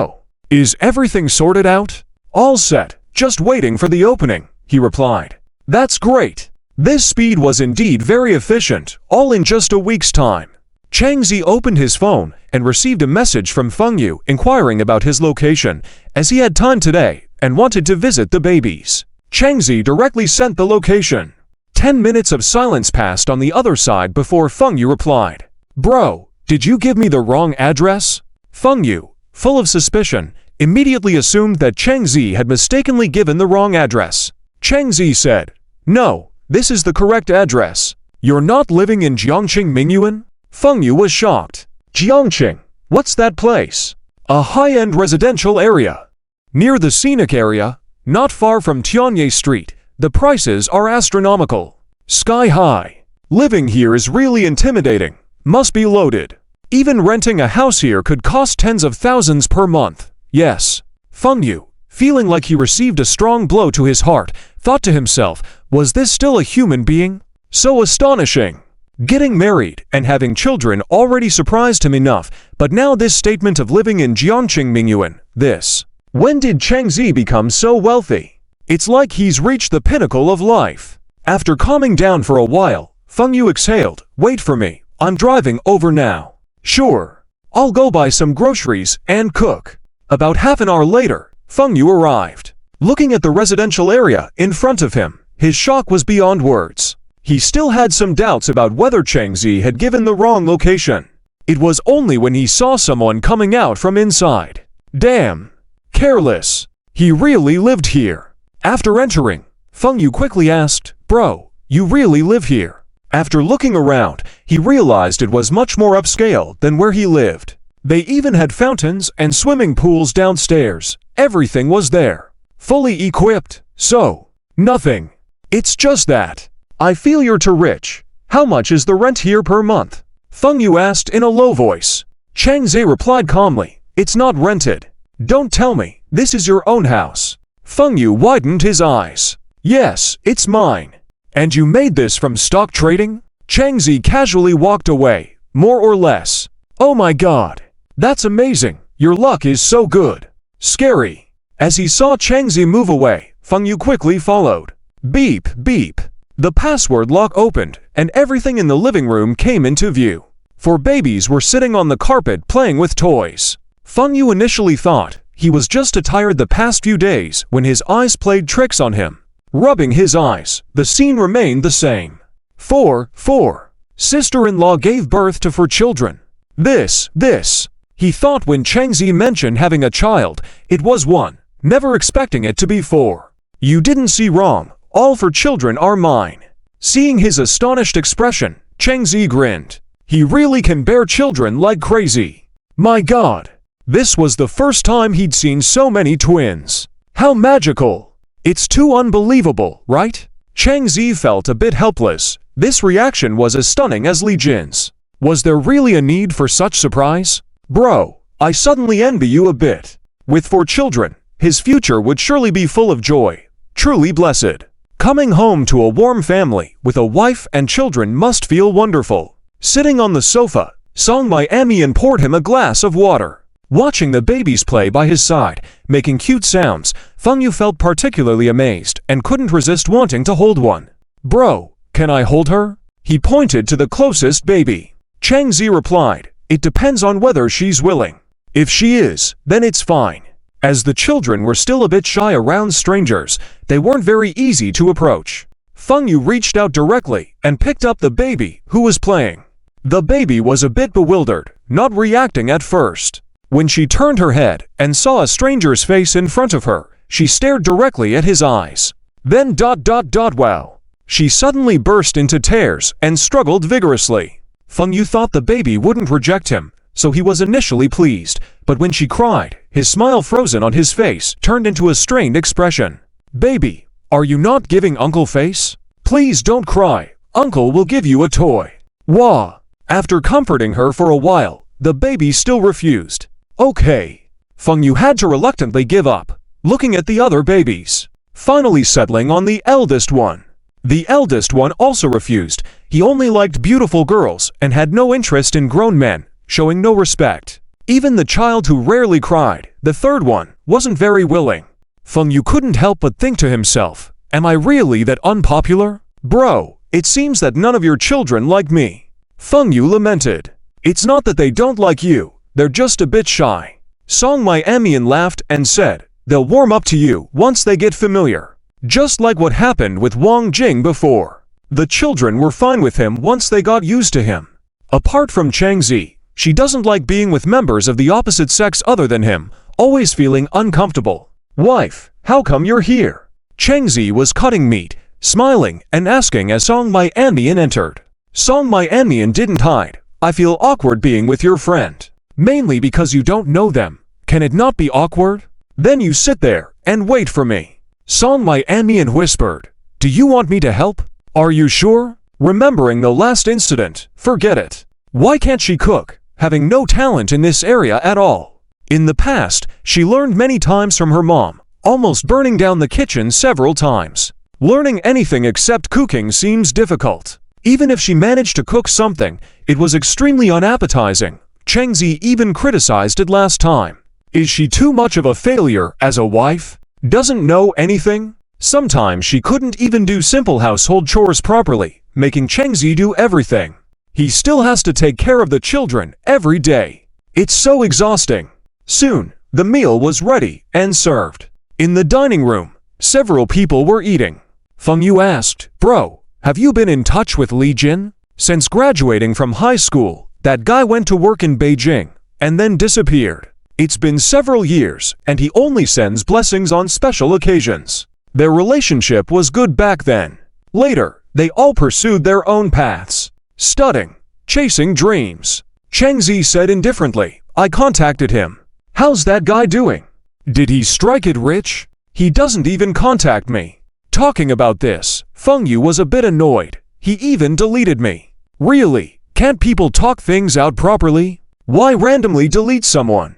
Next, Feng Yu criticized him in various ways, saying he wasn't loyal, especially considering their once close relationship.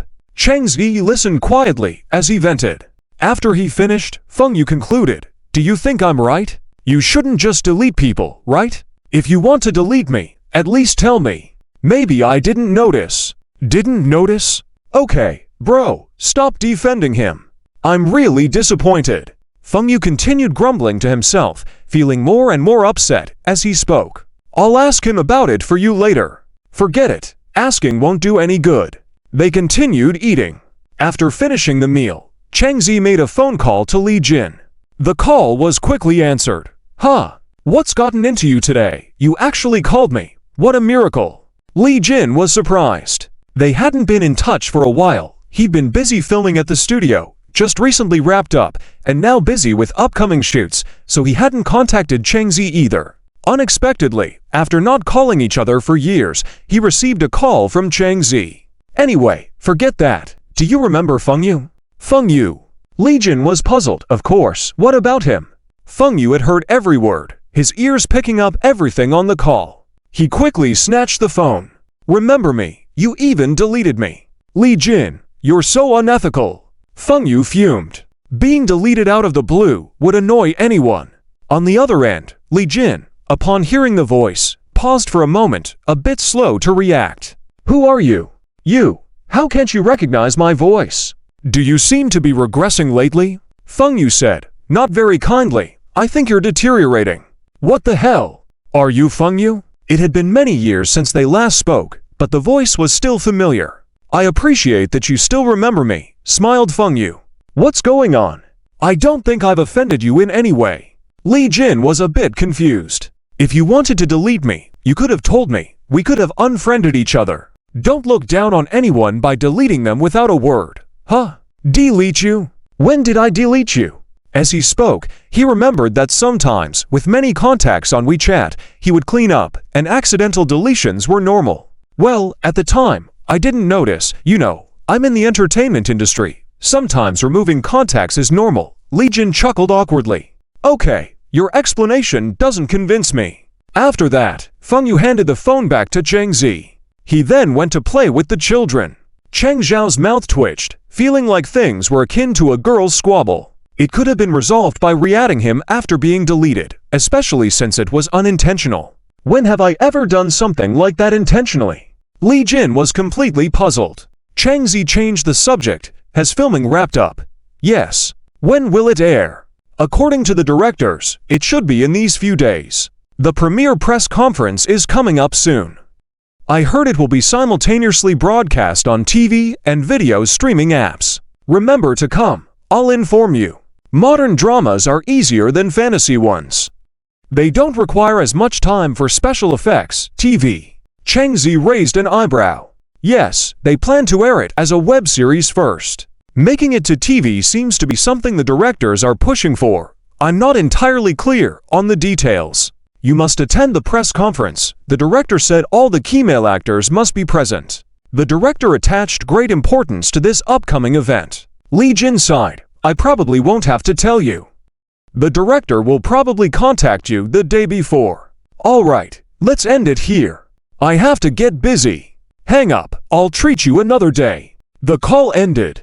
Cheng Zi sat on the sofa, holding the 4 little ones in his arms. He looked at Feng Yu playing with his phone nearby. Aren't you leaving? Damn, finally came, and you're already chasing me away. Feng Yu widened his eyes. Song Miami chuckled on the side, seeing the little ones yawning. She quickly took them to the room. They needed their nap. Cheng Zi shrugged. Whether you leave or not is up to you. Do you think you can laze around here and Dad will let you off? Thinking of his father's temper, Feng Yu subconsciously shrank his neck. He had sneaked over today, passing the chores on to another chef. If caught, he'd be in trouble. Cheng Zhao's lips curled. This trick indeed worked. All right, I'll go now. Feng Yu got up and headed out. After he left, Cheng Zi went to the children's room. His mom had gone to stay with friends for a few days, so taking care of the children fell entirely to them for the time being. Regarding what he said, she had no objections. Opening a store was not urgent. Delaying it for a few days was fine. It's only about a week. I'll inform Wang Jing, he said. Recruiting. We can just do the normal hiring process, she responded. Well, it's your decision, and I support you, Song Miamian said. Cheng Zi squeezed her face and replied, of course. In no time, a few more days passed. As Li Jin guessed, the day before the premiere press conference, Director Lin came to inform him. He must attend, as this one was particularly important. Additionally, he asked if Li Jin was interested in shooting a new film. He had several scripts in hand, ranging in genres, including a good ancient costume drama that he wanted Cheng Zi to star in as the male lead. Zi Cheng. What do you think? Director Lin sent over some scripts for him to look at. Cheng Zi glanced at them and found the opening scenes acceptable. However, there were too many ambiguous scenes and kissing scenes that he couldn't accept. He couldn't bear to be intimate with a woman other than his wife, not even for acting. Cheng Zi directly explained the situation to Director Lin, stating that he also didn't have much time. Films were more manageable, but television dramas took too long. Director Lin smiled and suggested stunt doubles for the kissing scenes. Seeing that Cheng Zi didn't respond, he sent over some other scripts. Take a look and see if there's one you can accept. Cheng Zi glanced at them, but was only attracted to a spy war film of about 20 episodes, not too long. I'll consider this spy war film, Cheng Zi said. Seeing his response, Director Lin smiled and said, great. After turning off his phone, Cheng Zi headed to the children's room. Witnessing a scene that startled him, he found his eldest hanging halfway off the bed, about to fall. He hurried to lift him and playfully scolded, "You little mischief, daring to play like that, aren't you afraid of falling and hurting your bottom?" The exciting child didn't realize the danger he was in, and Changzi was still feeling a bit shaken. Even with a carpet on the floor, a fall could have been disastrous. "You're not allowed to do this anymore, you understand? Otherwise, Dad will give you a spanking," he warned. As he finished speaking, he suddenly heard a familiar sound. "Congratulations, host, for taking care of the child for 140 days. Reward, a Seaview Villa. The property key has been delivered. All procedures are complete. The host can use it with confidence." A Seaview Villa. Changzi quickly went to the drawer where he kept it and found the property deed with a delicate key inside. Seeing the address was about 20 miles away, he decided to wait a while before visiting and kept the property deed safe until his wife returned. Song Miamian was out shopping with a few teachers, initially reluctant, but persuaded by their insistence. Inside a bubble tea shop, one teacher teased Song Miamian about being the wealthiest among them and suggested she treat them. On the other side, another group of teachers sat. They had been hanging out since their students graduated and had free time. Since that incident, they hadn't seen Song Miamian around. She also didn't contact them. If it wasn't for their persuasion, she wouldn't have come out this time either. "You never come out. Aren't you bored staying at home all day? Or do you have to be with your husband all the time?" One teacher smirked. They had accepted the fact that Song Miamian's husband was Changzi. "What's wrong with that? As long as they're adults, it's not a big deal. You kept it from us before. What's our relationship? Even if you had told us, we would have kept it confidential," another teacher said. Several heads nodded in agreement. "How is it? Aren't your days together good after going public? I envy you," one teacher said. Song Miamian replied modestly, "It's okay." "Oh really? You call that just okay when you're blushing?" "Right," one teacher sarcastically remarked. Song Miamian came up with an excuse to pay the bill and left the counter. On their way out, another teacher asked, "Song Miamian, have you considered staying at the school?" Confused, Song Miamian asked for clarification. It turned out that they meant continuing to teach at the school. She hesitated and said she hadn't decided yet and would discuss it with her husband at home. In reality, she was the one conflicted now. Changzi had said he'd support her decision. With the second store opening, she was quite busy. She just wasn't sure if she had the time. "You haven't told Changzi yet?" one teacher exclaimed, looking exasperated. Song Miamian sheepishly admitted she had been too busy to remember. Too busy to remember. Or too busy being lovey-dovey with Changzi. Another teacher teased. These two were constantly flaunting their relationship. The public confession from before, it was really enviable. The group chatted and laughed as they left the bubble tea shop and headed to a nearby mall to shop for clothes and cosmetics, typical lady hobbies. Passing by a store, a teacher's eyes lit up at a pink sweater on a model, prompting her to ask the others for their opinions. They joked around about who it would suit best, showing that their bond was still strong despite everything. She had already begun to imagine what Mr. Song would look like in this pink outfit. People are naturally beautiful, even wrapped in a piece of cloth. She would still be a beauty. "All right, stop causing trouble for Mr. Song. If you want it, you buy it yourself." Teacher Lee went over and pulled Song Miamian over. Everyone's faces were full of disdain. Teacher Wong pursed her lips and heaved, "You guys are too much. I'm angry. I'm the type who can't be easily pacified." "Then you can stay angry by yourself. We're going to look at something else." With that, a few people turned and headed to another store without giving her any face. "Hey, I say you guys," Teacher Wong muttered as she quickly caught up with them. "This is nice. It suits Mr. Song's style." Mengyan pointed to a beige trench coat in the storefront window. Teacher Lee looked over, indeed. Looking at the price, goodness, this coat was over 7,000. It costs a fortune. Forget it. Song Miamian also thought it was way too expensive, but compared to what Changzi bought for her, it was quite cheap. The group also checked out a men's clothing store, but didn't buy much clothing after a whole afternoon of shopping. By the time they were heading home, Song Miamian felt like her legs were about to give out. Finally understood why men say they can't go shopping with women. It's too exhausting. She suspected she had already circled the entire mall 3 times. Thinking back to Teacher Wang's remark about meeting up next time, she shivered. Next time, she definitely needed to find an excuse not to go out. Like, it was more tiring than being busy at the store. Back home, it was already evening, and Chengzi was cooking dinner. "Wife, didn't you go shopping?" Seeing her empty-handed, Chengzi was puzzled, wondering why she didn't buy anything. Exhausted, Song Miamian collapsed on the sofa, saying weakly, "Yeah? You didn't find anything you liked?" Chengzi was hoping she would buy more. They were not lacking in money at home. "It's too expensive. My closet is already bursting with clothes. There's no need to buy more clothes. Let's use this money for wholesale goods. Buy one piece of clothing, and how much merchandise must they sell to earn it back? Money doesn't grow on trees. They must be careful with their expenses." Chengzi was helpless. After dinner, the two of them returned to their room early. Chengzi remembered the seaside villa rewarded by the system that day and realized he needed to inform her. Then he planned to visit the villa. If possible, he thought of moving there in a few days. After all, it wasn't too far away. "Wife, there's something I want to tell you." After putting the kids to sleep, the couple sat by the children's bed, and Chengzi spoke up. Song Miamian wasn't paying attention and casually asked, "HM? What is it?" Chengzi didn't say much and handed over the villa key and some documents to her. Song Miamian thought he was showing her something, so she took a curious look, but when she saw it, she was stunned. "Property certificate. What's going on?"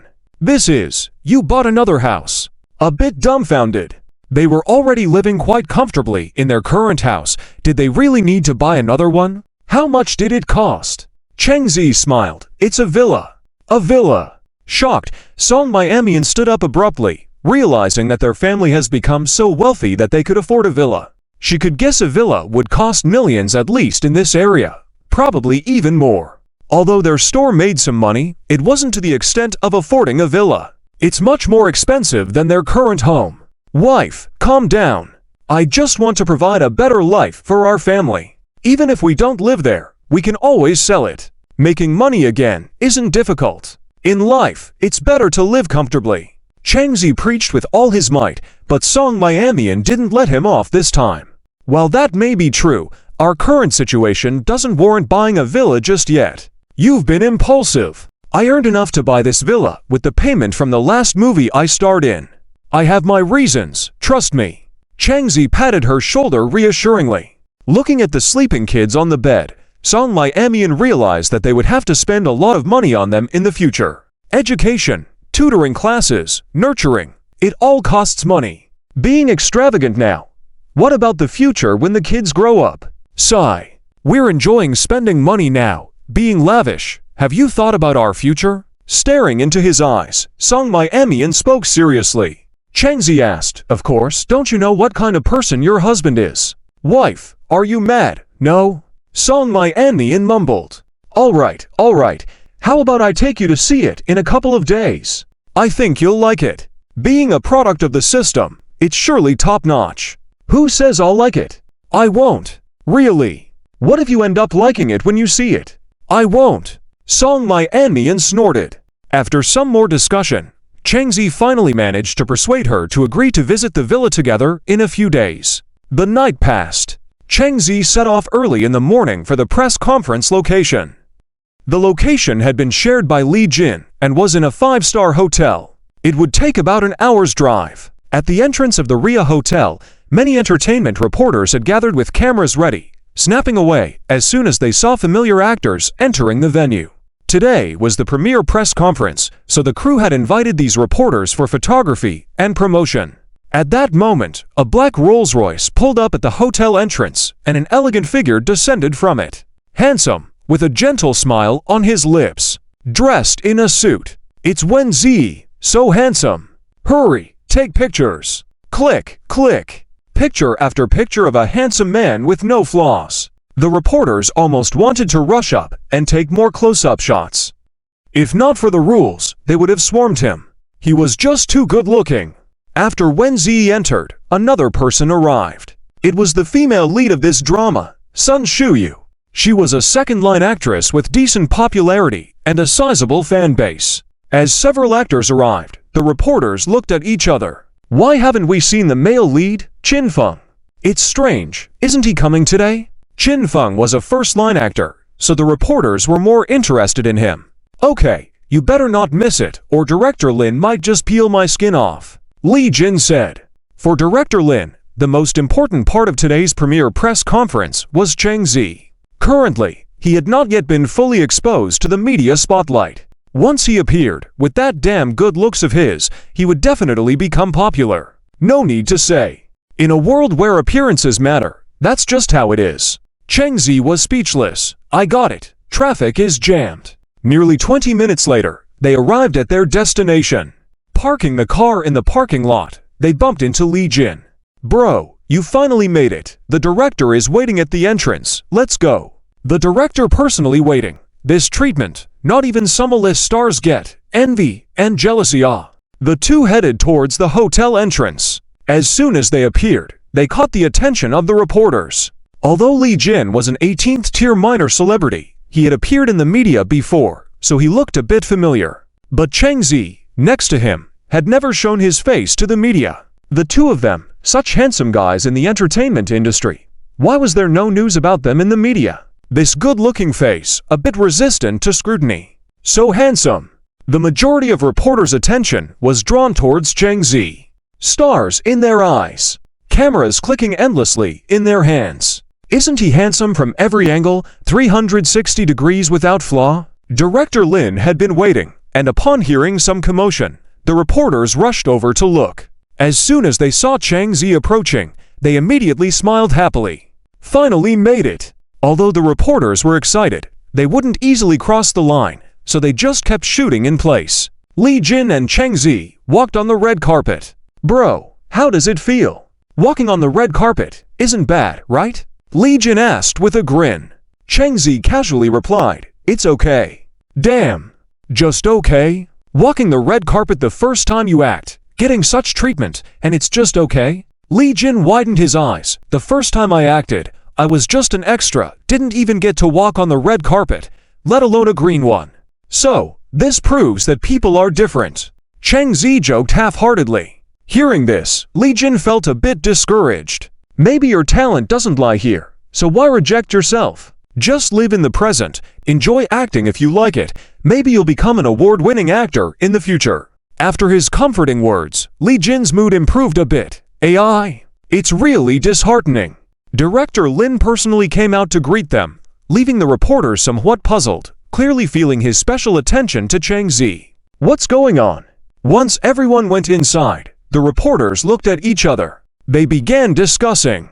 A female reporter said, why do I feel this handsome guy looks so familiar? Don't say that, I feel the same way. Reporters often pay attention to many things online, such as short video apps, public accounts, news, etc., capturing information timely. It's normal to have seen Cheng Zi before, especially in the teaser of the movie Superpower. As long as they've seen it, they would remember it. With tens of million views, someone must have come across it. How could the reporters miss it? Ah, I remember now. Isn't he the male lead Cheng Zi in Zhang's new movie? Yes, that's him. That's him. I just remembered.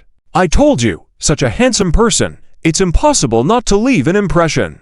God, is this the surprise Director Lin mentioned? It really is a surprise, so handsome. The main poster didn't feature anyone else, keeping it quite mysterious. Even the TV drama's promotional photos hadn't been released. Only a few main actors were, otherwise how would they know? Soon, it was time to enter the venue, and the reporters rushed in.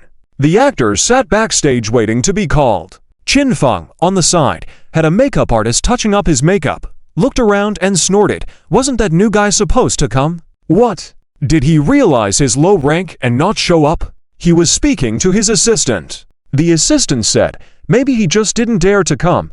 What qualification does a male fourth lead have at such a premiere event? A new actor. That's all, no qualifications. But when he saw Director Lin coming in, who was next to him, if not Cheng Zi? They were walking and talking.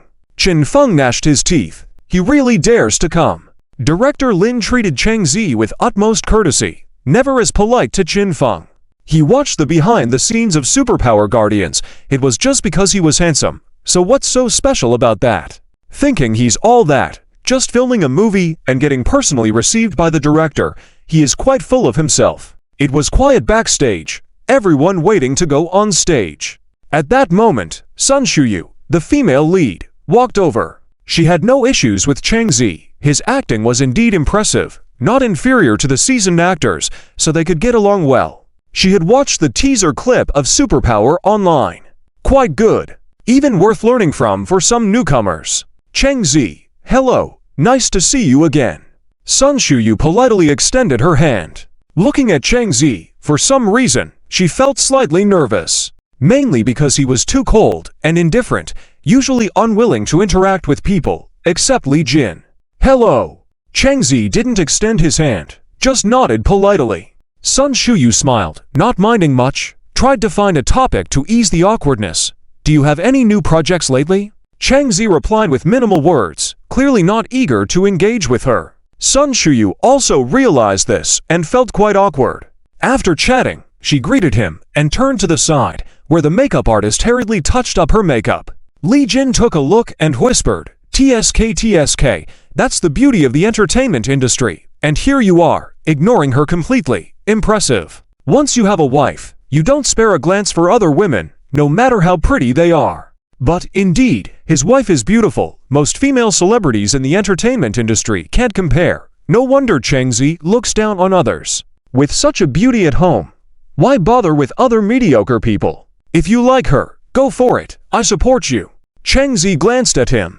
Li Jin grimaced, "My looks aren't up to par. You're overestimating me." Chang Zi said, "I can see that you have a natural talent for being a paparazzi.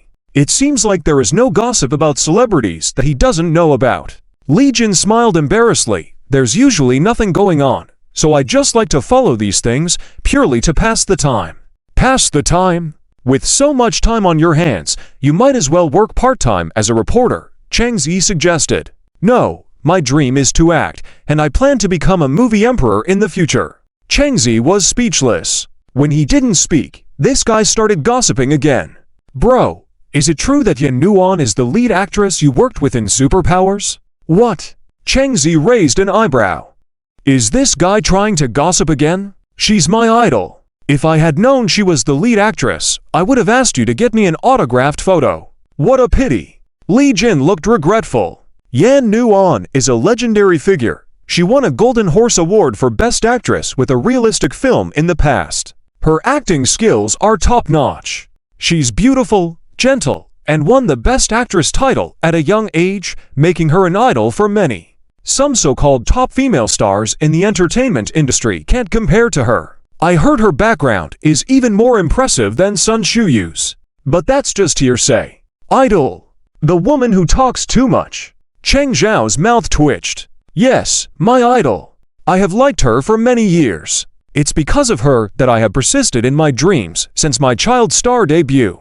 Don't you know her? Li Jin looked surprised. I don't know her. Cheng Zi usually doesn't pay attention to these things. Li Jin was speechless. Bro, are you living under a rock? You don't even know Yan Nuan. Why should I pay attention to her? I'm just living my life. Just enjoy some entertainment. Without these things in life, what's the point? Li Jin grinned. Cheng Zi couldn't be bothered to respond to him. 10 minutes later, a staff member came to inform. All actors, the reporters are ready. We can begin. Everyone headed outside. Cheng Zi hadn't even put on makeup today. His appearance was naturally attractive, his skin even better than a girl's. Handsome from the inside out. Li Jin had pockmarks on his face, had to wear makeup, and envied Cheng Zhao's natural charm. The other actors were also careful not to be captured in unflattering shots. On the big screen were posters of the crew, with Cheng Zi featured prominently. Soon, the reporter's attention was drawn to him. Good looks are bound to be more popular in any situation. The actors lined up on stage, with the male and female leads naturally positioned in the middle. The female lead, Sun Shuyu, instinctively distanced herself a bit more from Qin Feng, as if afraid of getting dirty. Qin Feng noticed this, and immediately darkened his expression. In this situation, he couldn't say anything, and could only endure it. Even if Cheng Zi stood at the edge, many reporters were focused on him. Everyone thought the cameras would be on the male and female leads when they appeared, but most were on Cheng Zi at the edge. Flashlights were flashing non-stop, because this actor's looks were too good. There were hardly any actors in the entertainment industry with such high looks. How could they not take several shots? Meanwhile, following the staff's instructions, the male lead began introducing himself. "Hello, everyone, I'm Chin Feng, who plays the male lead, Chehao, in King of Entrepreneurship." Chin Feng held the mic, facing the cameras with a warm smile. He answered questions from the reporters fluently, most of which he had prepared in advance, knowing what the reporters might ask. This earned Sun Shuyu's disdain, but she didn't show it. Instead, she distanced herself even further. Next, each actor introduced themselves. Soon, it was Cheng Zhao's turn. "Hello, everyone, I'm Cheng Zi, portraying Luo Ying, the fourth male role in King of Entrepreneurship. Thank you." He was polite and humble, silently standing there, becoming the center of attention for the female journalists in the audience. "He's so handsome, take more photos. I want some for my private collection." "Me too, take more. I need to feast my eyes." One male journalist nearby scoffed. "It's work hours, but they're swooning." "None of your business, mind your own." At this moment, a reporter looked at Cheng Zi and asked, "Mr. Cheng Zi, it's been said that you're in the new film Guardians of Supernatural Abilities, directed by renowned filmmaker Zhang. Are you playing the lead role? As a newcomer, how did you secure this role?" It's well known that director Zhang is very strict in his casting choices, usually selecting actors with excellent acting skills and a certain level of fame in the industry. All eyes were curious. How did he secure this role? Chin Feng was somewhat smug, finally getting to this topic. Cheng Zi looked over and saw a male reporter staring at him seriously. He smirked, "Because of my acting skills." That was audacious. For a newcomer to say that, what else could it be but audacious? The reporters started snapping photos furiously. The female reporters were impressed by his confidence and found him incredibly handsome. Director Lin was aware that Cheng Zi would respond this way and didn't intervene. The hotter the responses, the better. Even Sun Shuyu was slightly surprised, wondering if Cheng Zi had gone mad to speak like that in front of the media. It was absolutely bold. However, his acting skills were indeed very good and gave him the confidence to be audacious. Much better than Chin Feng, except for lacking the experience. "It seems you are very confident in your performance," the reporter said. He had never seen a newcomer actor this confident. "Yeah, why would I be here if I wasn't confident in my acting abilities?" The male reporter was speechless. After a few more questions, Cheng Zi answered them all flawlessly, not giving them any openings or flaws to latch onto. Li Jin surreptitiously gave a thumbs up, truly admiring him.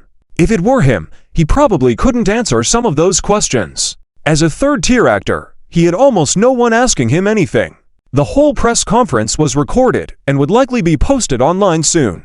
Chin Feng smiled disdainfully, thinking of Cheng Zhao's audacity. He would face backlash once this news got out. Slap in the face, a resounding slap in the face. Who said Cheng Zi is a newcomer without acting skills? Come out and face death. Crazy. Does that look like crazy to you? That's having the capital to act crazy, okay? Director Lin intentionally had more of Cheng Zhao's scene shown, to see that acting. Just now, the male journalist who was questioning Cheng Zi immediately fell silent, staring blankly at the big screen. Earlier, he had disdain for those few infatuated female journalists. Now he's getting slapped in the face. Who just said that others relied on connections to climb up? Are you being slapped in the face now? Some people, blindly thinking themselves, also think that others are blind. Exactly, this acting. Everyone can see it. Who doesn't know that Director Zhang is a director who values talent? How could he allow actors to join his crew based on connections? As long as the acting is good, even if you have no popularity, you could still play a leading role in Zhang's production. Some journalists do understand Zhang's character. At his place, there's no hidden rules. Cheng Zhao's preview scenes were quickly shown. The whole room fell quiet for a moment, then erupted into intense applause. Flashlights began flashing non-stop again. Everyone was taking photos of Cheng Zi, as if afraid of missing the slightest expression on his face. Journalists were all photographing Cheng Zi, discussing him as well. Standing in the middle, Chin Feng was jealous, irritated. Are these journalists blind? To take photos of a newcomer who can act, so what? What's the use if he lacks popularity? Li Jin saw the jealousy on his face. Giving Chang Zi a nudge, he grinned and said, "Bro, look at Qin Feng's expression, as sour as the toilet." Chang Zi wasn't interested, standing calmly in his spot, looking into the camera. Handsome from the side, even better straight on. Female journalists all wished they could come up and snap at him. The press conference wasn't even over yet, and it was already all over the media, instantly causing a huge sensation. Many who follow the official Weibo account of Entrepreneur King exploded when Chang Zhao's images and trailer were released. Little beauty goose. Oh my god.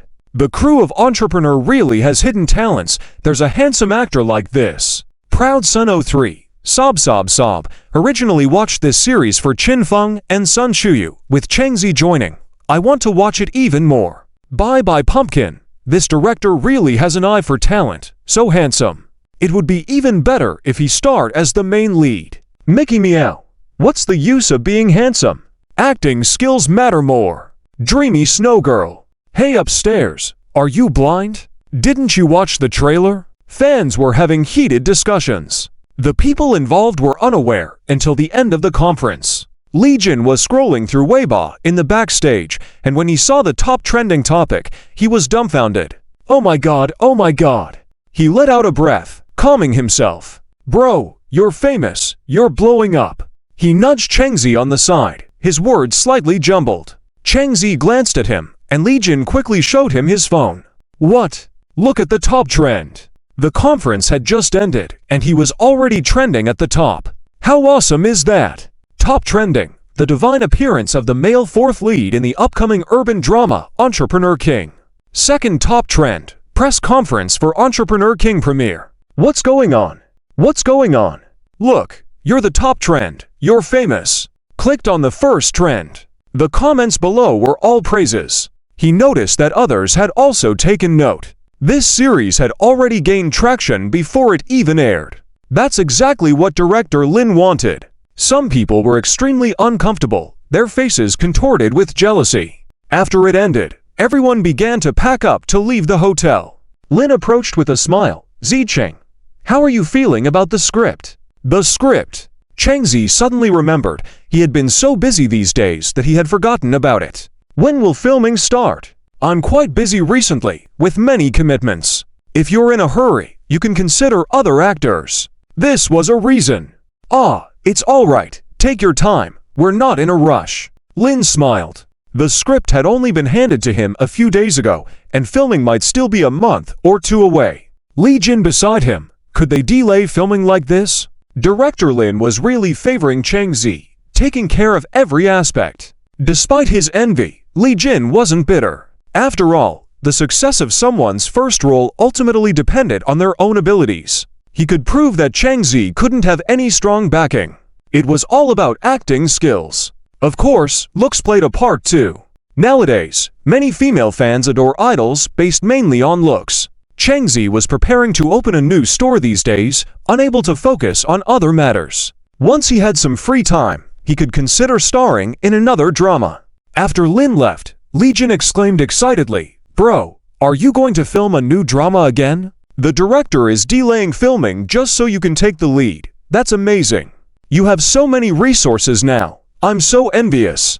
Chang Zi glanced at him. If you like it, you can act. It's easy for you to say. I also want to, but it's up to Lin to choose me. Li Jin said wistfully. That was the difference. Chang Zi patted his shoulder. Work hard, you'll have plenty of opportunities in the future, and you'll stand out eventually. He didn't want to insult Li Jin by offering help. As carefree as he usually was, he had his pride. This wave of comfort made Li Jin feel a bit better. They both drove home separately. When they arrived home, Song Miamian was busy with something, holding to needles and the floor littered with gray threads. Chang Zi changed shoes and walked over. Wife, what are you doing? Song Miamian was too focused. She hadn't noticed Chang Zhao's entry, and hearing his voice she jumped, quickly hiding what she was doing behind her back. Nothing. Why are you back so soon? It was only around 2:30 in the afternoon. She expected him to return in the evening. I finished early. What's behind you? So mysterious. Chang Zi looked at what she was hiding. It's nothing. Just making some small things for the babies. Making what? Let me see. There's nothing interesting, just for fun. Song My Amian bit her lip. Judging from the number of stitches in this scarf, it's obviously an adult scarf. And the color, it must have been knitted for him. It's cold outside, yet she still thought about this. Well, not bad. Song My Amian snatched it over. No way, this is knitted for my mom. Knitted for your mom? Would you choose gray yarn for your mom? Chang Zi teased. Song My Amian couldn't say a word. After a long pause she whispered, anyway, I'm not good at knitting, so I'll stop. She felt really clumsy, following the tutorial for half a day, but in the end, she didn't learn anything and wasted so much yarn. Why am I so bad? Chang Zi chuckled lightly. Is this silly girl indirectly admitting she's knitting the scarf for him? Adorably silly. However, he liked her awkward cuteness. Isn't she just adorable? Why stop knitting? Isn't it nice? I like whatever my wife knits for me. Chang Zi picked up the crumpled scarf, smiled, and said, Song My Amian felt he was lying without a conscience. How can this be nice when it's so wrinkled? I've been learning for a long time, but I just can't do it right. There's nothing I can do. Looking at the wrinkled ball, Song My Amian said weakly, it's cold outside. She just wanted to knit a scarf for him, to keep him warm. It's not as meaningful if she bought it instead of making it herself. Chang Zi sat on the couch, laughing. No worries, I'll teach you. She got the cast on wrong, as well as the knitting order. Here and there, she didn't know where she had learned it from. Can you do it? Song My Amian asked curiously. Isn't this too scary if all men can knit? He's really versatile. Thinking about it, it seemed like he could do everything. Act, sing, even know traditional Chinese medicine. Not only that, he had a good head for business. Even the first-time milk powder identification was spot on. It's almost as if there's nothing he can't do. Thinking about it, it's really quite miraculous. Chang Zi unraveled the scarf and started casting on again. Look, this is how you cast on, one stitch at a time in order. It's very simple. He demonstrated it over and over at the slowest pace. Song My Amian furrowed her brows, looking seriously. Watching is not as helpful as practicing. Half an hour passed. No matter how Chang Zi taught, Song My Amian was still confused. Chang Zi felt that his wife not only lacked talent in cooking, but also in knitting. Wife, do we have extra needles? I'll teach you step by step. Song My Amian hurried to get them from the drawer. When she bought them, the seller gave her several needles. Teaching her this way made it much easier, and after another half an hour, Song My Amian barely learned how to cast on. Always making mistakes, despite Chang Zhao's patience, she was getting a bit frustrated. In the end, she still couldn't learn. She's never seen anyone who's more clumsy than herself. Why can't she get it? Seeing her anxious look, Chang Zi comforted. Don't worry. I also struggled for a long time at the beginning. Take it slow. But I just can't do it. Husband, do you think I'm particularly stupid, not being able to do something as simple as knitting? The idea of instantly mastering is embodied in her. So stupid. Finally, she gave up, threw the needles aside, and decided not to continue. Too hard. What's wrong? Chang Zi stopped his actions, looking at her pouting face. As the saying goes, slow and steady wins the race. Just like embroidery, it can't be rushed. Moreover, didn't you want to knit me a scarf? Show some patience. It's okay. With me here, I'll teach you. Forget it. I won't knit. I just can't learn anyway. Song My Amian lamented.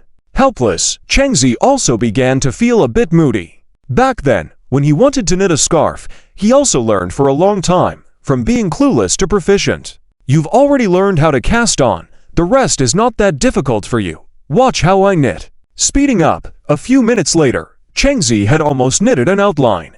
Song My Amian seemed to understand a little, and started slowly knitting. Successfully knitted the first row. Not bad. You're a good learner. Chang Zi complimented. Song My Amian gained more confidence and continued knitting the rest. Not bad this time. At that moment, there was a sound from the baby crib. The babies woke up. Chang Zi picked them up one by one. Big Treasure had become quite heavy, at least 20 kilograms. The Quad Squad wasn't lagging behind either. The little babies squealed and cooed, probably hungry, and waiting to eat. As they grew a bit, they wouldn't cry when hungry, just fidget a bit. Putting them on the carpet, Chang Zi hurried to prepare the baby food. After feeding them one by one, the little ones were full and began to get active. Seeing Mom knitting, they were curious. The Quad Squad grabbed a strand of yarn under their feet, pulled it over, and put it in their mouths. Observing this, Changzi swiftly pulled it away, pinching the little ears of the Quad Squad. Why do you put everything in your mouth? You can't eat this yarn, do you understand? They just finished eating. They won't be hungry again, right? Song Miamian was quite enjoying herself knitting, becoming more proficient. Actually, once you find the right method, it's quite easy to knit. Just grasping this new skill recently, Changzi speculated it would probably last for several days. Being bored at home, taking care of the babies every day was quite boring. Finding something to do was good for herself. Just then, the phone that Song Miamian left on the couch suddenly rang. Frowning, who could be disturbing her while she's busy? Glancing sideways, she saw the name on the screen. Mandarin. Why is she calling again? She answered. Before she could speak, the other end, Mandarin, inexplicably excited and incoherent. Miamian, did you see the Weibo? Why are you looking at Weibo? She usually never paid attention to those. They were pointless. You have to take a look. Why should I look at that? Look how handsome your husband is. Are you serious? Mandarin rolled her eyes, exasperated with her. Does she never pay attention to anything? Just staying at home all day with the baby? How unambitious. If she had so much money, she probably would have flown away long ago, leaving the store to the employees, traveling all over the world, eating all the delicious foods in the world. What about my husband? What happened to him? Song Miamian was still confused, clueless about everything. It's trending on Weibo. Number 1. Just go see for yourself. Song Miamian, hearing her so excited, thought for a moment and opened Weibo. Looking at the trending topics. The first one. Changzi. In the super topic, there are still behind-the-scenes photos and previews. She has already seen them, and they are really excellent. This immortal man, the luck of her best friend is really out of this world. I'm so envious. Did you see it? Did you see it? After a while, Manly's voice once again came through the phone. Song Miamian, helpless. I saw it. Did you call just for this? Of course not. I specifically wanted to tell you about this. It's the hottest search, TSK. It's going to attract a lot of fans. With Cheng Zhao's looks, even older ladies would like him. This is too low-key. She never knew he had acting as a side job. Alright, aren't you working? Why are you gossiping about this? Song Miamian rolled her eyes. She still had to knit a scarf. This person sure talks a lot, calling specifically for this matter. She's something else. Are you busy? Manly asked. If not, what else? Okay, you're busy, sigh. It's so hard to have a conversation with you. I knew you must not love me anymore. Manly sighed, acting all pitiful. Song Miamian could no longer stand her. Have you said enough? I've said enough. Fine. You're busy, bye. After the call was disconnected, she stopped and looked at Changzi. He had been playing with the babies this whole time. Sensing the gaze, he lifted his head in confusion and smiled. What's up? Why are you staring at me like that? You're on the hot search, don't you know? I do. You know it. And you're still so calm. What's the matter? Are you afraid I'll become famous and stop loving you? Changzi tousled her head. What was this child thinking? Song Miamian hummed and turned her head away, continuing to knit the scarf. Changzi received a notification. The TV series will premiere tomorrow night. He doesn't appear in the early episodes, so he isn't concerned about them. He only shows up briefly in the opening. His scenes mainly come later. That night, as Song Miamian went to sleep, she found out not only Manly was excited, even the teacher group was incredibly excited. This group was created by Teacher Wang, who had added her in. Besides the principal and vice principal, there were also some professors in the group. Basically all the teachers were added in, including Teacher Zhou. Teacher Wang was usually the most gossip-prone, always liking to follow some stars' updates on Weibo. How could she miss the hot search? This would drive Song Miamian crazy with excitement. Teachers like Li were a bit speechless. Li. Teacher Wang, can you calm down and stop spamming? Just at once is enough. Maybe Teacher Song didn't see it. Mengyan. Exactly. She can't be checking WeChat all the time. Wang, Heh, I just wanted to let her know. Wrong. She probably already knows. Song Miamian joined the group and saw this scene, a group of teachers discussing fervently. When they had their graduation party, they had invited Teacher Wong and his group, not the other teachers. They only found out about Song Miamian and Cheng Zhao's relationship later on. They were all amazed. They hadn't expected their teacher and student to get together. However, they were all adults, and Chengzi had already graduated successfully, so there wasn't much to object to. The teachers quickly accepted it. The only one having trouble accepting it was Teacher Zhou. He was a bit resentful. He ended up losing to a student like that. It was simply ridiculous. Teacher Wong had mentioned Song Miamian again. Teacher Song, are you here? Song Miamian had no choice but to reply, "What's up?" A screenshot was sent in the group, showing they were trending at number 1. Wong, Chengzi is really amazing. First, the movie, now a TV series. I saw the preview, it's really good. Ming, yes, I watched it too. So envious, so talented. I didn't realize Chengzi had this talent. He has the potential to become an international superstar. When the drama airs, I will definitely go support it. The teachers were discussing one after another. Only Teacher Zhou remained silent. It seemed he was still lurking. All the teachers were getting ready to support Cheng Zhao's new drama. Congratulating Song Miamian, Teacher Zhou couldn't help but seem out of place. Teacher Wong then specially had mentioned him. Teacher Zhou, everyone is out here showing their support, you should join in too. Everyone knew that after Song Miamian got married, Teacher Zhou had always been resentful and unhappy.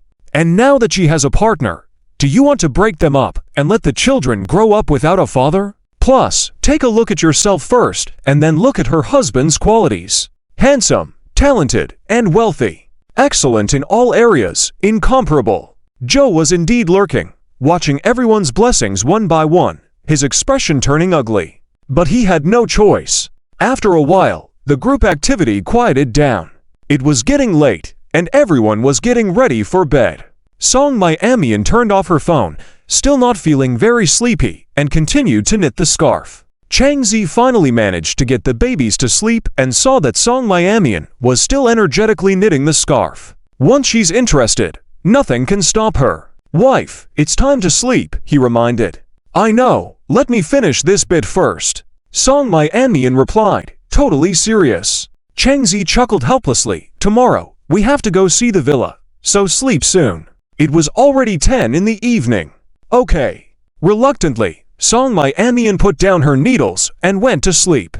The next day, after breakfast, the two of them set off with the babies. Chengzi drove towards the nearby sea, about 20 miles away. The babies were all well behaved, their bodies stiffened in excitement, looking out the window happily. Before starting the car, Chengzi turned around and smiled at them. Babies, we're heading to our new home. Yay? The little ones seemed to know their dad was calling them and responded enthusiastically. Off they went. Half an hour later, they arrived at their destination.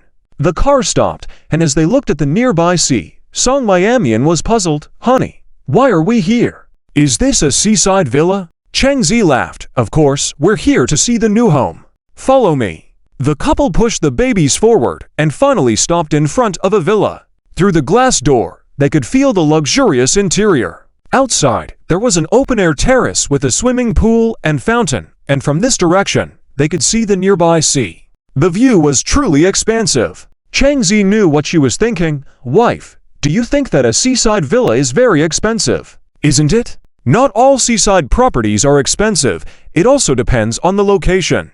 Song Miamian observed her surroundings. She noticed that the seaside villas on TV all looked similar. A must-have for wealthy people. She estimated that the house was at least 300 to 400 square meters, possibly more. As they walked out the door, there was a large balcony and a medium-sized swimming pool, surrounded by a fence. Chairs and tables were placed next to the pool, under umbrellas. It had a certain charm. Looking from the balcony, the sea was not far away, a beautiful ocean blue. However, she wondered what use she would have for such a place. It was definitely exorbitantly expensive. Despite the variations in prices based on location, she couldn't see how any villa so close to the sea could be affordable. Even with different locations, it's still expensive, right? Song My Anmian muttered. Chang Zi smiled, placing his hand on her shoulder. Let's go inside for a closer look. As long as you like it, it's worth it. They opened the door and entered with their child. The babies looked around with curiosity, their expressions full of wonder. Upon entering, they found a luxurious and comfortable living room. There was a large sofa not far away, under an exquisite crystal chandelier hanging from the ceiling. It was all the typical features of a grand villa. Looking out from the living room window, they could see the distant sea. The view was expansive. The sofa was covered in a carpet, and there was also a baby chair, as if everything was tailored for children. Chang Zi nodded in approval. It was not bad. Song My Anmian, surrounded by such a large villa, couldn't honestly say she didn't like it. Who wouldn't like it? But she felt it was too extravagant. Everything seemed to be about money, and the more she looked, the more it hurt. Having always been thrifty, suddenly spending so much money felt like a real pain. Wife, how do you feel? Do you like it? Chang Zi asked with a smile. A quality product from the system indeed. Very user-friendly. I like it, but honey, can you tell me how much money we spent? Otherwise, the constant worrying will itch at my heart. Chang Zi smiled. It's around 10 million, as long as you like it. 10 million! Were they really that wealthy? Buying a seaside villa for over 10 million. Although she had mentally prepared for it, Song My Anmian still felt the pain, an extreme pain at that. Could they back out now? Sensing her thoughts, Chang Zi said, we already have the property deed. Wife, we can't back out now. Even selling it wouldn't be profitable. Let's just live here. But it's really too expensive. It's already bought, regardless of the cost. He had a point, leaving Song My Anmian speechless. She solidly bore the pain for several minutes. Wife, if we run out of money, we'll earn more. Come on, let's go check out the rooms. This villa covered a considerable land area and should have everything they needed. After a while, Song My Anmian took a deep breath and said, all right. They had already made the purchase. Arriving at their new home, the babies looked around with excitement, sitting in their stroller and almost jumping with joy. They were getting stronger, able to stand up on the stroller's footboard. They were so lively and active, needing constant monitoring. The couple first visited the master bedroom, where a 2-meter Simmons king bed caught their eyes, with the blankets neatly spread. There was a small balcony on the right and a large wardrobe on the left. After viewing the master bedroom, they moved on to the guest rooms, each room equipped with its own bathroom. There was even a room for a maid, also with a bathroom. Additionally, there was a chess room, a home theater, a wine cellar, and more. In the backyard, there was a garden filled with flowers and plants. Some empty spaces were dedicated for growing vegetables. The atmosphere was delightful. A small swing was situated in the garden, a perfect spot for relaxing and enjoying the flowers. The villa also had dedicated children's rooms, with 2 rooms like those in Zhongqing Mingyuan, one for a girl and one for a boy, showing meticulous planning. After touring the villa, they found it had 2 master bedrooms, 3 guest rooms, 1 maid's room, and 2 children's rooms. There were 2 living rooms, a large one and a small one, truly luxurious. Song My Anmian exclaimed, "This is too big." She had known that the villa was large, but seeing it in person, she realized just how massive it was. It had everything one could desire. Even the bathroom was the size of a room in Zhongqing Mingyuan. This will be our second home from now on. They couldn't let such a wonderful place go to waste. They considered moving in within the next couple of days. Sitting on the sofa, the couple watched as the children played on the carpet. The villa was already heated, providing a cozy warmth inside, a stark contrast to the chilling winds outside due to the proximity to the sea. Chang Zi couldn't quite grasp the point of having a swimming pool there. What was the use? An indoor hot spring would have sufficed. Wife, think about when we should move in, you decide. Chang Zi suggested. Having looked at a map, Song My Anmian realized it would only take around half an hour to reach the city center from there by car. Residing here would be convenient, offering a fresh environment and a change in mood. Yes, your call. Let's move in the day after tomorrow. Fine. After finalizing their plan, they stayed a while longer, took a few pictures, and then returned home. After dinner, the couple sat on the sofa, with Song My Anmian turning on the TV, eagerly waiting for the drama The King of Entrepreneurship to begin airing.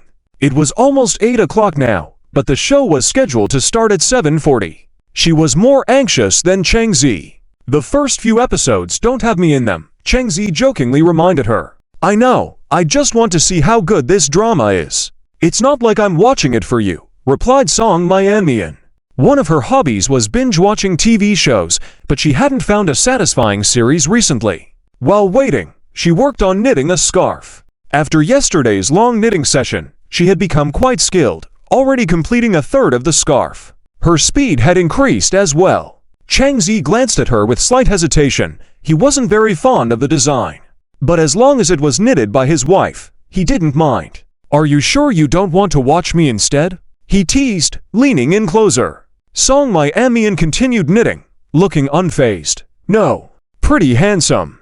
"Handsome? Is your husband handsome?" Chang Zi glanced at the male lead, Chin Feng, on the TV and asked. He knew Chin Feng's personality well, yet his wife openly praised this good-looking man. "Is he good-looking?" "Although not as much as you, but he's not bad." Song Myanmar replied softly. "Can't compare, right? That guy is the typical good-looking, the kind of guy most young girls would like." Chang Zi, on the other hand, how should I put it, a sophisticated kind of handsome. Close enough. Anyway, so far, she hadn't seen anyone better looking than him. Chang Zi smirked. "So, do you admit that your husband is handsome?" "Childish," Song Myanmar secretly thought, continuing to watch TV. Until 10 o'clock, she still wanted to continue watching, as the platform had updated with 10 episodes. "All right, it's getting late. Let's go to sleep." Chang Zi glanced at the time, feeling somewhat helpless. If they continued like this, it would be dawn soon. He appeared around the 5th episode, knowing that his wife was waiting for his appearance. Having watched about 3 episodes, Song Myanmar was really struggling to stay awake, so she yawned and headed towards the children's room.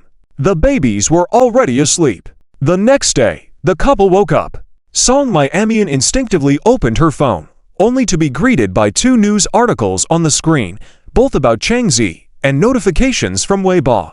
Clicking on them, she entered the trending topics. At a glance, Chang Zi was again at the top of the trending list. It was about his acting skills, and he was being praised to the skies by netizens. Yesterday, it was for his exquisite appearance in King of Entrepreneurship as the character Luo Ying. Today, it was for his godly acting skills, combining strength and looks. Most of the comments were praises. Of course, there were criticisms too, and a lot of online trolls were stirring up trouble. Song Myanmar casually scrolled through a few comments. "This actor is a hidden gem, good-looking and talented. The director really has a keen eye. Where did they find him?" Several people were arguing under this comment. "Cut it out. Is he just attractive? Acting skills? Why can't I see any acting skills?" "Exactly. I heard he's just a newcomer. Why does he get such good resources? Think carefully about it." "Hey, you above, your grandmother's leg. If you can't see his good acting, go to the eye clinic. Turn left as you leave." "Exactly. Can't see such good acting? Forget it. It's a waste of time talking to people like this." After finishing breakfast, Chang Zi called out to her. "Hey, dear, breakfast is ready." Song Myanmar quickly closed her phone and came over. "What were you looking at?" "Nothing much. Just checking out today's trending topics." Without guessing, Chang Zi already knew it was about him. After breakfast, he sent a message to Wang Jing, providing the opening date of their business, telling him to make necessary preparations like flyers, etc. The warehouse was already rented, and the ordered goods would arrive today, so he asked Wang Jing to go and sign for them. Now they were just waiting for the opening day. With nothing much to do, Song Myanmar held the baby and continued watching TV. She didn't watch much yesterday, and seeing those fan-made videos of Chang Zi made her itch to watch. Chang Zi was about to go out for some shopping when his phone rang. It was Director Lin. He basically stated that many film and TV companies were interested in signing him and asked for his opinions and choice. Chang Zi thought that Director Lin probably didn't want to give out his contact information without his consent, as it was extremely disrespectful and could easily lead to backlash. Coming to ask for his opinion was considerate. "Sorry, Director Lin, as I mentioned before, I'm not signing with any film or TV company for the time being. Chang Zhe smiled apologetically. Director Lin knew this would be the outcome. He had expected it. It wasn't surprising. In fact, he was somewhat pleased. Having asked Chang Zhe twice without a positive response from him, it would be really strange if he had agreed to those companies. Today was just a formality. Whether Chang Zhe was willing or not was another matter. As the saying goes, one should strike while the iron is hot. Why would he hand over a great opportunity to someone else on a silver platter? Not to mention saying good things. Impossible. All right, I'll go and inform them of your rejection. Chang Zhe was just starting to gain attention. Even if they didn't sign him, he couldn't let others take advantage of that. But with his character, he shouldn't be swayed that easily. Remembering something, Director Lin asked, "By the way, Zhe Cheng, do you have time for an interview? The TV station people don't have your contact information, so they approached me. What are your thoughts? When is it?" "The day after tomorrow. And they also need to prepare a Baidu Bake page. The day after tomorrow should be fine." Chang Zhe thought about it. He should have the time, so he agreed. Seeing Director Lin's busy schedule, he knew what the former was thinking, but he truly wasn't interested in signing with a company. He preferred being more independent. It seemed he needed to hire a manager. In the future, he could directly contact the manager without going through Director Lin. That night, Song Mai Amian finished watching all the updated episodes. By the 7th episode, she finally saw Chang Zhao's scenes. She finally understood that those online netizens weren't just exaggerating. His acting was genuinely commendable. Watching trailers wasn't enough. The actual episodes were the real deal. Knowing that the man praised by countless people was sitting right next to her, Song Mai Amian felt exceptionally happy. To have his love, she considered herself very fortunate. While he watched with her, Chang Zhe didn't find anything special, but, well, it was undeniable that he looked handsome on screen. "Dear, how was it?" "It's pretty good." Becoming famous, perhaps more eyes would scrutinize him in the future. Chang Zhao's recognition was exceptionally high. Almost anyone could spot him at a glance. Remembering last night, she chuckled softly. "How do you compare to the lead actor now?" "Why would we even compare? Of course, you're better." Song Mai Amian rolled her eyes in a somewhat speechless manner. Leaving aside looks, even in terms of acting skills, they were not on the same level. She felt that even Li Jin's performance was better than the male leads. Li Jin just didn't have as distinctive features as the male lead. That was an honest opinion. Of course, the most handsome person in this show was undoubtedly her husband. The next day, they moved. Chang Zhe woke up early to pack and move some things to the new house, leaving the rest at the old house, as they might come to stay at any time. It was only a few months they stayed there. Moving so quickly, Song Mai Amian was a bit slow to react. She felt a bit reluctant and a bit uncomfortable. However, thinking of that big house and the sea view, she felt at peace. After settling in the villa and taking a break, Song Mai Amian opened her phone. A message popped up. Seeing it was from Manly, she already knew what she wanted to say. Song Mai Amian raised her eyebrows and smiled faintly. "What do you think of male lead Noah 3? Why are you suddenly asking?" Manly was taken aback. "Just tell me what you think of his appearance," Song Mai Amian insisted. Manly replied, "He's quite good, very handsome, and his acting skills are pretty good too. Judging from his appearance, he seems like a nice person." "He is my husband's classmate," Manly exclaimed. "What? Your sister-in-law's friend?" "Yes, I also think he's not bad." Are you trying to play matchmaker for us?" "Let me tell you, I don't like younger guys. Not even if they are handsome." Song Mai Amian chuckled, finally having the chance to tease her. "You don't like younger guys. Do you prefer the uncle type?" "Of course, it's about security. I don't want to have to coax someone every day. I prefer someone older, around 30 years old. Forget about those in their early 20s. Manly explained. She was not the type to compromise. She would rather not get married. Song Mai Amian sighed. "All right, it's your own preference. Of course, it's not that I must go for an older man. Younger guys are fine too, as long as they have a decent character. Actually, I don't have high standards for finding a partner. As long as they are not too dramatic, financially stable, I can accept. Also, there must be a spark." The two of them chatted and eventually talked about marriage. Manly envied Song Mai Amian greatly. Her sister-in-law had found such a great husband, and they had a lovely family. She was living a blissful life. She had already reached the peak of her life at a young age. When would she finally find someone to bring home? Song Mi-Amian turned off her phone, exhausted from being busy all morning. She planned to take a nap. The kids were happily playing on the carpet, with Cheng Zi accompanying them. "Honey, I'm going to rest for a bit." "Okay, go ahead." On the carpet, the father and sons were sitting together. Cheng Zi took out a little dinosaur he had bought previously, but hadn't shown them yet. Seeing the dinosaur, Sibao got excited and gestured that she wanted it. "If you want it, Dad will hold you." Sibao didn't hesitate with her own father and reached out her small hand. Cheng Zi chuckled and lifted her up. "You little clever one, your reaction is really quick." In Cheng Zhao's arms, Sibao pouted, wanting a kiss. Helplessly, Cheng Zi affectionately kissed her. Absolutely adorable. The other three saw the little dinosaur in their sister's hands. Bao wasn't bothered and continued playing with his doll, but Da Bao and San Bao, the two boys, loved cars and dinosaurs the most. It was instinctual. They blinked and stared. The little dinosaur was bought just for one, but Sibao held onto it tightly, not willing to let go, afraid Cheng Zi might take it back, and she whimpered a bit, signaling "if you try to snatch it, I'll cry" expression. Cheng Zi pinched her little face. "Why are you so clever? Your brothers also want to play. You can't hog it all." No choice. Seeing the pitiful eyes of Da Bao and San Bao, Cheng Zi grabbed a toy airplane and offered it. Unexpectedly, the two kids refused it. Yes, they didn't want it, not even looking at it, staring straight at the little dinosaur. These two. The children didn't cry but just stared, looking pitiful. Cheng Zi felt sorry for them.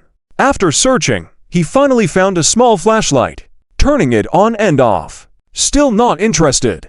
All right. He had no choice but to take the little dinosaur from Sibao. She was enjoying herself, sneakily looking at Cheng Zi and the dinosaur, then glancing at her brothers. On guard. Cheng Zi was speechless. How did this little one know so much already? After observing for several minutes, he finally managed to take the little dinosaur away while she was distracted. He handed it to Da Bao. Upon seeing this, Sibao frowned, her eyes starting to get teary. With a whimper, she began to cry. Cheng Zi quickly tried to comfort her. "It's okay. It's okay. Dad will take you to buy a few later, all right?" But the crying didn't stop. Her eyes stayed fixed on her brother's little dinosaur, growing sadder the longer she gazed. Cheng Zi had no choice but to embrace and soothe her until she fell asleep. As night fell, Cheng Zi laid the children in the crib. He went to prepare dinner. Soon, Song Mi-Amian woke up too, entering the kitchen with a puzzled expression. "Why did I sleep for so long?" She had been feeling drained lately and just wanted to rest. "These days, taking care of the kids has been tiring for you. Dinner is ready. Go wash up," Cheng Zi said. After eating, Cheng Zi mentioned, "Wife, I have an interview tomorrow and need to go out." "Okay." He opened his phone, planning to recruit a manager. It wasn't convenient always relying on Director Lin. After posting the job offer, he awaited responses. Song Mi-Amian glanced at the phone. "You want to hire a manager? Why not sign with a company?" She wasn't knowledgeable or interested in the entertainment industry, thinking that with a company contract, everything would be taken care of, sparing the artist from worrying about details. "Wife, you don't understand. If I sign with a company, I'll have less time to spend with you and the kids. At my current level, it's either shoots or promotional activities every day. Not to mention, the earnings from future contracts will be shared with others. It's better to be independent, avoiding numerous troubles." Seeing her nod in understanding, Cheng Zi received a reply on his phone. He specifically noted the need for experienced candidates. Reviewing the profile of a person with 4 years of managerial experience, he arranged to meet with them the next morning before another interview in the afternoon. With the grand opening approaching in a few days, he was extremely busy. If it weren't for Wang Jing's help, he wouldn't know how things would turn out. Just as he thought about it, a WeChat message arrived. Glancing at it, it was from Feng Yu. Opening the chat, he was bombarded with multiple messages and question marks from Feng Yu. Moreover, not even a word was said. "A new drama is airing, but there's no information at all. If it wasn't on the news, we wouldn't have known." He was very angry. "Brother, you really disappoint me, not telling me about such a big thing." "Cheng Zi, Is it that big? It's just a regular job. A regular job. Is this a simple job? Who knew it was going to be on TV? Are we still good brothers? It was that phrase again. Cheng Zi had already heard Li Jin repeat it 100 times, feeling a bit numb. Moreover, being with Li Jin, you two are a strong pair. Talking about this, he remembered that Li Jin had deleted him, feeling even more upset. Cheng Zi said lightly, "Is that all?" "That's all." "Well, that's it. I have other things to attend to. We'll talk tomorrow." Cheng Zi turned off his phone, preparing for bed. On the other side, Feng Yu had a look of sadness. He's just too much. The night passed, and the next day, Cheng Zi set off in the morning. He had arranged to meet the agent he was interviewing at a nearby cafe. Cheng Zi sat by the window, and as soon as he sat down, a message arrived on his phone. The person had arrived. Soon, a man in a suit walked over. "Excuse me, are you Mr. Cheng?" "Yes, please sit." They ordered 2 cups of coffee, introduced themselves, and got straight to the point. This agent applying for the role was named Ethan. According to his profile, he had 3 to 4 years of experience. "Your profile says you have several years of experience. Is that true?" Since they were hiring an agent, they needed to be clear. Ethan replied, "Yes. Here are my qualification and previous work certificates." Cheng Zi took a look, and they seemed genuine, not forged. Ethan had experience as an agent and was well-versed in the entertainment industry, checking Weibo daily, so Cheng Zi naturally recognized him. He had thought that this suddenly popular actor must have a company's backing, not that he would come looking for an agent. Didn't he have a signed contract with a company? It's unlikely. How could he get resources if he wasn't signed with a company? "All right, when can you start officially?" Ethan replied, "I can start anytime." "Good." Cheng Zi briefed him on the basics, and Ethan, being experienced, quickly grasped the details. After chatting for a while, Cheng Zi went home and directly registered a Weibo account, submitting his credentials for verification. He noted Ethan's contact information on his business card. From now on, Ethan would handle all of his work in the entertainment industry. In the afternoon, when heading to the TV station for an interview, Cheng Zi brought Ethan along so people could recognize him. On the way, in the car, "I usually won't take on too many tasks, such as event notices and advertisements. You don't need to agree to them, decline directly unless the income is satisfactory. If it's too low, you can reject on my behalf." Yes, he just wanted to earn more money now for a better future for his wife and children. Ethan nodded, understood. At the TV station, Director Lin was already waiting there. One moment he looked serious, but upon seeing Cheng Zi, his smile was brighter than anything. "Xiao Cheng, this is the reporter I told you about, Reporter Chu." "Hello." Reporter Chu smiled and reached out his hand. After shaking hands, Director Lin noticed Ethan beside Cheng Zi. "Xiao Cheng, who is this?" "My agent, Ethan." "Agent?" Director Lin was surprised. He had been helping Cheng Zi, hoping he would join their entertainment company, but he hadn't expected him to find an agent instead. Well, as long as he's not joining another company, it's fine. Perhaps he just wants more freedom. At least, when Cheng Zi becomes a huge success, his first acting role will be his own.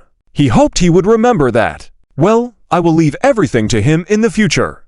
I apologize for bothering you these past few days." Cheng Zi smiled faintly. Director Lin waved his hand. "No need to apologize between friends. Mr. Cheng, we can start the interview now," Reporter Chu said with a smile. Cheng Zi sat on the designated sofa, facing a row of cameras. "Start." Reporter Chu began with a smile. "Mr. Cheng, I heard you were just an ordinary college student before. What made you choose to enter this circle?" After some thought, Cheng Zi replied, "Because I need to support my family." Supporting a family. Reporter Chu assumed he meant supporting his family, so without much thought, he continued, "After King of Entrepreneurship aired, your acting skills were recognized by many. I have to ask, did you specially study acting or no?" "No." Reporter Chu looked puzzled. Was it all based on his talent? Isn't this too extraordinary? According to rumors, Cheng Zi studied finance, which had nothing to do with acting. If his acting skills were solely based on talent, she couldn't believe it. But since he answered like that, let it be. Director Lin mentioned that you rejected signing with an entertainment company. Why is that? You've seen this circle? Companies can provide vast resources and are beneficial for your future. This puzzled not only reporter Chu, but also director Lin and Ethan. The cameras were all focused on him. Chang Zi smiled, because I don't have long-term plans. This is more of a hobby for me. Since it's a hobby, I'd rather be free and not be constrained. This answer, flawless. Just a bit willful. No long-term plans? A hobby.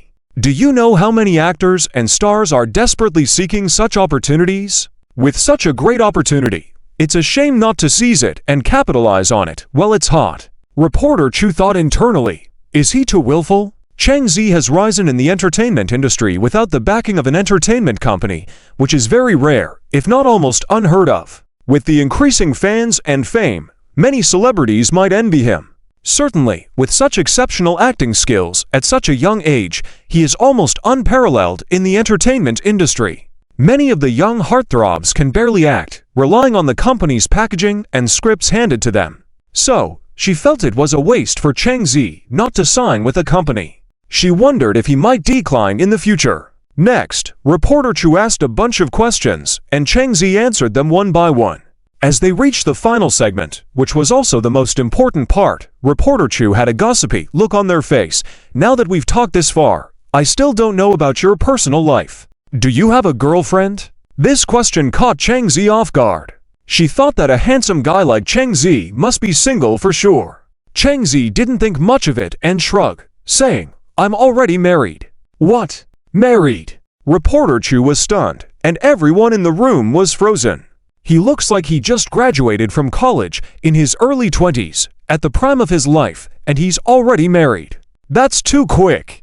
After a while, reporter Chu finally reacted and smiled. With your good looks, your wife must be very beautiful. Yes, to me, she is the most beautiful. Chang Zi smiled. Reporter Chu looked envious. Many celebrities tend to avoid questions about their relationship status, often keeping it private, and even if they are in a relationship, they keep it a secret. It's rare to see someone like Chang Zi, who just started gaining popularity, openly admitting to being married. It's a good thing he's just an actor and not a so-called idol. Otherwise, the crazy fans would bring trouble to his family. The interview ended. Outside the TV station, Director Lin was aware of Chang Zhao's relationship status, but speaking about it in public. After all, it's a period of rising career. But Chang Zhao's focus was not there, and he didn't have long-term plans, so it didn't matter much. Not following the idol route, as long as his acting skills are good, he can easily attract a loyal fan base. Even if he's married, he still has personal charm. Fans will still support him. Idols, on the other hand, once they have a girlfriend, they're pretty much doomed.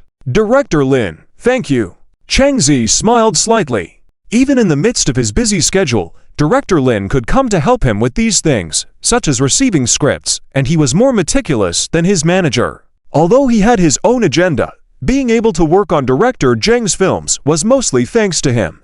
He remembered this favor. Not a trouble, as long as you remember me as an old friend in the future. Of course. After shaking hands, Director Lin continued back to the TV station, while Chang Zi and Ethan returned to the mansion. It was Ethan's first time at Chang Zhao's house. Looking at the luxurious Seaview villa, he was surprised, not expecting his boss to be so wealthy. This villa must be worth tens of millions at least. It seems that his statement about acting just being a hobby was not just talk. Entering the house, Chang Zi briefly introduced Ethan to Song Miamian.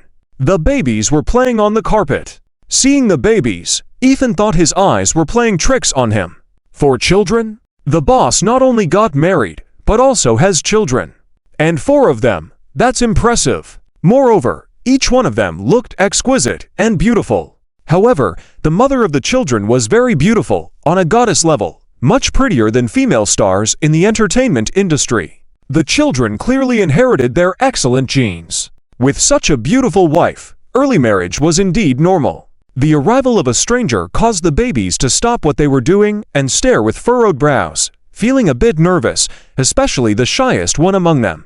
Chang Zi picked her up, tickled her nose. Did you listen to mommy today, for Bao? Yeah. Seeing it was her dad, for Bao was particularly happy. Song Miamian smiled. This little one has learned some tricks, knowing how to snatch toys from her brothers. This heartwarming scene of the family of a few people was undoubtedly a fatal blow to single Ethan. Forced-fed dog food.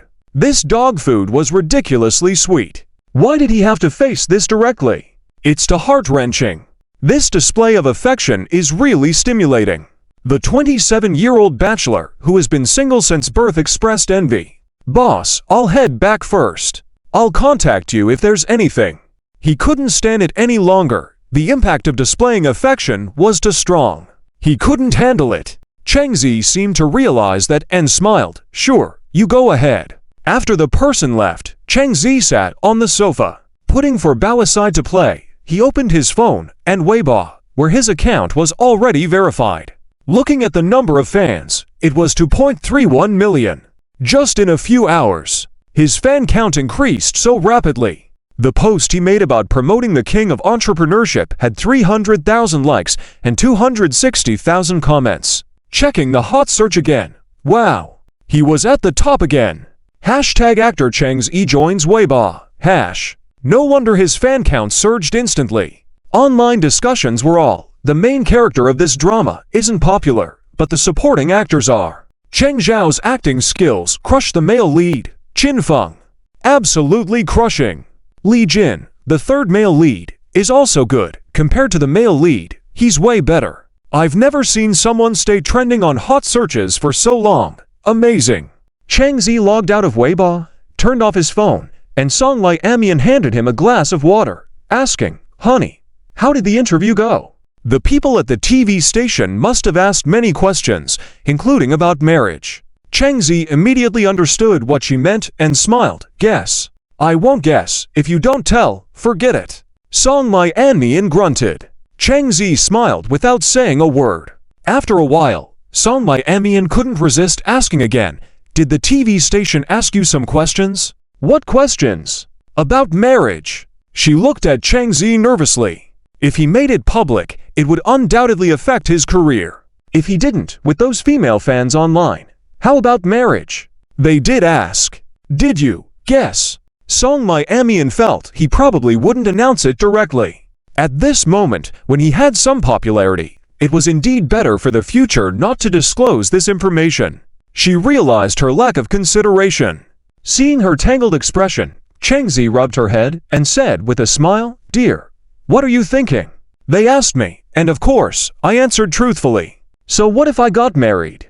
We are adults, getting married is normal, isn't it? But you are a public figure now. Admitting to being married will have an impact on you.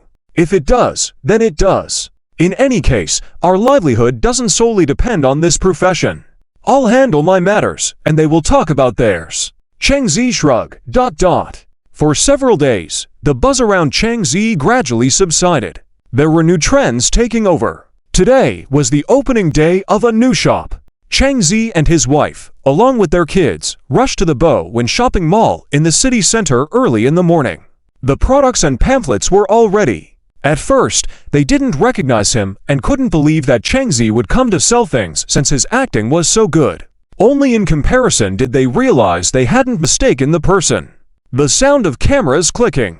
Chang Zi placed the child in the back room to wait while he arranged the merchandise and prepared for the opening later. He's really handsome. He looks even better in person than on TV. Yes, the person who trended for 3 days is truly outstanding. Quick, take pictures. Wang Jing had noticed this scene a while ago, silently sighing. He had been following the news and Weibo trends these days, and Chang Zi dominated the hot searches. He had seen him on TV. It was amazing. Now, he was constantly being photographed like a celebrity. Many people had come today for Chang Zi, and the atmosphere was definitely going to be elevated. It would be better than the day they opened on Tianye Street, especially with the support of the children. He couldn't imagine it. At that shop on Tianye Street, Chang Zi and he split profits 30/70ths, but this time he didn't want any share. From zero savings to having hundreds of thousands, it was all thanks to having Chang Zi as a brother. Otherwise, he wouldn't have made this much money in decades. Chang Zi was not just a good brother now, but also a benefactor. At 8:30 in the morning, the grand opening. Wang Jing went out to distribute flyers, and the children were also brought out. Chang Zi went to the piano, placing his hands on the keys. After going through it in his mind, he skillfully began to play. He had only intended to test the system's reward, but as soon as his hands hit the piano keys, it felt like he had played countless times before. It was so familiar. This feeling was magical. The melodious sound of the piano spread out, quickly quieting the once noisy shop as everyone listened intently. The girls were clicking their cameras and recording videos. Oh my goodness! I never expected Cheng Zi to not only have acting talent, but to also be so fantastic at playing the piano. Yes, he's really amazing. The effect of playing the piano was remarkable, and the business on the first day boomed. Waves of people flooded into the shop, and half of the warehouse's goods were sold out. The sales for the day exceeded 50,000. Wow, this time we've really made a lot of money. Wang Jing was ecstatic. With Cheng Zhao's popularity, he earned a lot continuously for several days. It was too busy to handle, so he hired a few more people to help out. With assistance, the couple could finally take a break. Song Qin had returned from her friend's place and found that no one was in the house at Zhongqing Mingyuan. The baby's crib and stroller were taken away. She called Song Miamian, only to find out that the two had moved. Cheng Zi went out to pick up his mother-in-law, and on the way back, Song Qin asked, "Zicheng, when did you move?" "Just a few days ago." "Wasn't it nice living there? Changing the environment and the mood for Miamian and the children?" Cheng Zi smiled. When they arrived at the entrance of the villa, he opened the door and walked in. The first thing in sight was the large living room. Song Qin looked around. Then she saw several babies sitting on the carpet. She had been preoccupied in recent days. As the children grew day by day, they became more familiar with the grandmother who had taken care of them for so long. As soon as they saw her, they started clamoring for hugs. In the evening, Cheng Zi went to cook dinner, and Song Qin pulled Song Miamian aside. "Daughter, did you buy this house or rent it?" Song Miamian hesitated. She had anticipated her mother's question early on, and sighed. "He bought it." "Bought it? This house must be very expensive, right?" "A villa, of course, it was expensive." Song Miamian's heart ached at the thought and said, "The location isn't great, so it's not too expensive." "Then that's okay." Song Qin wasn't quite knowledgeable in this area, so she didn't dwell on it. She went to play with the babies. Over the past few days, the viewership of the King of Entrepreneurship had exceeded 400 billion. The one who gained the most followers wasn't the lead actors, but Cheng Zi and Li Jin. Their performances were well received by many, and Li Jin had received several good scripts, and the company started to promote him. When he was choosing a script, the company's CEO suddenly came to talk to him in the office. "Li, Cheng Zi is your friend, right?" "Yes." Li Jin was puzzled about why the CEO was asking this. Hasn't he signed with any company yet? As soon as this question was asked, Li Jin knew what he meant. The CEO was openly extending an olive branch to sign Cheng Zi to their company. "I think you understand what I mean." "Yes, I want to sign Cheng Zi. He's a potential star. With a little boost, he will definitely be a hit." "No, he's already a hit now. Think of the benefits he can bring to the company." Li Jin had a good relationship with Cheng Zi, and now the CEO wanted to sign Cheng Zi through him. Li Jin looked conflicted. "Well, it depends on whether Cheng Zi is willing or not. Isn't he even willing to give face to a friend like you? Tell him, as long as he's willing to join my company, I can offer him a 30/70th split of the income, give him the best benefits, and won't force him to take any projects he doesn't want." The CEO said. As long as they signed Cheng Zi and made him even more popular, it might attract other talented artists to come over. The future development of the company would only get better and better. He could already envision it. "Well, don't stall. Just tell me, will you agree or not? Don't forget, our company is planning to promote you now. If you bring Cheng Zi over to sign, you won't have to worry about resources in the future." The CEO continued to entice. Li Jin wasn't someone who would betray a friend. Wasn't the CEO asking him to convince Cheng Zi? "CEO, Cheng Zi has already said he won't sign with any company. I doubt it would work even if I said something. He's a very stubborn person. I don't care about that. Think of a way. You have 3 days. Otherwise, don't blame us for not providing you with resources." The CEO's tone became threatening. Li Jin looked troubled. After leaving the company, he planned to go find Cheng Zi and talk about this matter. He couldn't betray a friend, so he would speak honestly. He didn't know about Cheng Zhao's moving, so he wandered around before finally finding the villa. You're really wealthy. You've changed houses so quickly. Li Jin looked envious. You can do it too. Come on, I'm not making as much money as you. I've only just started seeing some success recently. In the living room, Cheng Zi said, Did you come suddenly today for a reason? Now there is only one way. If he doesn't sign the contract, Li Jin will lose his job. Instead of being blacklisted, it's better to terminate the contract directly. More companies will extend an olive branch in the future, and Li Jin is currently very popular.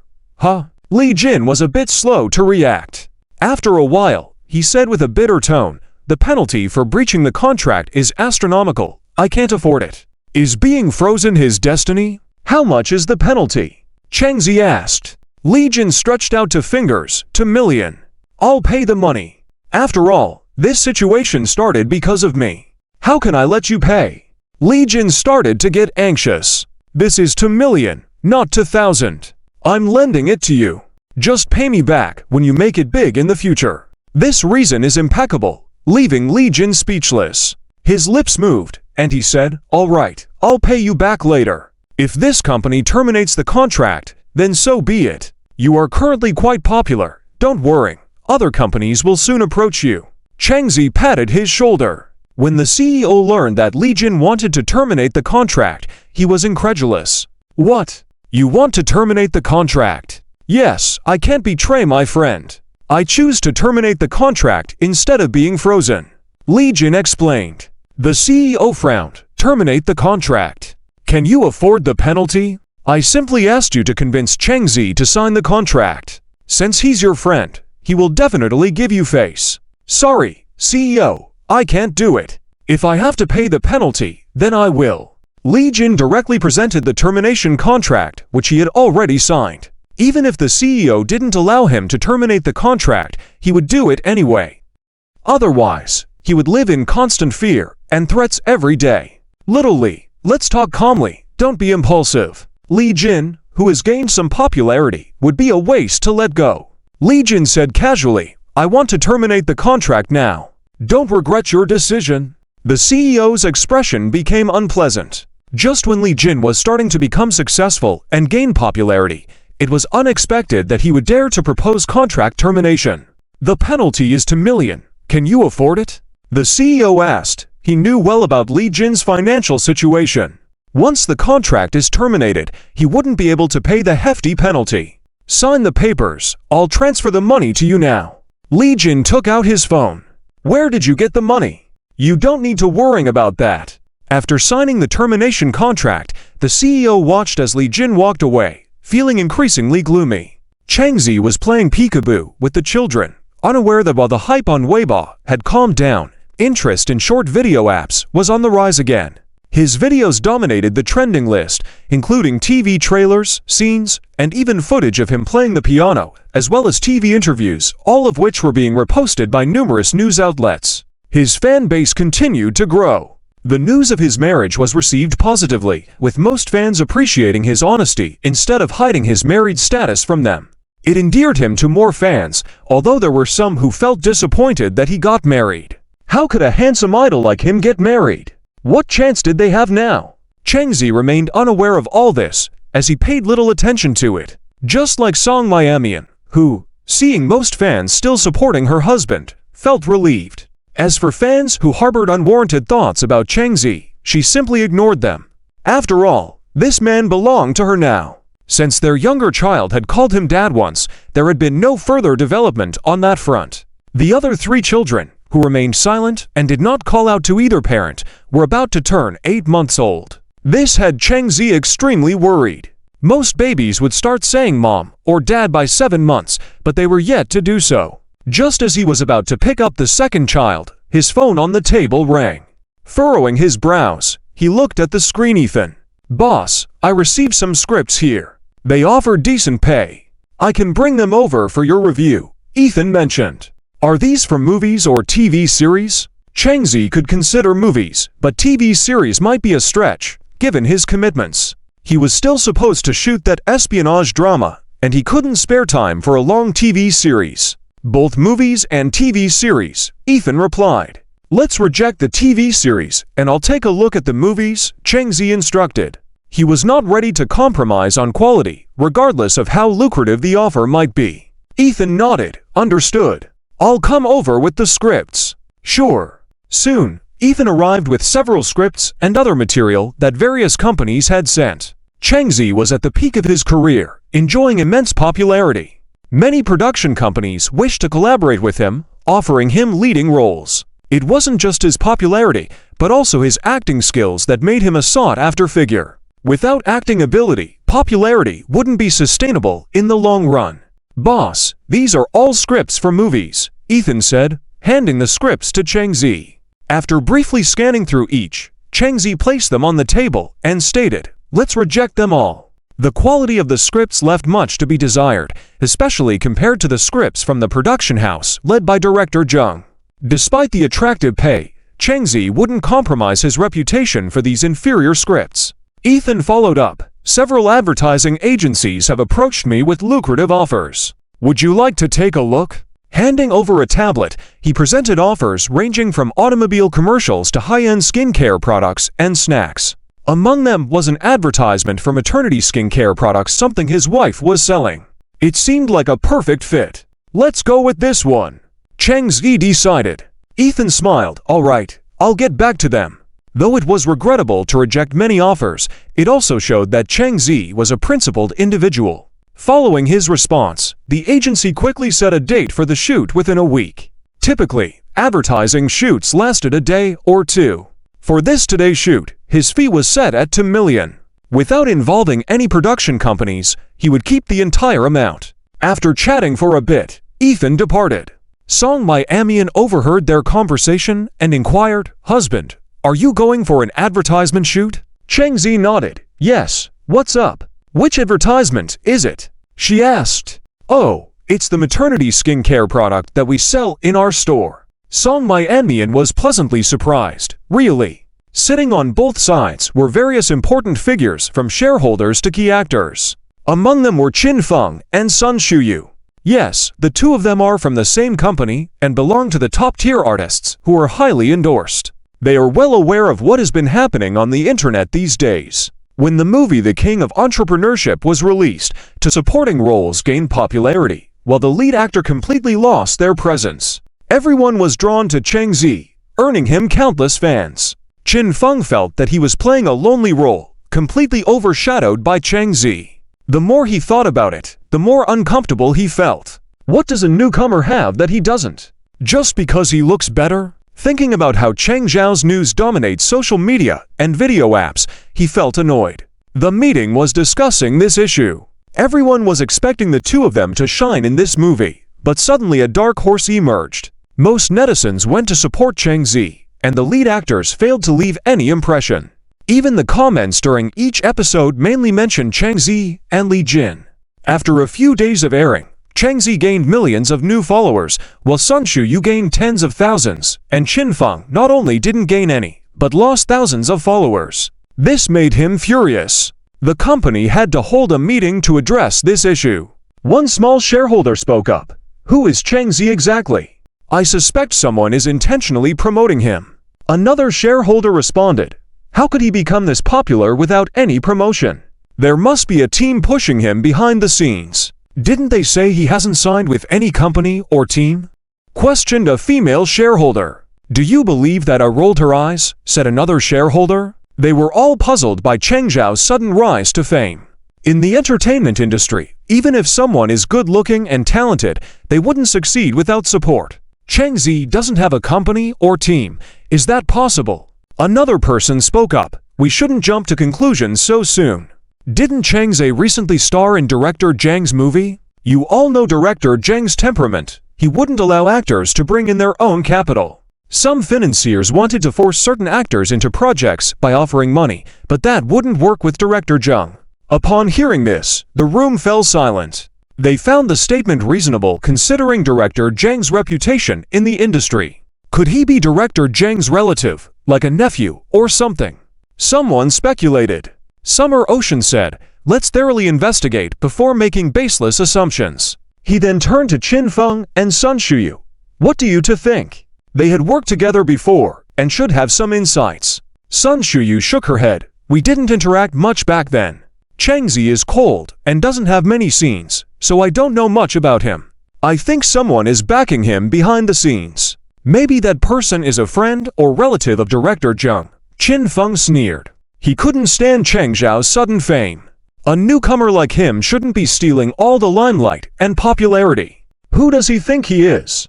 Everyone knew that Qin Feng was particularly unhappy these days, as his words were getting irrational. Summer Ocean instructed his secretary, investigate this, yes. As everyone continued whispering and discussing, Summer Ocean raised his hand. All right, let's quiet down. All eyes turned to him. One shareholder then suggested, Summer, since Chang Zi doesn't have an entertainment company, why don't we take advantage of his current momentum and convince him to sign with our company? Before he could finish his sentence, Qin Feng stood up vehemently, protesting, no, absolutely not. All eyes turned to Qin Feng.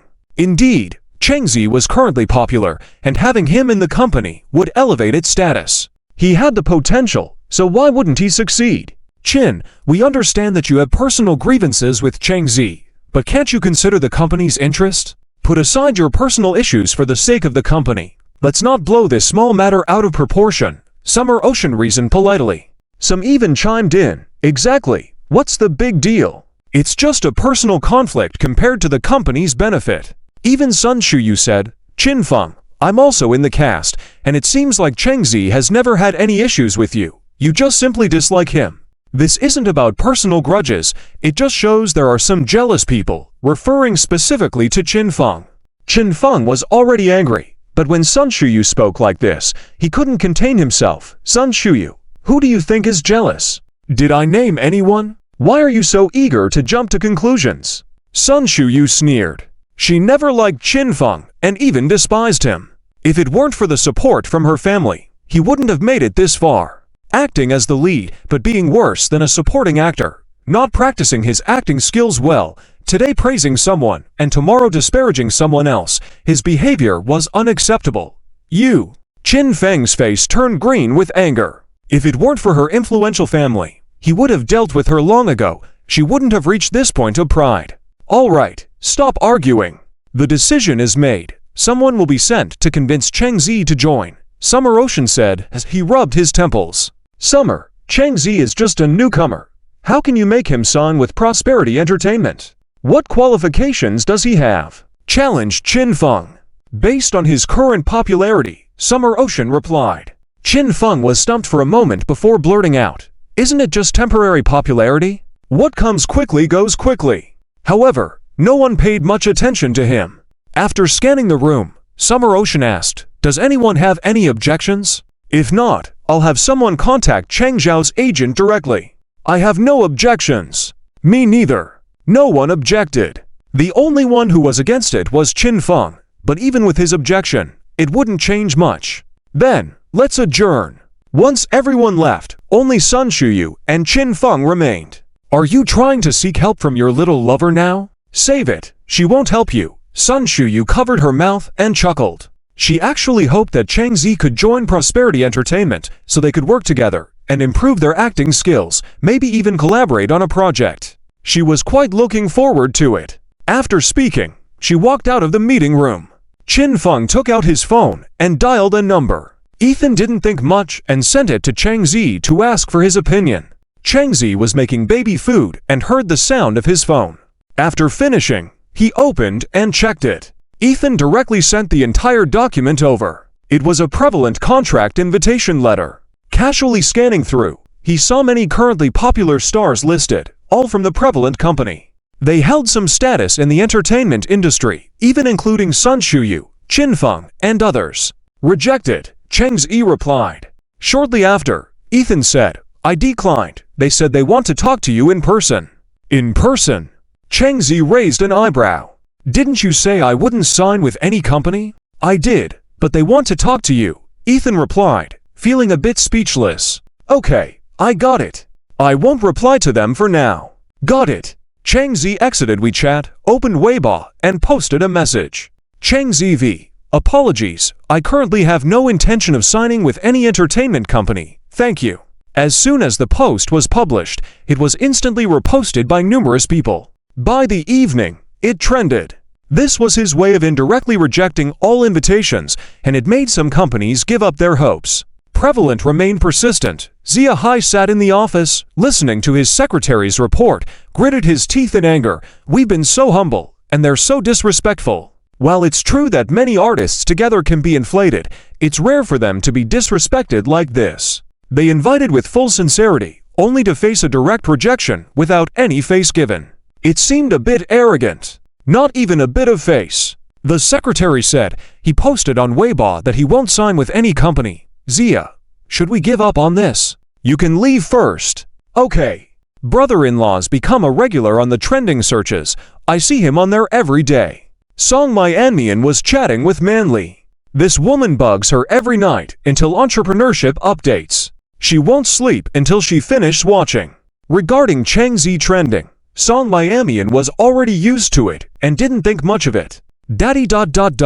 Chang Zi was changing the third treasure's diaper. Just finished and was about to put him in a sleeping bag when he heard him call out. It felt more real than the second treasure's last time. Chang Zi thought he misheard. Third treasure, are you calling me Daddy? The third treasure blinked his eyes, looking at Chang Zi without blinking, indeed calling out. Excitedly, Chang Zi picked him up, ready to share with Song Myanmar. Wife, did you hear that? The third treasure called me Daddy. He was so excited that he couldn't keep calm, because the third treasure called out for the second time. With an excited heart and trembling hands, he quickly responded, the third treasure is so good. Song Myanmar was happy, but also a bit sour. Why only call Daddy and not Mommy? The second and third treasures, both of them. Did calling Daddy come first because he spent more time with Dad? What kind of logic is this? She looked at the first and fourth treasures with hope, expecting these two little ones to call Mommy first. Seeing her envious and jealous look, Chang Zi smiled. Wife, the babies will call you soon. Song Myanmar scoffed, feeling he was mocking her. By the way, wife, how is the scarf you made for me coming along? Chang Zi suddenly remembered. It had been many days, it should be almost done by now. The mention of it made Song Myanmar feel embarrassed as the finished product was too ugly to show off. It looks so bad, I unraveled it. She sounded a bit frustrated. Unraveled? But I haven't seen the finished product yet. Song Myanmar muttered. It looked so ugly. What's there to see? Wife, just show me. I told you I unraveled it. Are you sure you unraveled it? I know where you kept it. Chang Zi smiled mischievously, preparing to go towards the closet. Feeling guilty, Song Myanmar immediately got up. No, it's not in the closet. I just organized it. Don't mess it up. Don't worry. I won't make a mess. Just let me take a look. He had been watching her knit and saw her put the finished piece in a corner of the closet to continue another day. It must have been finished by now. He couldn't wait to see the scarf his wife knitted for him. Song Myanmar had no choice and quickly ran to the closet, pulling things out and hiding them behind her back. She didn't want to show him. Chang Zi chuckled helplessly at his wife's childlike behavior. Wife, let me see it. No, it's so ugly. Song Myanmar still refused to show it. How can you know it's ugly without showing it? As long as my wife made it, it's the most beautiful in the world. After a moment of thought, she still disagreed. No, that's not allowed. Cheng Zhao's mouth curved up. Then I'll have to resort to my secret weapon. Secret weapon. Song Myanmar's face changed instantly as she watched his handsome face getting closer, unconsciously stepping back. What are you doing? What do you think? Cheng Zi suddenly approached her, picking her up horizontally. Caught off guard, Song Myanmar dropped the scarf on the floor. Observing the crumpled gray scarf, Cheng Zi couldn't help but tease, I finally get to see it. Song Myanmar covered her face, burying her head in Cheng Zhao's chest and punched him playfully. How embarrassing! What's so nice about this wrinkled scarf? Wife, you said you unraveled it, right? Cheng Zhao's warm breath swept across her face as he spoke, his appealing pheromones filling the air. Song Myanmar blushed deeply and buried her face in his chest, not knowing how to respond to his question. After a while, she finally said, Please put me down first. Nope.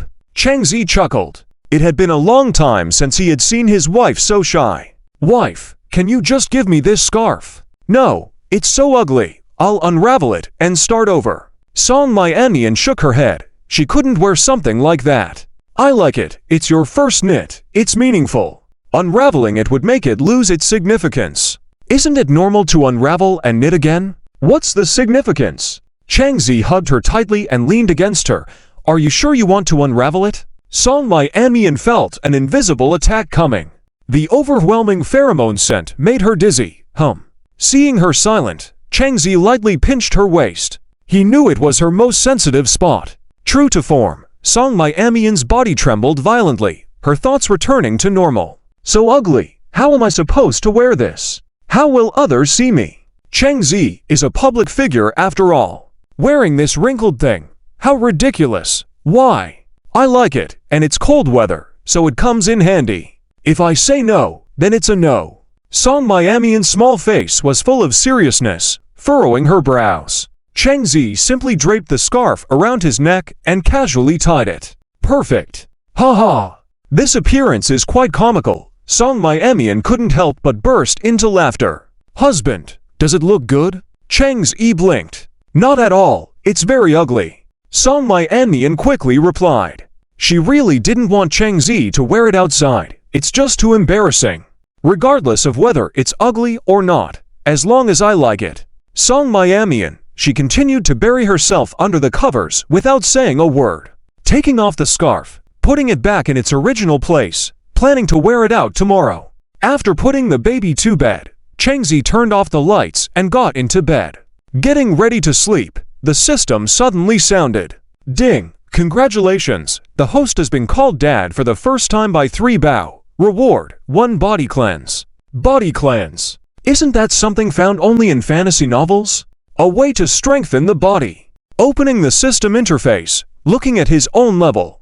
Already up to level 5. After reading the explanation, he realized that leveling up will get harder in the future. Looking back at the body cleanse reward, it seemed to be a way to detoxify and remove impurities from the body, making it healthier. Is the host ready to start the body cleanse? The system inquired. Changzi said, start. In no time, he felt a subtle change in his body, a warm flow starting in his stomach then spreading throughout his body. Warm and comforting.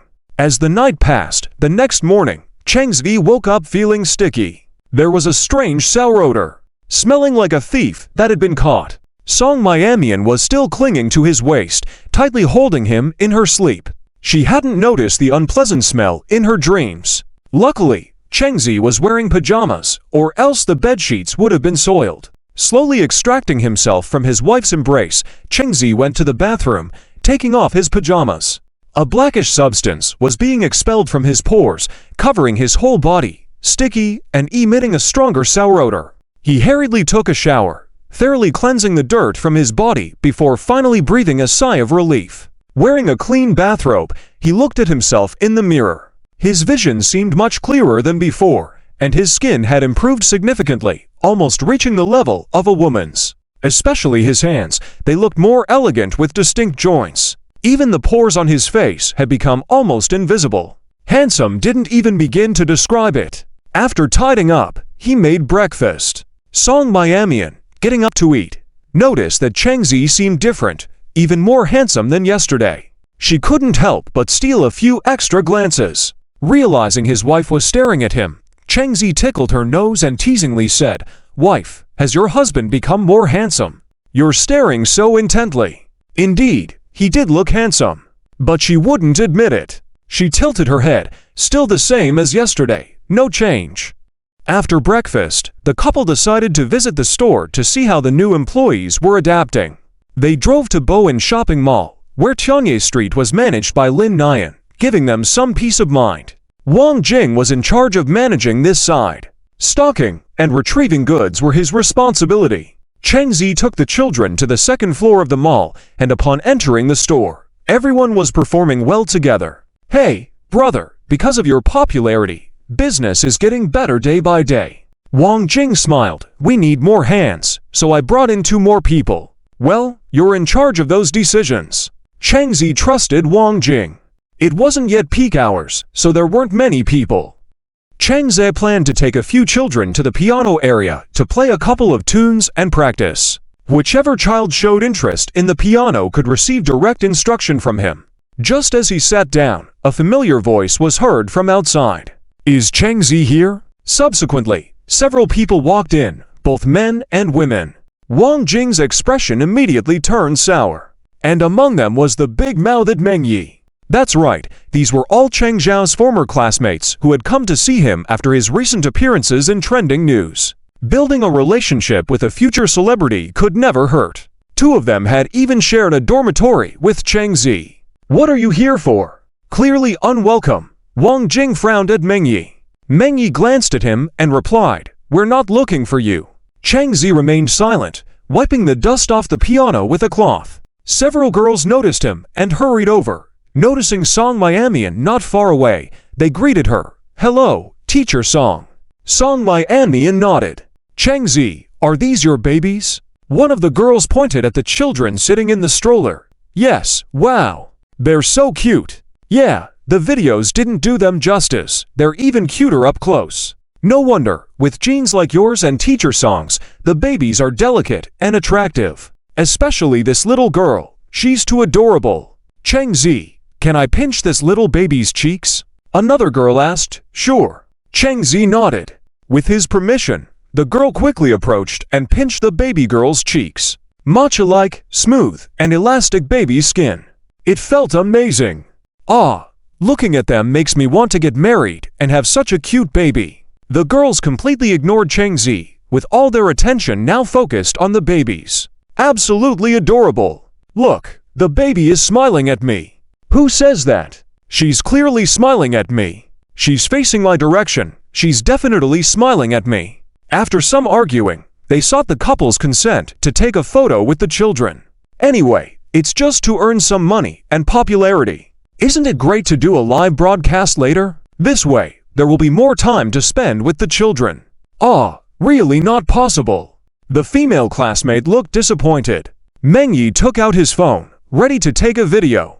Based on the relationship between Cheng Zi and this classmate, with this heat, posting photos and videos on Weibo would definitely attract more fans. The relationship with classmates can attract many fangirls. Just imagine the satisfaction. Wang Jing has always had a grudge against Meng Yi. When he saw him taking out his phone to film the baby and Cheng Zi, he frowned and said, "I already told you not to take pictures of the children. I think you deliberately came here looking for trouble, right? Why do you care? I just want to take a photo. Cheng Zi and I were classmates after all. He won't mind, and besides, what's it to do with you? What's it to do with me? I am the uncle of the children now. Do you think it has nothing to do with me? Do you have a problem with me protecting my nephew?" Wang Jing coldly laughed. Meng Yi frowned. These people don't have children at home, probably just came to take photos. After all, Cheng Zi is very popular now. Some fans basically come every day, just to block the way. They don't even buy anything. They stayed for a few days and only left when Cheng Zi didn't show up. Most of them are just here for proxy shooting, just to make money. Cheng Zi himself doesn't mind, he just doesn't want to harm the children. As more guests came in, they got busier. Song Mian pushed the children into the back room. Several classmates saw that they couldn't capture the children's faces, so they didn't stay any longer and left after saying goodbye. After they left, Wang Jing came over and said, "I knew it, they came. Definitely not with good intentions, especially Meng Yi. I guess he boasts on Weibo every day and tells others that he's your classmate." Wang Jing knows this guy too well. He's mad for fame. Now, under the name of classmates, he blatantly comes to film the babies. What's the difference with those proxy shooters? Why do you care about those trivial matters? As long as it doesn't harm your sister-in-law and the babies, just ignore it, Cheng Zi said. But this guy is too much. Wang Jing felt angry just thinking about it. Cheng Zi patted his shoulder. "All right, let's get to work." After lunch, they were busy until they returned home in the evening. "Honey, everything okay today?" Song Mian was very afraid that the baby's face would be captured in photos, as the children are still very young. Cheng Zi shook his head and comforted her. "It's okay, don't worry. It seems that in the future, they have to wear masks when going out, to avoid unnecessary troubles." While sleeping, Cheng Zi thought of something and smiled. "Wife, it's been a while, and I haven't taken you and the baby out to play. How about we go to the zoo tomorrow? The zoo. Song Mian was surprised, but after a while, she nodded. Sure, let's bring the children to see something different. The next morning, they packed up and set off, heading to the zoo 10 miles away. In the car, Cheng Zi turned around to the babies. Babies, we're going to the zoo. Wow. The little ones were all very happy, laughing so hard that drool came out. Song Mian helplessly took out tissues from her bag to wipe their mouths and gave them new bibs. After arriving at the destination, they parked the car and lined up with the children to buy tickets. For baby strollers, for delicate little babies, surely a sight to behold. Quite eye-catching. The line was long, and it would take a while before it was their turn. Young man, are all these for children yours? At this time, an old lady in the queue beside them asked in surprise. Song Mian replied, yes. The babies looked adorable with their masked faces. Everyone couldn't help but look over. All yours, are they quadruplets? The old lady asked. Looking at their similar sizes, they probably are. Oh my, I have never seen quadruplets before. Song Mian smiled and nodded. As the children grew a bit older, they looked even more lovely than when they were younger, with their fair skin and delicate features, especially their bright eyes. Loved not only by adults, but also by children. These babies are so well behaved, not crying or making a fuss. Unlike our two at home, they can't sit still in a car. A mom next to them said. In front of her were two baby strollers with twins, who were whimpering and almost the same age as the big babies. The father was playing with his phone and seemed to be oblivious. Comparing him to Cheng Zi, who checked if the children were comfortable and made sure they weren't hungry, was extremely considerate, forming a stark contrast with that dad. The surrounding moms felt sour with envy, especially the twin moms. Feeling not so good. Why was someone else's husband so good and excellent, not letting the wife worrying about anything while their husband played games, not taking care of the children at all? Thinking about this, she kicked the man. The man was puzzled and asked, "What are you doing?" "What am I doing?" Look at others. Learn how to take care of the baby from their husband properly. Be more considerate. The more the mom talked, the angrier she got. Is the child only mine? Why should I take care of them alone? Just because I'm the mom, I need to be responsible for everything. You are the child's mother. Who else will take care of them if not you? Since when has it been a rule in the Zhang family to have the man take care of the child? If you have the ability, then get a divorce. I'll take all the children with me. Their argument quickly attracted attention, escalating to the topic of divorce. Cheng Zi and his wife shrugged, not knowing what to say. It's normal for couples to have some conflicts, but it's not good to bring up divorce all the time. A lady, talking to Song Mian, quickly advised, "Oh, husband and wife might argue, but it'll all be fine later. Discuss it at home. There are still many people waiting to buy tickets." Exactly. Stop arguing. Think about the children. Isn't it a pity for them if you get divorced? They stopped and grunted, ignoring one another. The mom was annoyed, finally having some time today to let the husband accompany the children, but he was still playing games at the zoo. Not even 1,000th as considerate as other husbands. Handsome and so caring, letting the wife do nothing, making others feel inferior. Comparing yourself to others can be frustrating. Soon, it was their turn. They only needed to buy 2 adult tickets because the children were less than 1.2 meters tall. They bought the tickets and pushed the babies inside. It was a weekend, and there were quite a few people, all dads and moms bringing their children to play. Such a beautiful child. His eyes noticed Song Mian playing with her phone, so he quietly walked over to one of the baby strollers. Cheng Zi was buying water when suddenly a voice from the system rang in his ear. Beep beep. Warning. Baby stroller defense system activated. Please host attention. Please host attention. Cheng Zi immediately reacted. The baby is in danger. He hadn't even grabbed the juice, but he bolted outside. Just as he reached the baby, from afar, sure enough, a man was lingering near one of the baby strollers, seemingly planning to take action. For some reason, as soon as he placed his hand on the stroller, he seemed to be electrocuted and fell to the ground. He twitched. Never mind how he could see so clearly from that distance, even he didn't know. Perhaps it had something to do with bone washing and marrow cleansing. System, what happened? Cheng Zi asked. The system remained silent. However, it was clearly a human trafficker. One couldn't help but admire the magic of the baby stroller. It really worked. He hadn't taken it seriously before, thinking that keeping an eye out would prevent such incidents, but today the baby stroller actually saved the baby. Hearing the noise, Song My-Anmian looked towards the babies. When she saw a man in black lying next to the baby stroller, she frowned and quickly pushed the child to the other side. She could tell at a glance that this person was not a good individual. Chang Zi came over and whispered something in her ear. Song My-Anmian's expression immediately changed. Trafficker. This guy turned out to be a trafficker. In broad daylight, in a big park, he dared to blatantly try to abduct children. She felt a wave of fear and self-blame. She shouldn't have been playing on her phone. The babies were almost taken away. Chang Zi called the number for reporting on the entrance ticket and informed the zoo's reporting center. Soon, security arrived. After investigating the nearby footage, it was indeed discovered that this person had been acting suspiciously, attempting several times to take children, but being unsuccessful due to vigilant parents. Not every area in the zoo had surveillance cameras. If he had been successful, it would have been a serious issue. A crowd gathered, pointing and discussing. I never expected to find a trafficker here. Exactly, I saw him before. Oh my goodness. The trafficker, still feeling numb from the shock of the baby stroller, couldn't speak and was thought to be having a seizure while trying to abduct children. The security quickly took him away. The manager said, "I'm truly sorry. Due to our negligence at the zoo, a tragedy almost occurred. We will certainly compensate for what should have been done.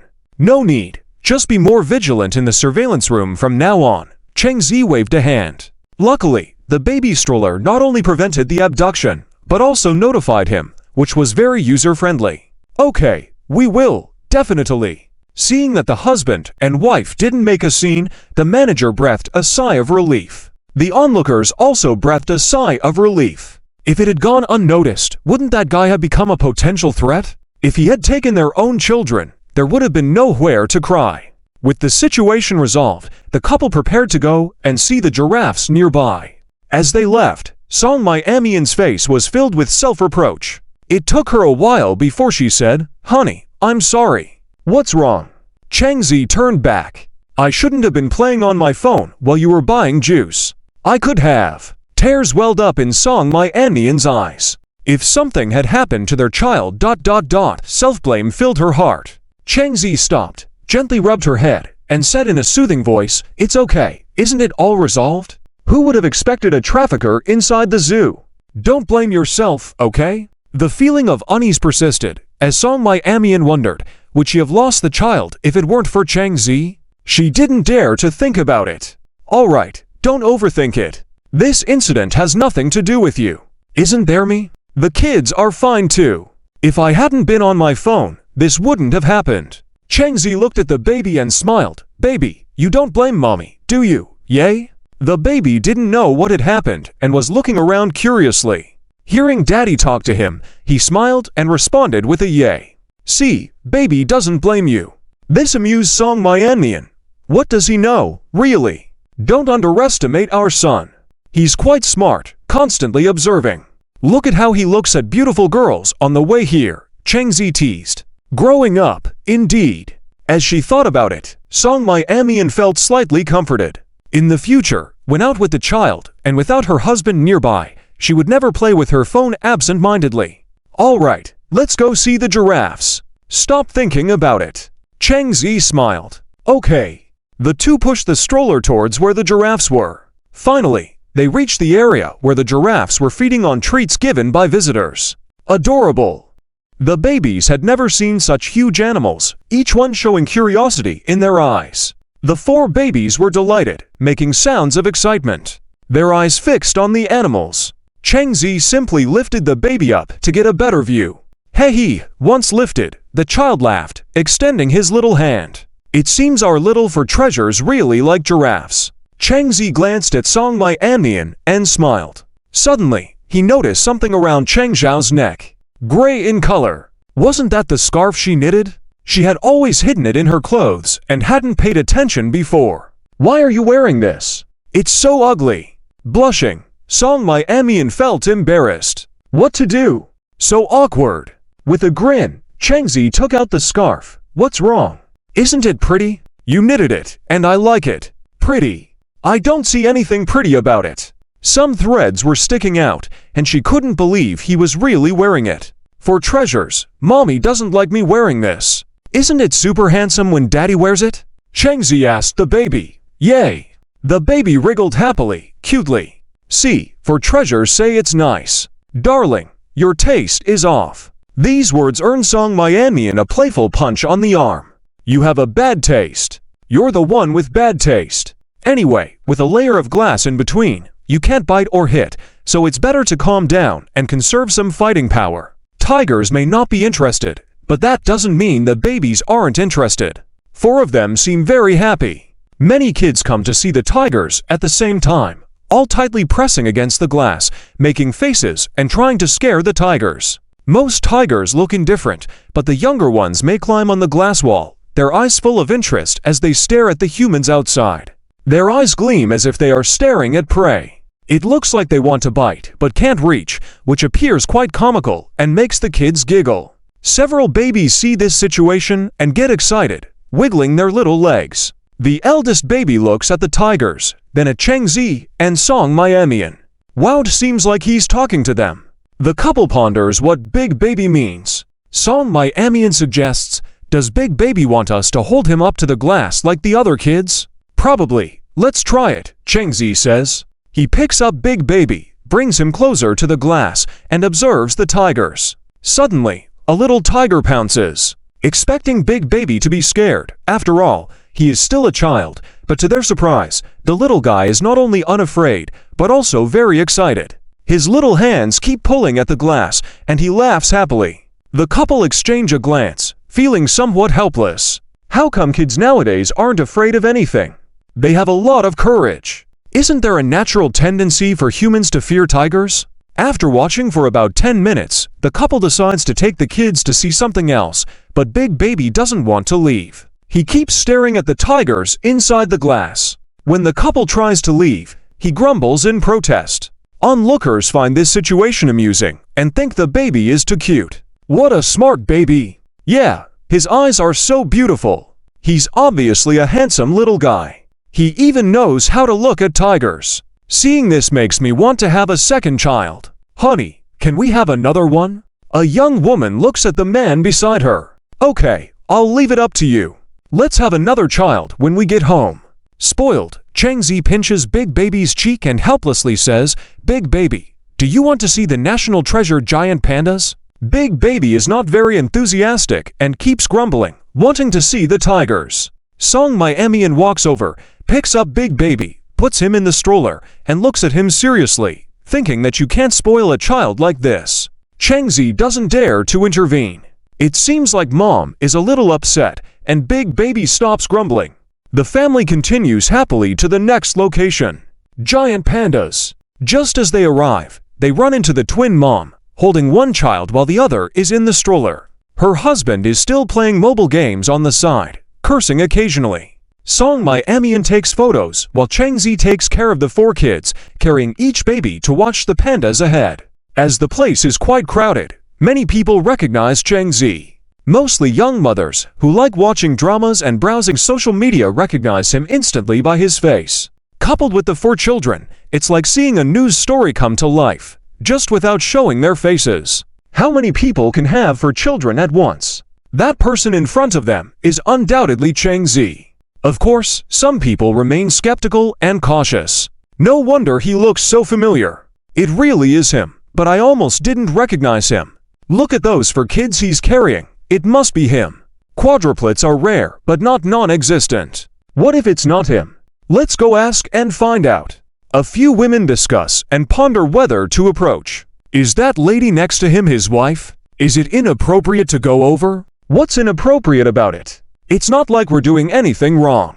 Changzi is holding the second baby, observing the pandas when suddenly, a few women appear in front of him. He turns his face, and they gasp in surprise. Isn't this face Cheng Zhao's? He looks even better in person than on TV. So handsome. Excuse me, are you Changzi? Can you give us an autograph? Song Myanmian is stunned. She was just taking photos, and in a blink of an eye, her husband is surrounded by people, mostly women. After signing autographs, Song Miamian approaches, and the women are impressed. Is this his wife? She's so beautiful. Earlier, they only saw her back and just one silhouette in the news. Now face to face, she's really stunning, far more beautiful than those female celebrities on TV. What a perfect match. A handsome man with a beautiful woman.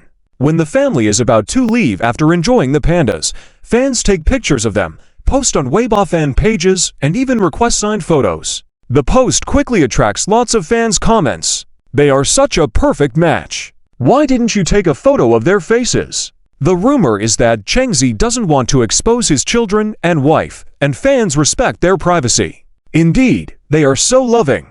That Mama 4 has a great figure. I envy her. I really want to ask her the secret to maintaining such a good shape. We commoners wouldn't understand the methods of the rich people. Are they still at the zoo? I want to bump into them. After half of the zoo visit, Song Miamian starts feeling hungry, her stomach growling. Changzi hears it and smiles. Wife, are you hungry? Sheepishly, she nods a little. Come on, let's go eat, he says, leading the way to the restaurant. Song Miamian stops him. Honey, this place is too expensive. Let's endure a bit and eat outside later, where it's cheaper. But you're hungry now, right? Let's go, it won't cost much. Changzi feels a bit sorry, realizing that without him around, his wife has been too frugal after experiencing 10 months of pregnancy. He feels a bit guilty. But Song Miamian stands still, unwilling to move. Changzi takes her hand. Let's go. What's the problem? In the restaurant, they find a relatively empty spot, place the children there, and Changzi hands her the menu. Wife, what would you like to eat? Glancing at the menu, Song Miamian says, just a bowl of plain noodles. It costs 30 yuan. The only affordable item here, priced double compared to outside, where it's only 15 yuan. If Manly were here, she would definitely criticize her for being too frugal. She's such a penny pincher. Changzi takes the menu back and directly orders a set meal. All right, we've ordered everything. Let's eat this. Okay then. As soon as the food arrived, Song Miamian was starving and enjoyed the meal the most. In no time, she had eaten more than half of it. There's still a bit left. Changzi chuckled and ruffled her head. Not enough. We can order more. Saying that, he called the waiter and ordered another set meal. Before Song Miamian could react, the waiter had already taken the menu to the kitchen. Did we order too much? What we have left should be enough. Changzi laughed. I haven't eaten yet. Song Miamian suddenly felt embarrassed. Oops, she had forgotten her husband in the joy of eating. After the meal, it was almost noon.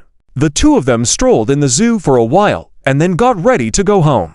Once in the car, Da Bao and the others seemed to be not done with playing yet, their eyes staring intently out of the window. Changzi thought to himself that he should bring the children out more often to interact and explore more. Picnics and such activities are beneficial for child development. When they turn 1 year old, they can experience daycare and learn some new things. As they grow older, he plans to nurture their interests. Let them learn what they like, even if they might not achieve much in the future. It doesn't matter. No pressure. He will support them for a lifetime. Driving back home, the children were getting sleepy. Song Miamian coaxed them to sleep and took them to their rooms, where she also decided to take a nap. Those in the entertainment industry were curious about Cheng Zhao's background and how he was chosen by director Zhang as the male lead. Zia Hai checked and discovered that he was just an ordinary person, a recent college graduate with no special background. Could it be that director Zhang chose him simply because of his superior acting skills compared to other actors? Normally, Chen Din wasn't bad either, with a good background, yet he was just cast as the second male lead. After spending so long in the entertainment industry, he couldn't believe that a newcomer without any backing could land the leading role in a production.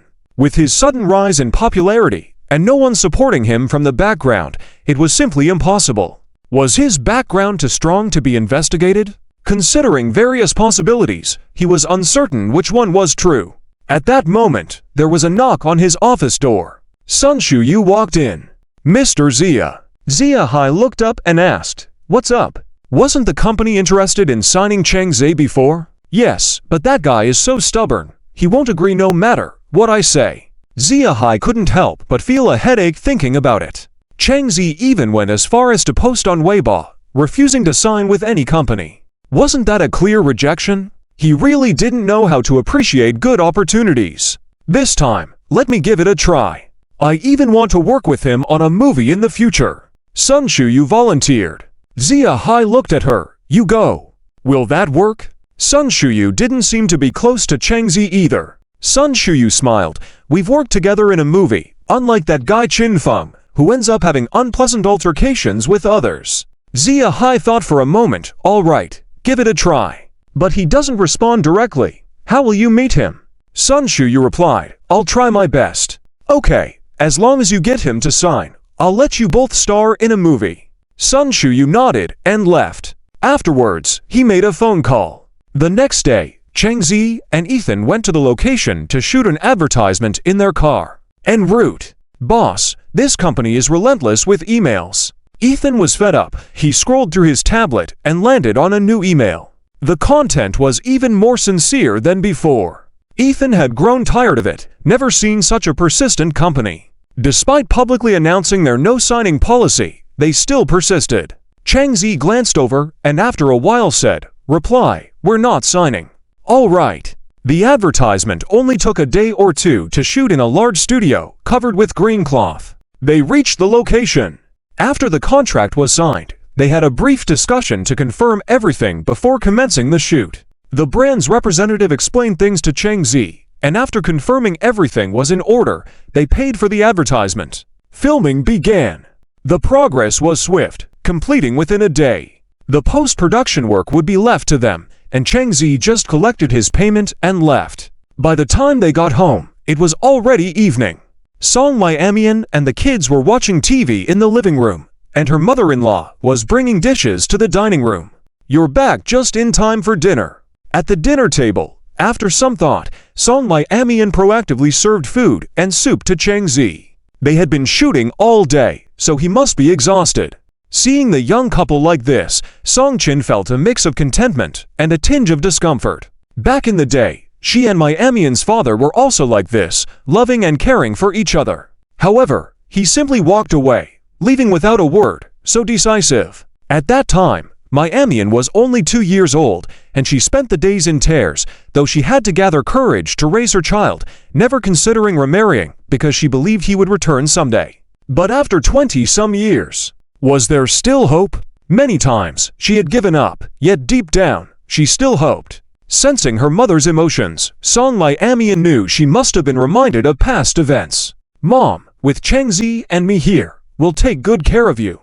Song Miamian placed her hand on Song Qin's back. All right, let's eat. Song Qin wiped away a tear from the corner of her eye. After dinner, they took showers and prepared for bed.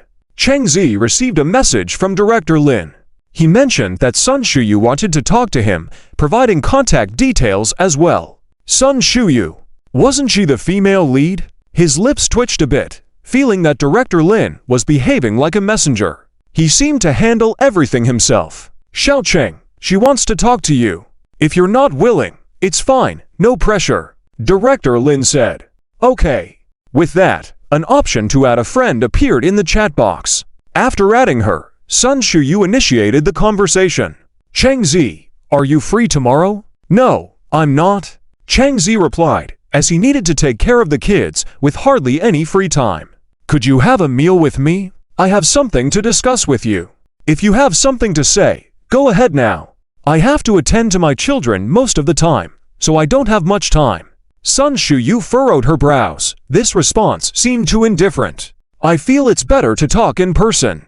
Since you're busy, I'll just tell you directly. Thinking so, she sent over a file. Chang Zi only replied with 7 words. I'm sorry, I'm not interested. Sun Shuyu thought to herself, did she say all those words in vain?